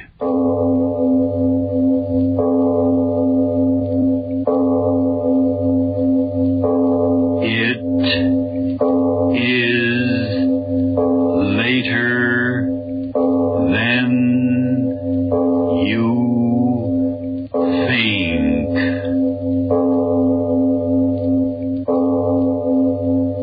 This is Arch Obler bringing you another in our series of stories of the unusual. And once again we caution you, these lights-out stories are definitely not for the timid soul. So we tell you calmly and very sincerely, if you frighten easily, turn off your radio now. You, out there, listen to me. I'm dead. Now, don't twist your face in that foolish smirk. I tell you I'm dead. You say the dead don't talk? Don't be a fool. They're all around you, but you won't listen to them. If you hear me now, listen. Have you a match? Yes, a match. Take it out. Strike it. Look at the flame. Beautiful flame, isn't it? Beautiful flame. Throw it away. Throw it away. I say horrible flame. It cost me my life.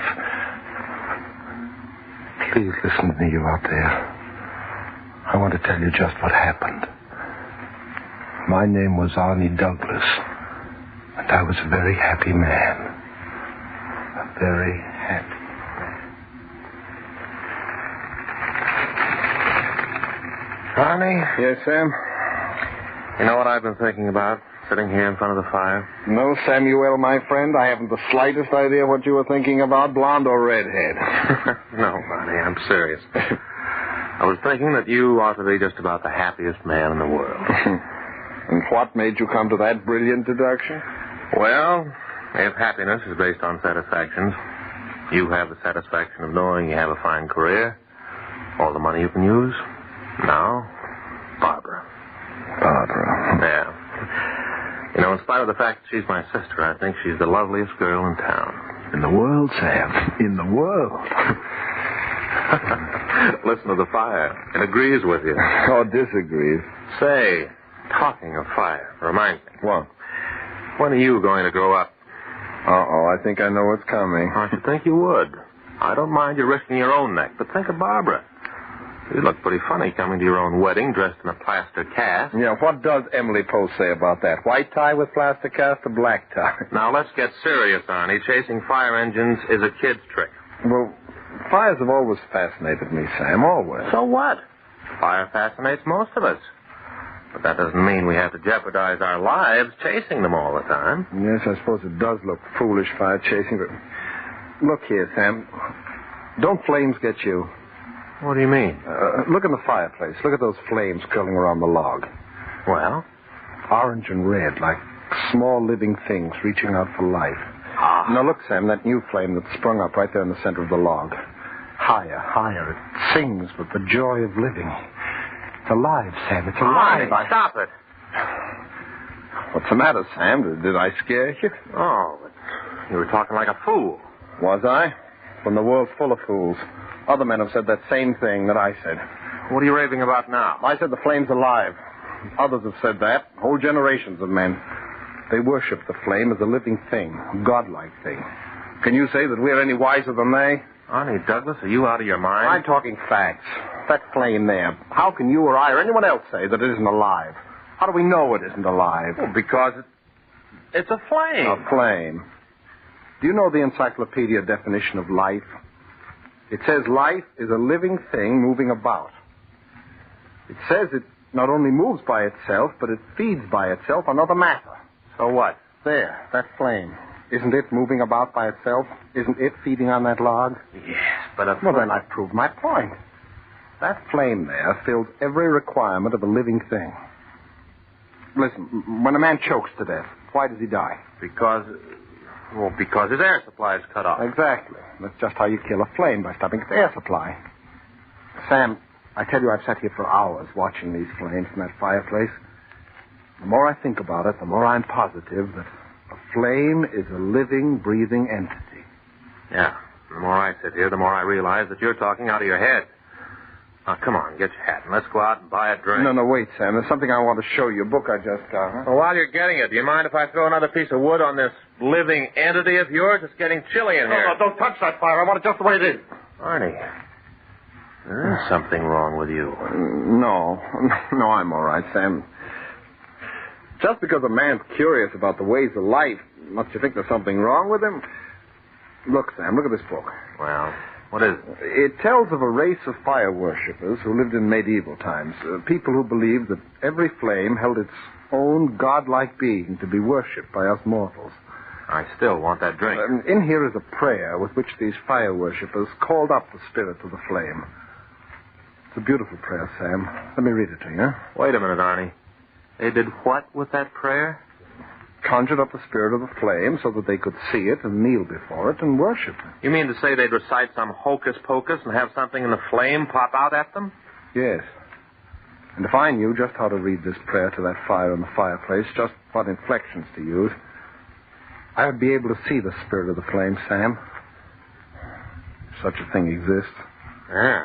Well, it's a good thing you had, if such a thing exists. By George, I'd have put in a hurry call for a straitjacket. Come on, Arnie. This is getting a little too morbid for me. Let's get out of here and go places. No, thanks, Sam. I'm not going out tonight. Okay.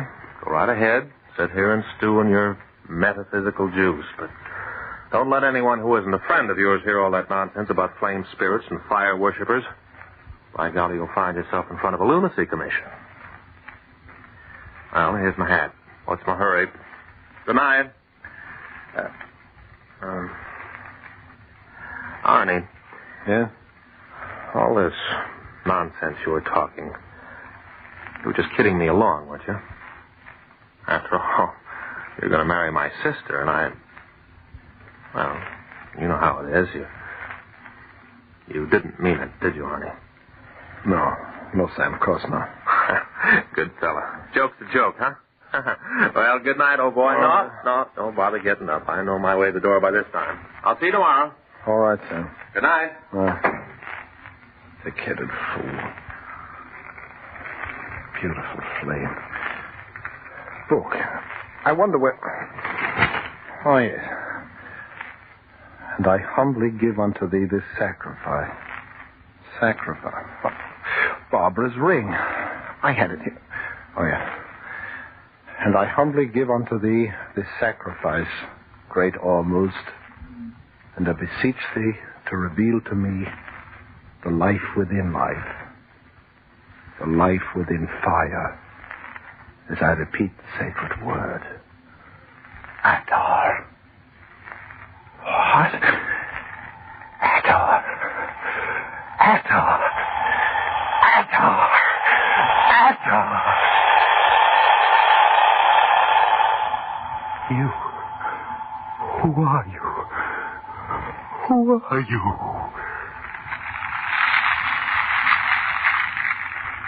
The flame.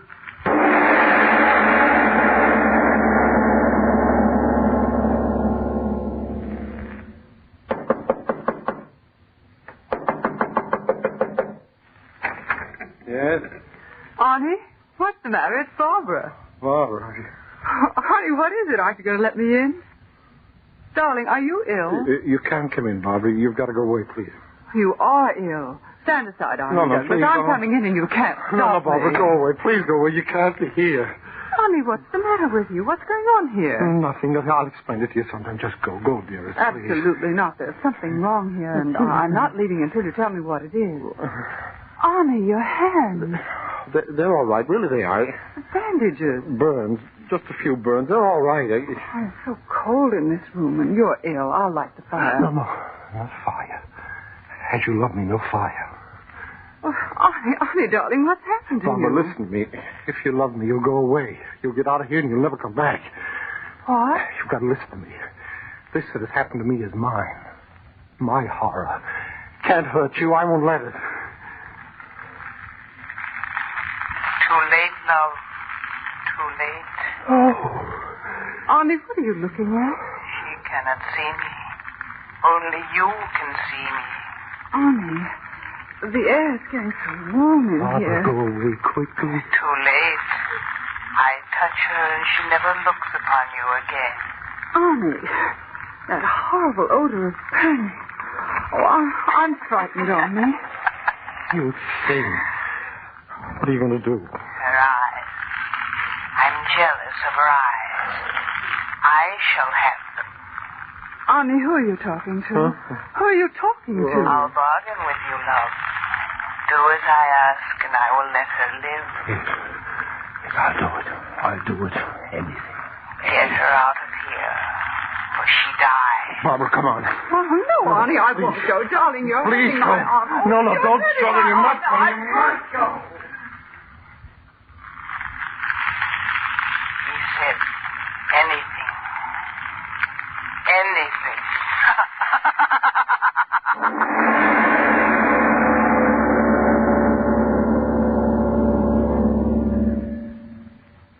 All right, Jim. It's your move. Okay, Mac. I'll move when I'm good and ready. Well, what's the use of sitting there staring at the checkers? You've lost anyway. Oh, yeah? Well, now, what do you say to this, you old foghorn? Oh, so you think you're smart, you? Well, now, watch this. Well, for the love of... So you thought you'd beat me, eh? Well, you'll have to be in the department a longer time to do that, me bucko.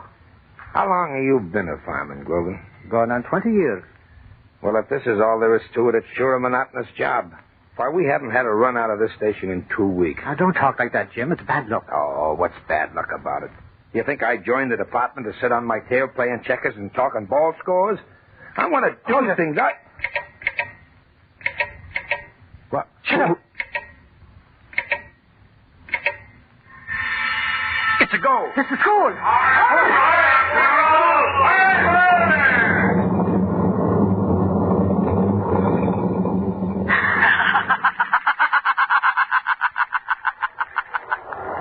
John, the house is on fire. John, get up.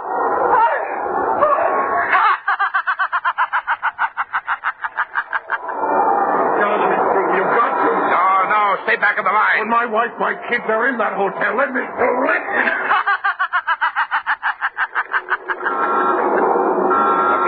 The Throw blocks of flame. Can't get me water. All right,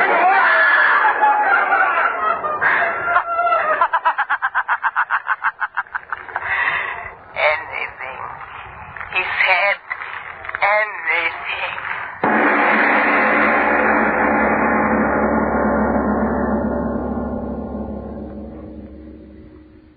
Paper, read all about it. City swept by mysterious fires. 100 killed. Paper, evening paper. 100 die in fires. Read all about it. Paper, But, Commissioner, we must do something. Look, Mr. Mayor, what can I do? I've got every piece of fire apparatus within 100 miles of the city. Well, 50 alarms in the last hour. I tell you, there's more than one maniac setting those fires. It's a dozen. It's 100 of them. Yes, it's a plot. That's what it is. A plot, a revolutionary plot. I'll call up the governor. We'll get the militia out. It's a plot.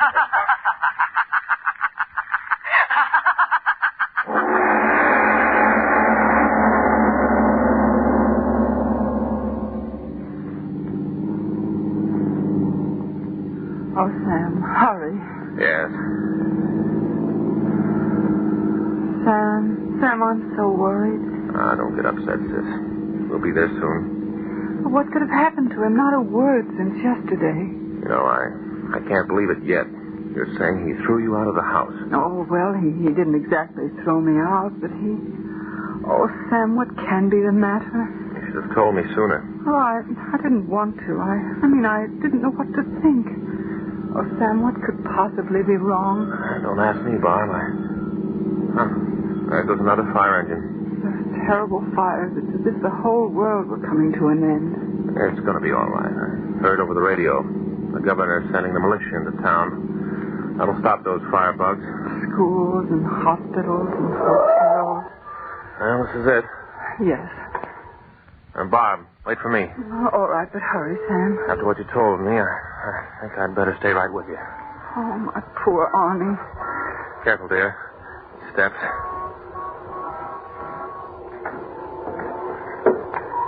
Oh, Sam, he's not home. There's not a light in the house. Well, let's try anyway. Huh. Where's that blasted bell? Oh, it was out of order when I was here. I had to knock. Oh. Wait, Sam. What? The door. By George, it's open. Something is wrong in here. Oh, Sam, I'm frightened. Arnie? Arnie? Are you in there, Arnie? Oh, he is, Sam. I know he is. Why doesn't he answer? Arnie! It's Sam and Barbara. Arnie, are you home? He's sick, Sam. Let's go in quickly. No. You wait out here. No, I'm going with you. All right. Oh, it's so dark. I haven't even got a match. Oh, the light switch. I think it was somewhere along this wall. I got it. Wow. Is this room a mess? Oh, Sam, he must be sick. Arnie's always so neat. Quickly, the bedroom. All right. Don't get so excited. But he might be dying. Don't talk nonsense. I'll bet he isn't even here. There. What'd I tell you? He isn't even home. Oh. What's the matter? Walls. Why, they're charred. Sam, there's been a fire in here. Oh, no. Well, that's impossible. Oh, Arnie, where are you? What's happened to you? This is unbelievable. These walls so terribly burned. Come on, Bob. Where? We'll go to the police. Sam. What? The burnt walls. Maybe the same people who are setting fires all over the city did something to Arnie. Hey, maybe you're right. That's it. They started to set fire to this place, and Arnie caught them at it. And he tried to stop them, and... No, I didn't want to. I tell you, I didn't. Arnie. Where did you come from? No, I didn't. I didn't want to. She made me. She did it. Arnie, what's happened? Good heavens, man. Where have you been? Your face, your clothes. Here, sit down. No, there's no time. She's following me, I promise. Arnie, what are you talking about? What's the matter with you? No, Sam, let me. Arnie, lift your face. What is it? Who's following you? Those children this morning screaming, trapped up there, no one to help them. What? That man, his wife, his children, he went back into that burning hell. He went back. He didn't have a chance. He went back. God in heaven, what have I done? Barbara, the fires. Arnie's been watching them. Gone to his mind. Oh, my poor darling. I'll get a doctor. He needs... She did it. She, not I. They can't blame me. You, the dead kid. She killed you. Arnie, in heaven's name, control yourself. I did it. You hear me, Barbara? What, Arnie? I did it. All those fires, those people dying. I did it. No one in else. heaven's name, what are you saying? I did it, Sam. I did it. If not for me, she wouldn't have had life. She wouldn't have had power. It was through me. Through me, the fires got life. Me. He's lost his mind. Arnie. I'm telling you the truth. I did it. Look, these papers, plans, every building I burned. She made me do it every step of the way. No. Arnie. You believe. Why did you do it? Why did you do it? Both of you, listen to me. There isn't much time. She'll be here. She'll kill... Arnie. Arnie, what is it? I'll do it. I'll do anything you say. I'll do it. Let them alone. Let them alone. Arnie, come back here. Sam, where's he going? Where's he running I don't to? know. It's as if someone was chasing him.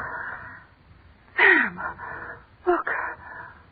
On the floor. What? Right where Arnie was standing. Footprints. Burned right into the wood. Oh, Father in heaven. What is this?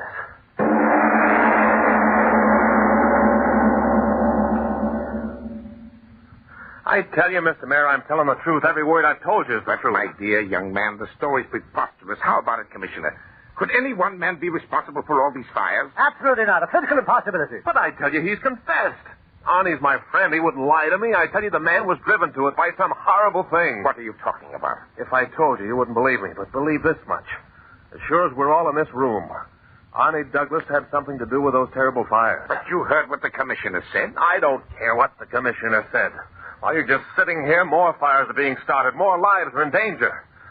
In the name of humanity, please listen to me and send out a general alarm to have the police pick up Arnie Douglas. I'll give you his description. I'll tell you just what he was wearing. You've got to catch him. You've got... Man is suspected of being the pyromaniac responsible for the fire terror. Repeat, general alarm.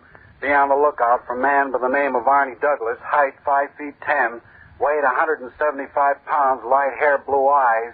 When last seen was wearing gray suit, white shirt, no tie, no hat. This man suspected of being the pyromaniac.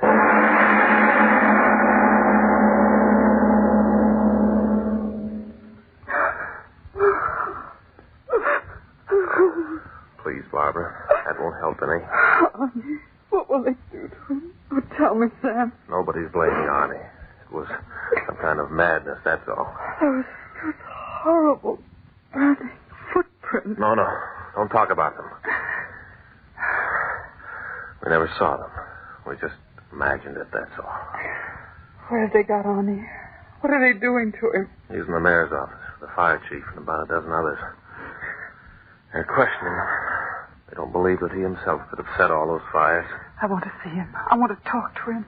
Oh, it's a horrible dream that never happened. Wait.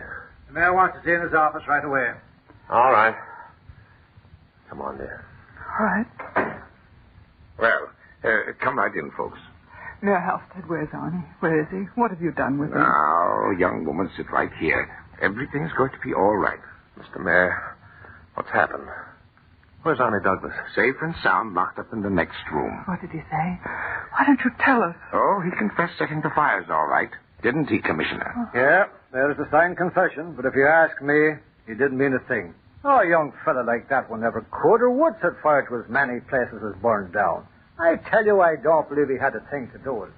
It's somebody else. Somebody else. You can't hear them talking in the other room, Arnie, my love. But I can.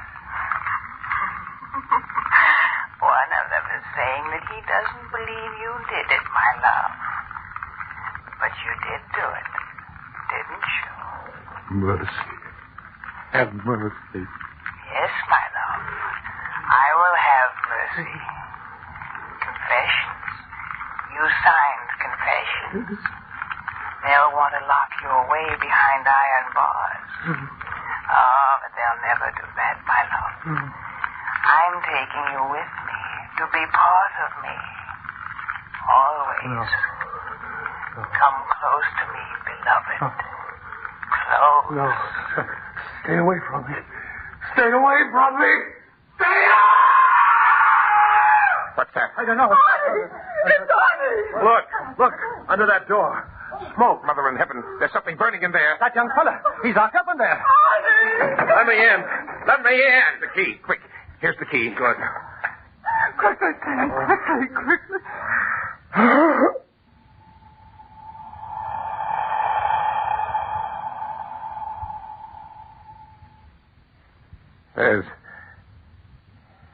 There's no one in here. Only a flame. A little red flame.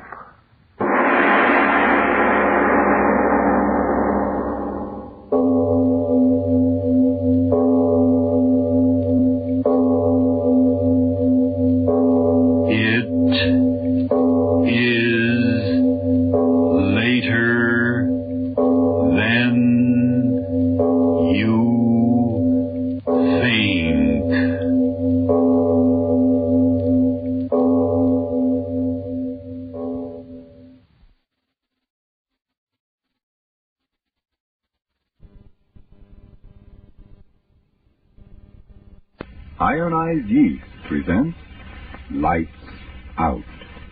Everybody.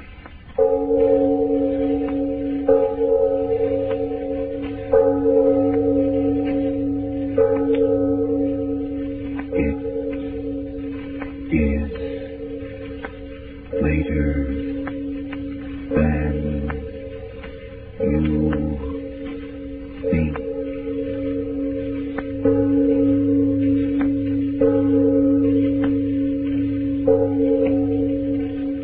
Lights Out brings you stories of the supernatural and the supernormal, dramatizing the fantasies and the mysteries of the unknown. We tell you this frankly, so if you wish to avoid the excitement and tension of these imaginative plays, we urge you calmly but sincerely to turn off your radio now.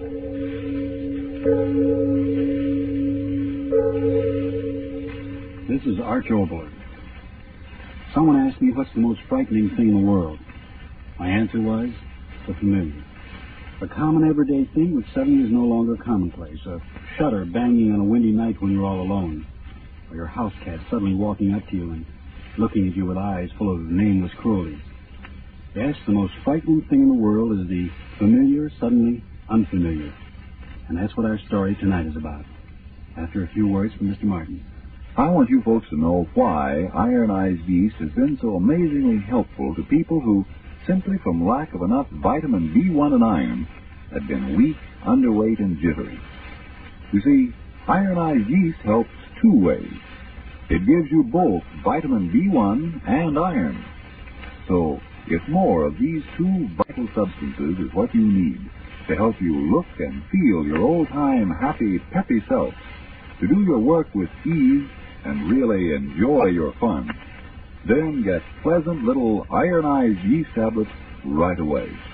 Start taking them tonight. Remember the name, ironized yeast tablets. And now, lights out. Everybody.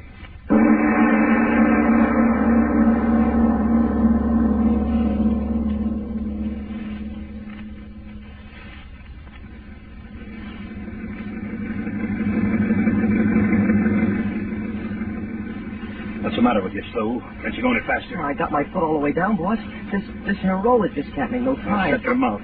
Trouble with you is you got an answer for everything. But, boss, Tell you to shut up and keep driving.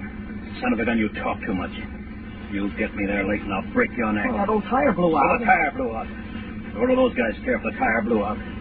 All full of guys waiting to see my moving pictures. And if I don't show up for the moving pictures, they're going to give the dough back, and me, I don't get nothing. I'll get you there, boss. You bet your life you'll get me there. Boss, you're going to get me some cash money this time, boss. Are you talking about money Look, again? don't get sore, boss. Don't get sore. But, you see, I got to send some money back to my wife in New Orleans. I got it, boss. She's feeling mighty poorly, and I thought if I could send her a couple of dollars. Shut your mouth. But, boss, you said the next... Shut your mouth, I said. If you don't shut it, and I'll shut it for you. Well, ain't nothing to get sore about, Oh, now boss. you're telling me what to get sore about, huh? Well, listen to me, my friend. You bother me for dough once more, and you know what I'm going to do. You wouldn't do that, boss. Yeah. Maybe I should have done it a long time ago. Wouldn't that sheriff be surprised? Don't do it, boss. Yes, sir. I bet you that sheriff, he wouldn't even bother to put you in No, jail. He'd no. turn you right over No, to that boss, mob. don't talk like that. I can't talk like that. Scared you good, What that huh? mob would do to me. That's what I've always been scared of. I dream about it at night. Yeah? I dreamt about it last night. They were chasing me. And then there was noise in my ears, blood in my mouth. You don't say. It ain't right dreams like that. It was you to kill that man, not me, boss. They ain't got a right to blame me. Shut your mouth. If I turn you in, it's you they'll drag out. No, It's your neck. no. They'll put a rope around. No, It's no, your boss, neck. no, They'll don't stretch. say it. All right, then. Shut your mouth and keep doing what I tell you to do. I'll do it, boss. I'll do it. I'll do anything, boss. Just don't turn me over to All right, forget it. But remember this. This town I want you to clean out, see? A lot of these oil workers, you know, plenty of dough. We'll clean them out. Yes, sir. Yes, sir, is right. Me, I'm going to keep those fatheads busy watching my moving pictures, and you get what they got out of their rooms. Okay, my pal? Yes, sir. Yes, sir. Just don't tell anybody, boss.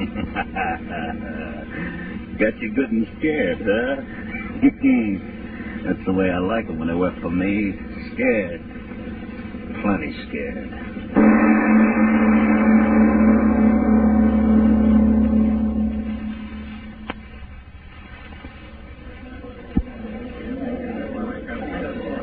Will it take much longer to get those moving pictures started, Mr. Gibson?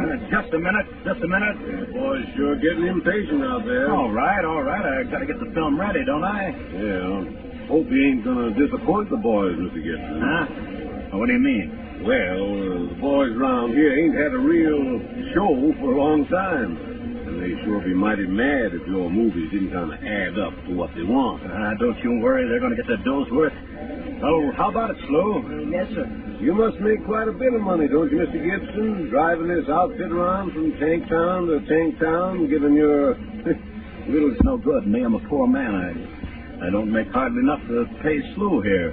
Do I, Slu? No, sir. Well, you're certainly making enough tonight. And if the picture's real good, maybe the boys will chip in and... Oh, there they go again. Hey, what's the matter with those guys out there? All right. Tell them to turn out the lights. I'm ready now. Oh, that's fine. All right, boys. Our little show's ready to begin. Turn out the lights, somebody. All right, Slu, turn on the machine. Yes, sir.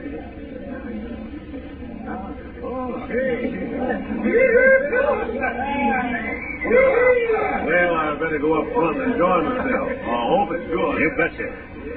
Slu, Yes, sir. get going. Yes. Every man in pleasy time, see? Yes. I want you to get every dollar in cash that's flying around this town. You hear me? Every dollar.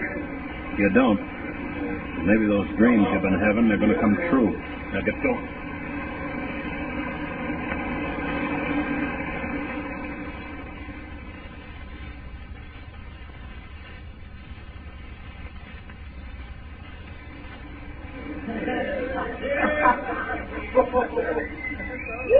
Well, Mr. Gibson, I must say your little show was quite up to expectation. Yes, sir, quite up to expectation. Okay. And everybody's getting what he wants. Now, why don't you go back and see the rest of the picture, huh? Well, as a committee of one, the boys asked me to sort of find out whether after this picture's over, you got something else you can show. You sort of hate to go home there. Sure, okay. I'm a good guy. How's this one about? Something good? You bet. One of these here boogie pictures. Huh? Oh, you know, one of those monster pictures. Pretty girls, one of these big movie monsters. You know what I mean. Say, that sounds pretty good. Boys will like that. Sure. Hey, I'm a great guy. I like to give the boys what they want. Yes, sir.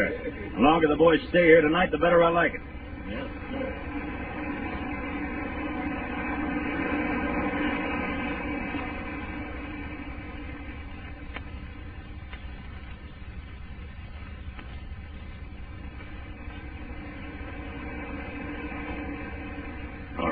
Come on in, Slu. Come on in. Well, what'd you get? Come on, let's have it. Boss, Talk up. What's the matter with you? I got the last reel on. Talk fast. What did you get? I didn't get nothing. Say that again. I tried, boss. I tried. I swear I did. What are you trying to get me? I couldn't get nothing. Okay, a smart guy. What are you trying to do? Make jokes? Come on, empty out your But, pockets. boss, Are you going to empty out your Boss, I pockets? tell you, I ain't got nothing. See, nothing at all. All right, start talking. I just couldn't get in anywhere. Yeah? Every guy in town's here watching those pictures. You couldn't get in no place, huh? So what's the angle, smart guy? What are you trying to put over on me? Boss, I'm telling you, I couldn't get in no place because he was following me. Hey, What are you talking about? The sheriff. Sheriff? Yes, sir, after me all the way. Don't give me that. The sheriff is sitting right out there. No, sir, he kept watching me, following me. He came up to me and said for me to get the heck off the street, so that's what I did. Son of a gun, I'll give him a free ticket. Oh, you ain't blaming me, are you, boss? Okay. So that wise guy, he ain't so smart. We stick around overnight. We do another show tomorrow. Yeah. And tomorrow I'm going to see to it personally that the sheriff, he's going to be right down in front there watching that picture. As long as you don't blame me, boss. Me? No, I don't blame you. Come here, my friend. Well, what do you want, boss? Come here. Look through the hole in the wall and watch the moving pictures. What picture are you showing, boss? The one you like so much. The one all about the monster. Oh, no, sir, I can't watch that. Get over there. Boss, Go on. Boss, you're hurting my neck. And look, enjoy yourself. Oh, I'm scared to watch that picture. You know that. Sure. That's just why you're going to watch it. Oh, no. Your friend, the monster. Look at him. He's crawling around all over that screen. Sure scares you, don't he? Oh, I can't look. Open your eyes or I'll break your neck. It's hurting me. Okay, you keep your eyes open. That monster, he always scares you, don't he? Just a moving picture and you scared like that. Okay, it's the end of the picture. Now, let you go, my friend. All right, shut the machine off.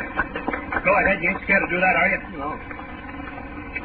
Well, Mr. Gibson, that was a fine show you gave us. Yes, sir. Okay. Everybody's happy, and me, I'm happy, too. Yeah. The funny thing, I guess the boys liked that last one, the monster picture, better than they liked the other ones. Now, what do you think of that? Yeah? Well, Slew here, he don't like it. Scares him, huh? Yeah. Well, I can't exactly blame him. Sure beats all how them Hollywood folks fix up critters like that. Most gosh awful critter I ever did see. But I guess the boys like being scared. They told me to tell you if you want to give another show tomorrow, they're all for it. Yeah? Yep. Sure, I'll stay overnight. Oh, that's fine. Fine. Now, if you'd like me to find a place for you, I got a couple of rooms. No, that's all right. Me, I can bunk right here. Slewy can sleep in the truck. Well, all right. I'll see you in the morning. Yeah. You want me to do something, boss? What do you think? Go on, disconnect the projector. I'm going to take a look out in the hall and make sure everybody's gone. Yes. So, want me to stick around, huh? Yeah. Everybody went home all right? Hey, Slew! Yes, sir, boss? Come on out here and help me take the screen down. Yes, sir. No, wait. Shut that projector off first. What'd you say, boss? I said shut the projector off. What's the idea of starting to run that film again? What'd you say, boss? I said stop running that film. Film? Yeah, film. Stop it now. Come in there and break your neck. Shut it off. You hear me? Shut it off. Boss, I ain't running that machine. What? The machine ain't running, boss. Ain't running? No, sir. Okay, I'll fix you, smart guy, huh? I'll fix you.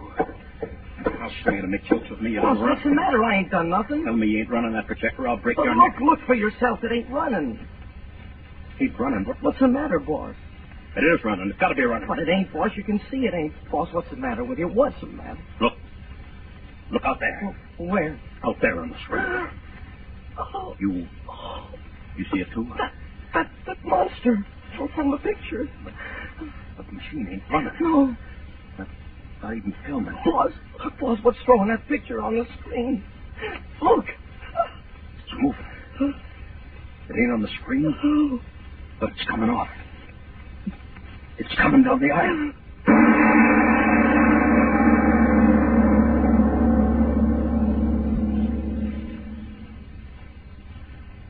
Ladies and gentlemen, when motion picture characters detach themselves from the screen and come down the aisle of the theater, that's an excellent moment for mere mortals like you and me to turn up the lights, get up out of our chairs and take a deep breath or a deep drink of water and reassure ourselves that 2 and 2 are 4.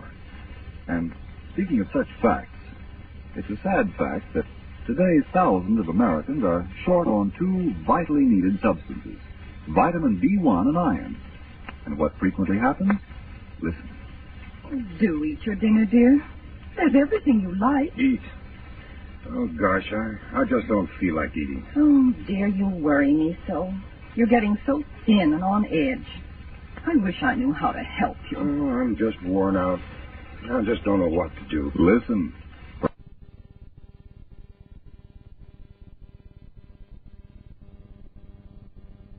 Perhaps the only help you need is more vitamin B1 and iron. Ironized yeast tablets give you both the... Remember, when you don't get...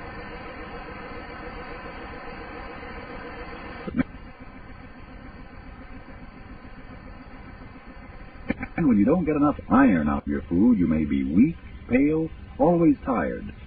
If vitamin B1 and iron shortage is what's keeping you that way, take a tip from many who used to suffer from these deficiencies. Start taking ironized yeast tablets at once. See if they don't help you as it helps so many, many others. See if pretty soon you too aren't saying... Dinner ready, dear? Let's hurry so we can make the early movie. Sure, I had a big day at the office. But you can't tire me out. Not since I've been taking ironized yeast.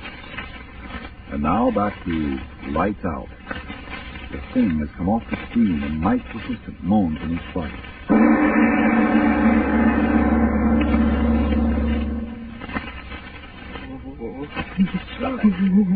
Stop it, stop it. I tell you, it'll hear you. It'll come back here. No.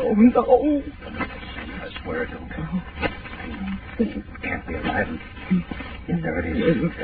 Shut your face and don't move. Look at it. How can such a thing be? From a moving picture and it's alive. Over it's on its eye. Green. Smell. Most teeth. My eyes don't seem right. Something was on the film being alive. Maybe I'm going nuts. Look. It's going out that door. That moon is shining so bright on it. That thing.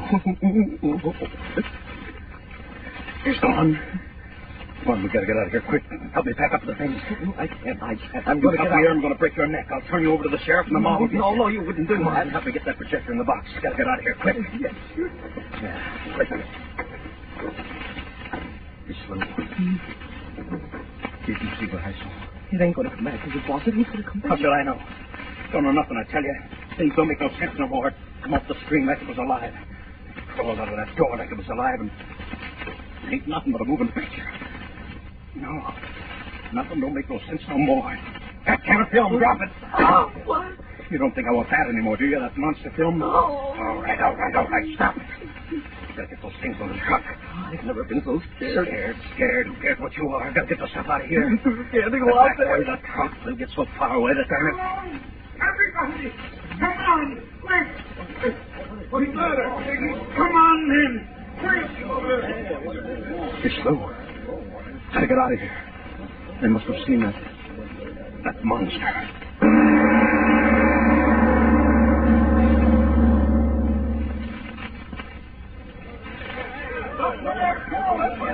Look, them guys trying to start that truck. What's the matter with you guys? I ain't done nothing. Keep your hands off of me, see? Pull him down out of there. The little guy, too. I ain't done nothing, mister. I ain't done nothing. I ain't done nothing. Hey, wait a minute, I say. What's the matter with you guys? Mr. Gibson here, he's the guy who gave us the moving picture tonight. Sure, I ain't done nothing. What's the matter with you guys? I swear I ain't done nothing. Shut up, both of you. Listen, Garvin, that's where that girl was killed just now, and these two guys are the only strangers in town. No, I'm an honest man. I ain't done nothing. Yeah. Mr. Gorman, he knows that. Go and tell him, Mr. Gorman. Gibson's all right. Gave us a good show tonight the way he promised, didn't he? Yeah, but that won't bring that mother show back. Oh, what's the little guy? No, me, I ain't done nothing. Honestly, I ain't done nothing. Wait a minute. Take it easy, boys. I'll handle it. Sheriff, listen. The boys are going nuts. They think Mr. Gibson Sheriff, I tell you, ain't done nothing. I'm an honest, hard-working man. All right, hold it. You may not have done anything, but how about that assistant of yours? No, sir, boss. I ain't done nothing. I swear I ain't. I swear to you. Shut up! Aren't you sneaking around the street while the show was going on? You don't have to say nothing. I saw you. I saw you myself. Now, take it easy, boys. Give him a chance here. Boss, you tell him where I was. You know I wasn't killing anybody. You tell him where I was. Well, Mr. Gibson, where was he? Don't ask me. I don't know where he was or what he was doing. Boss, tell him. Tell him about that thing. I didn't do it, boss. Tell him. I'll tell him nothing. I don't know nothing, see? Nothing. Boss, Maybe you did do it. How do I know? No, boss, you know I didn't. You know that thing came off the screen. Grab him, boy. Let me get away. Boss, no, let me go. Won't get me. Don't let him get away. Now he's heading for the swamp. After him. Cut him off. Okay, Sue, okay. Thank you very much. You run away, they run after you and me. I got a whole town to clean out all by myself. I don't know what this is all about. That monster coming off the screen and all that stuff, but maybe it's all a lucky break from Mike Gibson. Yeah.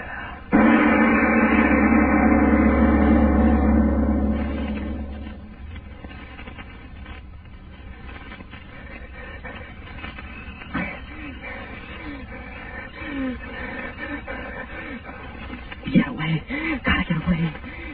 Kill me. That's what they'll do. Kill me. I've never done nothing. I always try to be a good man. Always tried. And hide in the swamp. They won't get me. Oh, it's so dark. You can't see. Oh, they want to chase poor slow boy. What for? I gotta get away. Boss, why didn't you tell him that Sue didn't do nothing? Why didn't you help Sue? Sue always done what you asked him to, didn't he? Sure. Sue did everything you asked him. Even when he didn't want to do it. Oh, you should have helped Sue, boss. You should have helped him. Gotta get away. They'll kill me. I ain't done nothing.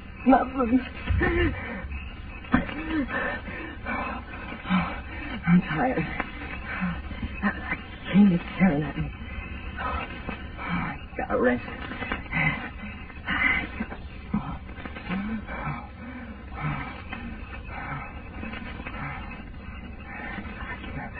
They'll never find me. Never find me here. It's dark. Oh, I'm scared. Boss, why did you tell him what was right about Bruce? Why didn't you tell him? I didn't do it. Yeah, it was that thing. That thing out of the moving pictures. You know that. Yeah, that thing. I saw it too. Roll right off the screen. Roll right along the aisle. Green. Sort of looking here and there. It's all light shining. I saw it, and he saw it. And get it. It killed her. Oh, Lord Almighty, where is it now? Where is it now? Dogs. They got dogs after me. Oh, they're still after me. Them dogs are tracking me down. I didn't do it. What are they chasing me for? What are they chasing me for? Walk in the water. The dogs won't find me then. No, they won't find me then. Mud, water, oh, they can't find me now. The dogs can't get me now. Can't get me. They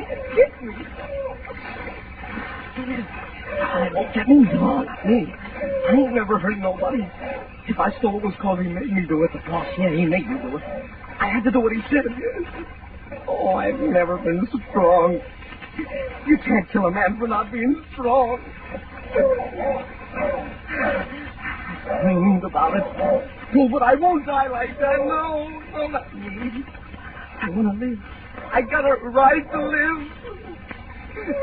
Oh, so closer. I gotta get away. Got to. Water's deeper. I can't swim. Help me. Oh, I can't swim.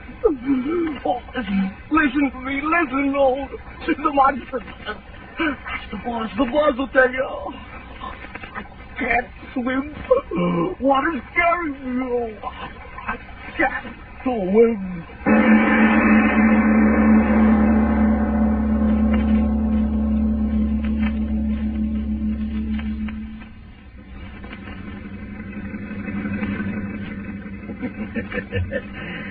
What a night.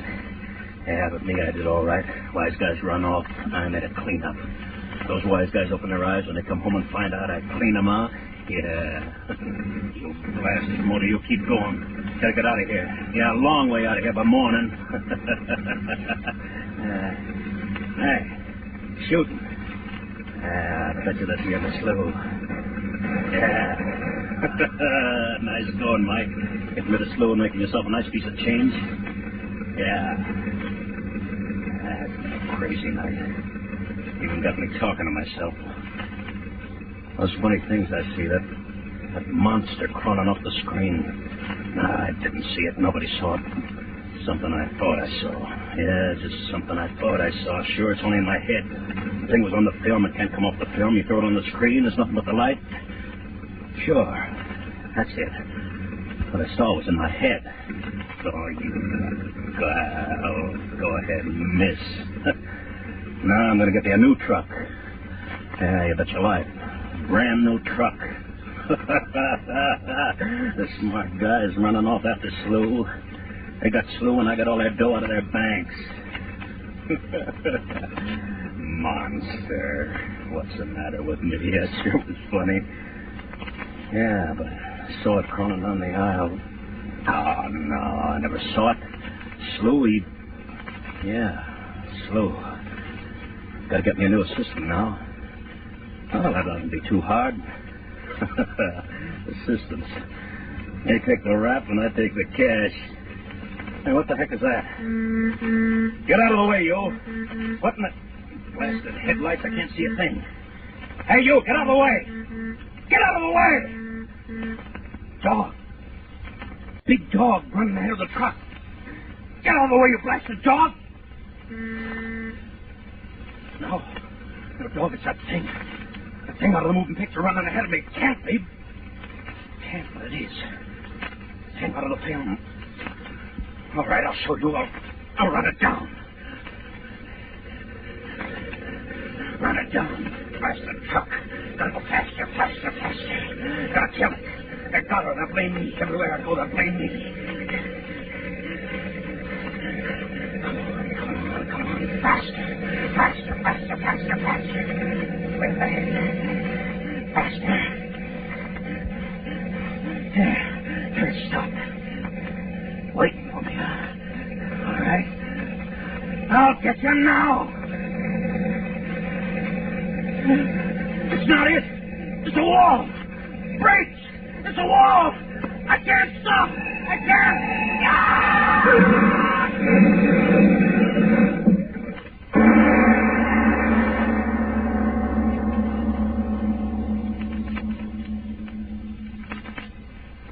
Oh, Mr. Oldham, don't leave us like that. Like, what? Well, after all, I'm a rational man. Where'd that monster come from? I don't know. But you mean to tell me that the monster was the one that was in the motion picture and it came to life out of the motion picture? I mean, the movie projector stopped and what was on the screen stayed on the screen and then came out of the screen? It's an interesting idea, isn't it? Eddie Lamar's on the screen, and you wait until the last show is over, and she comes out of the screen, and you say, how about a double chocolate malted, Eddie? And she says, oh, what's the use? That's exactly it. What's the use? If all the twos and twos of the world added up to a very dull four, how boring life would be.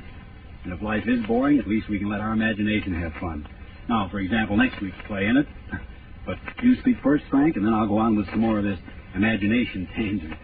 Well, briefly, friends, if more vitamin B1 and iron is all you need to help build yourself up, get ironized yeast tablets.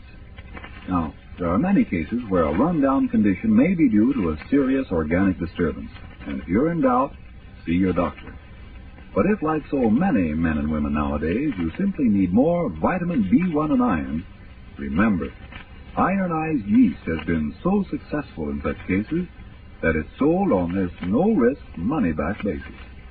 If you don't begin to eat better, to feel much stronger and peppier, the cost of the first bottle will be refunded to you in full by Ironized Yeast, Box IY, Rahway, New Jersey. And now, what about next week and imagination? Well, back in the days of Prohibition, Frank, I knew a gangster. Yes, one of those legendary beer runners, and over these years I've been literally boiling the memory of this gangster in my imagination. The result, next week we have a story about Al, the professor, Duke, and the girl. And there isn't a machine gun in the lot, and the district attorney doesn't pound his desk. And yes, I promise you a rather amazing half hour next week. Yes, tune in next Tuesday again for Arch Obler's eerie story, The Archer. And if you need more vitamin B1 and iron, be sure to try ironized yeast, the one and only ironized yeast, with the big letters IY on the package and on each tablet. It is later than you think.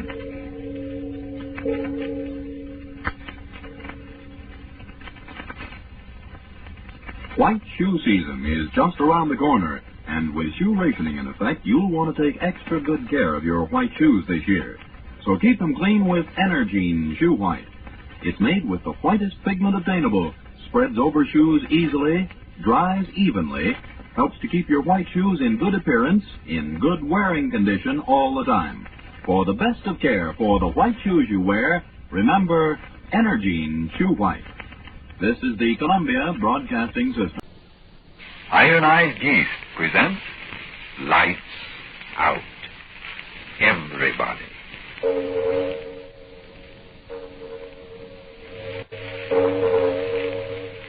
It is later than you think.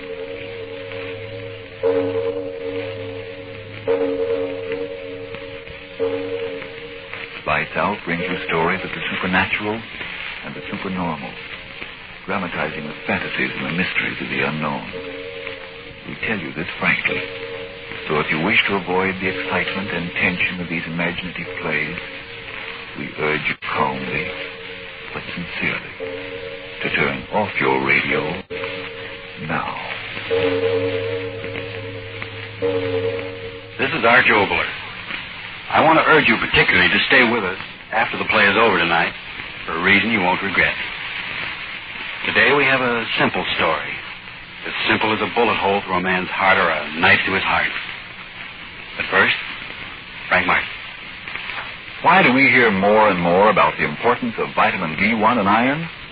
Because by getting more of these two substances, thousands who needed them have gained glorious new pep and strength and pounds, new enjoyment of life.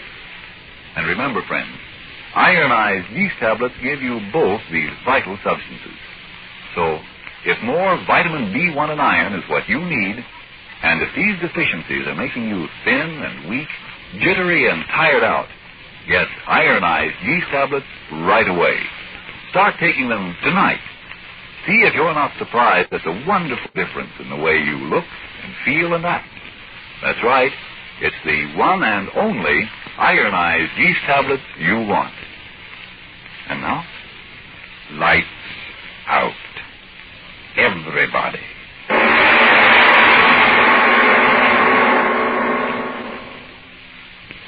You know, Al, I kind of wish I had a book. Huh? What do you say? I said I wish I had a book. Yeah? Well, I tell you I do. What do you want with a book? What do you think? To throw it at your fat head. Don't get so funny. Sitting here in this lousy shack hour after hour, waiting. I tell you, it's enough to drive a man crazy. What's the matter, Professor? You begin to remember those three guys you'll knock off in prison? Shut up, shut your face, shut up. Hey, a guy like you got too much reading in your head and not enough money inside where it counts. You'll never get no place in the Rockies. I'll get as far as you will, you cold-blooded... Shut your mouth. What you need is a ball, you bet your life. Yes, sir, I tell you this... Wait. Huh? Listen. What's the matter with you? I thought I heard... Heard what? I thought I heard outside. Maybe we ought to... Oh, still you are. I'll go. Headless something.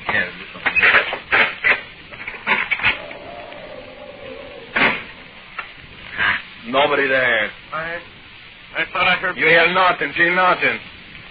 I suppose not. You got the jitters, you're trying to give them to me, huh? I tell you, I thought I heard something. Well, stop thinking. This place is perfect hideout. Nobody know about it but you and me and Duke. Duke? When the devil's he? Don't worry, Duke will get here. But will he? What do you mean, will he? That's a lot of dough, $50,000. Oh, you think maybe Duke pull a double cross, huh? I'm not saying he will. I'm just saying that $50,000 is a lot of money. Listen, 10 years in Alcatraz, I was in the same cell block as Duke. You know that? Well? I know every idea he got in his head. And I suppose double-crossing isn't among those ideas, eh? Listen, Duke is one strong guy, see? Lots of muscle, lots of nerve. One tough guy. He got so much nerve and so much muscle, there ain't no room for the double cross. Yes, I suppose you're right. Well, sure I'm right. I'm always right. That's why you and me and Duke is in the big door now. I'm always right. And just because I'm right, in a little while, we three are going to have another 50 grand to split up, see? How do you like that, Professor? Splitting up dough, I always like that. Sure. I never seen nobody like the dough the way you do. But you still got the first dollar you ever make in the rocket, huh? Wait. What's the matter now? You got the jumps again? No. Listen. Oh, that's adjusted aim. Oh, yeah. Sure got a lot of whips in it, Professor? 3 days. Yeah. A lot of good it's going to do as soon as the Duke gets here, Professor? A lot of good it's going to do it at top stuff. A lot of good.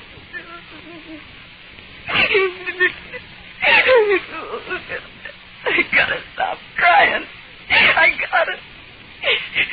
My eyes, day after day.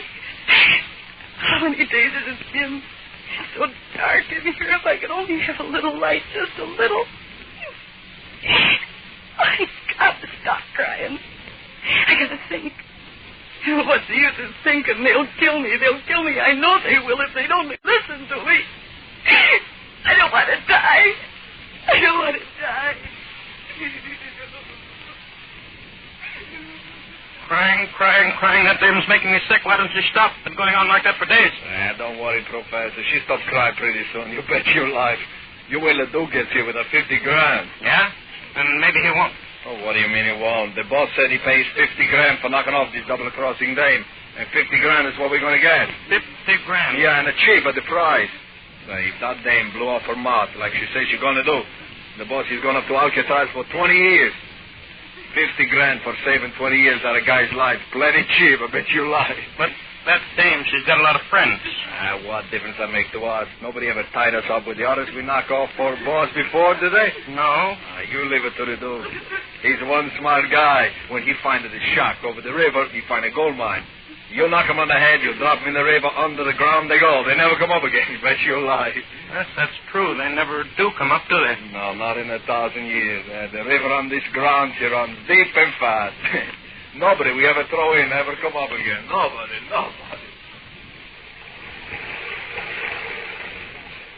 When I press my ear against the wall, I can hear the water running. Like it was a river under the ground. There used to be a river near the house when I was a little girl. I used to play near the water. And there was sun and light. I gotta see the light again. I got it. How long have I been here? I never see anybody. I never hear them. Just the water running far below. No, I won't listen anymore. If they'd only let me talk to them, if they'd only let me make a deal, I wouldn't testify against them. I wouldn't. I want to live. I gotta live. Oh, I'm so scared. I can't be scared. If I start being scared, I'll go on getting more and more scared. I'll begin to see things in the dark. The dark is full of awful things. No, I mustn't think of it. I'll go crazy thinking. I mustn't be scared. I mustn't be scared. Okay, Professor. A 4 for you and 1 for me. Ring 'em and weave. 2 pair. King's up, huh? You bet, Jim. Wait a minute. Hands off the cash, pal. Huh? Read these cards and wait. Oh, my God. 3 queens. Thank you. He drew 4 cards. He gets 3 queens. Hey, you got a lot. Have I? Sure. Meeting up with me and Duke. Duke, where in the devil is he? Oh, you start that again. I tell you, Duke, get here. 1 o'clock. That's 3 more hours. Yeah, but what if he doesn't get here? I told you before. The dame goes in the river. We scrum out of here. But Duke said not to touch her until he got here. Yeah, but me, I ain't taking no chances waiting around there anymore. Only time dames they don't talk is when they're under the ground or under the river. Yeah. 3 hours from now, if the Duke come back with the boss's door or not, in the river that dame goes, and that's that. And the river, she cover up everything. Everything. You bet. Thought I was smart. Smart getting into the racket. Easy money. Yeah. Smart. But now they're going to kill me. Oh, my head, it hurts so. I must be going crazy. No, I mustn't think like that. hear, if I could only hear someone saying something, saying anything, I wouldn't feel as if I was going crazy. I wouldn't think that all the world is dead and I'm alone. I hear something? No, it can't be. I hear voices. People, they've come to help me. Listen, everybody. Listen, here I am. Here I am in here. Listen to me. Help me. Help!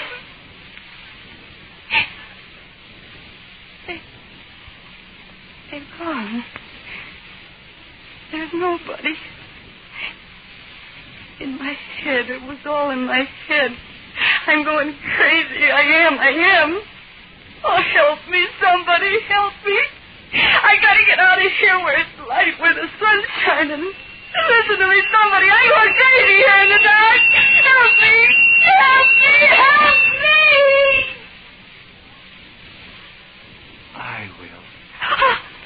I will. Voice. I hear it again in my head. I will help thee, my lady. No. There's nobody here. I tell thee, I will help, my lady.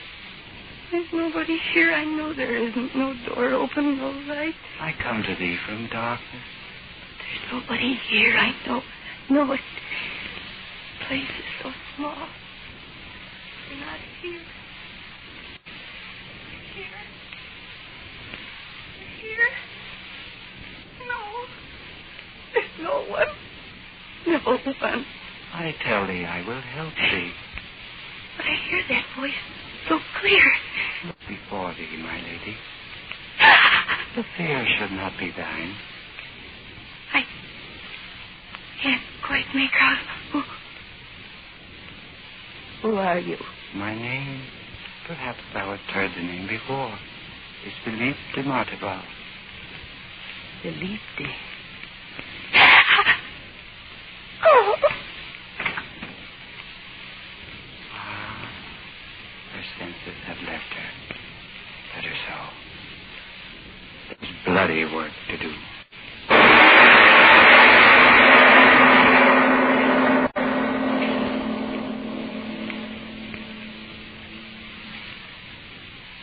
Ladies and gentlemen, I think you and I and everyone else at this point would welcome the reality of an interruption about something that is real. The reality of taking a deep breath and listening to the problems of keeping healthy in wartime. Meantime, girls, are you short on vitamin B1 and iron? Are these deficiencies what's making you say, I never have any fun anymore. I've lost weight and I'm so jittery and tired out all the time. I just never want to do anything these days. Honestly, I don't know what to do. if more vitamin B1 and iron is all you need, do this. Try ironized yeast tablets. They give you both vital substances, and believe you me, they are vital. Because when you don't get enough vitamin B1 from the food you eat, you may lose your appetite, not eat all you need. Or what you do eat may not do you the good it should. And when you don't get enough iron from your food, you may be weak and pale. You may feel only half alive. Sounds reasonable. And you say ironized yeast tablets supply both vitamin B1 and iron? Right. It's ironized yeast and its wonderful two-way health that's been of such amazing benefit to so many, many men and women with these deficiencies. So try ironized yeast tablets if you need more vitamin B1 and iron. Then see if before long you aren't saying, It's a thrill to look so good and feel so good. I've gained pounds. My jitters are gone. My friends say I'm like a new person. How glad I am I tried ironized yeast tablets. And now back to Lights Out and our story of the girl and the gangster.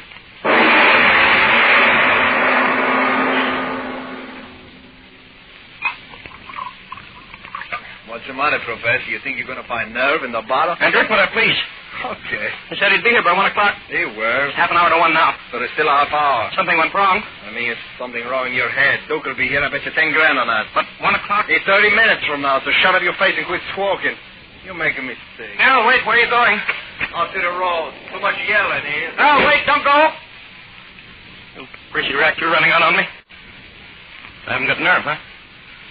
Got nerve for anything as long as there's money in it. Said I could never make money, huh? I'll show him $500,000. Like $500,000 by the time I quit this lousy racket. $500,000, I'll be able to buy anything from... Blasted clock. What time? 1:45. 15 more minutes. He's got to get here. He's got to. If he doesn't, Al will want me to help him kill her. What's the matter with me? Duke will get here. He always gets here, sure. He'll do the job. Duke likes killing. Cold. The door must be... No, the door's closed. Al must have come in. Al, is that you? Deanderthal. Huh? Huh? Deanderthal. Who said that? I see no one. I am here. You? You're where? The coldness at thy side. Oh, that bottle. I've had too much. That's too much. Weak. Aye, worm-like thing. Voice I do hear. Blasted bottle. What voice is in my head, will you? Not mine, not mine, not mine. Pray to thy God. Huh? I did hear. I heard. Pray to thy God. There is someone here. I can't see you, but you are here, aren't you? I came back in her agony. I hear you, and yet you aren't here. Oh, what's wrong with me? Things are what they are. There's no one who can talk without being. Use your eyes to see. Huh? Oh. Yes. Yes, I see you. You've been hiding my eyes there. Yes, I see you. Tell me, what do you want? Who are you? How did you get in here? Out of the darkness. Through her agony. Darkness? Agony? What are you talking about? Oh, my eyes. I can hardly see you. Blurred. I'm weary of you. Weary of me? What's that? Something in your hand? Yes. Yes, I see it. It's getting clearer and clearer. Oh. What can it be? A bow. A bow? What are you going to do with it? I fit the... No, don't drop that. Stop pointing that thing at me. The arrow, it might... Oh! Done. The worm no longer squirms.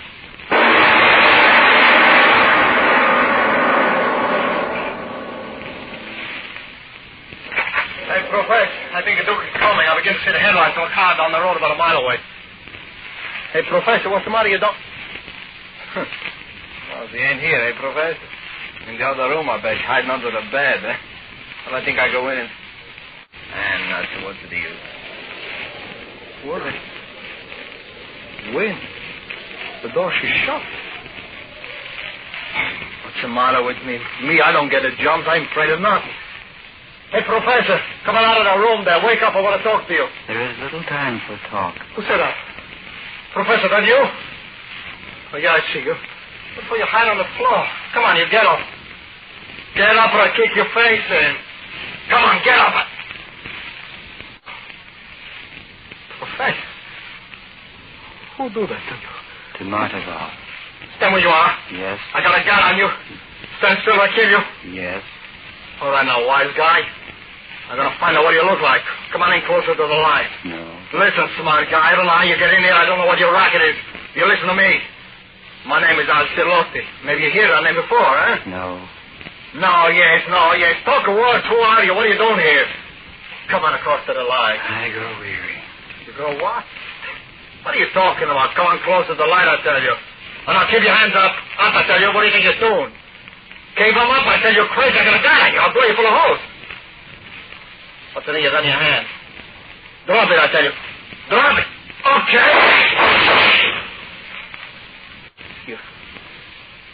You're still standing there. Meet thy God.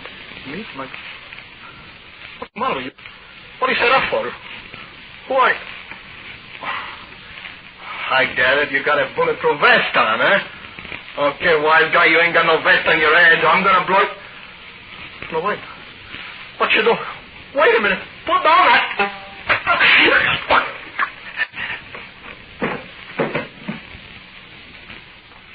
So, the worm, the rat, one more.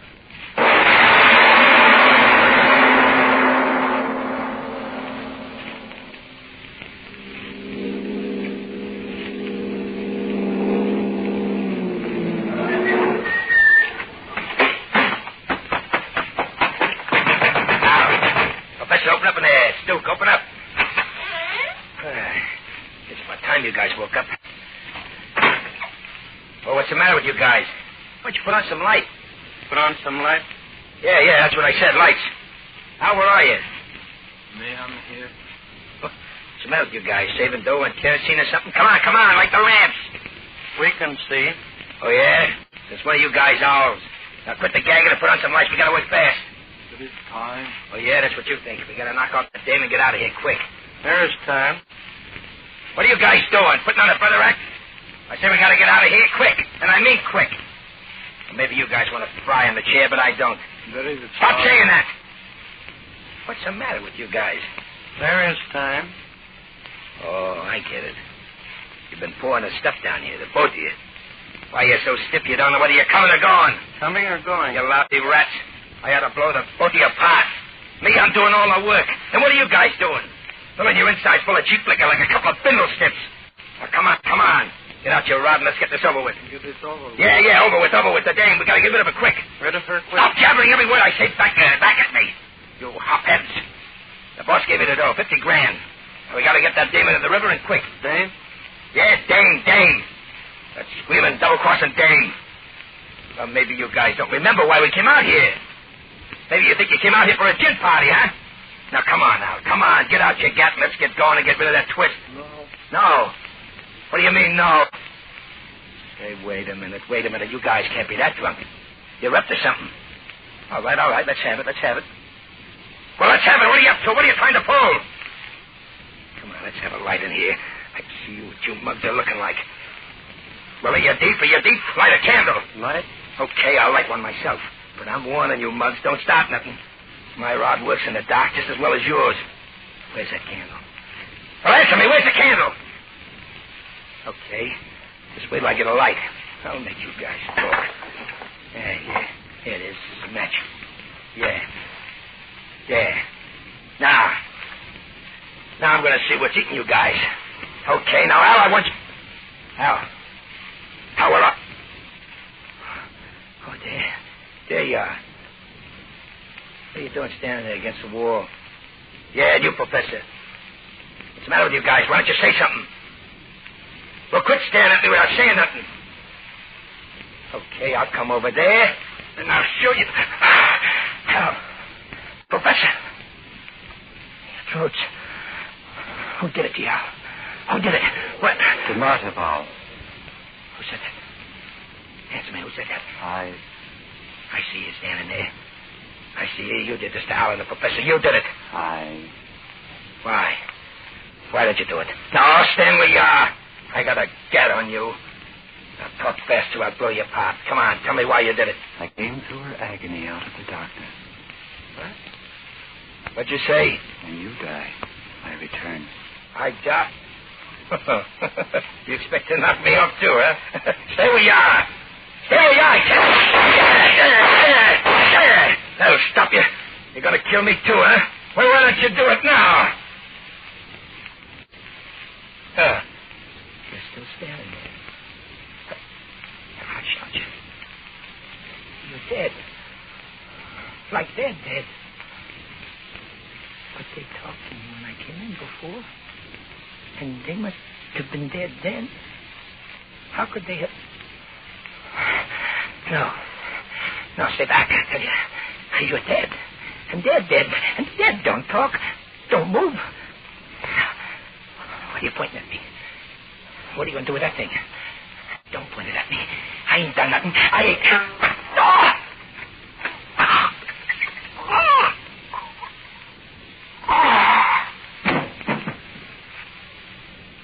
The worm, the rat, the snake. Finished.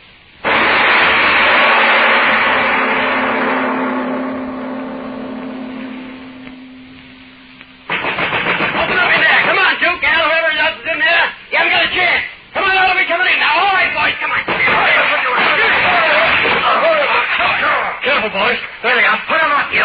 Put them up over... Chief, what is it? What? Look at them. Ooh. Dead. All three of them. And each with an arrow through his throat.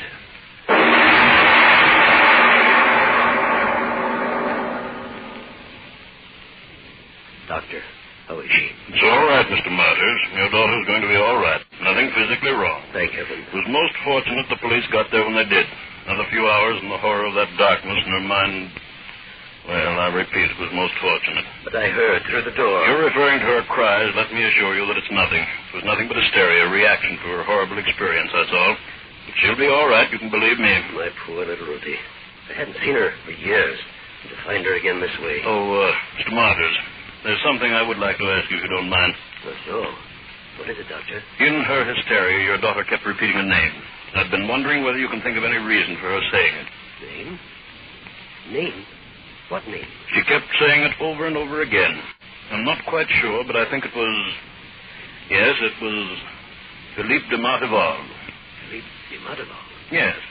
Could he have had anything to do with what took place? Oh, no, of course not. Philippe de Martival was an ancestor of mine, lived back in the days of the Norman Conquest, over 850 years ago. Oh, no. He had nothing to do with all this.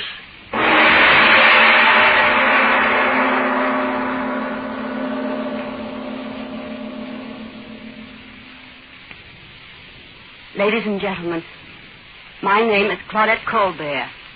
If some of you are surprised at this sudden interruption of mine, please bear in mind that your neighbor's life or the life of that boy down the street has been far more drastically interrupted by this war. This interruption is not to ask you businessmen to close up your offices and tie hand grenades on your belts, take a bayonet in your hand and climb on an invasion barge. This interruption is not to ask you housewives to close up your homes or you mothers to send your children away to a safe place in the country while you and I shoulder a gun and go to join our husbands on some bloody battlefield of this world war. No. Others are doing the fighting and the dying for us. All you are being asked to do for a period of 3 weeks is to divert every cent which you don't absolutely need for food, shelter, and other necessities of life into the purchase of extra war bonds. Your government needs $13 billion at once. Each bond that you will buy during these 3 weeks will be not only an investment, but an insurance policy that our fathers and brothers and sons in the service will have every bullet and bomb and ship and tank and plane they will need in the coming invasion to win the fight for the sort of world you want to live in. Thank you, Claudette Colbert. Now, Mr. Obler, getting back to tonight's play, wouldn't it be nice if our ancestors could avenge us? I haven't met any ancient ghosts ready to do battle for me. On the contrary, Frank, your ancestors battle for you every waking moment. I mean that literally. The freedoms you and all the rest of us enjoy right now, they came about not because we fought for them, but because somewhere in the past, some of our ancestors in this human family had the courage to fight for a better future. If we have to fight anew for that now, well, it doesn't take away the glory of the past battle. And since some of us still have some measure of freedom now, in spirit at least, those ancestors are fighting with us and for us. And next week? Well, a man is on trial for his life accused of murder.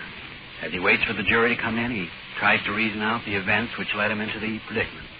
The play propounds the interesting question as to whether the evil, such as Hitlerian, that is loose in the world today is a living thing. In other words, whether there is such a thing as evil which makes men evil, or whether evil comes from within men. But that's next week. Yes, tune in next Tuesday again for Arch Obler's Kill. And if you need more vitamin B1 and iron, be sure to try ironized yeast. The one and only ironized yeast. With the big letters IY on the package and on each tablet. Arch Obler's Lights Out, Everybody.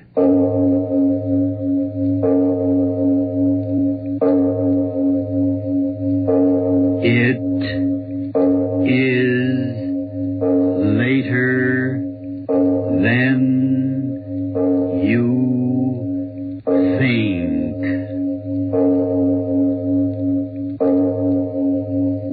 This is Arch Obler bringing you another in our series of stories of the unusual. And once again we caution you, these lights-out stories are definitely not for the timid soul. So we tell you calmly and very sincerely, if you frighten easily, turn off your radio now.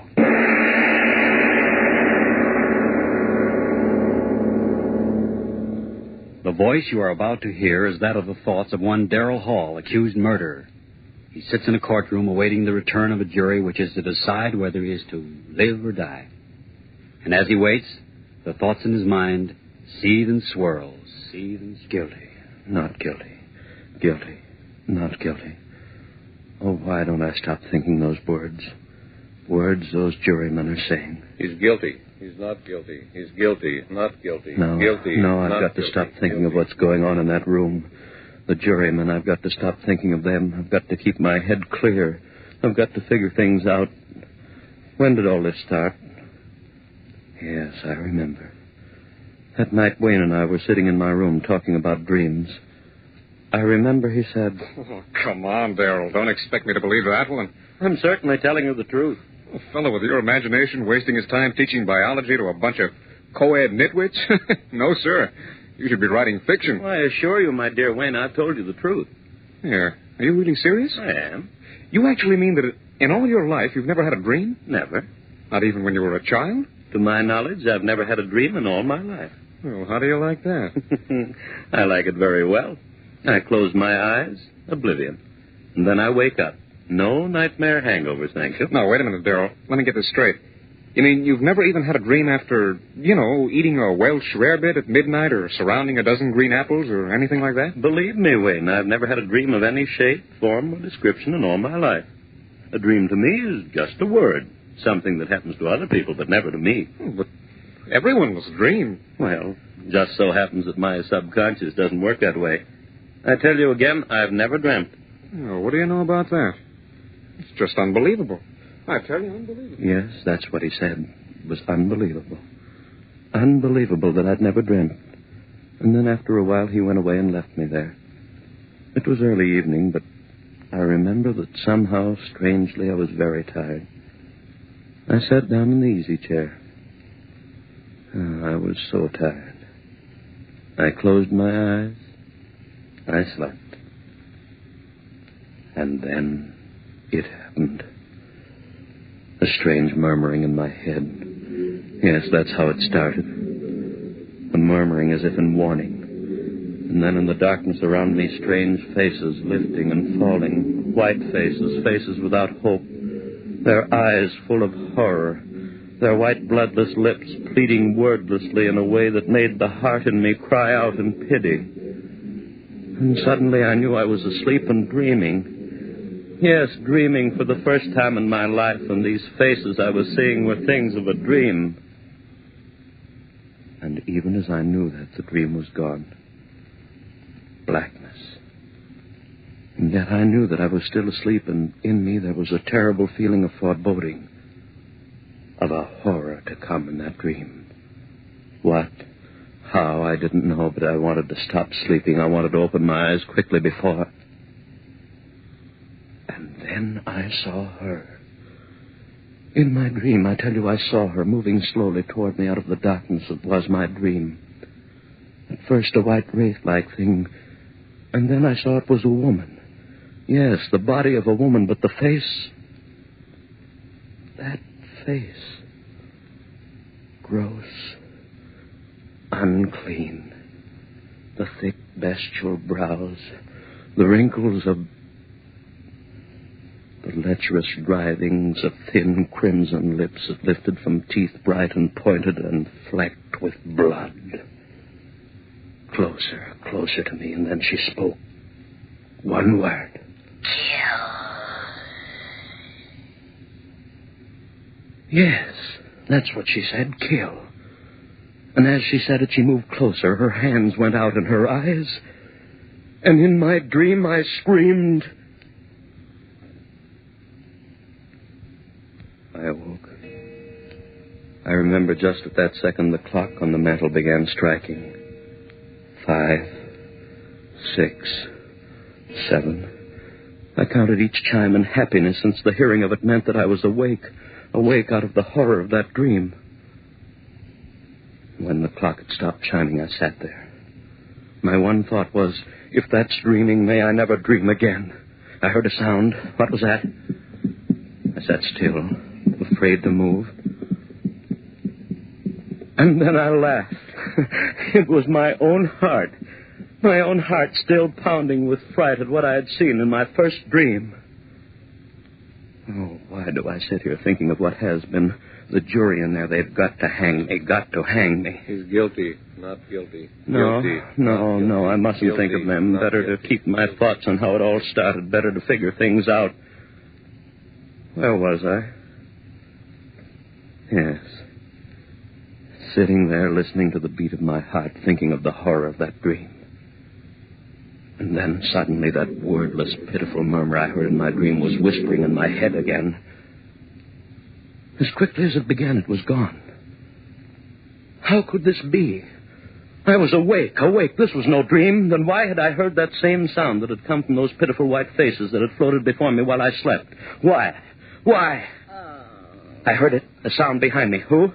Yes, my friend Wayne, it must be. He come into the room standing behind my chair thinking I was asleep. I turned around and I said, "Wayne, is that you?" Why, ah! Yes. I screamed. I screamed so loudly there was blood in my throat. For it was she again, that woman out of my dream. But this wasn't a dream. She was standing there, I tell you, she was standing there close to me, looking at me, and those devil's lips said that one word. Kill. I jumped to my feet. No one in the room, no one. I tell you, I remember standing there, my head reeling.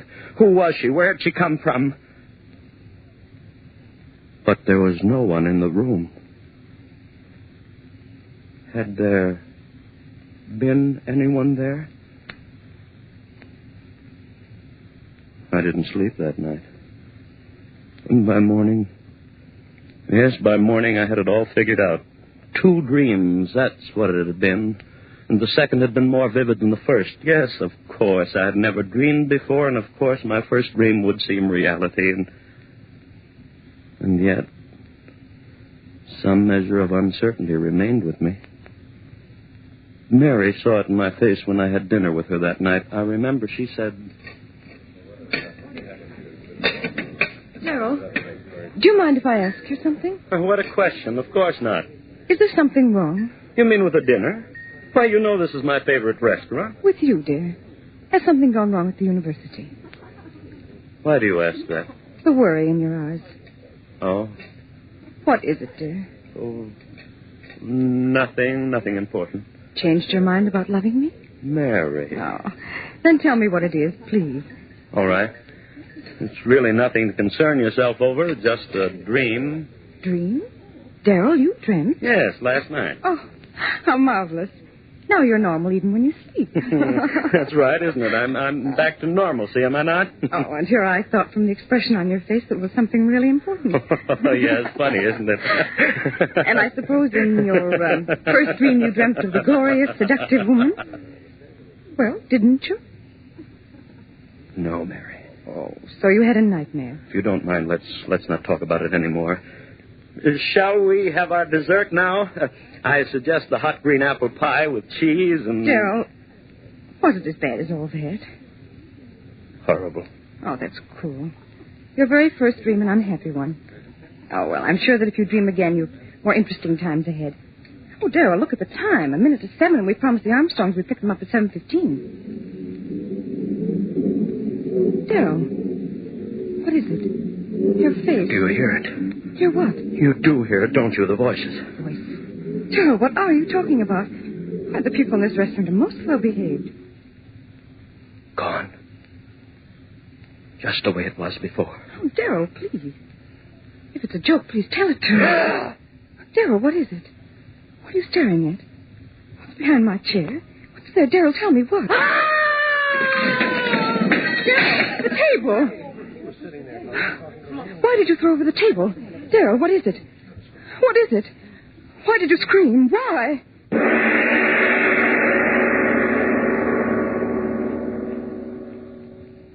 Yes, she wanted to know why I had done it. Scream, thrown over the table. They all wanted to know. But how could I tell them? Tell them of her, standing behind Mary's chair, that thing of degradation, and those lips saying, "Kill." I went home. Mary thought I was overworked. It's your nerves, darling. You've been working so hard. Go home and rest, darling. That's all you need. Rest. What good was rest? I had to reason things out. All my life I'd lived with reason, and now this horror. Hallucination. Yes, that was it. I had been working hard. They paid so little at the university and expected so much. And so I rested through the next day. It was quite dark when I awoke. The phone rang. It was Mary calling to find out how I felt. Are you sure you're all right, Daryl? Oh, yes, Mary. Yes, I'm fine, thank you. You sound all right. Your advice was good, dear. Rest apparently was just what I needed. Then go along back to bed. I'll talk to you tomorrow. All right, dearest, and thanks for calling. Goodbye, Daryl. Sleep well tonight. I hung up the receiver. And then the clock on the mantel behind me began striking. Always at 7. Yes, that was true. Both times at 7 o'clock was when that horror had happened, and then, with the last chime of the clock, I realized it was 7 again. 7. Would I see her again? I stood there back against the wall, waiting. So quiet. I could hear the clock ticking away the seconds. Would it happen again, this hallucination of mine? I waited. I heard no pitiful murmur of voices. Just quiet. The tick, tick, tick of the clock. So dark in the room, I could see the shadowy emptiness of a chair near the other wall. And then the chair was no longer empty. There was someone in it, and I said, "Who's there?" There was no answer, and I said, "Answer me, who's there?" No answer. A strange darkness in the room. Deeper and deeper, I could see nothing, and then 2 swirling pools of flame-red light, closer and closer. I stood there, I couldn't move. A rumbling began in my head. Fear, I tell you, fear tearing at my brain. Louder and louder, while those red circles of light came closer and closer. What was it? What was it? What? And then I knew. It was her eyes. Her eyes burning close into mine, into the brain of me, pounding one thought into me. Kill. Why did she say that? Why? Kill whom? Why should I kill? Why should I kill? If I had known then. The jury coming back, the verdict, what? No, not yet. Still out. They've got to find me guilty. I've got to hang if I live. But I mustn't think of that. I must think of what happened. What happened? Well, where was I? Yes, that woman, her eyes pounding that word into me, and then gone again. But this time as real as the breath in me. I knew it. I knew it. And with that realization, a coldness as of a wind blew around me and clutched at my heart. For if she was reality, somehow I knew I was lost. And so it began. Night after night at the stroke of 7, first that wailing dirge of those lost souls, and then her writhing lips. Kill.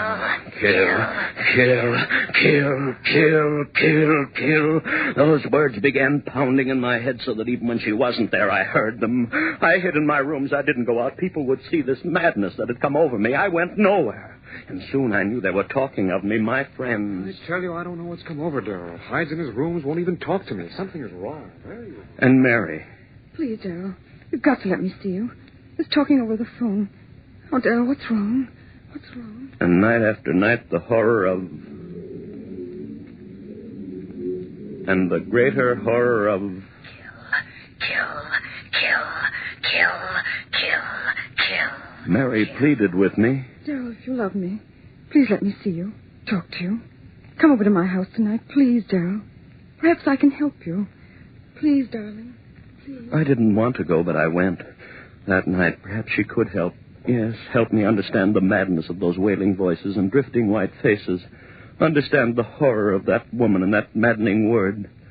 Mary, so understanding, so gentle, she could help me. Clear my head of the madness.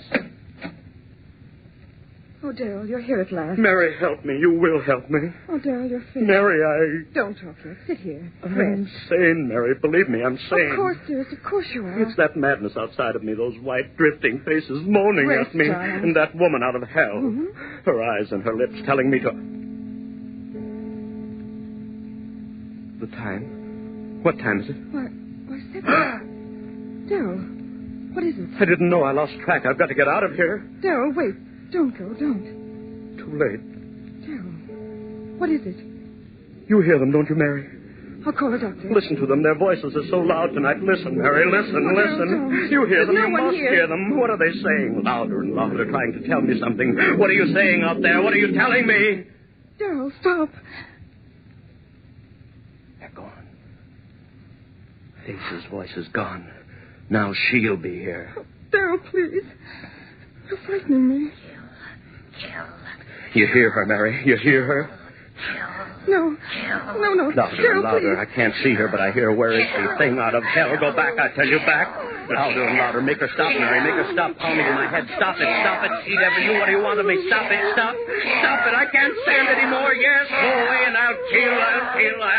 No. I know. Don't kill me. Daryl. No. Kill.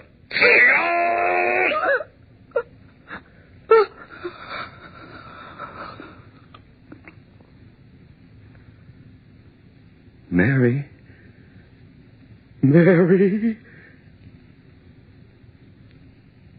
Yes, I had killed her. My sweet, gentle little Mary killed her with my own hands. I opened my hands. She fell to the floor. I went out into the street. People all around me hurrying. I was in no hurry. What that woman had wanted I had done. I had killed. I walked all night, it didn't matter where, and in the morning I found myself on the campus of the school before the very building in which a class was waiting for my lecture. I went in. I walked up on the platform and looked down into their faces, and I said to them, "Ladies and gentlemen, my lecture for today will be on the subject of the indeterminate factor and the evolutionary..." I stopped, a murmur in the air, those voices again. But it was broad daylight. I had never heard those voices in daylight before. What did they want of me? What were they saying? There was a strangeness in their pitiful voices, yes, like a dirge. A dirge of tears and sorrow for someone, for me. Yes, for me. And then her voice. Laughing, triumphant, and then I understood. For the first time I understood everything. She had triumphed over me. That was why those lost souls were wailing a dirge over me. I was hers. Hers forever. I turned and ran out of there like a madman. Ran, and as I ran, those voices of the damned were talking to me. You are doomed as we are doomed. As all who murder are doomed. We listened to her and murdered. Now you are one of us. No peace for those who murder, no rest through all eternity. No rest for those who murder. Through all eternity. I covered my ears with my hands as I ran. No use. I heard them. Only one hope for you, man. One hope. Expiate your crime. On the gallows. Pay for what you have done. Die on the gallows, and you shall have rest. One hope, man. One hope. So that was it. If I paid society for my crime, she would fail. I would be free of her, that thing, that essence of evil, that siren who called men to murder her so that their souls would be slaves to her for all eternity. Yes, I would pay for my crime. I ran on back to Mary's house. Yes, I would pay, and gladly with my life to have peace and the rest of oblivion. I went back into the house. Yes, Mary was still there. Cold. I lifted her. Those same hands that had crushed the life out of her lifted her and carried her out into the sun. My eyes were so filled with tears that I could hardly see where I walked. People began milling around me. Hey, look at that guy. He's got a woman in his arms. Where's he carrying her? Hey, she must have fainted. No, look. She's dead. Hey, Who killed her, mister? Who killed her? I did. I killed her with my own hands. I killed her, and please, I want to die for that. And then the trial. My friends, they wanted to save me.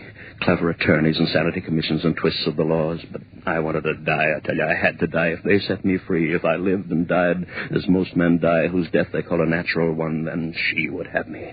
No, I want to hang by the neck until dead. I want that noose around my neck, the trap beneath my feet. The jailer pulls the switch. My feet dancing in air, the noose murdering me the way my hands committed murder. Oblivion. And I'd be free of that horror with the writhing lips and the blood-stained teeth. The jury, they're coming in guilty. They've got to find me guilty. Guilty, find me guilty. We, the jury, find the defendant guilty of murder in the first degree. Guilty! You hear that? You sing the devil guilty! And they'll hang me by the neck until dead, and I'll be free of you. I'll have my peace. You failed. You dreamed. I'll pay for my crime. You'll never get me. You'll never get... Hey, fainted. The defendant's fainted. Get a doctor, someone. Ambulance. Call an ambulance. It's no use. This man is dead. Heart attack. Holy. And would you take a look at his face? As if he was looking at the devil himself.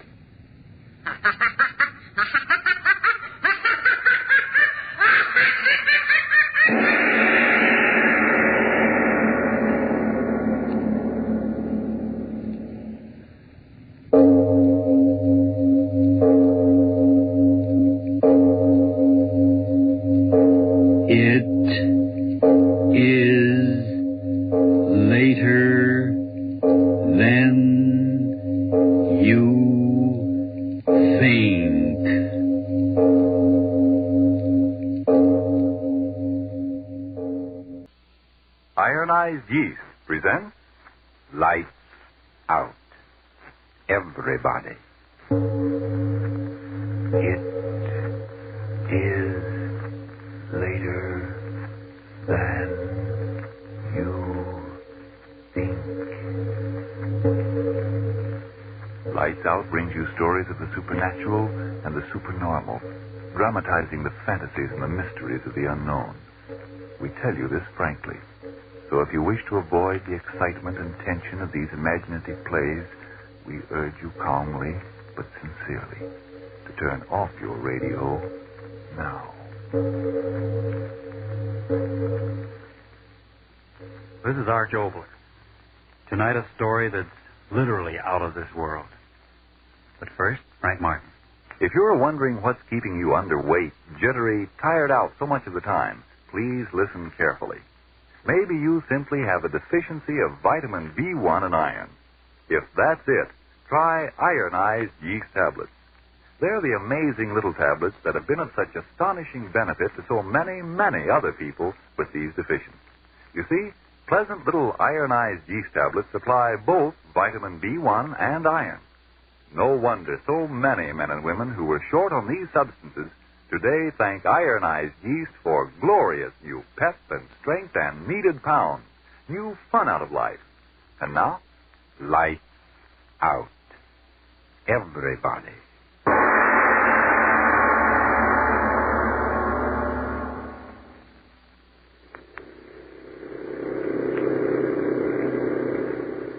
Praise the Lord, and pass the ammunition. Praise the Lord, and pass the ammunition. Praise the Lord. I say, Sergeant. Yeah, Captain? That's all. Rather monotonous, isn't it? I don't know any more words. Well, that's reassuring. Yeah. Sergeant. Yes, sir? Back home in America, in civilian life, what were you? A plumber. Really? Yep. Still carry my union card. What do you think I was, Captain? Oh, one of those daredevil circus riders? Oh, you mean I'm riding too fast? Well, Okay, Captain. it isn't much of a road, you know. Any speed you want, Captain. You're doing fine. Captain, Yes? you mind if I ask you something? Well? What were you? Back in England. Before the war. If you want to tell me. Why not? I was a paleontologist. Oh, yeah, sure. That's all right, Sergeant. Even my best friends didn't quite know what that meant. Paleon what? A paleontologist. That means... Sergeant, pull up. Yes, sir? What's the matter, Cap? There's something wrong with this road. Huh? I remember distinctly a burnt-out Mark IV was just to the right before that ridge of dunes. Oh, Captain, so help me. We're going the right way. I don't know about that. I'll check my compass. Infernal desert roads. One never knows when... Well... What's the matter, Captain? Have you a compass? No. It seems that I've lost mine. Uh-oh. Well, I've simply got to get back to Medezel Bob. I'm quite certain it isn't in this direction. Well, it sure looks like the road to me, Captain. No, I'm positive about that burnt-out tank. I think we better cut to the right here. Okay, Captain.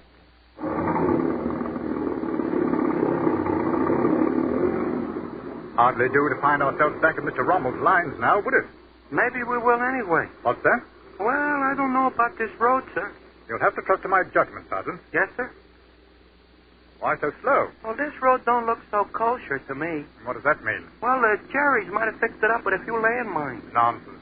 Our engineers have cleared out every road within 50 miles. Go ahead. It's getting rather late. You'd better increase your speed. Okay. You're the captain. Landmines. Oh, take my soul. There isn't a landmine within...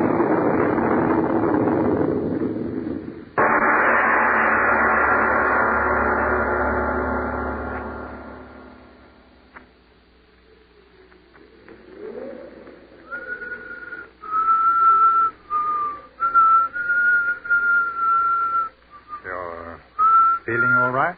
Eh? Yeah. All right. Shoulder? Okay. These hours I've been sitting here thinking what a miracle it was. It's a landmine and outside of a bruised shoulder, no harm done. Yeah. Only now we haven't got a jeep. I understand how you feel, Sergeant. A man uses his judgment and sometimes he's wrong. It's okay, Captain. Okay. Only how long are we going to sit here? No use trying to find our way back till daybreak. Gee, sure was a swell jeep. You were very lucky. Yeah. What do you mean? Well, come the dawn, like they say, somebody come along and pick us up. Meanwhile, laying here, it's okay. Yes. Lovely night. Captain. Yes? You know anything about stars? Little? That bright one up there. How far away do you suppose it is? Oh, I don't know exactly. After speaking, I should think must be at least 150 light years away. Light years? Well, light years simply means the distance light can travel in 1 year, traveling at the rate of 186,000 miles per second. In other words, the light that you're looking at from that star traveled 150 times 6 quadrillion miles to get here. You wouldn't kid me, would you, Captain? Spoofy? Yeah. That's scientific fact. But how can they know? Who holds the other end of the tape measure? The tape measure is purely mathematical. Believe me, it's all very accurate. Why the interest in that star, Sergeant? Oh, I don't know. Well, tell me. Well, when I was a kid, me and my brother used to go on camping trips, and at night I'd lie out, and just like this, and look at the stars, and wish I could get up to them. Very strange. Huh? Ever since I was a child, that subject, interstellar travel, fascinated me, too. No kidding? Move out into space, through our universe, beyond our universe. See the wonders of fire and flame. Tremendous celestial fireworks on the edge of the sun. One flame of which is greater than all our world. Move from cold star to cold star. See evolution repeating itself somewhere out there on a world as young as ours once was. Dinosaurs and flying reptiles. Men, or not quite men. And then move on to other planets where men perhaps are wise beyond our greatest hopes. Wonderful thing, Sergeant. Travel out into the heavens. Gee, you sure can say the words, Captain. The heavenly jeep, Sergeant. That's what we need. Yeah, a heavenly jeep. What's that, Sergeant? Yeah, I hear. From the north. Jetty. Must be. Look, it's getting light. Yeah. Ain't that a break? It gets light when they're coming. Well, get down. Stay down. You're silhouetted against the sky. I'm down. Sounds like quite a flight. Rommel must have got some new bombers from Crete during the night. They won't last long. Mighty low. Sure getting daylight fast. Well, I hope they don't decide to investigate this road in the Jeep. Here one comes. Down. Stay down. Don't.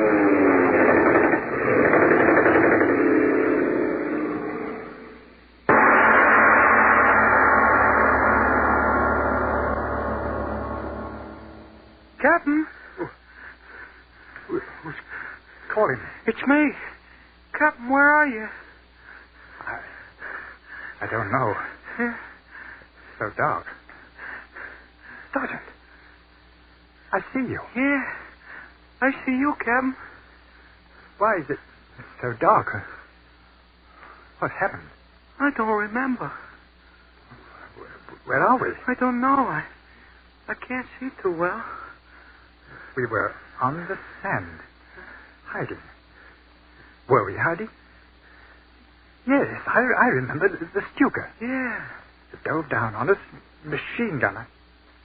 I felt my head a blow. Captain, look. What? On the ground. It's you. Your head. But lying here. It is you. No. I'm perfectly all right. Sergeant, look over there. Me? Yes. It's you. You're all shot up. Huh? And yet you're standing here alongside me. Yeah. We're hanging in air. Sergeant. Huh? I do believe we're dead. What? Dead. I heard you. I wonder what's supposed to happen now. I don't know. Free of our bodies. We seem to be free. Sergeant, listen to me. We can do it now. What we were talking about before. We're dead, I'm sure of that, and free of our bodies, hanging in the air. Free of our bodies. Take my arm. Take it, I say. Okay. Moving through space. Wish that. Will yourself to move through space. Yeah. We are moving through space. Yeah. We can do it, Sergeant. We can and we will. What are you talking about? What we wanted to do. Go star traveling. We'll visit a star.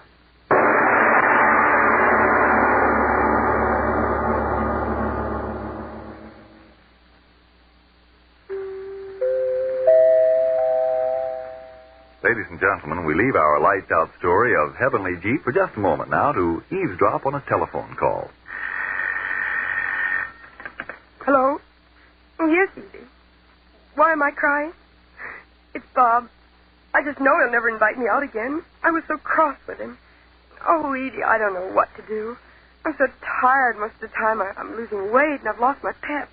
Whatever am I going to do? Well, if, like so many others nowadays, you simply need more vitamin B1 and iron, I'd suggest you try ironized yeast tablets. They cost but a few pennies a day. They give you both these vital substances, and believe me, they are vital. You see, when you don't get enough vitamin B1 from what you eat, you may lose your appetite, not eat all you should. And when you don't get enough iron from your food, you may be pale and run down, feel all in. But if you are short on these substances, don't wait. Start taking ironized yeast tablets right away, tonight. Then see if before long you aren't saying, Bob says I look like a million with those nice pounds I gained. And last night we danced till dawn. Thanks to ironized yeast tablets, I've lost that tired feeling now. And now back to our lights-out story of the captain and the sergeant, who, finding themselves dead, decide to visit the world beyond this one.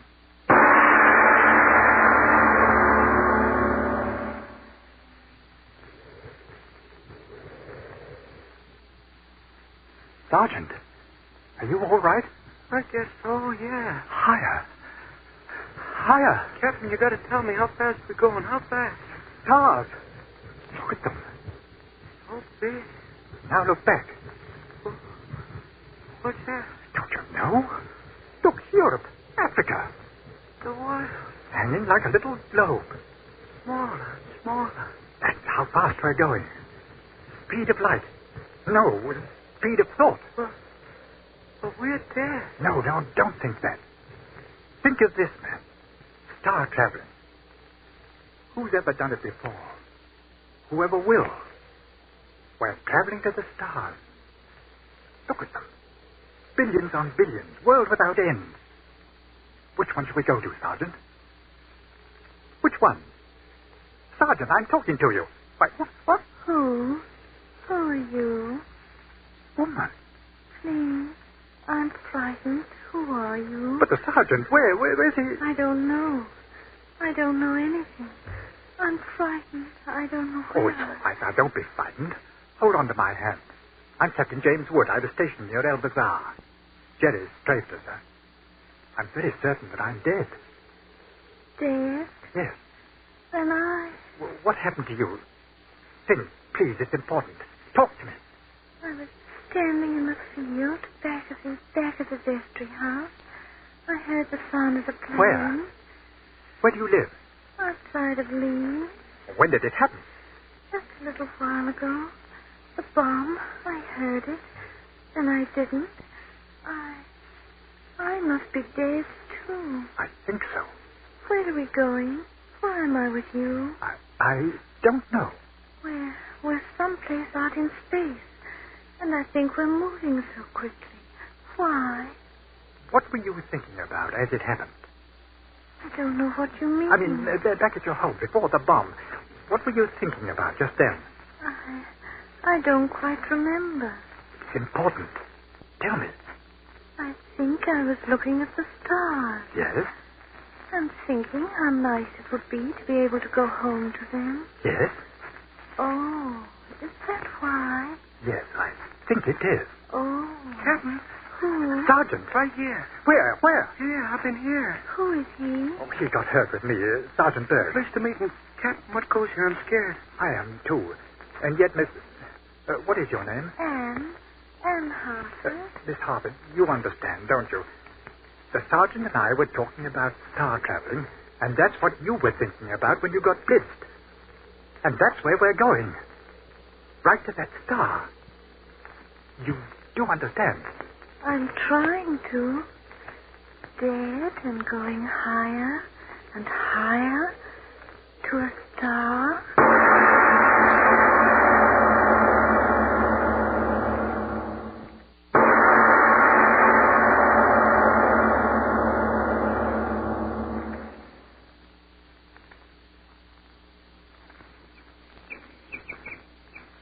Holy cats. It is possible. Wonderful. Back where we started. What, Sergeant? Flew all around and back where we started from. This is the world, ain't it? No, that isn't possible. What are you talking about? Green hills, voyage, trees?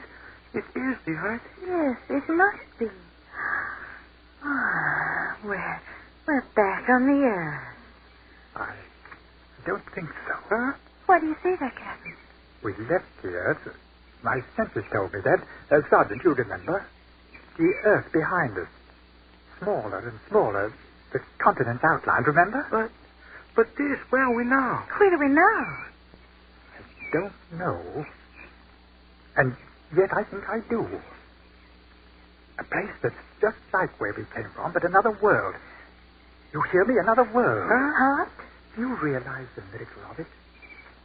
A universe full of millions of stars, suns, flying comets, burning gas and heat and coal beyond understanding. One chance in millions of a star with air on it, with temperature just exact enough to permit life. Of another star with air surrounding it, just like our Earth. One chance in millions of another star with temperature mild enough to permit growing things, the way we know them. And this it is. We're here. Another world, exactly like our own. Then I'm not dead. I'm not dead. Do you feel anything? Huh? The air is bright, there's the sun shining. No, look. 2 suns in the sky. A large and a small one. Well, what's that got to do with me? Yes, what's that to do with our being alive? Do either of you feel the warmth? Oh, look. The tree is bending in the wind. Do you feel the wind, either of you? I don't. I don't either. Well, what does it mean? You got to tell me. What I said before must be true. We're dead, but getting our last wish. That must be God's gift to all the dead. As long as we're here and know that we're here, I suppose that's all that matters. I'm not dead. I know I'm not dead. All right, I'm not Sergeant, dead. all right. The important thing is that... Why did you stop talking? Captain, what do you... Yeah. What is it? What are you both looking at? On that rise over there. What? I think we saw a man. There he is again. Well, from the look of him, we've stumbled on another Garden of Eden. But his face. What? Can't you see? His face. Look at his face.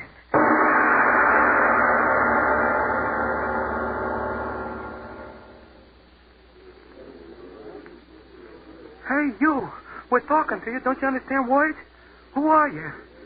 Why they got you fenced up? Hey, what's the matter with them? Keep yelling at them, and all they do is make that noise.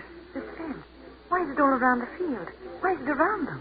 Captain, we're talking to you. All these men and women and children, why are they fenced in? What's the matter with them? Their faces, all of them, so empty. What's the matter with them? I don't know. Insane. That's it. They're insane. Yeah, that's it. Nuts. 12-foot fence. That's why they got it, to keep all the nuts in. But how inhuman, those poor little children. The women. No protection against the sun. I'm with you, lady. You ain't got no right to treat anybody this way. Captain, come on. We'll see the CO. Whoever's in charge, and tell him what we think. Captain, what's the matter? Have you forgotten where we are? Huh? Oh, it doesn't matter. Of course, you're right. We must do what we can for these unfortunate people. But where's the house, the asylum? The trees are so thick. We'll just have to follow this fence until we come to the main house. Yes. Coming, Sergeant? Yeah. Captain, what is it? could it be possible the enclosure is some sort of a concentration camp? Possible. Like in Germany? Stop murmuring. Yeah. They're all looking in the other direction. What? Quickly, in the brush. Get behind that brush. Yes. Okay. There's nothing. This... What? Plane. I don't know. Airplane? I see it over the trees. There, it's circling. But, Godfrey. What is it? I'll go see. Wait, stay where you are. It's landing in the enclosure. Please tell me. What is it? I don't know. It's a bug. Yes. An insect as large as a man. Listen to the people. Yes. Why are they clustering around that thing? Why? Captain, did you see it? It's feeding them. An insect feeding men. It's a rootin' truth. Look at it. They're sticking their faces up toward it like a farmer and his pigs. Oh, no. A farmer and his pigs. Captain, why did you say it, too? I was only talking. Do you hear me? I was only talking. The truth. Huh? What did you say? Captain, what is this? What is that thing out there? I don't quite know, but I think it's an ant. Ant? A winged ant. And I think he's feeding his stock. No. Why do you say that? It ain't true. Look at them. No, it can't be. They're people like you and me. A bug feeding them. Captain, you got brains. How could a thing like that be? Tell me. They're in another world. Accept that fact. We're in another world. A world just like our own in climate and in structure, with one great difference. And yet a small difference, cosmically. The race of man is not the primary creature here. Here the lords and rulers of the animal world. Yes. The insects. The cleverest of them all, the ants. Huge ants. Like that one, I tell you, well, if it's as clever in proportion as the tiny ones I watched in my garden back in England, then this world is a better integrated place than where we came from. But look at that ant. Why, if it stood erect, it would be at least 7 feet tall. Magnificent. Magnificent? Lady, did you hear him? He's out of his head. A bug big as a truck feeding people like us, and he calls us magnificent. Yes, it's true. Captain, you are right. frightened, but you are right. You too? Lady, you too? Sergeant, I told you in another No, word. I listen to you. You listen to me, both of you. This magnificent stuff, this malarkey about that bug and others like it running things, I tell you, it's not for me. Bugs crawl on the ground or they fly and you swat them. They don't put 12-foot fence around you and keep you there. They don't feed you. An objective attitude is necessary. What do you mean, an objective attitude? They're kids and men and women, and look at them begging that thing for a handout. When it's fed him fat enough, what do you think he does with them? What do you think? But another world. Stop talking about another world. I don't want any part of it. I want to get out of here. You, both of you, got too many brains for me. Me, I just feel things, and I don't want any part of this world.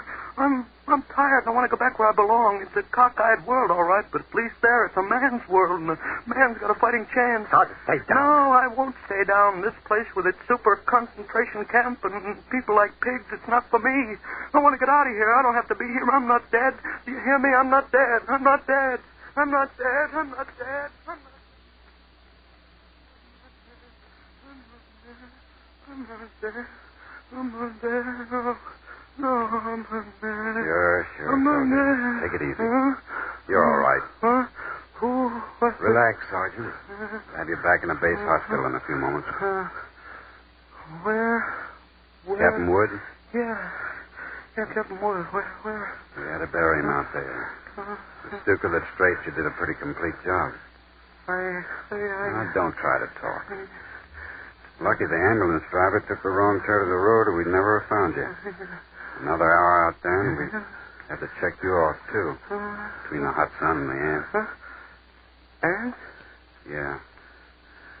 Tell me, Captain really dead? Yeah. Too bad. It's okay. What? The captain is just where he wants to be. That's okay. Why, yes.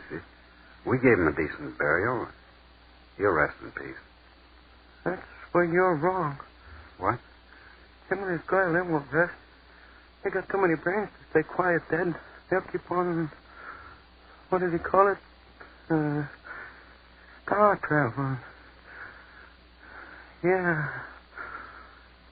Star traveling.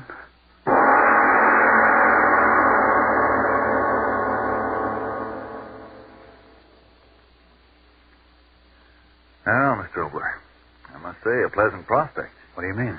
Well, this future you outlined for us, traveling to other worlds and finding that the ants, the bees, the termites have taken over. No. That's no prophecy, Frank. That's just a possibility.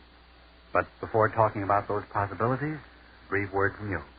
Friends, if you're so tired out and jumpy and underweight and all in that you can't get your proper enjoyment out of life, and if more vitamin B1 and iron is all you need to help you snap out of it, remember, ironized yeast tablets with their famous two-way help have been of truly astonishing benefit to countless men and women with these deficiencies. Of course, there are instances where a rundown condition may stem from other causes. If you're in doubt, by all means consult a physician. But if you simply need more vitamin B1 and iron, remember, ironized yeast has been so successful in such cases that it's sold on this no-risk, money-back basis. If you don't start to eat better, to feel much better, and so sleep better, the cost of the first bottle will be refunded to you in full by Ironized Yeast, Box IY, Rahway, New Jersey. And now, Mr. Obler, what about the possibility you were talking about of an insect world? Frank, that's just a possibility. Scientists have long agreed that the bees and the ants and the termites are, well, they've community organizations and a willingness to sacrifice for the good of their fellow beings is really remarkable. Under proper conditions, there would be the possibility of a world ruled by the insects. I can hear some cynics out there saying that surely the ants and the bees and the termites couldn't have made a worse mess of this world than certain ones of us have in this, these 1,943 years since. Oh, well, let's turn to pleasanter things next week. I walked into the script department of Columbia Broadcasting System here in Hollywood a few weeks ago, and I found myself surrounded by some charming young ladies who left their typewriter long enough to insist that I tell them the truth about myself. In other words, that I really live the plays I wrote for Lights Out. I managed to get out of the department alive, and if you want to hear the revenge of Obler against the ladies of the script department, well, listen in to Murder in the Script Department next week. Yes, tune in next Tuesday again for Arch Obler's eerie story called Murder in the Script Department. And if you need more vitamin B1 and iron, be sure to try ironized yeast. But remember, there's only one ironized yeast. You'll know it instantly by the yellow and orange package and by the big letters IY on the container and on each tablet.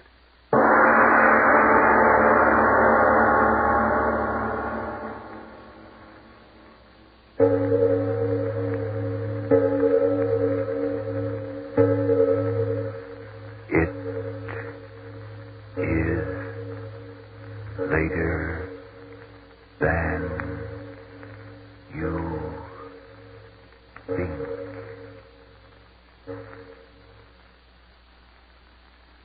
Look up the street or down, you'll see that white shoes have come to town.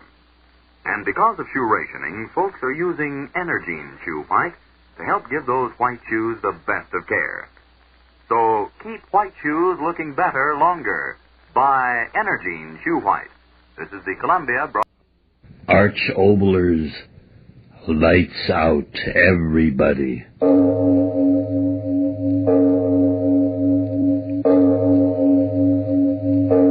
It is later than you think.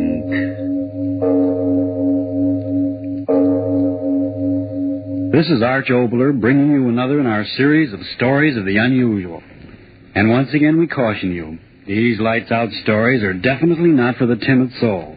So we tell you calmly and very sincerely, if you frighten easily, turn off your radio now.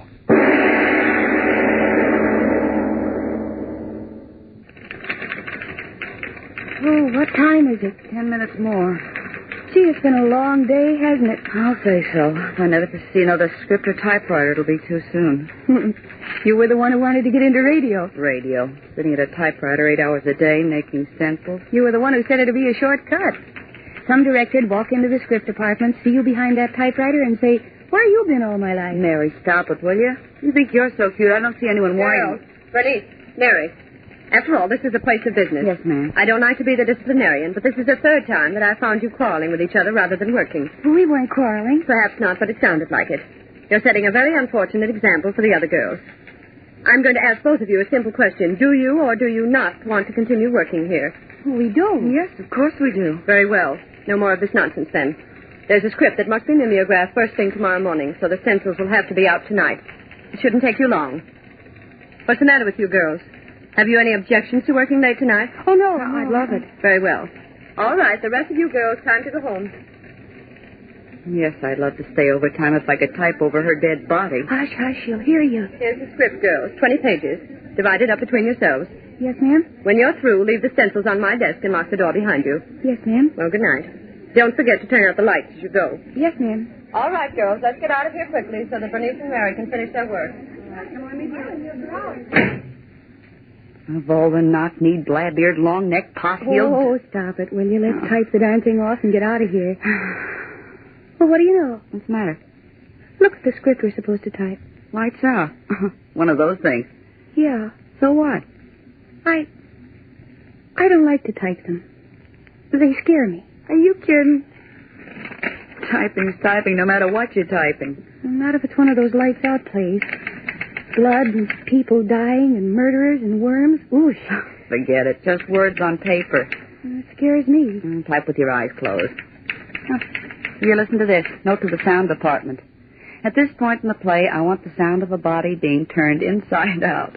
I suggest the use of a wet rubber glove to plant the picture of a human being being deliberately turned. Oh, stop it, will you?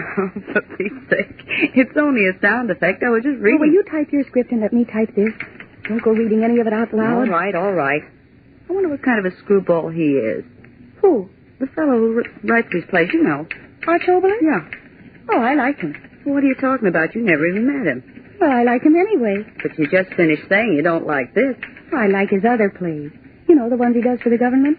With sense to them. Well, personally, I think he's a wolf Oh, what are you talking about? You know, one of these werewolves. I bet he eats his young. Well, don't talk like that. He's got a 10-month-old baby. I saw a picture of it. And it's real cute. Well, I still think... Well, for heaven's sake, just because the man writes fantastic doesn't mean he's fantastic. Will you look who's talking?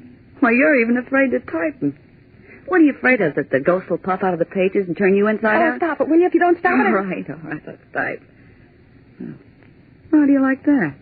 What's the matter now? My typewriter's jammed. Can't move a key. B? What's the matter with you? Mine is, too.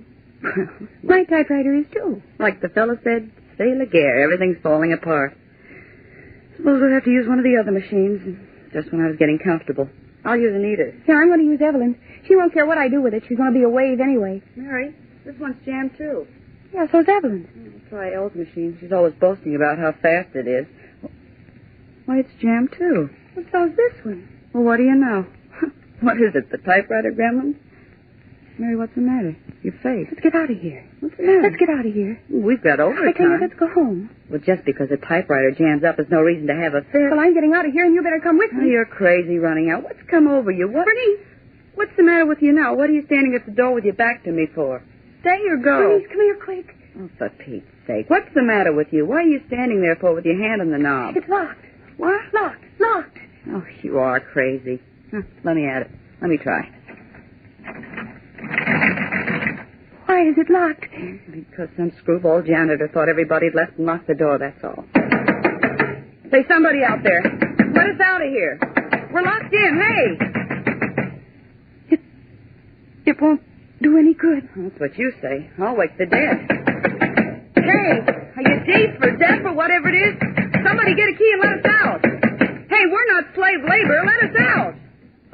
What's the matter with me? Where are you going? All I've got to do is pick up the telephone and call communications. They'll get us out of here. Oh, yes, call them right away. Tell them we're locked. All right, I'm calling them. Hello. Answer me. What's the matter? Oh, I'm dead. Oh. Stop that. The operator thought we'd all gone home, so she disconnected the wire, that's all. Oh, for Pete's sake, of all the nincompoops, what is there to cry about? I'm afraid. So you're afraid, so I'm Queen of the May and there are roses in the air. What is this all about? What's all the hysteria? You don't understand. Don't say I don't. You stop crying. Something terrible's going to happen. What are you talking about? We're in the script department of a broadcasting company, remember? Well, something jammed the typewriters. Something locked the door. Something... What do you mean, something? Something, I tell you. I tell you, you're crazy. I think I've known you all these weeks and never knew you had bats in your belfry. There's absolutely nothing that's happened. Why did you stop talking? Answer me. Telephone cord. The end, it's torn off. Yes. But I talked on this telephone only an hour ago, remember? Yes. How could it have gotten torn loose? I told you. Oh, shut up. All right, maybe there is something screwy, I don't know. But I do know there's nothing to get hysterical about. This place only had windows I could call out. On modernistic air conditioning. Will you stop moaning? Well, you're scared, too. I'm not. Series of coincidences, that's all. What could it be? Answer me what? Who ever heard of anything happening in a place like this? Well, what are you looking at me like that for?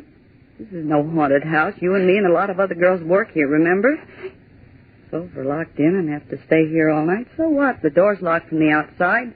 The watchman downstairs, remember? So who could get in here to hurt us? What if the locked door won't do any good? What? You heard me. Oh, you're crazy, kid. Look, desks and chairs, fluorescent light, modern design, remember? We're not in a haunted house. Get that through your head. We're not in a haunted house. Oh. Well, what's the matter now? Get all through explaining. What's the matter? Something happened. Happened? Something in the air. What are you... Oh, for heaven's sake. Over there at the end of the room. The light must have burned out. Oh. I was right. Just to show you how crazy you've been. A couple of natural things happen and you start acting out a ghost story. You should join the Actors Union. Bernice. Well, one of the lights burned out, so what? There's one thing the script department's got, plenty of light. Mary, why are Another light. I saw it go out. You're dreaming. I tell you, I saw it go out. You're crazy, it didn't. I saw it. Now, look here. There are 2, 4, 6, 8 lights in this place. See? 1, 2, 3, 4, 5, 6, 7, 8. Now, don't give me any more of that lights out. Another. You're absolutely crazy. I'm scared just staying here with you. Count them. Why should I? Count them. 1, 2, 3, 4, 5, 7. Not 8. 7. Gee. I told you. Oh, no. What? Another one out. 1, 2, 3, 4, 5, 6. Stop it. Another one there. Go. Over next to Miss Winton's desk. Another one. What? Only 4 left. Only 4. What'll we do? Only 4. Who's putting them out? I don't know. Another. Oh. Only 3 more. If they go out, I'll die. They won't go out. They can't go out. The switch. That's it. I'll hold the switch. I won't turn out the lights if I hold the switch. It's all right, Mary. See? I got hold of the switch. Nothing. Another one. Another one. But I was holding onto the switch. 2 lights. 2 lights in the dark. Bernice. Oh, Bernice, hold me. I'm scared. Oh, gee, I'm scared. All right. It's all right. There's still 2 lights. See? 2 lights. They'll stay on. They will. I know they will. They're both out. We're in the dark. Bernice. Where are you? Let me out of here. I'm afraid of the dark. Let me out of here.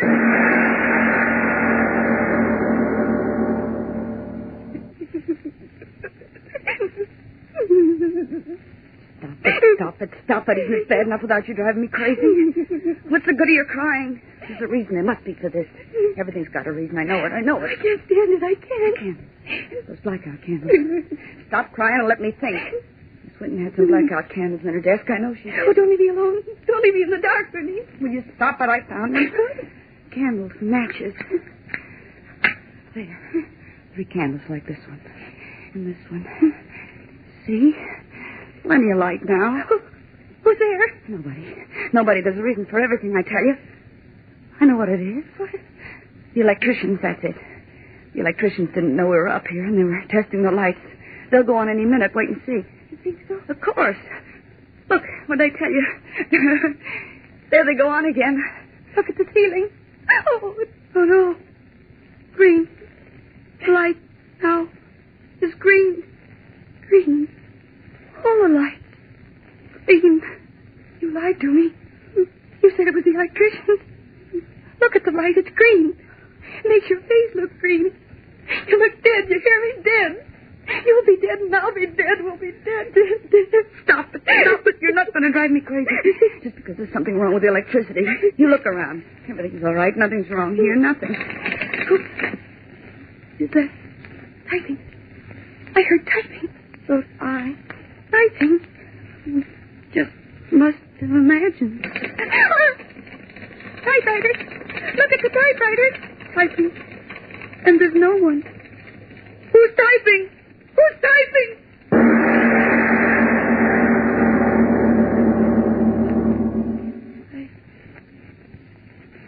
I'm so tired. Me too. I wonder if it's day. I don't know. I don't think so.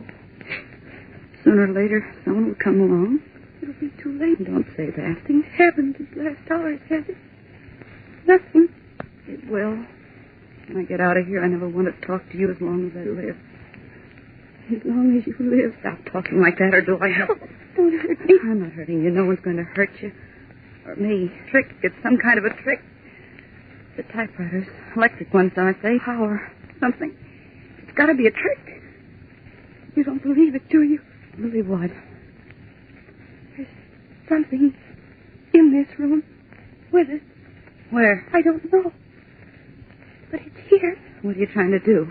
Make me scared as you are scared? There's something in this room. Where? Answer me where? Just you and me, that's all. You're not going to scare me. I'm not going to let myself get scared anymore. I want to get out of here, and I'm going to get out of here. My head's still... Yes. I heard it, too. What? Something. Desk. Look. The desk moving. Look. That one moved. And that one. Mary, take your hands away from your eyes and look. Look, the desk. All of them. Moving. Mary, look. All the desk was moving. Was moving. Stay back, you. Stay back. Mary. Mary, all the desks in the room. They're moving down toward us.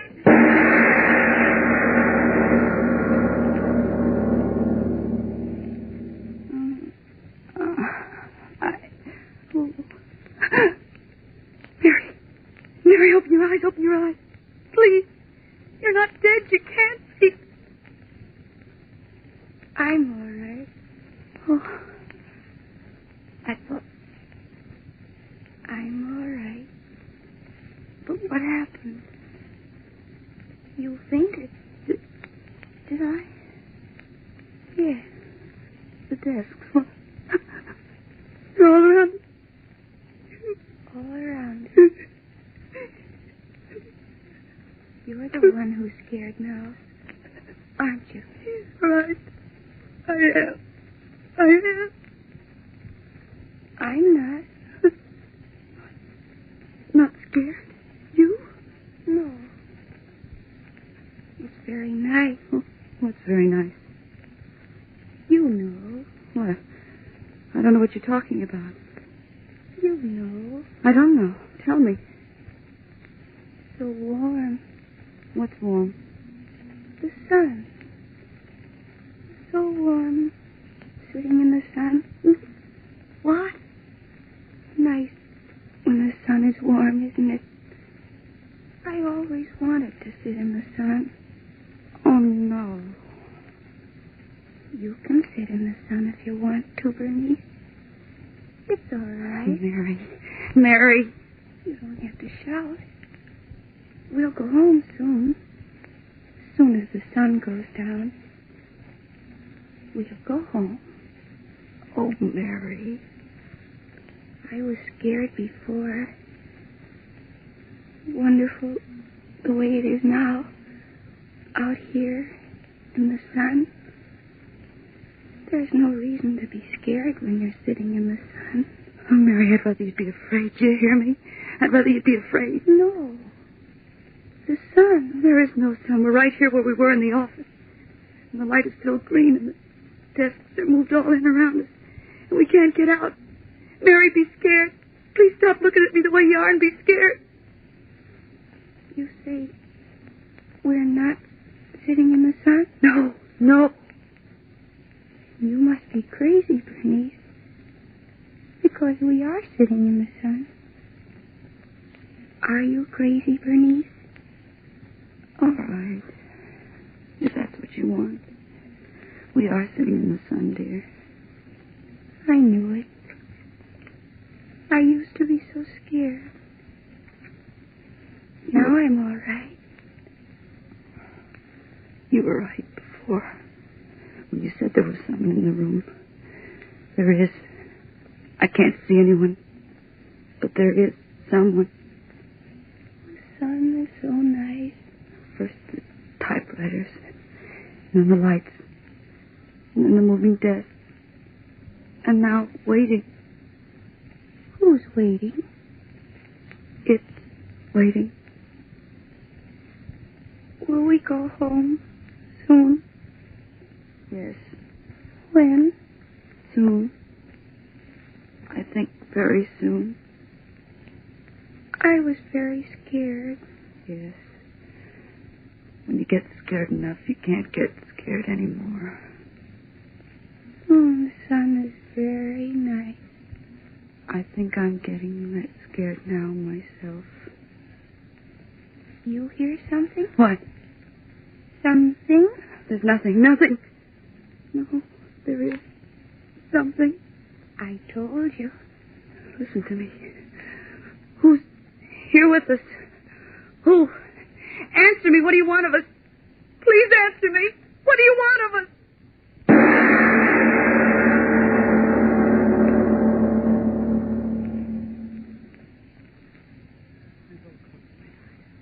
I will sleep. Like Mary's asleep. When you sleep, you don't think. I'm not going to think anymore. If I think about it, get like Mary is. No one will think. Sit here till morning with my eyes shut. And when it's morning, they'll get here. I'll be all right. I'll be all right. Eyes closed. Green light still shines through my lids. How could green light turn my... No, stop thinking. Gotta stop thinking. Green light through my lids. No light. Open my eyes. Dark. lights are gone. Dark again. Mary, wake up. Mary, the lights. Please wake up. I'm not asleep. Oh. I thought. The sun is very nice. Isn't it? The sun. You still think... Mary, don't you know? Can't you see we're sitting in the dark? Dark. Stay close to me. If they'd only come. I know. He'll be here soon. Who? In the dark. He'll be here. Who are you talking about? Who? Any minute now. Do you hear him? Here? I think he's coming now. Yes. He is. No, please, no. You're right. It is dark. Very dark. His kind of dark. Stop talking like that. You can't stop him. No one can stop him. What's the use of being afraid? If someone had only come. I've been telling you. Someone is coming. Right now. And he's sitting on the desk looking at it. I'm glad he's here. He'll make my head stop hurting. He'll take me home. The floor. It's lifting. Yes. I feel it. The room. It's turning. Stop it. Stop turning the room. Let me out of here. Let me out of here.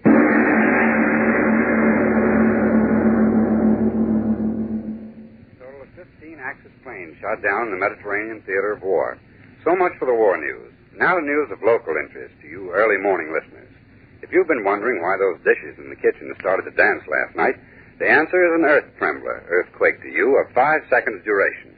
The material damage was very slight, but 2 deaths are indirectly attributed to the earthquake.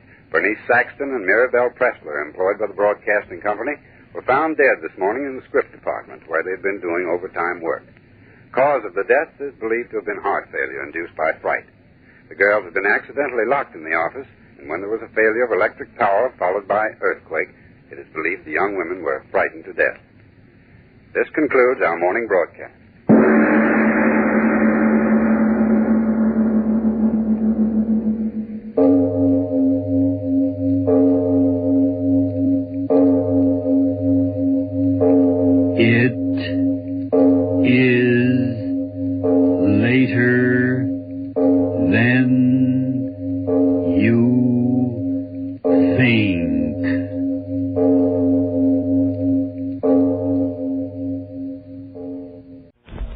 Ionized Yeast presents Lights Out, Everybody.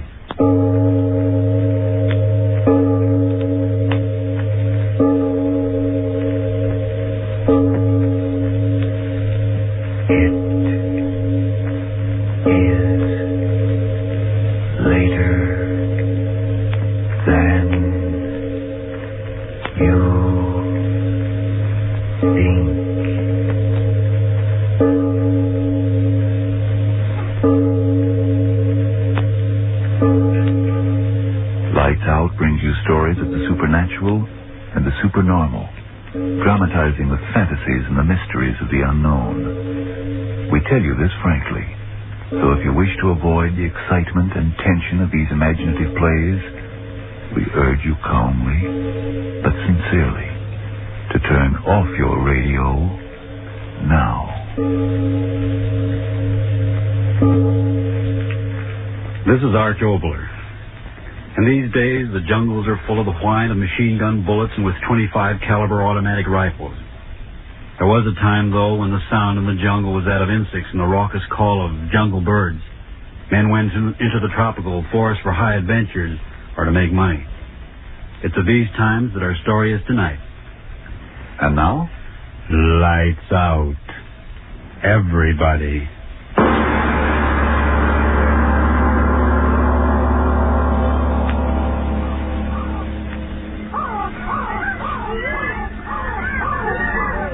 The jungles of the upper Amazon.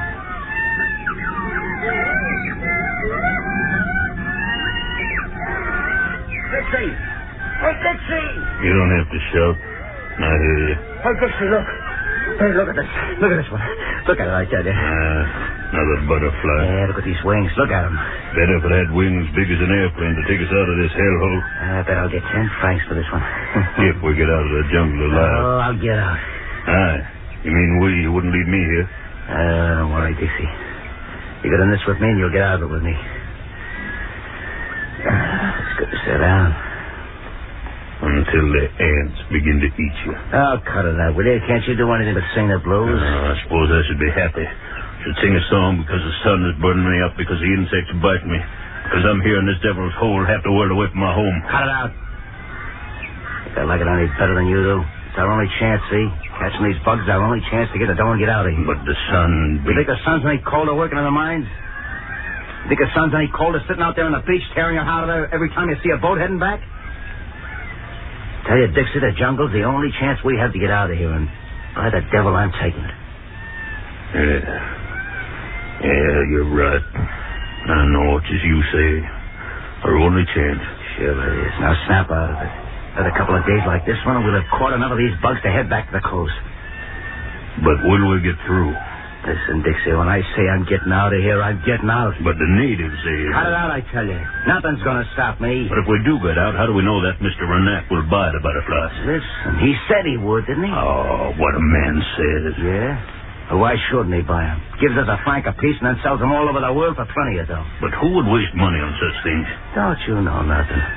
Schools, museums. They pay plenty of dough for these jungle butterflies. But why should anybody... Oh, forget it, I tell you. Yeah, hot enough without you shooting your mouth up all over the time? Now lay still, I tell you, and forget it. All right. I'll forget it.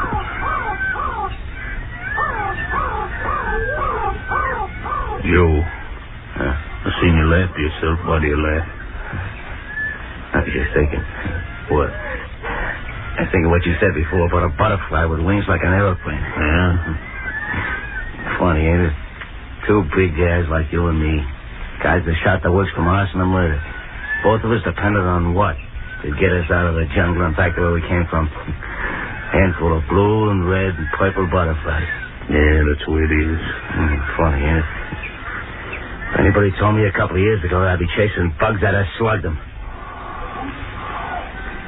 The bugs are all the chance I got now. That's right. You know, it's a funny thing. When I was a kid, I used to chase butterflies, too. Dinky little white ones all around the empty lot and back of the... What's the matter with you, Dixie? What are you staring at? Here. You didn't see it? See what? What is there to see with it? Ladies? No. Then what? Then what? From behind that tree. He looked out at me. He? What are you talking about? Who looked out at you? A spider.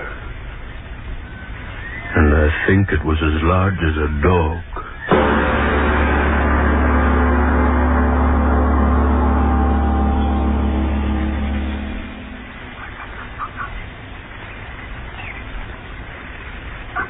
Joe. Not sleeping. No. I can't sleep either. Oh, so hot. It used to get nice and cool about this time of night where I used to live. Joe. Yeah, what's the matter? Did I see it? You starting that again? But I must have seen it. I must have seen it. It was all so clear. Look, I tell you, it was nothing but a monkey hanging there. Spider. But I saw... Go on, the heat's frying your brains. Go on to sleep. Yeah.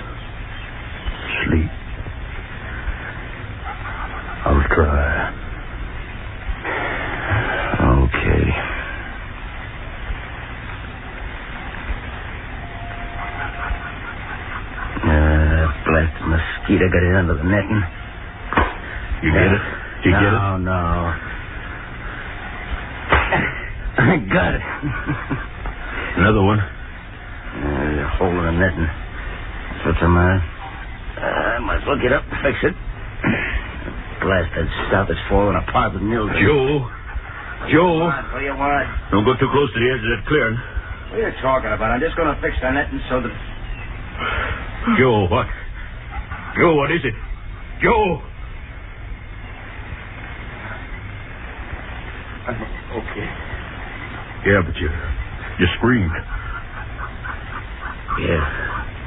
Well? I saw it, too. We're sitting at the edge of the clearing in the moonlight. Yeah. Spider as big as a dog.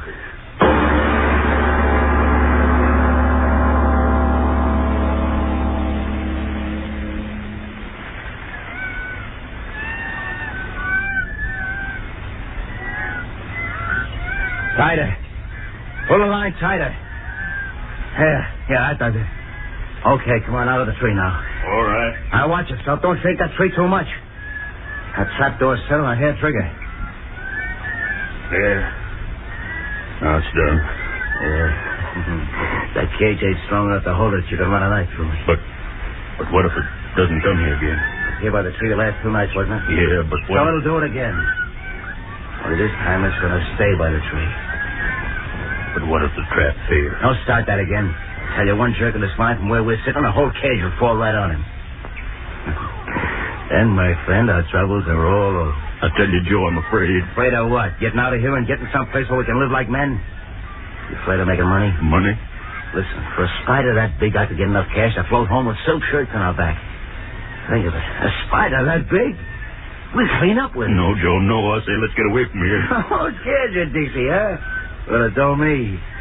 I tell you, this blasted jungle has spit out a gold mine for us. But the trap... Are you sure of it, Joe? Sure, I'm sure. We'll catch him. And it won't be butterflies paying our ship fare home, Dixie. It'll be the biggest spider in the world. That's all right, huh, Dixie? But are you sure of the trap, Joe?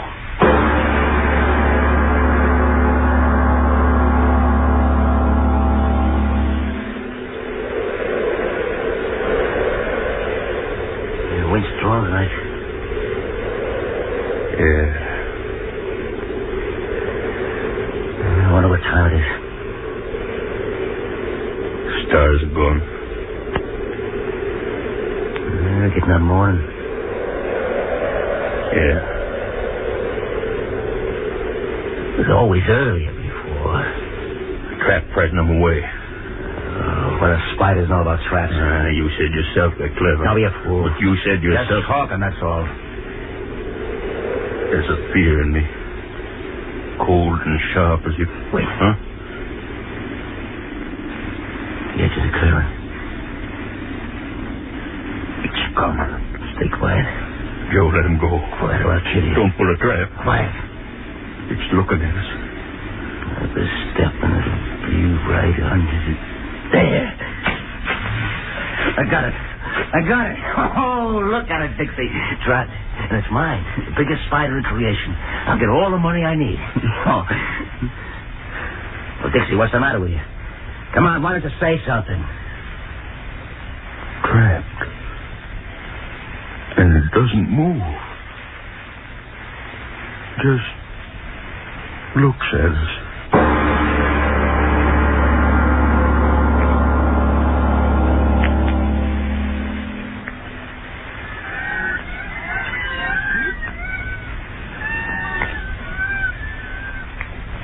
Joe. How many days since... Well, say it. Since we caught the big fella? 3. Yeah, 3 days. You haven't said it? You're telling me. Why do you... Because I'm playing it smart. Pretty soon that thing won't be caring much about anything. And I'm going to slip the bottom of that cage and off we go. They say such creatures can live for a long time without eating. Not when they're that size. I figure that sitting out there in that sun all day, well, in about a week it won't care much whatever we do with it. Joe. Yeah? How could such a creature be? What do you mean, how could it be? You're looking at it, ain't you? But such a spider. It's there, that's all that means anything to me. But such a giant creature. That's it. It's a giant, ain't it? Well, you've seen giant human beings in circuses, haven't you? Well, they just happen, that's all. That's the way this spider happened. So black. Yeah. The midnight special, ain't he? Those big, hairy legs. Once I saw an octopus. Huh? Devilfish. Oh, yeah, sure. And this one looks like a dry land devilfish, is that it? Yeah. Oh, will that make a billboard at a circus sideshow? Will we clean up? The legs, the strength they must have. Not when I get through it. Look at it, Joe. Be honest. Huh? Isn't there a strange fascination when you look at it closer? What are you talking about? Its eyes. Well, How they shine. So what? As if there was a thought behind it. You're starting that again. All these 3 days it sits there so quietly. Its eyes like burning flames just watching. Cut it out. If it is thinking, I'm afraid of what it is thinking.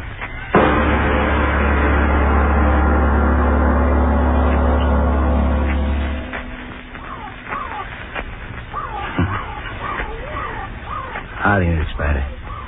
Yeah, plenty of. Yeah, Dixie couldn't take it anymore. He's off looking for a cool spot. But me, I didn't want to leave you alone, Spider. I didn't want to leave my meal ticket. You're going to be a big-time attraction on the boardwalk in some big-time circus, Spider. Yeah? Yeah, you're a screwy-looking thing, Spider. They won't believe it until they see it. The fella, it's going to cost them plenty before they do see it. Hey, Spider. Why don't you move? Spider. You're not dead. Get a stick. Spider. Bless you, you're not dead. You can't be dead. It's been only a week since. You can't be dead. You're my chance. You can't be dead. Curled up with your legs over you. Bless you, move. Reach in and see. Let go. Let go of me. Oh, blasted devil. You fooled me. Let go. Let go of my arm. Get away. Let go. Dixie. The spider. Come on, Dixie.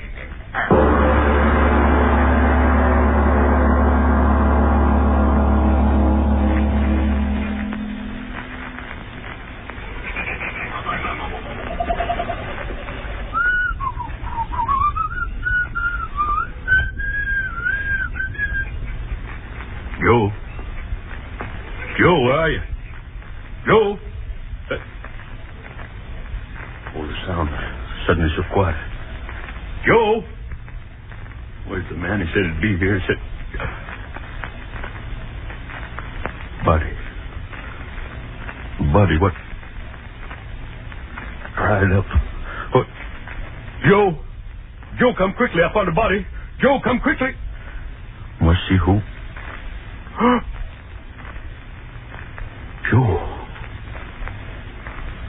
Joe, it's you. Joe, how did this... What? The spider. But how... Gone from the cage. And what he did to you, Joe. Might come back while I was staying here. Might come back. Gotta get out. Yeah, get things together. Butterflies, take boxes and get out before... Something moved behind that tree. No, won't get me. Won't get me. Won't get me. Oh.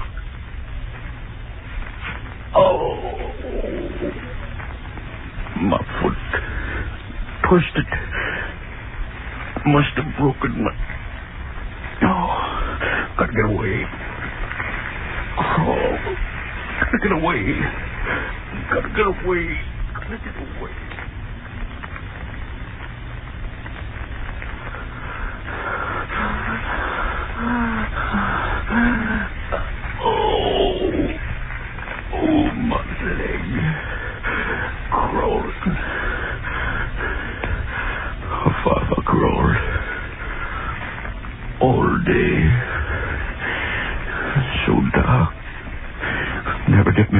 devil thing. I did get away. I crawled miles. I did get away. Clear. Someone to help me. Yeah. Crawled in the house. Someone to help me. It was so dark. Oh. Tired. No strength to call out. Crawl and find someone to help me. And I'll be free. Free. Got something. What? A body. Joe, you, but how? What? Back in the camp. I'm back in the camp. Crawled all night in a circle back in the camper. No. Get out. Get out before... Oh, my leg. No. Can't crawl anymore.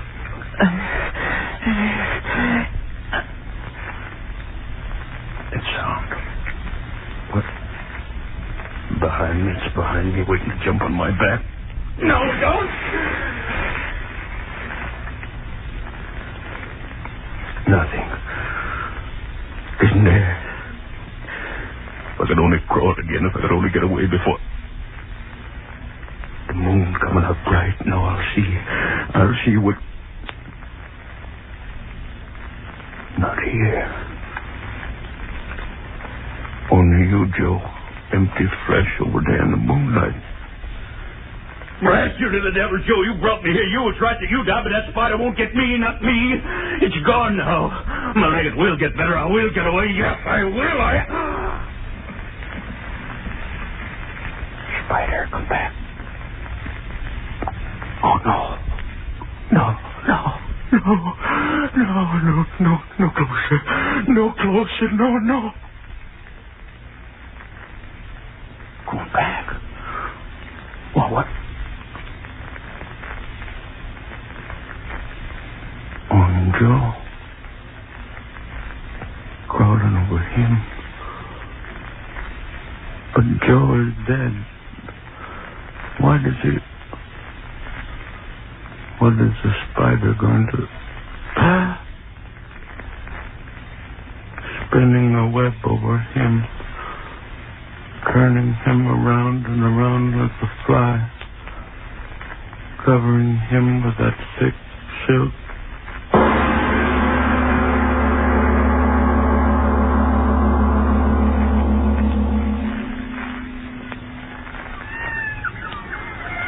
Spinning a web of silk over Joe.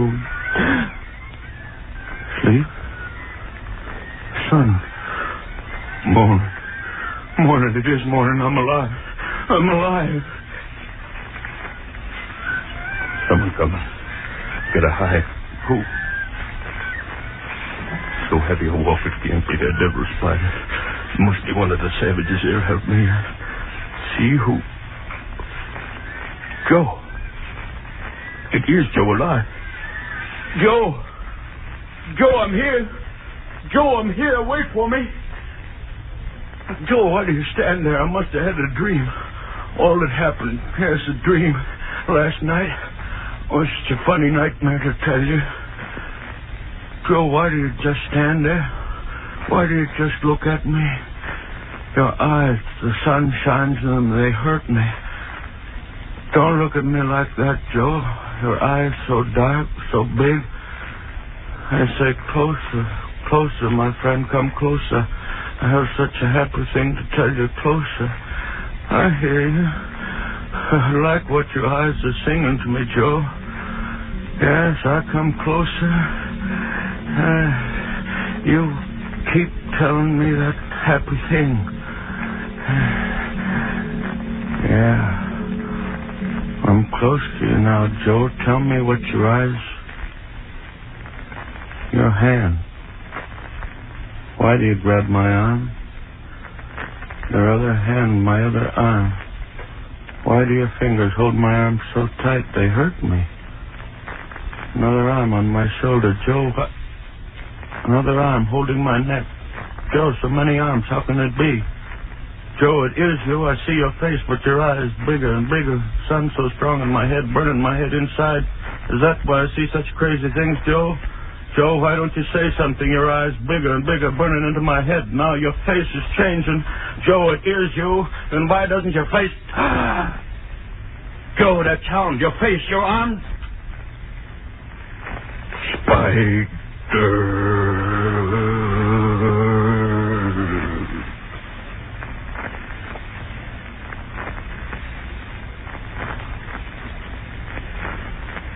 You are the spider. The spider. Your eyes fooled me, didn't they? Made me think I was seeing Joe, but all the time it was you, Mr. Spider. They're wonderful eyes you have, Mr. Spider. I'm not afraid anymore. Isn't that a joke?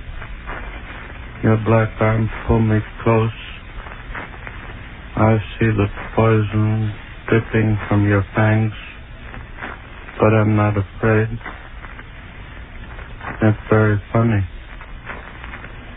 When the worst thing really happens, you're not afraid. I'm not afraid. Your fangs. Closer. Closer.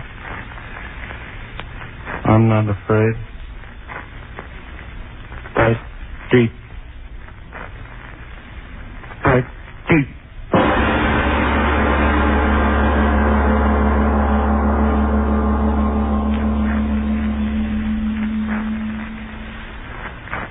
Now, Mr. Obler, what's the moral of tonight's story?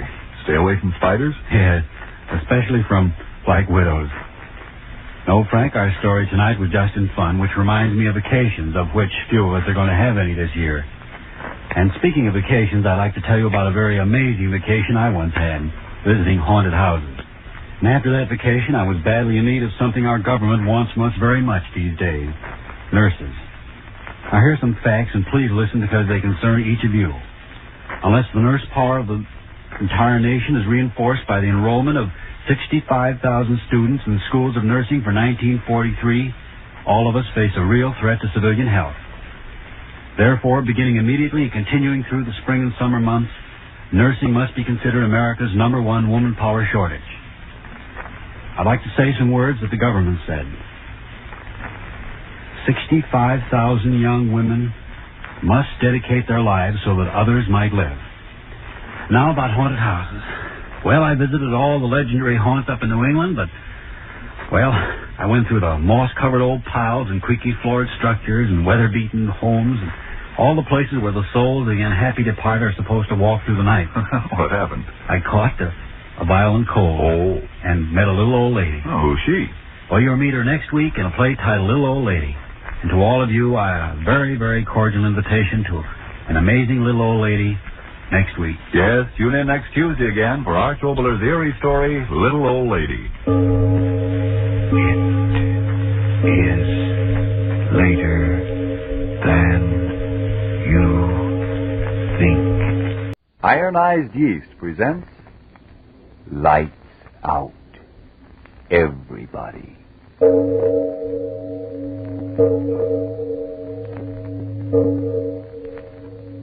It is later than you think.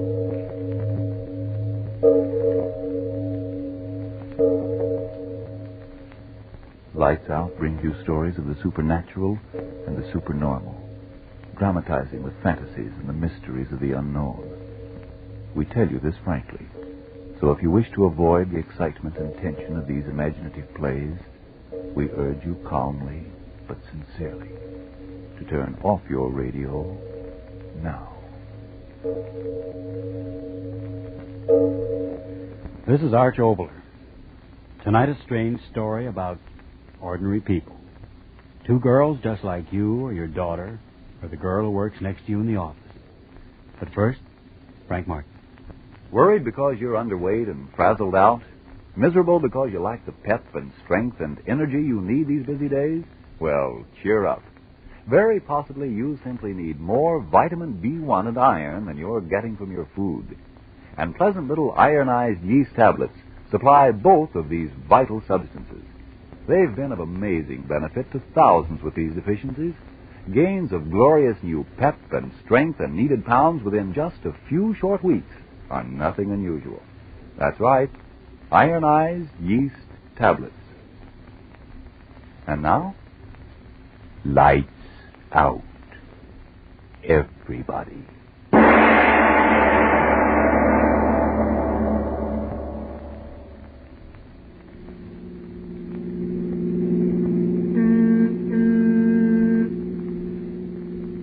Alice? Do you think we're still in the United States? I'm beginning to doubt it. Are you sure you got the right address? Of course. Well, don't be so dogmatic. You have made mistakes. Sounds as if you're starting to get annoyed. Well, I am. You've been driving so long, my back feels as if somebody were doing a big apple on it. Oh, we'll be there soon enough. You know, Alice, sometimes that calm nature of yours makes me good and tired.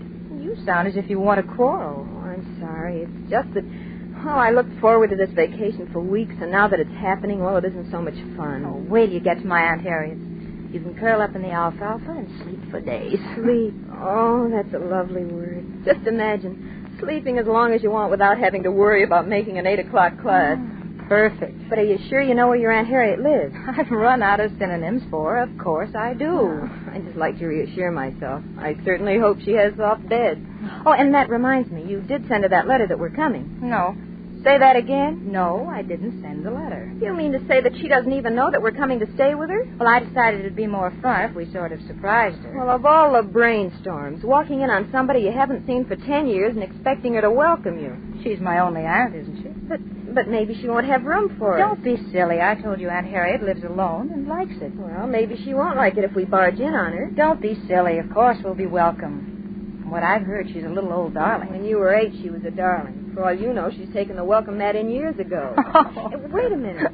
Didn't you say we were supposed to go down Camden Road 3 miles? Yes. Then you are lost. And that sign back there, this isn't Camden Road. You're silly. I saw it with my own eyes. It said Pigsnackle Road. Oh, there, see that? Pigsnackle Road. You are wrong. Pigsnackle Road.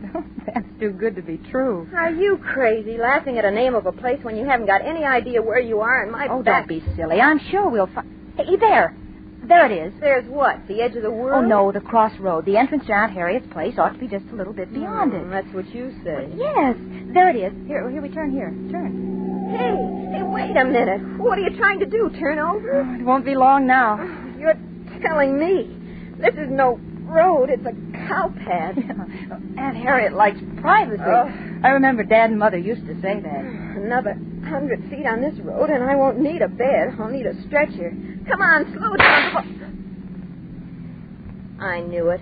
What a road. Even the tires couldn't take it. What do we care? Aunt Harriet's place just a little ways down. We'll walk. You mean leave the car right here in the middle of the road? It's Aunt Harriet's own private road. No one will bother it. Oh, come on. Take your bag. Let's get out of here. Oh, all right. I'm just a stooge. Come on, let's go. We'll just be in time for dinner. That's what you think. What do you mean? I mean, maybe your Aunt Harriet doesn't like guests who walk in just like that. Hey, Alice, now what are you stopping for? All right. I just noticed. Noticed what? How dark it's getting. So what? Come on. When the sun starts setting, it gets dark. I learned that in Physical Science 101. Yeah, but back there on the road it was so light, and here it's so dark and gloomy. What's the matter with you? Are you going to take your suitcase and come on, or are you going to stand there being afraid of the dark? I'm all right. So many trees around here. No wonder it's dark. If that Aunt Harriet of yours wants privacy, she sure got it. And I hope when we get there, I'll have the same... Lona. Now what? Look at that mist coming up through the trees. Yeah. Like long, white, curling fingers. Oh, stop that, will you? It's just that it's getting late. Colder, moisture's condensing. Oh, will we ever get there, riding and walking? Have you actually got an Aunt Harriet? Come on, let's go back. Wait, Lona, there it is. Huh? Hallelujah, it is a house. Well, it's about time. It's about time.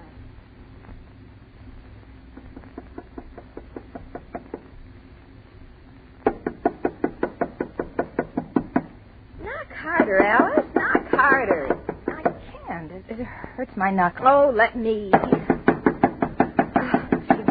She must be home. There's a light upstairs. And you were going to surprise her, eh? But she never leaves this place. Oh, go on. You don't even know that she lives here. Fine business. Car with a flat, stuck in the middle of nowhere. Nobody home in this godforsaken place. Me so tired I could sleep standing on my head. But she must be home. You're repeating yourself. Oh, if this is a vacation... Hey, wait a minute. Wait, there's someone at the door. Oh, yes.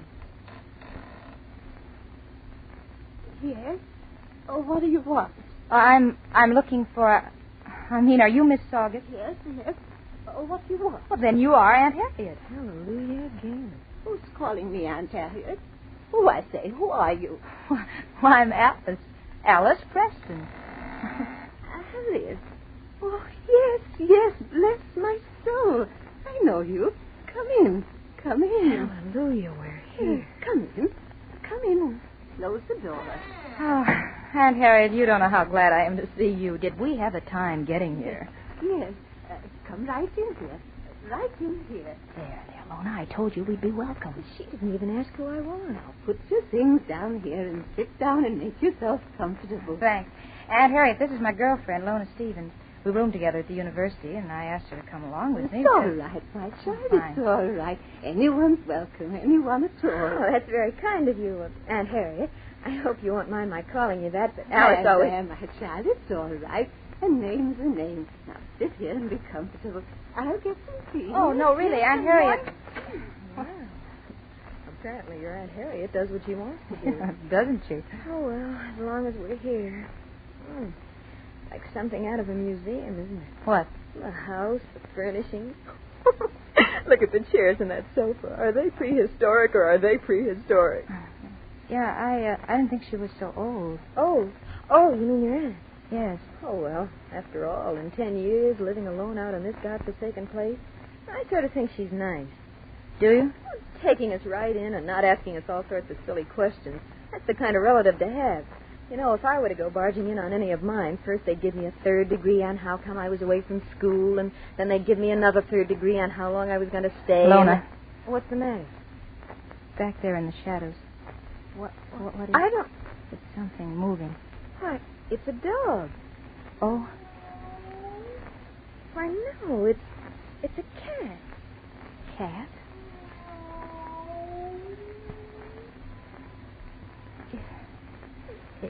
It is a cat.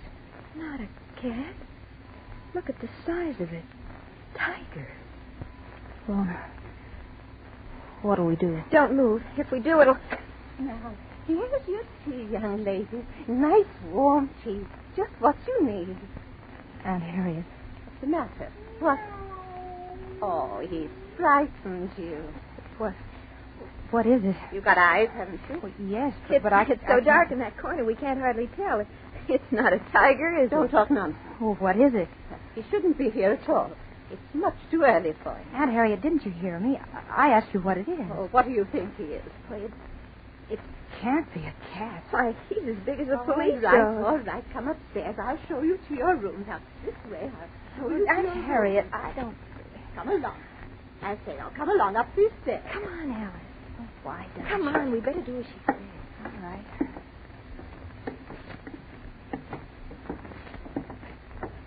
You must be tired, you two. Sleep. But, Aunt Harriet, how could it be a cat when we... No more about it. Talk no more about it now. No. We'll talk about that tomorrow morning. In here, my dears. In here. Come on, Alice. But why doesn't she answer me? There, you see. A very comfortable room for both of you to rest. Nice wide bed. Everything clean. But, Aunt Harriet, wait just a minute. I want to find out something about this. Forget it, Alice. Whatever it is, you can find out in the morning. But that cat... Oh, cat. Can't you say anything but cat? It was so huge. Huge nothing. Well, we just imagined it, that's all. I mean, there in the shadows, it looked monstrous. You heard it. It sounded just like an ordinary tomcat. But You didn't see any more than I saw, and I think it was just a long shadow that got us fooled, that's all. Yes, that could be it. Couldn't it? Of course. You remember in Psych 101 class, old Pudgy Wudgy told us about the tricks your eyes play in bad light when it comes to judging signs. Yeah, I remember. Local signs, they call it. Right. Well, that's the way it was with that cat. I'll bet you your Aunt Harriet thinks we're both a little screwy. That's why she got us up here to bed in a hurry. Oh, bed. Isn't that a wonderful word? And will we sleep? I hope so.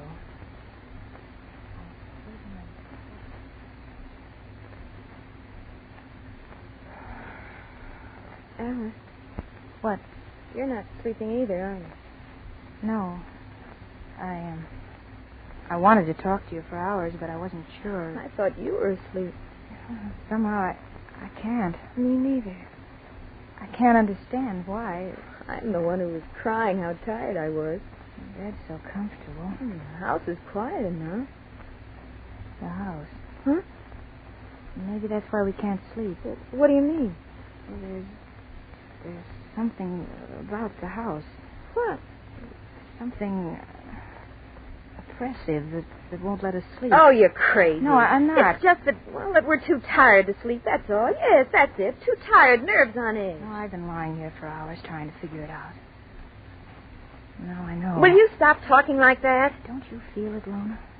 Don't you? Well, I tell the truth. You do feel it. It's something heavy in the air. You know, pressing down on us. I'm awfully frightened, Lona. Awfully. Well, you're not going to frighten me. Why, this is your own Aunt Harriet's house. She's down there sleeping, and she... Oh!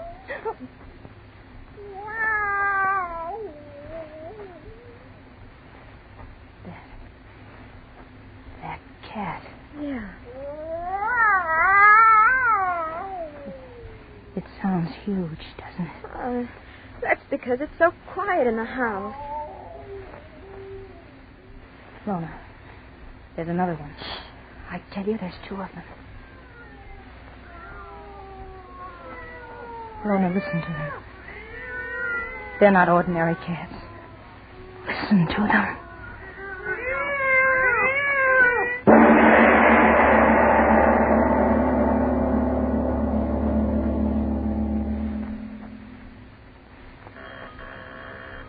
Ladies and gentlemen, we leave our lights out story of Little Old Lady for just a moment to accompany a young lady who's calling on a friend.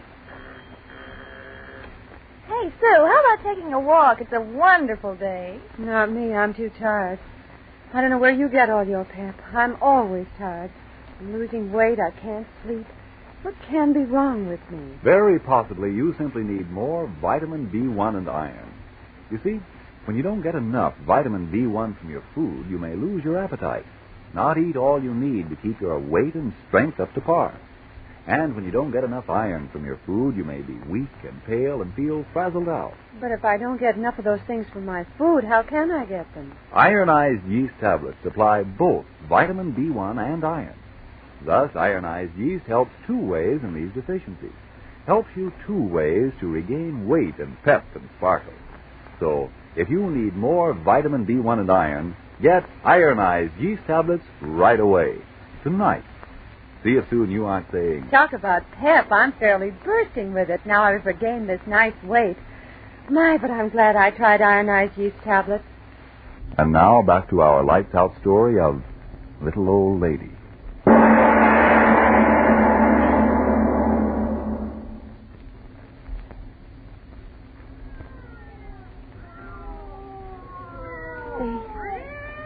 They can't be cats. I'll call Aunt Harriet. She'll tell me. She'll make them stop. Alice, wait. Don't go out there, you little fool. Aunt Harriet, I've got Get away from that door. Listen to those things down there. Listen to them. No, I can't stand any more of it. Aunt Harriet, make them stop. Aunt Harriet!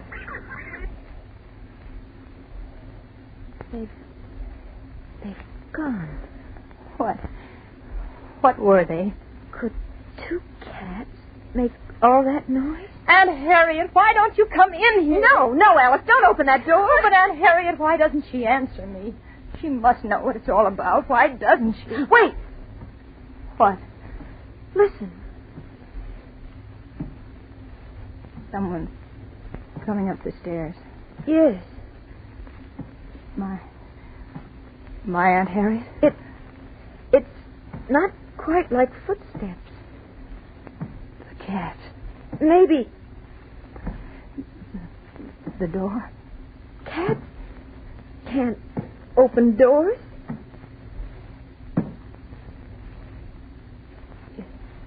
It's right outside the door. I can hear, can't I? Is it a cat? Of course it is. You don't think so either, do you? It's just sitting there. Yes. Let it sit there. I'm so afraid. When morning comes, we'll get out of here. Aunt Harriet. Aunt Harriet, why don't you answer me? Oh, stop that. There's something outside of our door, Aunt Harriet. We don't know what it is. What's the use of calling her? She won't answer you. Why do you say that? Because she hasn't answered us and she won't. But she's in the house. She must know. Wait. Trying to get in. As long as the door's shut. We're safe enough. Aunt Harriet! Oh, please wake up, Aunt Harriet. No! What? Look. Doorknob. It's turning. Oh, Alice. Can't open doors. You mean Aunt Harriet? Yes. Yes, it must be Aunt Harriet. She's ill and she's trying to open the door. I'll open it for her. No. Oh, no, Lorna, stay away from that door. I'm afraid. Oh, don't. Come right in, Aunt Harriet.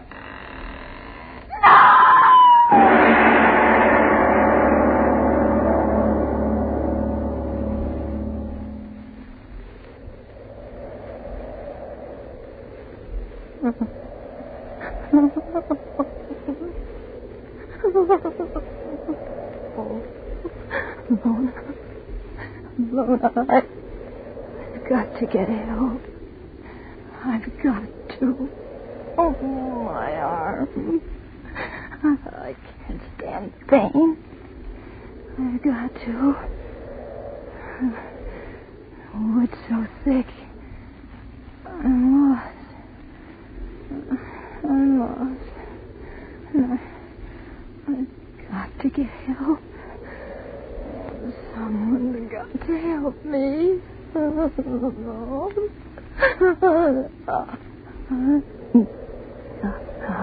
I'll get help for you. I'll get the help. It's getting bright. It's dawn. If I could only find the path, the road, the bushes tearing my clothes. Why do you tear my clothes? I just want to get help for Lona. I'll get help for you, Lona. I will. Road. An automobile. Help! Stop! You've got to stop! Help me! Please! Oh, help me! Oh, Lona. What is it, sister? What's the matter? Who are you? Help me, come with me right now. Now, Please take it easy. I'll help you. Sure, I'll help you. Help me. I'm Hurry. sheriff of this county. Hurry, you must help me. Now, wait a minute. Please. Are you with the girls who left that car on the side road back in the woods? Car, yes. Yes, we left our car there. Oh. Hurry. Please help me, my friend Lona. Joe, these are the girls. We found your car in the woods, and we've been looking for you for hours. Please don't stand there talking. Hurry. We've got to help her.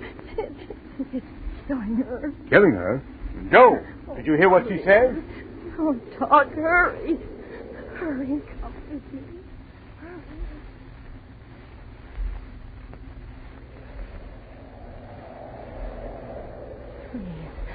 Please hurry. I beg of you.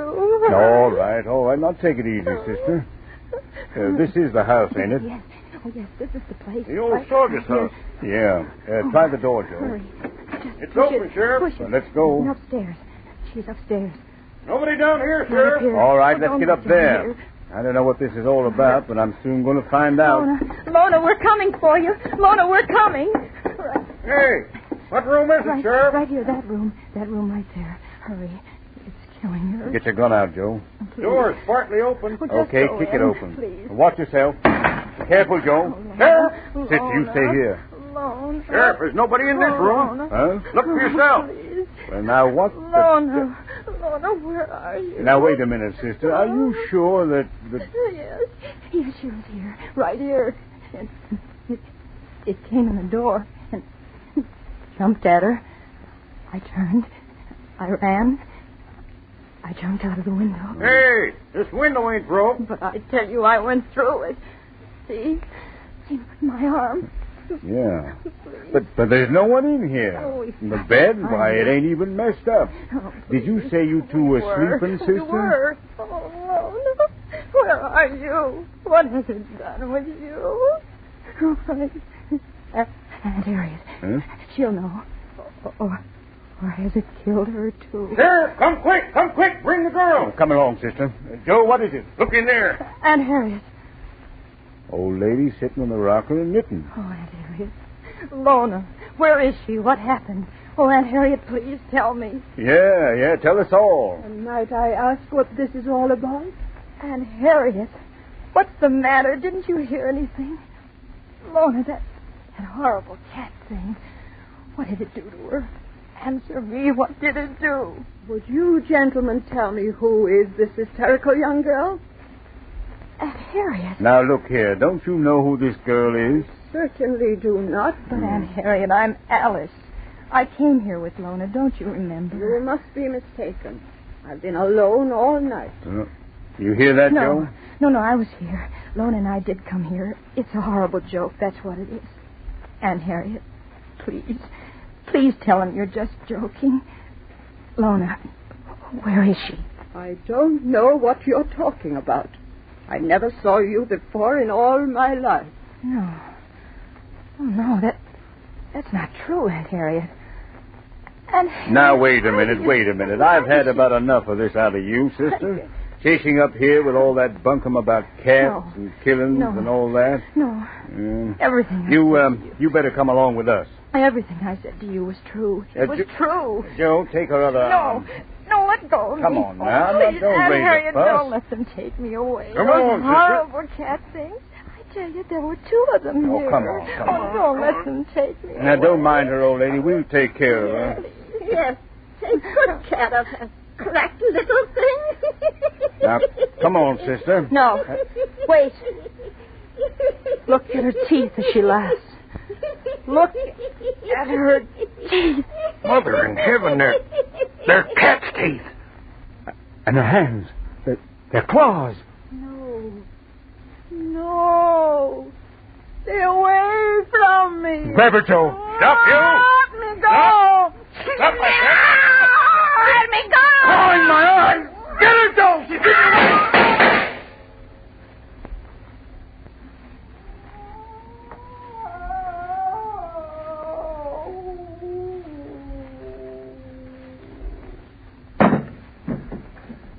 Joe. Dead. Oh, Aunt Harriet. Oh, she's no aunt of anything human. I can tell you that. Look at her. But my Aunt Harriet. Aunt Harriet Saugus. Saugus? You hear that, Sheriff? Yeah. So you came here thinking she was Mrs. Saugus. Did you, girl? Yes. Yes, Lorna and I. And Lorna must be dead now. How could my aunt do what she did? How could she? This thing is no aunt of yours, child. Your Aunt Harriet Saugus died in this house 3 years ago. And she left 2 cats.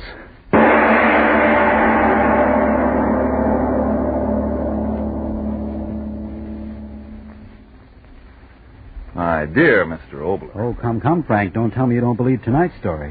Should I?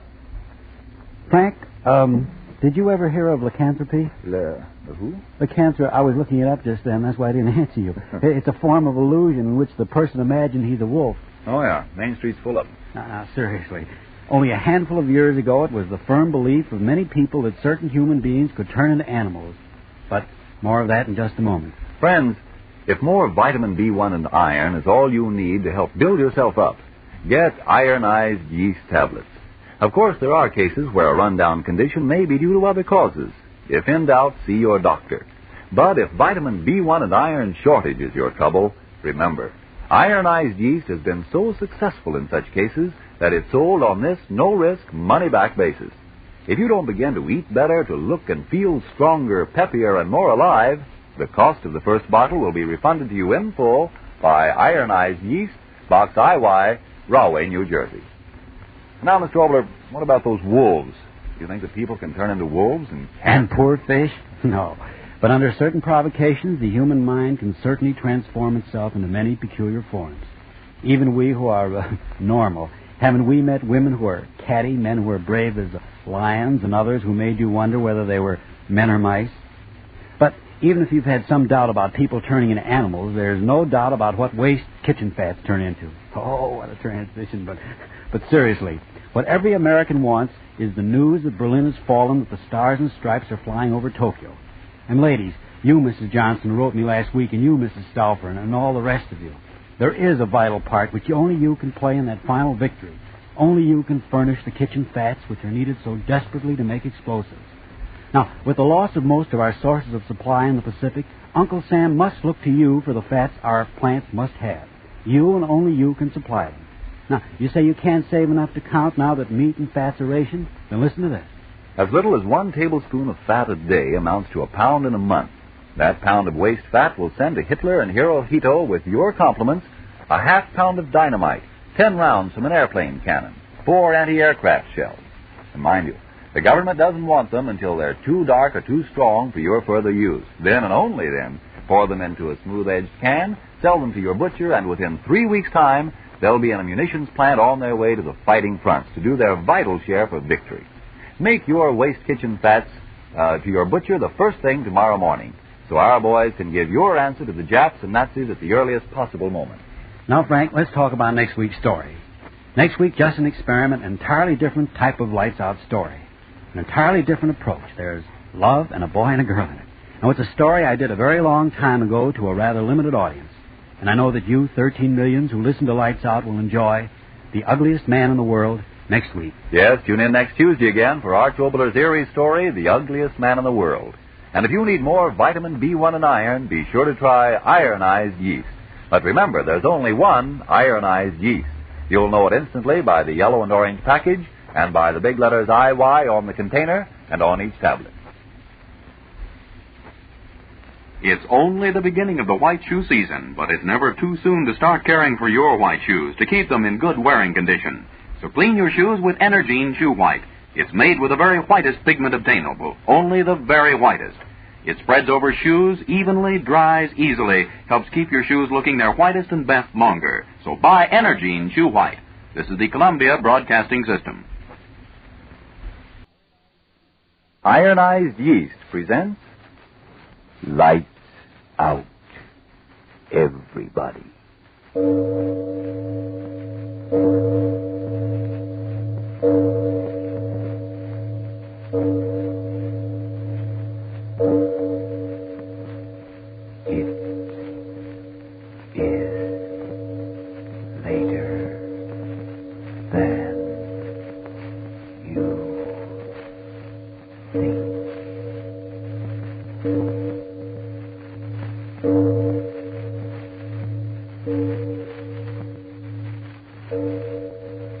Lights Out brings you stories of the supernatural and the supernormal, dramatizing the fantasies and the mysteries of the unknown.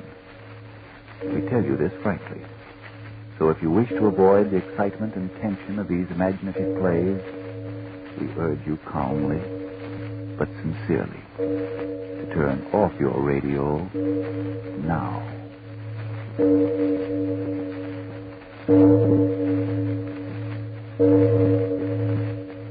This is Arch Obler. A man, a woman, and a small boy arrive in a new home. Happy day. And sometimes not so happy. First, a word from Frank Martin. Frankly now, friends, are you asking yourself, why should I be losing weight and feel on edge and worn out? Other people feel good and have fun. Well, if more vitamin B1 and iron is all you need, cheer up. Ironized yeast supplies both in pleasant-to-take tablet form at a cost of but a few pennies a day. With ironized yeast and its famous two-way help, great numbers of people who were short on these substances have soon regained glorious strength and energy. Today, these people can really enjoy life. Remember that name, ironized yeast tablets. And now, lights out.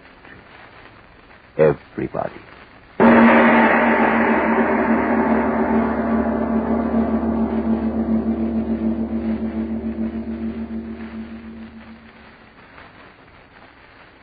$40, $50, $60, and 20 is $80, and 20 is $100. Perfectly correct. $100 rental for 2 months. And now there's the matter of a receipt, of course. If you don't mind. Oh, no, not at all, Mr. Cook. Do business in a business-like way is my motto. We're not a very large firm, but service supreme is our motto. Now, what did I do with my receipt book? So careless of me. In this pocket? Oh, no. Any old piece of paper will do, really. No. Here we are. I had it in this pocket all the time. I'll just sit down over there and write it out for you. Well, darling. Oh, Chuck, it's simply unbelievable. $50 a month for a furnished grand central palace like this one. Beautiful. There's something wrong in the woodpile someplace. Your figures of speech are a little mixed, husband. But the fact remains that $100 is the price we're paying. Yep. Service Supreme over there is making out the receipt with his good left hand, so I suppose it's true. Oh, say, where's the draft exemption? Sleeping there on the sofa. Paid himself right at home pretty quickly, didn't he? Takes after his papa. Oh, now that's libel. I never curled up in a strange sofa without... Yes, Service Supreme. Here we are, folks. Here we are. Money receipted right and proper. I hope you'll be quite satisfied here. Not quite. Oh, I'm sure we will be. As you can see, our boy's made himself at home already. Boy? Oh, yes. A cute little fellow. I do hope he'll be quite all right. Quite all right. Yes. Well, I must be getting along. Business, you know. Moving in at once, aren't you? Well, yes. You told me you were. Yes. Well, good luck, and goodbye, Mr. Cook. Mr. Cook, goodbye. Bye. Well, wasn't he in a hurry to get out? Service Supreme until the moment the rent's paid, and then it's exit extraordinary. Well, I'd better go get the things in out of the car, huh? Say, I never thought we'd spend the summer in a mid-Victorian mansion, did you, dear? Here, I'm talking to you.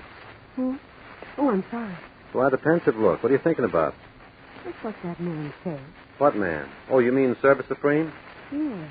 Well, what pearl of wisdom did he spout? Remember when he looked at Billy sleeping there?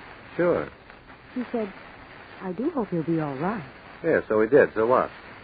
The way he said it. Oh. Say, you'll have to get some help in to clean up this place. Looks like my fraternity house used to after we threw a dance. And... Chuck! What? What are you staring at?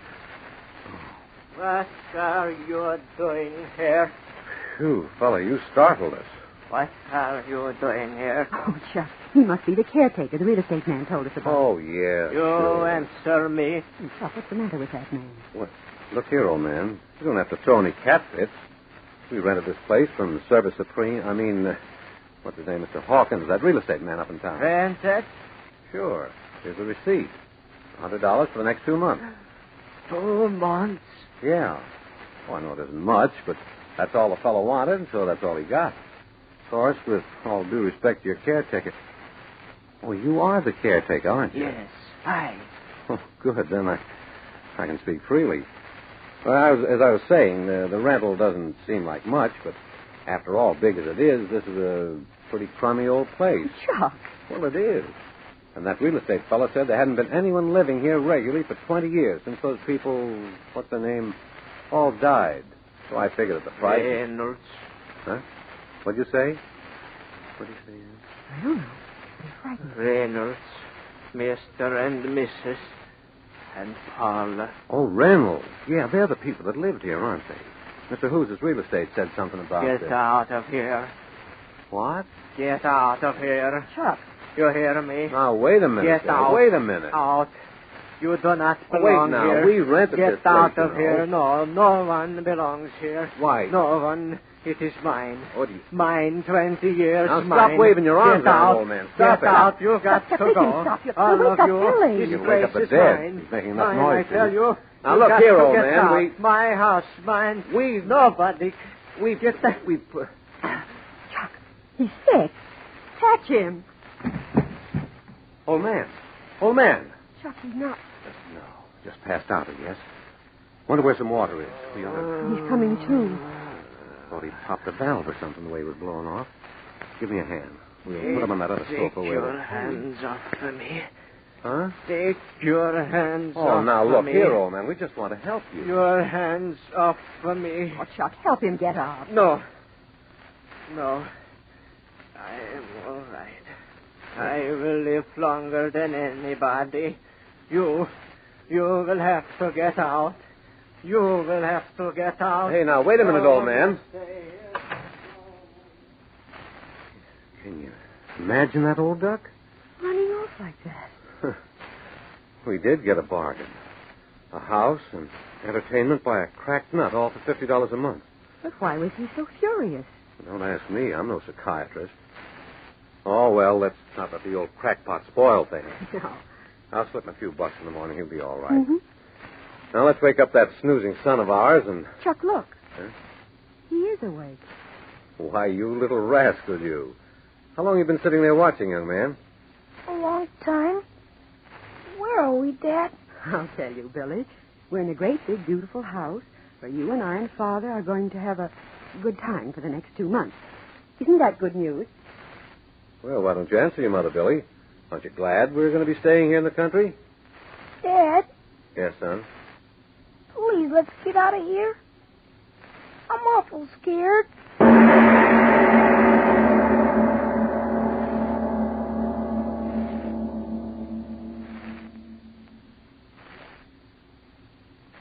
I wonder if he's sleeping yet. I'll go see. Be very quiet, Chuck. I will.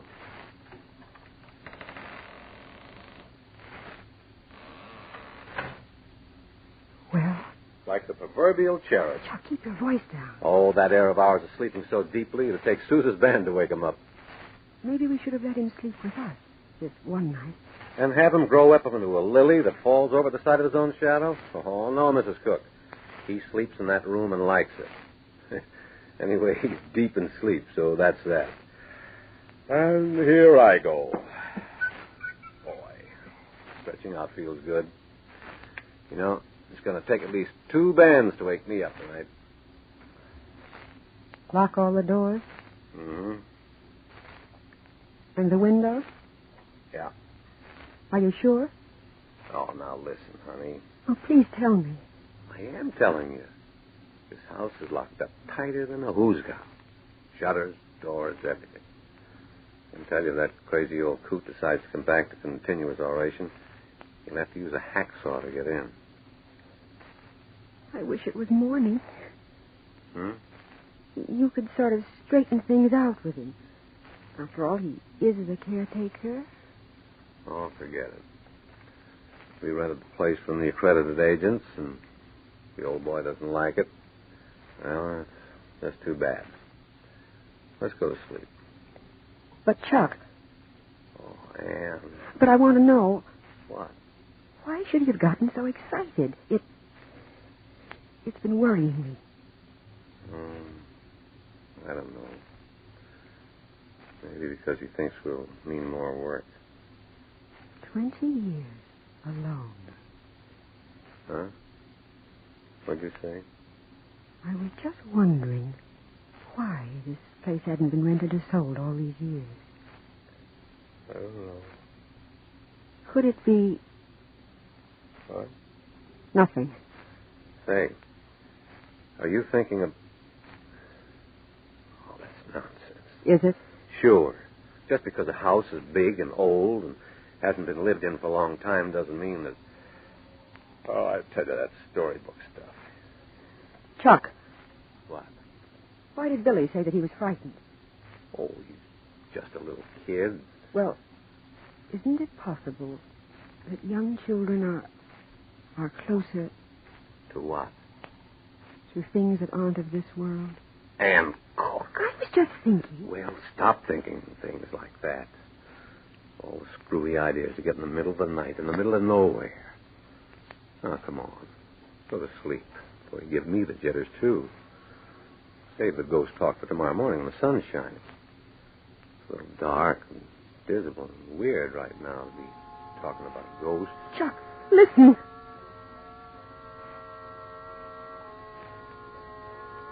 Music. Oh, Chuck. It's not a radio. Chuck, I'm frightened. I knew something was wrong here. I knew it. The old man was right. We shouldn't have come here. We shouldn't have. I knew it the minute I saw him. I want to go, Chuck. Please, I don't want to stay here. We shouldn't have come here. Stop it. Stop. So quiet now. Yes. Oh, Chuck. Did we really hear it? I felt the floor vibrating. Like it does when the organ plays in church. It's Billy. Yeah. Billy! He's all right. Billy. Hello, Mom, Dad. There's no one with him. Billy. Billy, why are you laughing like that? Why, Billy? Oh, because I've been having fun. Gosh, lots of fun. Oh, a dream, son. You mean you've been having a funny dream? Gosh, no. Not a dream. Isn't my dad funny, old lady? Old lady? Who did you say that to, Billy? She wants me to go downstairs with her to listen to the music. Music? But I told her I couldn't go. Not unless you said I could go. Can I, Mom? Can I go? Go where, Billy? Over where? Downstairs, like I told you. Billy, listen to me. Who are you talking about? Son, answer your mother. Who are you talking about? Yes, and why are you staring at the foot of the bed? What are you looking at? The old lady, Dad. Don't you see her sitting there? Old lady? Son. Gosh. Can't you see her? Funny old lady. You can kind of see right through her.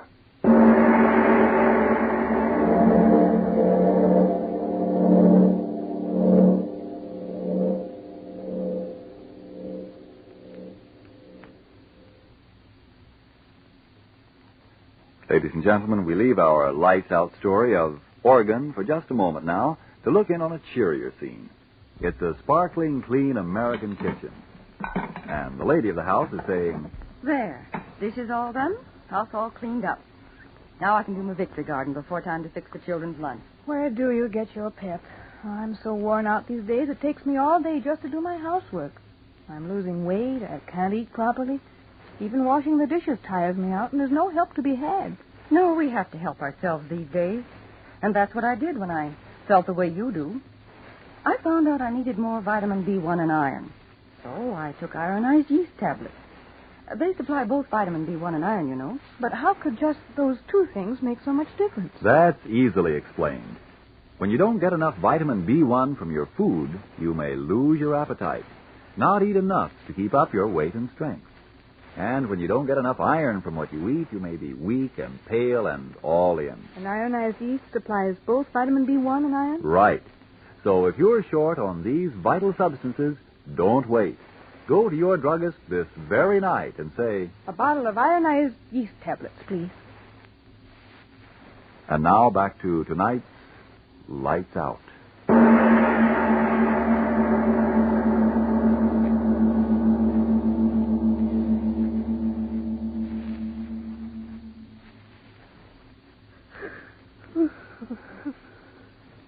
Cold, dear? A little.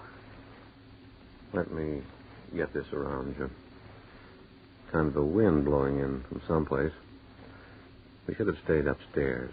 No. I couldn't stay up in those horrible bedrooms. I couldn't. All right. Now, don't get upset again. Here we three are, and here we stay until daylight. Won't it ever get light again? Oh, no, honey. Just a few more hours. Gosh, kids are wonderful. What? Billy. Look at him there. Sleep as if nothing had happened. He doesn't know that anything did. Oh, lucky kid. Oh, you just wait until that old sun starts doing this stuff. I'm going to turn this house upside down until I find out what... Chuck. Huh? Wait. Something? I don't know. I thought I heard something sighing as if... That horrible music again. It's here. An organ, right in this room. But where? Where is it coming from? Where?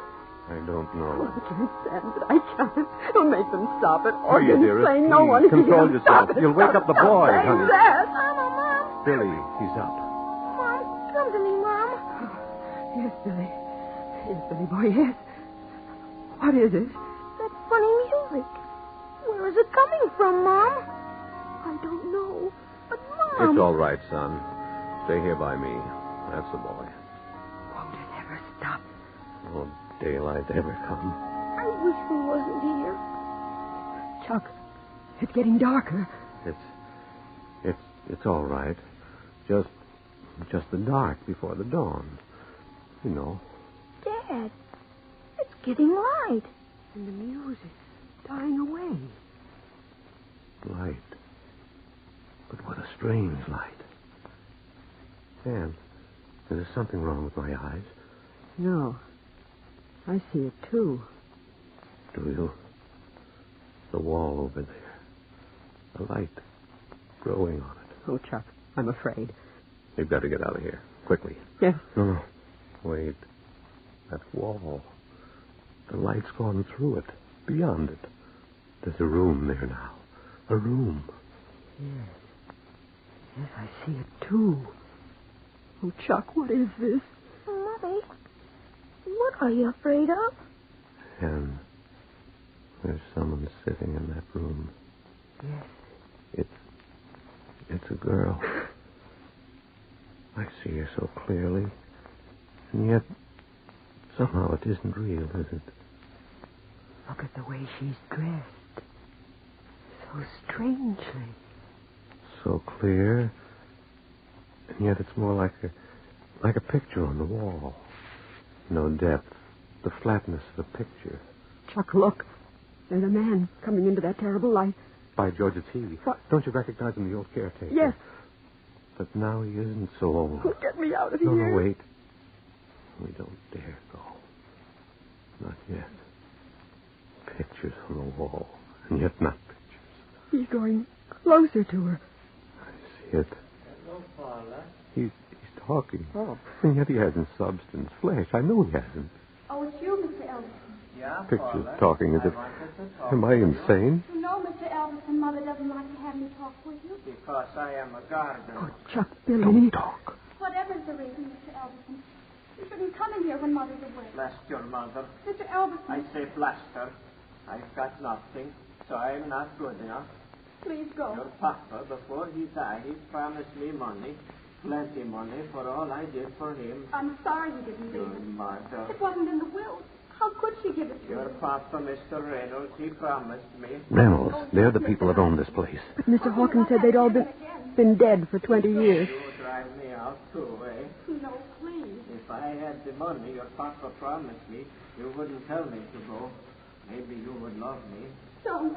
Please. You could love me anyway, Paula Reynolds. I make you love me. Make you love me. Daddy, what is it? Moving pictures? You frighten me. The light fading out. And they're going with it. Oh, what have we seen, Chuck? What? Wait. The light.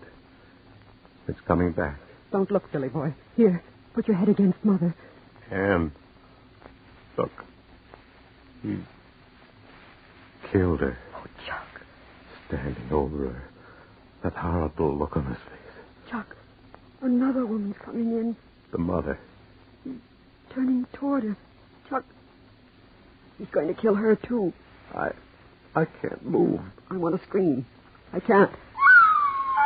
Do something, Chuck. He's killing the mother, killing her. What can I do? I can't move. Gone. The light goes, and they go with it. But we saw him kill them both. Mother and daughter. Billy didn't see. No. He buried his head against me so tightly that... Why, Chuck, What's the matter? he's asleep. Asleep. Yes, so quietly against me. It's as if someone out there didn't want him to see that horror. Only you and I. Oh, Chuck, what was it that we saw? What? Whatever it was, we're getting out of here. Quick, give me the boy. Wait. Who the... The old man, the one we just saw kill. The one you just saw, what? You killed them. How? Why, I don't quite understand. But we saw you kill them, mother and daughter. So? Was it real? Yes, I killed them both. Yes, I killed them. And why not? The young one gave me no love. The old one no money. He promised me, but when he died, they gave me nothing. Killed them, yes, killed them with my own hands. I killed them. Chuck, the police. Yes, no, I'm going... No police. There were no police then. There will be no police now. But murder. 2 women. They know. I know. And now you know. No one else will ever... What do you mean? You hear? They understand. That horrible organ music. Their music. Night after night since I killed them. Now you know why I didn't want you here. Now you know why I must kill you. Kill? That gun! Yes, with the gun. Them 20 years ago with my hands. You with this gun. You crazy... No, Chuck, you'll kill you. Look out! Kill you all. I'll kill you all. Give me that gun. Give it to me, I tell you. Give me that. Look out!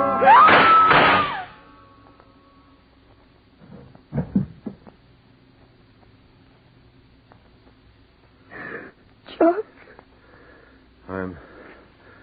I'm all right. Dead.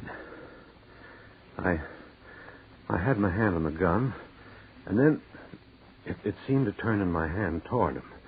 As if someone... I saw. Billy, is he... Still sleeping.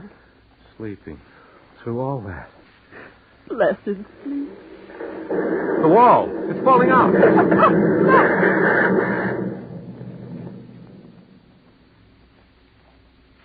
The wall. There's the organ.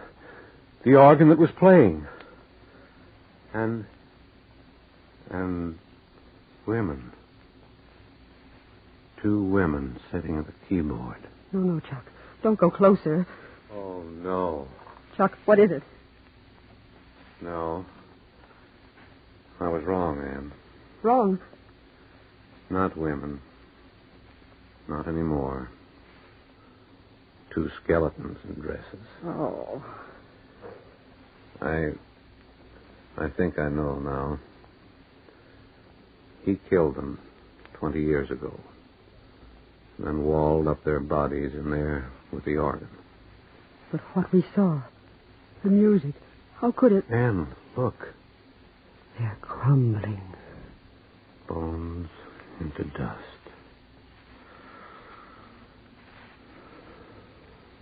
He's dead. Now they can have peace.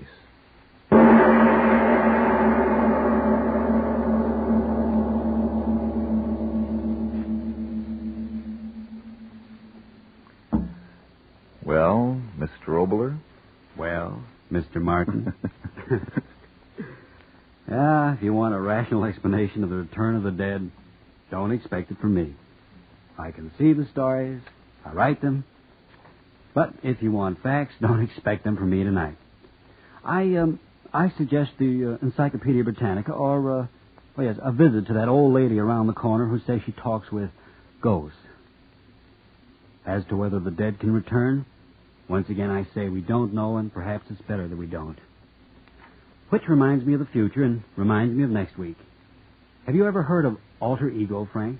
I don't know what ego is, all right, but what's the alter? The answer to that, after you've had your say. Friends, if more vitamin B1 and iron is all you need to help you look and feel and act your best, get ironized yeast tablets. Now, there are cases where a rundown condition may be due to other causes. If you have any doubt, by all means consult a physician. But if your trouble is simply vitamin B1 and iron deficiency, remember, ironized yeast has been so successful in so many such cases that it's sold on this no-risk, money-back basis.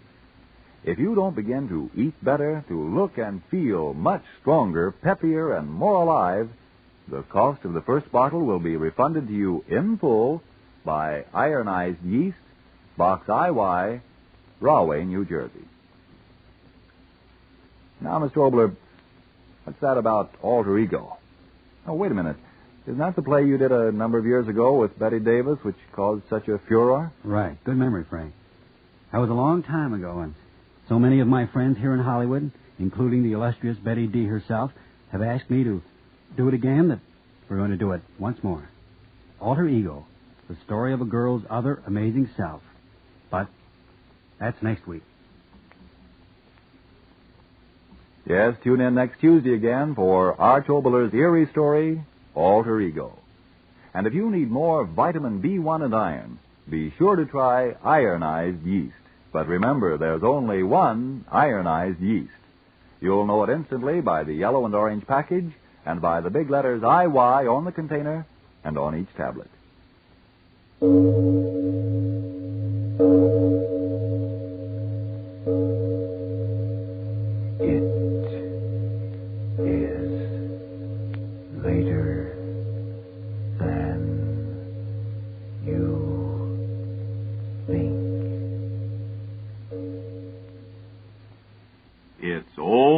The beginning of the white shoe season, but it's never too soon to start caring for your white shoes to keep them in good wearing condition. So clean your shoes with Energine Shoe White. It's made with the very whitest pigment obtainable, only the very whitest. It spreads over shoes easily, dries evenly, helps keep your shoes looking their whitest and best longer. So buy Energine. Ironized Yeast presents Lights Out. Everybody.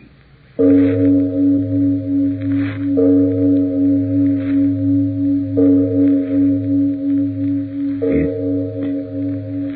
is later than you think.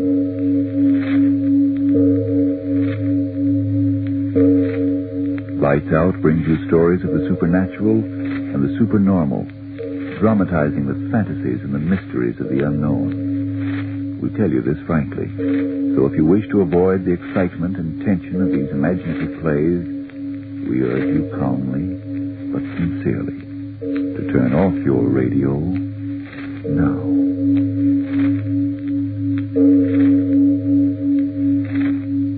This is Arch Obler. Due to circumstances beyond my control, we're unable to bring you the play Alter Ego as planned. I hope we'll be able to present it soon.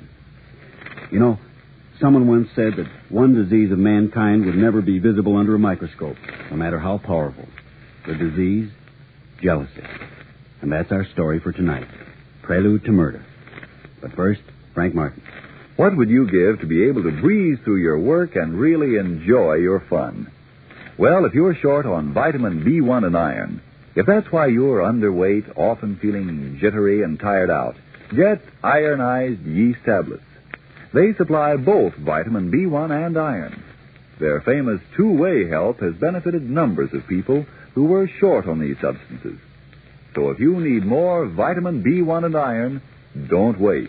Get the one and only ironized yeast tablets right away. Start taking them tonight. And now, lights out. Everybody.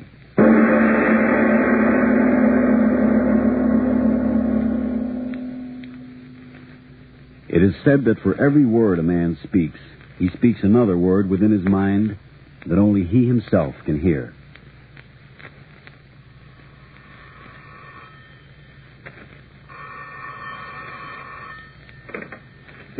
Yes, what is it?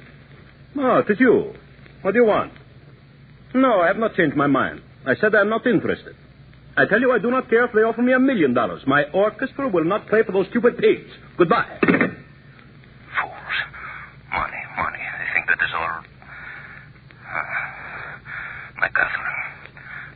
she... Andrews, come here. I beg your pardon, sir? Come here. Well, I didn't hear you, sir. You called? Certainly I called. My wife, has she returned yet? Sweet Catherine. No, sir. I'm sorry, sir. Madam has not yet returned. Where can she be? The streets, wet, slippery. Didn't she say when she would be back? Well, speak up. No, sir. She apparently didn't expect you home so early. If I might say so, sir, I heard her mention something about meeting Mr. Smith at the art gallery. Smith, who's he? Smith? What Smith do you mean, Andrews? That young man, sir. That young artist. Young artist. I am old. Oh. That will be all. Very good, sir. Young artist. Catherine is young. Alex, dear, are you home? She's here in a moment. Catherine, I'm here in the library. Oh, Alex, I'm so sorry I was late, but I had no idea you were coming home early. No idea I was coming home early. I hope I haven't kept you waiting long, dearest. No, I have just returned. You had a good time? Oh, yes, but I'm tired. This chair feels good. Her arms outstretched. A young girl. Too young. And can I use some dinner? Oh, dinner can wait. You were alone all day? No. My poor feet. That idiot David. David. She calls him David. Who is David, Catherine? What did you say, dear? David. Who is David? Oh, well, that's Smith, you know, the young artist we met at the Johnsons a few weeks ago. Young. Oh, you have made friends with him? Yes, he was here for tea last week, didn't I tell you? Oh, perhaps you did. I don't remember now. He's such a silly young man. Her face, how it is glowing. Her eyes. Alex, why are you staring at me like that? Oh, I'm sorry. I was thinking of tomorrow's concert. Come, dear. Sit by me. Yes, tomorrow's concert. Oh, Alex, you're all tied up in emotional knots. But you are, dear. What you need is a vacation. Away from box office and orchestra and public. Perhaps even away from me. From you? No. You mean you want to be away from me? Well, of course I don't. I want to be with you, to take care of you and watch over you. Her hand on my face. Daughter's hand, not the wife's. Poor, tired Alex. I beg your pardon. Oh, yes, Andrews, what is it? Something for you, madam. For me? The young man left it, for Mr. Smith. Smith, what does he want? What does he... Don't stand there, you fool. Give it here. Oh, yes, sir. Well, it's my powder compact. How in the world did I ever forget that? She was at his rooms and she left it there. No, it can't be. I must not think... Is Mr. Smith waiting, Andrews? Oh, no, madam. He simply left it with his compliments. His compliments. All right, Andrews, go. Can you imagine that, dear, leaving my compact? I gave it to him to hold for me, and then I forgot about it completely. Why is she explaining? Why is she... Oh, yes, certainly. Those things happen. I really had a good time. It was such fun. Fun. They're young, together. Well, I'm pleased to hear it, my dear. He's a very clever boy, Alex. He tells me he intends to make me like modern art, even if he has to take me to every art gallery in creation. They're going out together again. No. Oh, Catherine, my dear, what you said before, I am very tired. I know it. 3 seasons without a bit of rest. And now all that trouble with your concertmaster. I was thinking perhaps you are right. A little vacation in the South. Oh, Alex, a vacation? I dreamed of that for a long time. Her face glowing. Vacation. I can make it glow, too. We'll be far away from Smith.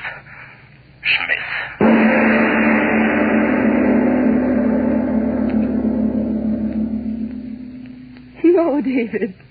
David, please stop. Now, I can't laugh anymore. You must hear the end of it. So Little Red Riding Hood said, "What long ears you have, Grandmama." And the wolf said... Oh, the wolf said... The wolf said... Oh, there you are, you two. Oh, now, is that nice, David Smith, taking Mrs. Nadova off to the darkest corner of my conservatory? I can't imagine what you two have been doing here. Oh, but it is romantic. I've just been telling Mrs. Nadova about Little Red Riding Hood. Oh, why, you naughty boy. What? Oh, but it's perfectly all right with me. It is romantic here. But don't let the maestro catch you. Please, don't say such things, Mrs. Crackle. Oh, why, now, you mustn't get angry with little me. But I'm sure I don't blame you. David's just the handsomest thing. You'll pardon us, Mrs. Crackle. Shall we go, Catherine? Yes, please. Oh, you're not leaving. I'm sorry, Mrs. Crackle, but I'm very tired. Oh, but the maestro, he told me he was calling for you. Yes, I know. Will you be so kind as to tell my husband I'll meet him at home? I can't imagine what you two are so angry about. Oh, there's Henry signaling to me. That man is simply lost without me when it comes to making a party a success. Well, I'll be back in a moment. I'm sorry, Catherine. Oh, it's all right, David. Mrs. Crackle's just a very silly woman with a very silly little mind. I'll go get your things. No, wait, David. I'll go with you. I should never have come to this party of Mrs. Crackle's in the first place. Yes, Mrs. Crackle. It should have been Cackle. Oh, David. Well, that reminds me. You never did finish your story. Whatever did happen to your modernistic Red Riding Hood? Well, if the truth must be told, she took one more look at the wolf, and she said... Oh, there you are, you two. I was afraid you'd already gone. I have a surprise for you. Here she is, Maestro. Alex. Oh, how nice you've come for me. I got away from the rehearsal early. Alex, you've met David Smith, haven't you? Smith, what is he? Oh, yes. Yes, I believe I have. Glad to meet you again, sir. Sir, he wants me to look old in her eyes. Catherine, I hope I'm not disturbing your plans by this early arrival. Well, of course not, Alex. Your wife, she's very angry with me, Maestro. Angry? Yes, I've got a very dark conservatory, and I do manage to blunder in there at the most inopportune time. Mrs. Crackle. No, she cannot mean... I do not understand you, Mrs. Crackle. Oh, I don't mean anything. I just meant... Please, Mrs. Crackle. Well, You see, Alex, Mrs. Crackle's imagination is exceeded only by her good taste. I'm sure you understand what I mean. Good day, Mrs. Crackle. Thank you for the very interesting afternoon. Shall we go, Alex? Come, David. Mrs. Crackle, what did she see? What did she see?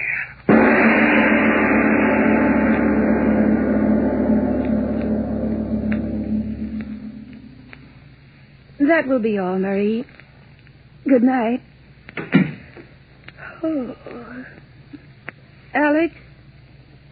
Alex, are you asleep yet? You called me, Catherine?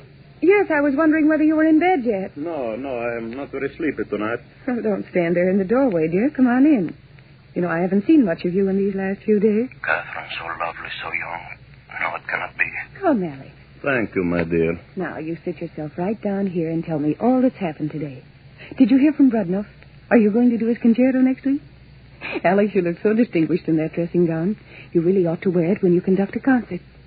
Wouldn't that be a great sensation for the papers? The great Nadova conducts symphony in dressing gown with purple dragons on the back. Why is she babbling so? What is she hiding? Oh, you look very happy tonight, Catherine. What did you do this morning? Oh, the usual things. Shopping. And then, as you know, I went to that silly Mrs. Crackle's for cocktails this afternoon. Silly Mrs. Crackle. She's trying to discredit. Why do you call Mrs. Crackle silly? You never have before. I never had occasion to. But she really has more money and less brains than anyone we know. I've always enjoyed her silly prattle until today, but somehow I wasn't quite in the mood for her this afternoon. Mrs. Crackle said, I have a very dark conservatory. I do manage to blunder in there at the wrong times. Well, Alex, have you nothing to say? Speaking of Mrs. Crackle, I always thought you liked the woman. Oh, I do like her, but after the foolish thing she said... Thing? Yes, David Smith and I were telling funny stories to each other in the conservatory. And the woman came along and she... Oh, well, it isn't important. It is important. Alex, you're hurting me. Catherine. Oh, Catherine, if I should ever lose you...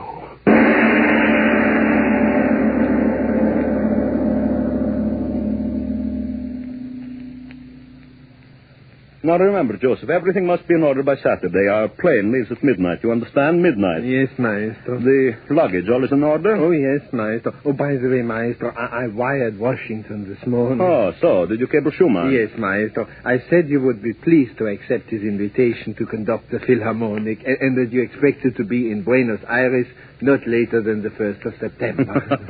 Excellent, Joseph. Excellent. This is a little surprise for my wife. She does not know we have to stop off in Argentina. So, surprises are good for wives, eh, Joseph? But not for husbands. Why did he say that? What do you mean, Joseph? No, I simply was making a joke, Maestro. The man is hiding something from me. Smith, my wife. I do not like poor jokes, Joseph. I'm very sorry, Maestro. Why is the fool sorry? What is he thinking? What does he know? Is there anything else, Maestro? Huh? No, nothing at all. Joseph. Yes, Maestro? Why did you say... Did you mean... Oh, never mind, my car. Yeah, your chauffeur is waiting outside, I think, Maestro. Almost made a fool of myself, even if Joseph did know. All right, I go. In a few days, thousands of miles between her and that Smith. Good evening, Alex. Catherine, you. Come on, Alex. Don't look so shocked. After all, I'm only a wife calling for her husband. She called for me. She does care. But Catherine, I did not expect you to call for me. Well, the unexpected is always interesting, isn't it? Well, home we go, Alex.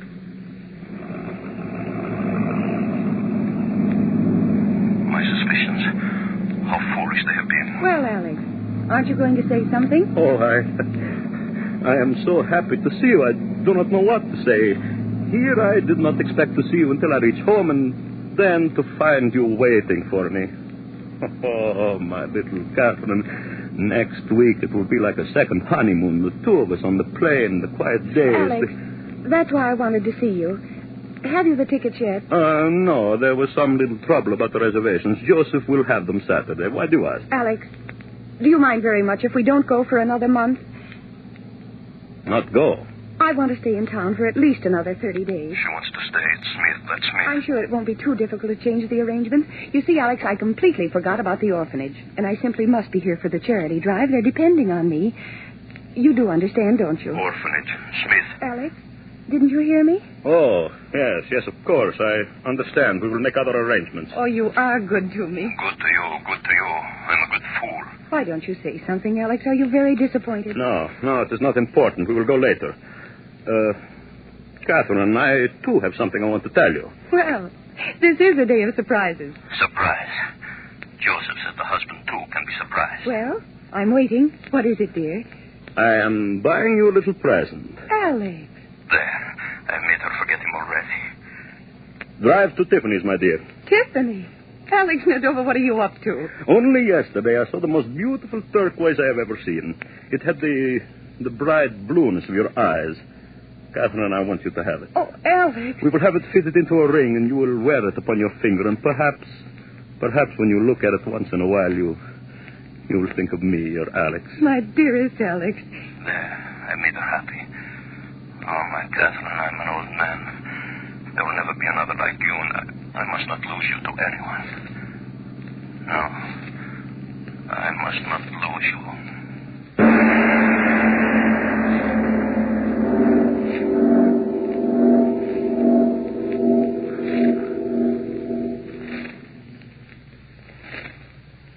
Ladies and gentlemen, suppose we take a brief intermission before we continue with the second half of our Lights Out story.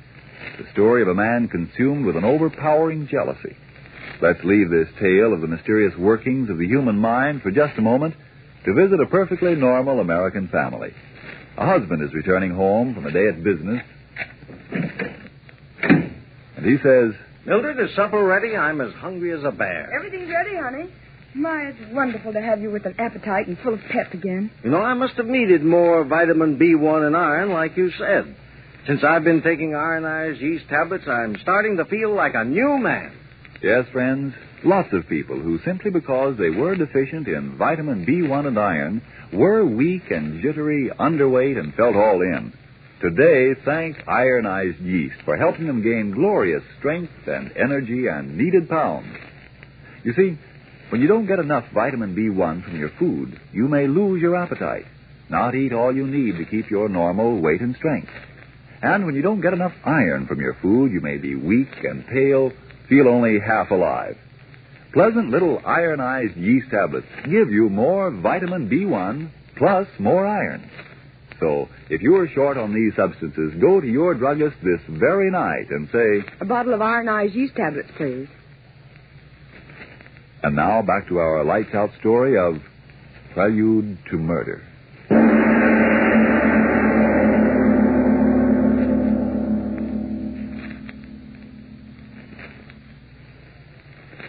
I tell you, I cannot stand him any longer.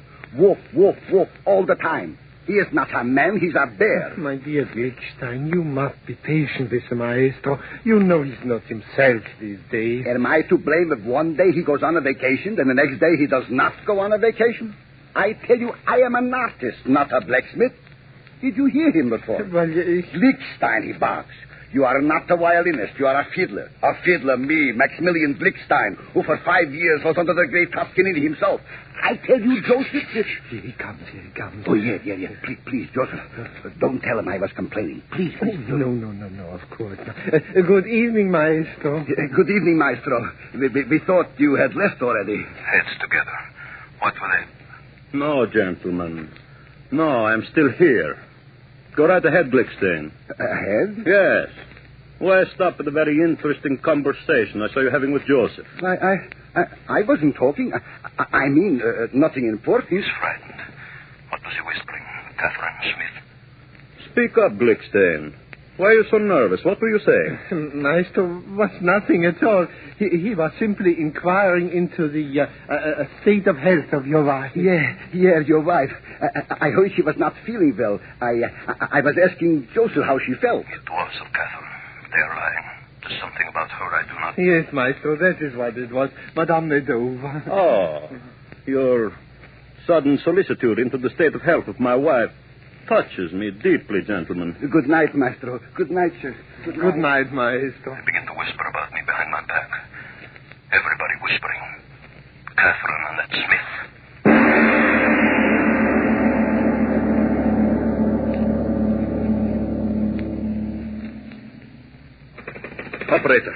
Operator, why do you not give me my number? I do not care if you are ringing it. Someone must be... Oh, hello. Hello, Ambrose. Why in the name of the devil don't you answer the telephone? I have been ringing for an hour. Let me talk to my wife. She what? Well, where did she go? You must know. Now tell me, where did she go? Well, what do I pay you for? Where did she go? Good evening, sir. Mrs. Medova, she's in? Oh, yes, sir, in the library, sir. Your head, sir? She's home. Where has she been all day? Where has that Smith been all day? At the desk writing letters. She's not heard me. What is she writing? If I could only see. Oh, Alex. Her hand covers the paper. I frightened you, my dear? No, of course not. Why should I be frightened? I was a little startled, that's all. She is frightened. That letter under her hand, if I could... Well, writing letters, I see. Yes, it's just some silly correspondence. No. Do not get up. Finish your letter. Oh, no. It's all done. Well, how did the rehearsal go? The letter, who? Answer me, Alex. How was the rehearsal? Rehearsal? Oh, as usual. Your letter. I will send Andrews out to mail it. Oh, no, Alex. It isn't that important. Well, I'll go out and tell Cook to have dinner early today. I've got a little surprise for you. Something you'll like. Good. The letter, she took it with her, maybe on the desk. Maybe she left... No, there is nothing. The blotter, there's something on it. A word. I will hold it to the mirror. The word, it is... David Smith. The letter is to Smith. Smith.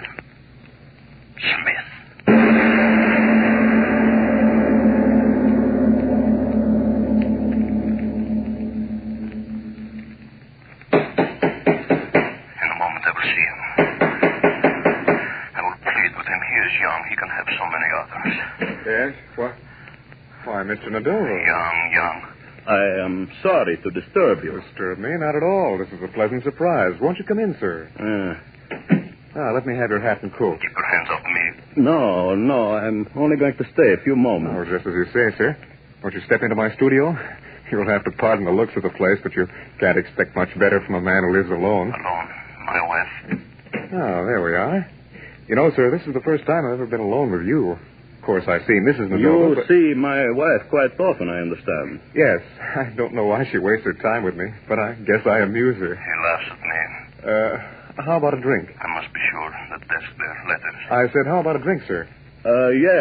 Yes, that would be fine. Great. Have a chair. I'll be back in a moment. The desk. One letter, and I would know. What is this? A ring. The turquoise ring I gave her. She gave it to him. Oh, God, I've lost her. No, I cannot lose her. Patience, sir. I'll be right out. I must go. Get a revolver. Then I must kill Kill.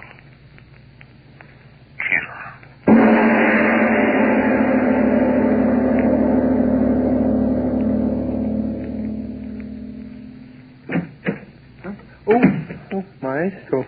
What are you doing back here at this hour? Joseph, you have a revolver? Why, You showed it to me once. Remember that Luger, your army revolver? Oh, yes, Maestro. Get it for me. Get it for me, I say. But Maestro, A dog. I have to shoot a dog. I didn't know you had a dog, Maestro. My wife, she has a dog. I understand. And it is sick, huh? Is it a young dog, Maestro? A young dog.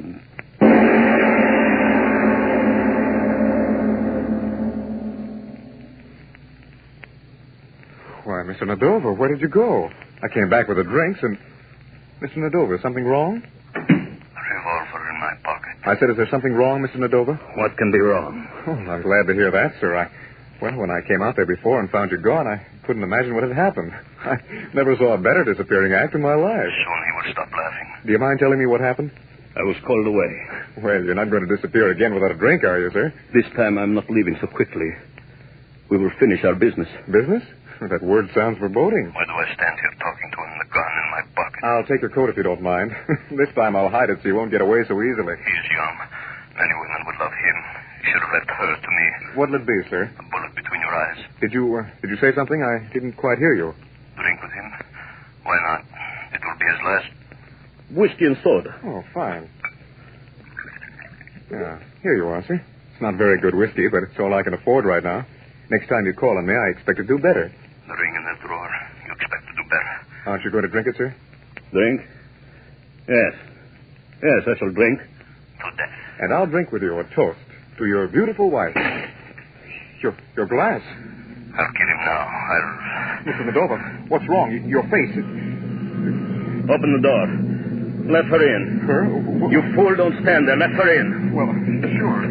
Well, David, Smith, how long do I have to stand here ringing your doorbell? Catherine, I have a little surprise for you. Alex, well, what in the world are you doing here? Her lover.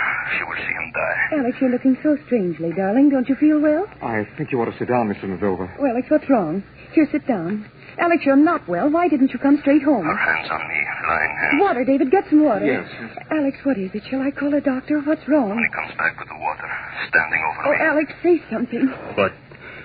What does it say? David, hurry up with that water. I'll be there in a second. In a second, he will stand over me. The bullet must not move. Hurry, David. Yes. Yes, hurry, David. Oh, poor Alex, I'm so glad I came here to David's. If it weren't for that ring, I never would have come, and I'd never have known how sick you are. Ring? Yes, the turquoise ring, dear, the one you gave me. Tell me. Well, the stone loosened in the setting, so I asked David to take it down and get it fixed. And then I stopped to get it. Oh, David, bring that water. She didn't give him the ring. I was wrong. I was... Here, Mr. Nadova, drink this. Careful, David, you're spilling the water on I'm him. sorry. Wrong. Wrong? What's wrong, Alex? What are you saying? You do love me, Catherine. You really love me. Oh, Alex, if anything should happen to you, Well, David Smith, don't stand there like a fool. Go get a doctor. She calls him a fool. She loves me. Oh, Alex, you're trembling. You are ill. Oh, my darling, if I hadn't come here this afternoon, you all alone with that bungling David, it's awful to think of what might have been. Alex. The river. What? What might have been.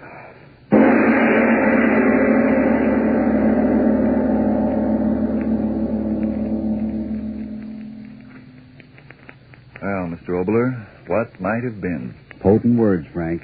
What might have been. Say, for instance, that someone had given that unhappy little Austrian house painter named Adolf the job of painting a roof. And he'd fallen off and landed right on... Yes, I see what you mean. Frank, would you like to hear about the bees and the flowers? Well. All right. In just a moment. Friends, if you're underweight, run down, unable to eat as you should, and if vitamin B1 and iron shortage is all that's to blame, try ironized yeast. Now, there are cases where these conditions may be due to other causes. If in doubt, consult a doctor. But if you simply need more vitamin B1 and iron, remember ironized yeast tablets cost but a few pennies a day. And you don't risk even those few pennies. For ironized yeast is sold on this money-back basis. If you don't begin to eat better, to look and feel stronger, peppier, and more alive, the cost of the first bottle will be refunded to you in full by Ironized Yeast, Box IY, Rahway, New Jersey. And now, what's this, Mr. Obler, about the bees and the flowers? Well, once upon a time, there was an old man whose greatest pleasure in life was to take his neighbors on a pleasant little Sunday trip to the woods nearby. He'd explain to them all about the bees and the flowers and the birds. But one day on this course in nature study, the birds and the bees were forgotten. But as usual, that's next week. Yes, tune in next Tuesday again for Arch Obler's story, Nature Study. And if you need more vitamin B1 and iron, be sure to try Ironized Yeast. You'll know it instantly by the yellow and orange package and by the big letters IY on the container and on each tablet.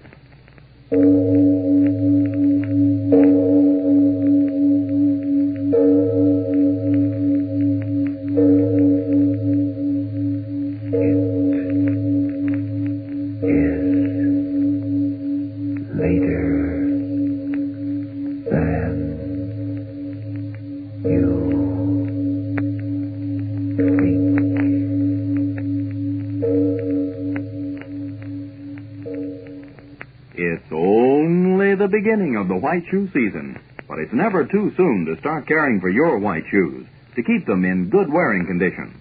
So clean your shoes with Energine Shoe White. It's made with the very whitest pigment obtainable. Only the very whitest. It spreads over shoes easily, dries evenly, helps keep your shoes looking their whitest and best longer. Lights out for the devil and Mr. O.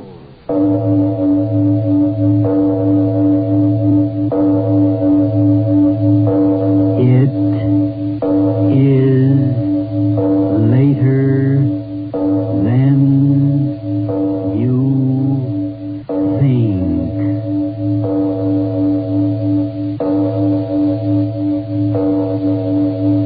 Turn out your lights now.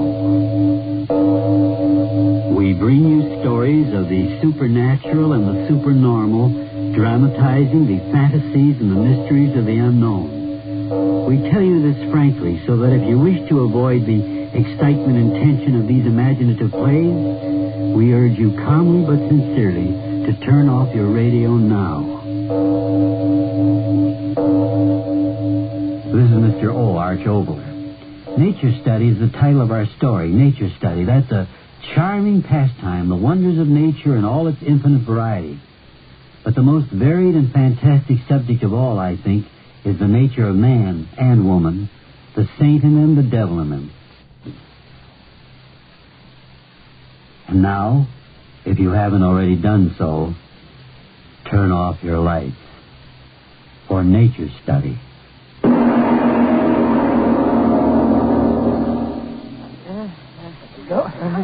There we are. There we are where? Look about you. Oh, my goodness, it is beautiful, isn't it? I did not know this is where we were going. It's like a canyon, isn't it? It is a canyon. A cleft in the rocks few people in this part of the country know about. Well, I'm sitting down to rest my poor No, Miss Guard, we must go on. Oh, no. Where are we going? Come now, come. On all our other Sunday nature study trips, I've never had such revenge. Because we've never walked so far before. That's right. Oh, where is this you are taking us today, Mr. Anna? To Canada? My dear friends and neighbors, we're exactly 15 miles from home. You could think we're out of this world. Yes. Even in the midst of the city's turmoil, one can find nature's true isolation. Well, where do we go from here? There's a little path down through the canyon. There we will find lichens of many varieties. Oh, my goodness, what's that? My dear. I know. They are like little ferns in the rock. Excellent, Mr. Kamarin, excellent. Oh, I remember from last week. You will note these scratches on the face of the rock. Who did it? Not who. What? The glacier. What's the matter, Miss Guard? You seem displeased. All I want to say is this. Do you mean to say we came all this way by subway and streetcar and bus just to see some old rock scratches? Well, there isn't any place in the state that has a finer record of glacial action. How do you like that? I thought I was going to see flowers and then just scratches and rocks. Well, Miss Guard, Mr. Arno, he's a smart man. He knows Well, then maybe he knows I want to go home. That's see you're tired. This is all there is to see. I'm starting back now. Oh, come on, Miss Wilkins. Let's get out of here. Find some real excitement. Well, I don't know. After all, Mr. Arnold took all the time and trouble. What's that? Something up there. The rock. Look out.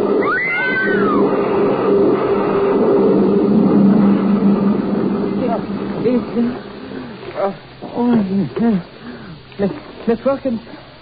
Miss Wilkins. She passed out, I think. You all right? Yeah, fine. Oh, she's all right. Miss Wilkins, are you hurt? Are you... Oh, sure. She just fainted. And no wonder all those rocks falling down. It's a miracle we weren't hurt. You all right, Mr. Kamara? Oh, sure. We are all right. Nobody hurt, so don't... Oh! Miss Wilkins, what's the matter? Under that rock. Legs. Who? Miss Guard. It's Miss Guard. The rock? Get him off. Get her out. The rock, no. Get her out. No, Miss Wilkins. Get her You out. stay back. We'll get her out. Yeah, we'll do it. Come on. Hurry. And the other one now. Come on. Now, a little more. There. One more rock. You hear that, Miss Wilkins? One more rock. Oh, she's dead. I know she's dead. I can't move. Lift more, Mr. Arnold. Yes. Oh, good. Oh, Miss Guard. No, wait. Look.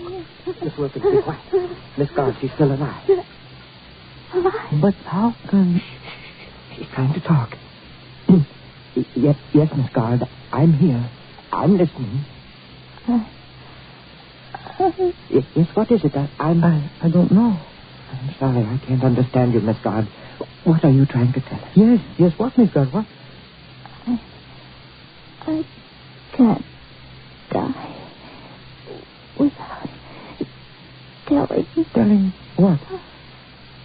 My husband didn't die. Hard to say. I killed him. Poison. I killed him. Guard. Guard! She's dead.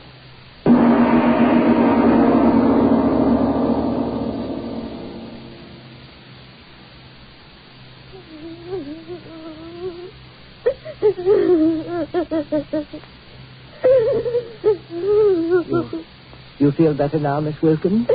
Oh, all right. Oh, don't try to get up. Just rest. A few minutes more or less won't make any difference. Now, Mr. Arnold. Yes, Mr. Kamara. I have been sitting here. I have been trying to figure it out in my head. Why is it? Well, there must have been a fissure in the rocks. The action of frost and rain loosened them, and perhaps the vibration of our voices. No, I'm thinking, why should it hurt her, not us? Well, I guess that's what you'd call fate. Do you think... Did she really kill her husband, like she said? Well, I don't know. I don't know anything about her except she was a neighbor. Yes. And she lived in our building for a whole year already. I really don't know about her. I know. You, Miss Wilkins? Tell us, please. She told me. She used to sing in a nightclub. So? Really? One morning she wasn't feeling good. She came down to my apartment. I guess she felt like talking.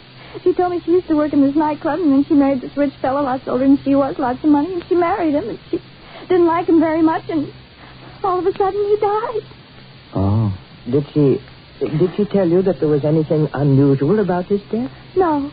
She just said all of a sudden he died. Like poison? Oh, what are we sitting here for? Let's get out of here. Quick, let's get out of here. Yes, Mr. Arnold, why do you sit there? Lead us the way out. Mr. Arnold, what's the matter with you? Why do you sit there looking at us? I didn't want to say anything before. Say what? Say what? I went over there, the only way out of the canyon. The rocks have blocked it off. Oh. I'm very much afraid we can't get out.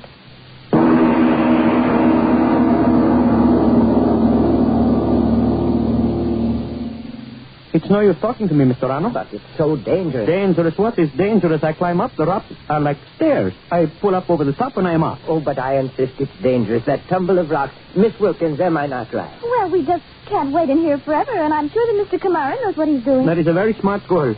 Look at that wall. It is nothing. Oh, but you don't worry, Mr. Arnold. I told you the rocks along here like steps. I climb up and I go and get help, and soon I have you out of here. All you do is to help me up that first rock. Well, all right, if you insist. Sure. Put your hands together in a grip. Like that? That is right. I put my foot in your hand and you push up and give a boost, right? Yes. All right. Hold your hands down. All right. I get my foot. Now, lift. There we go. There. I am up. So. Well, I'm up here already. The rest of the way to climb is easy. What did I tell you? Be careful, Mr. Kamaran. Here I go. He is very strong, isn't he? What'd you say, Miss Wilkins? He is very strong, isn't he? Oh, yes. Careful of loose rocks, Mr. Kamaran. I am all right. Test every handhold. Those rocks are loose. He'll get us out of here. I know he will. Yes, he will. He's up so high. Oh, yes.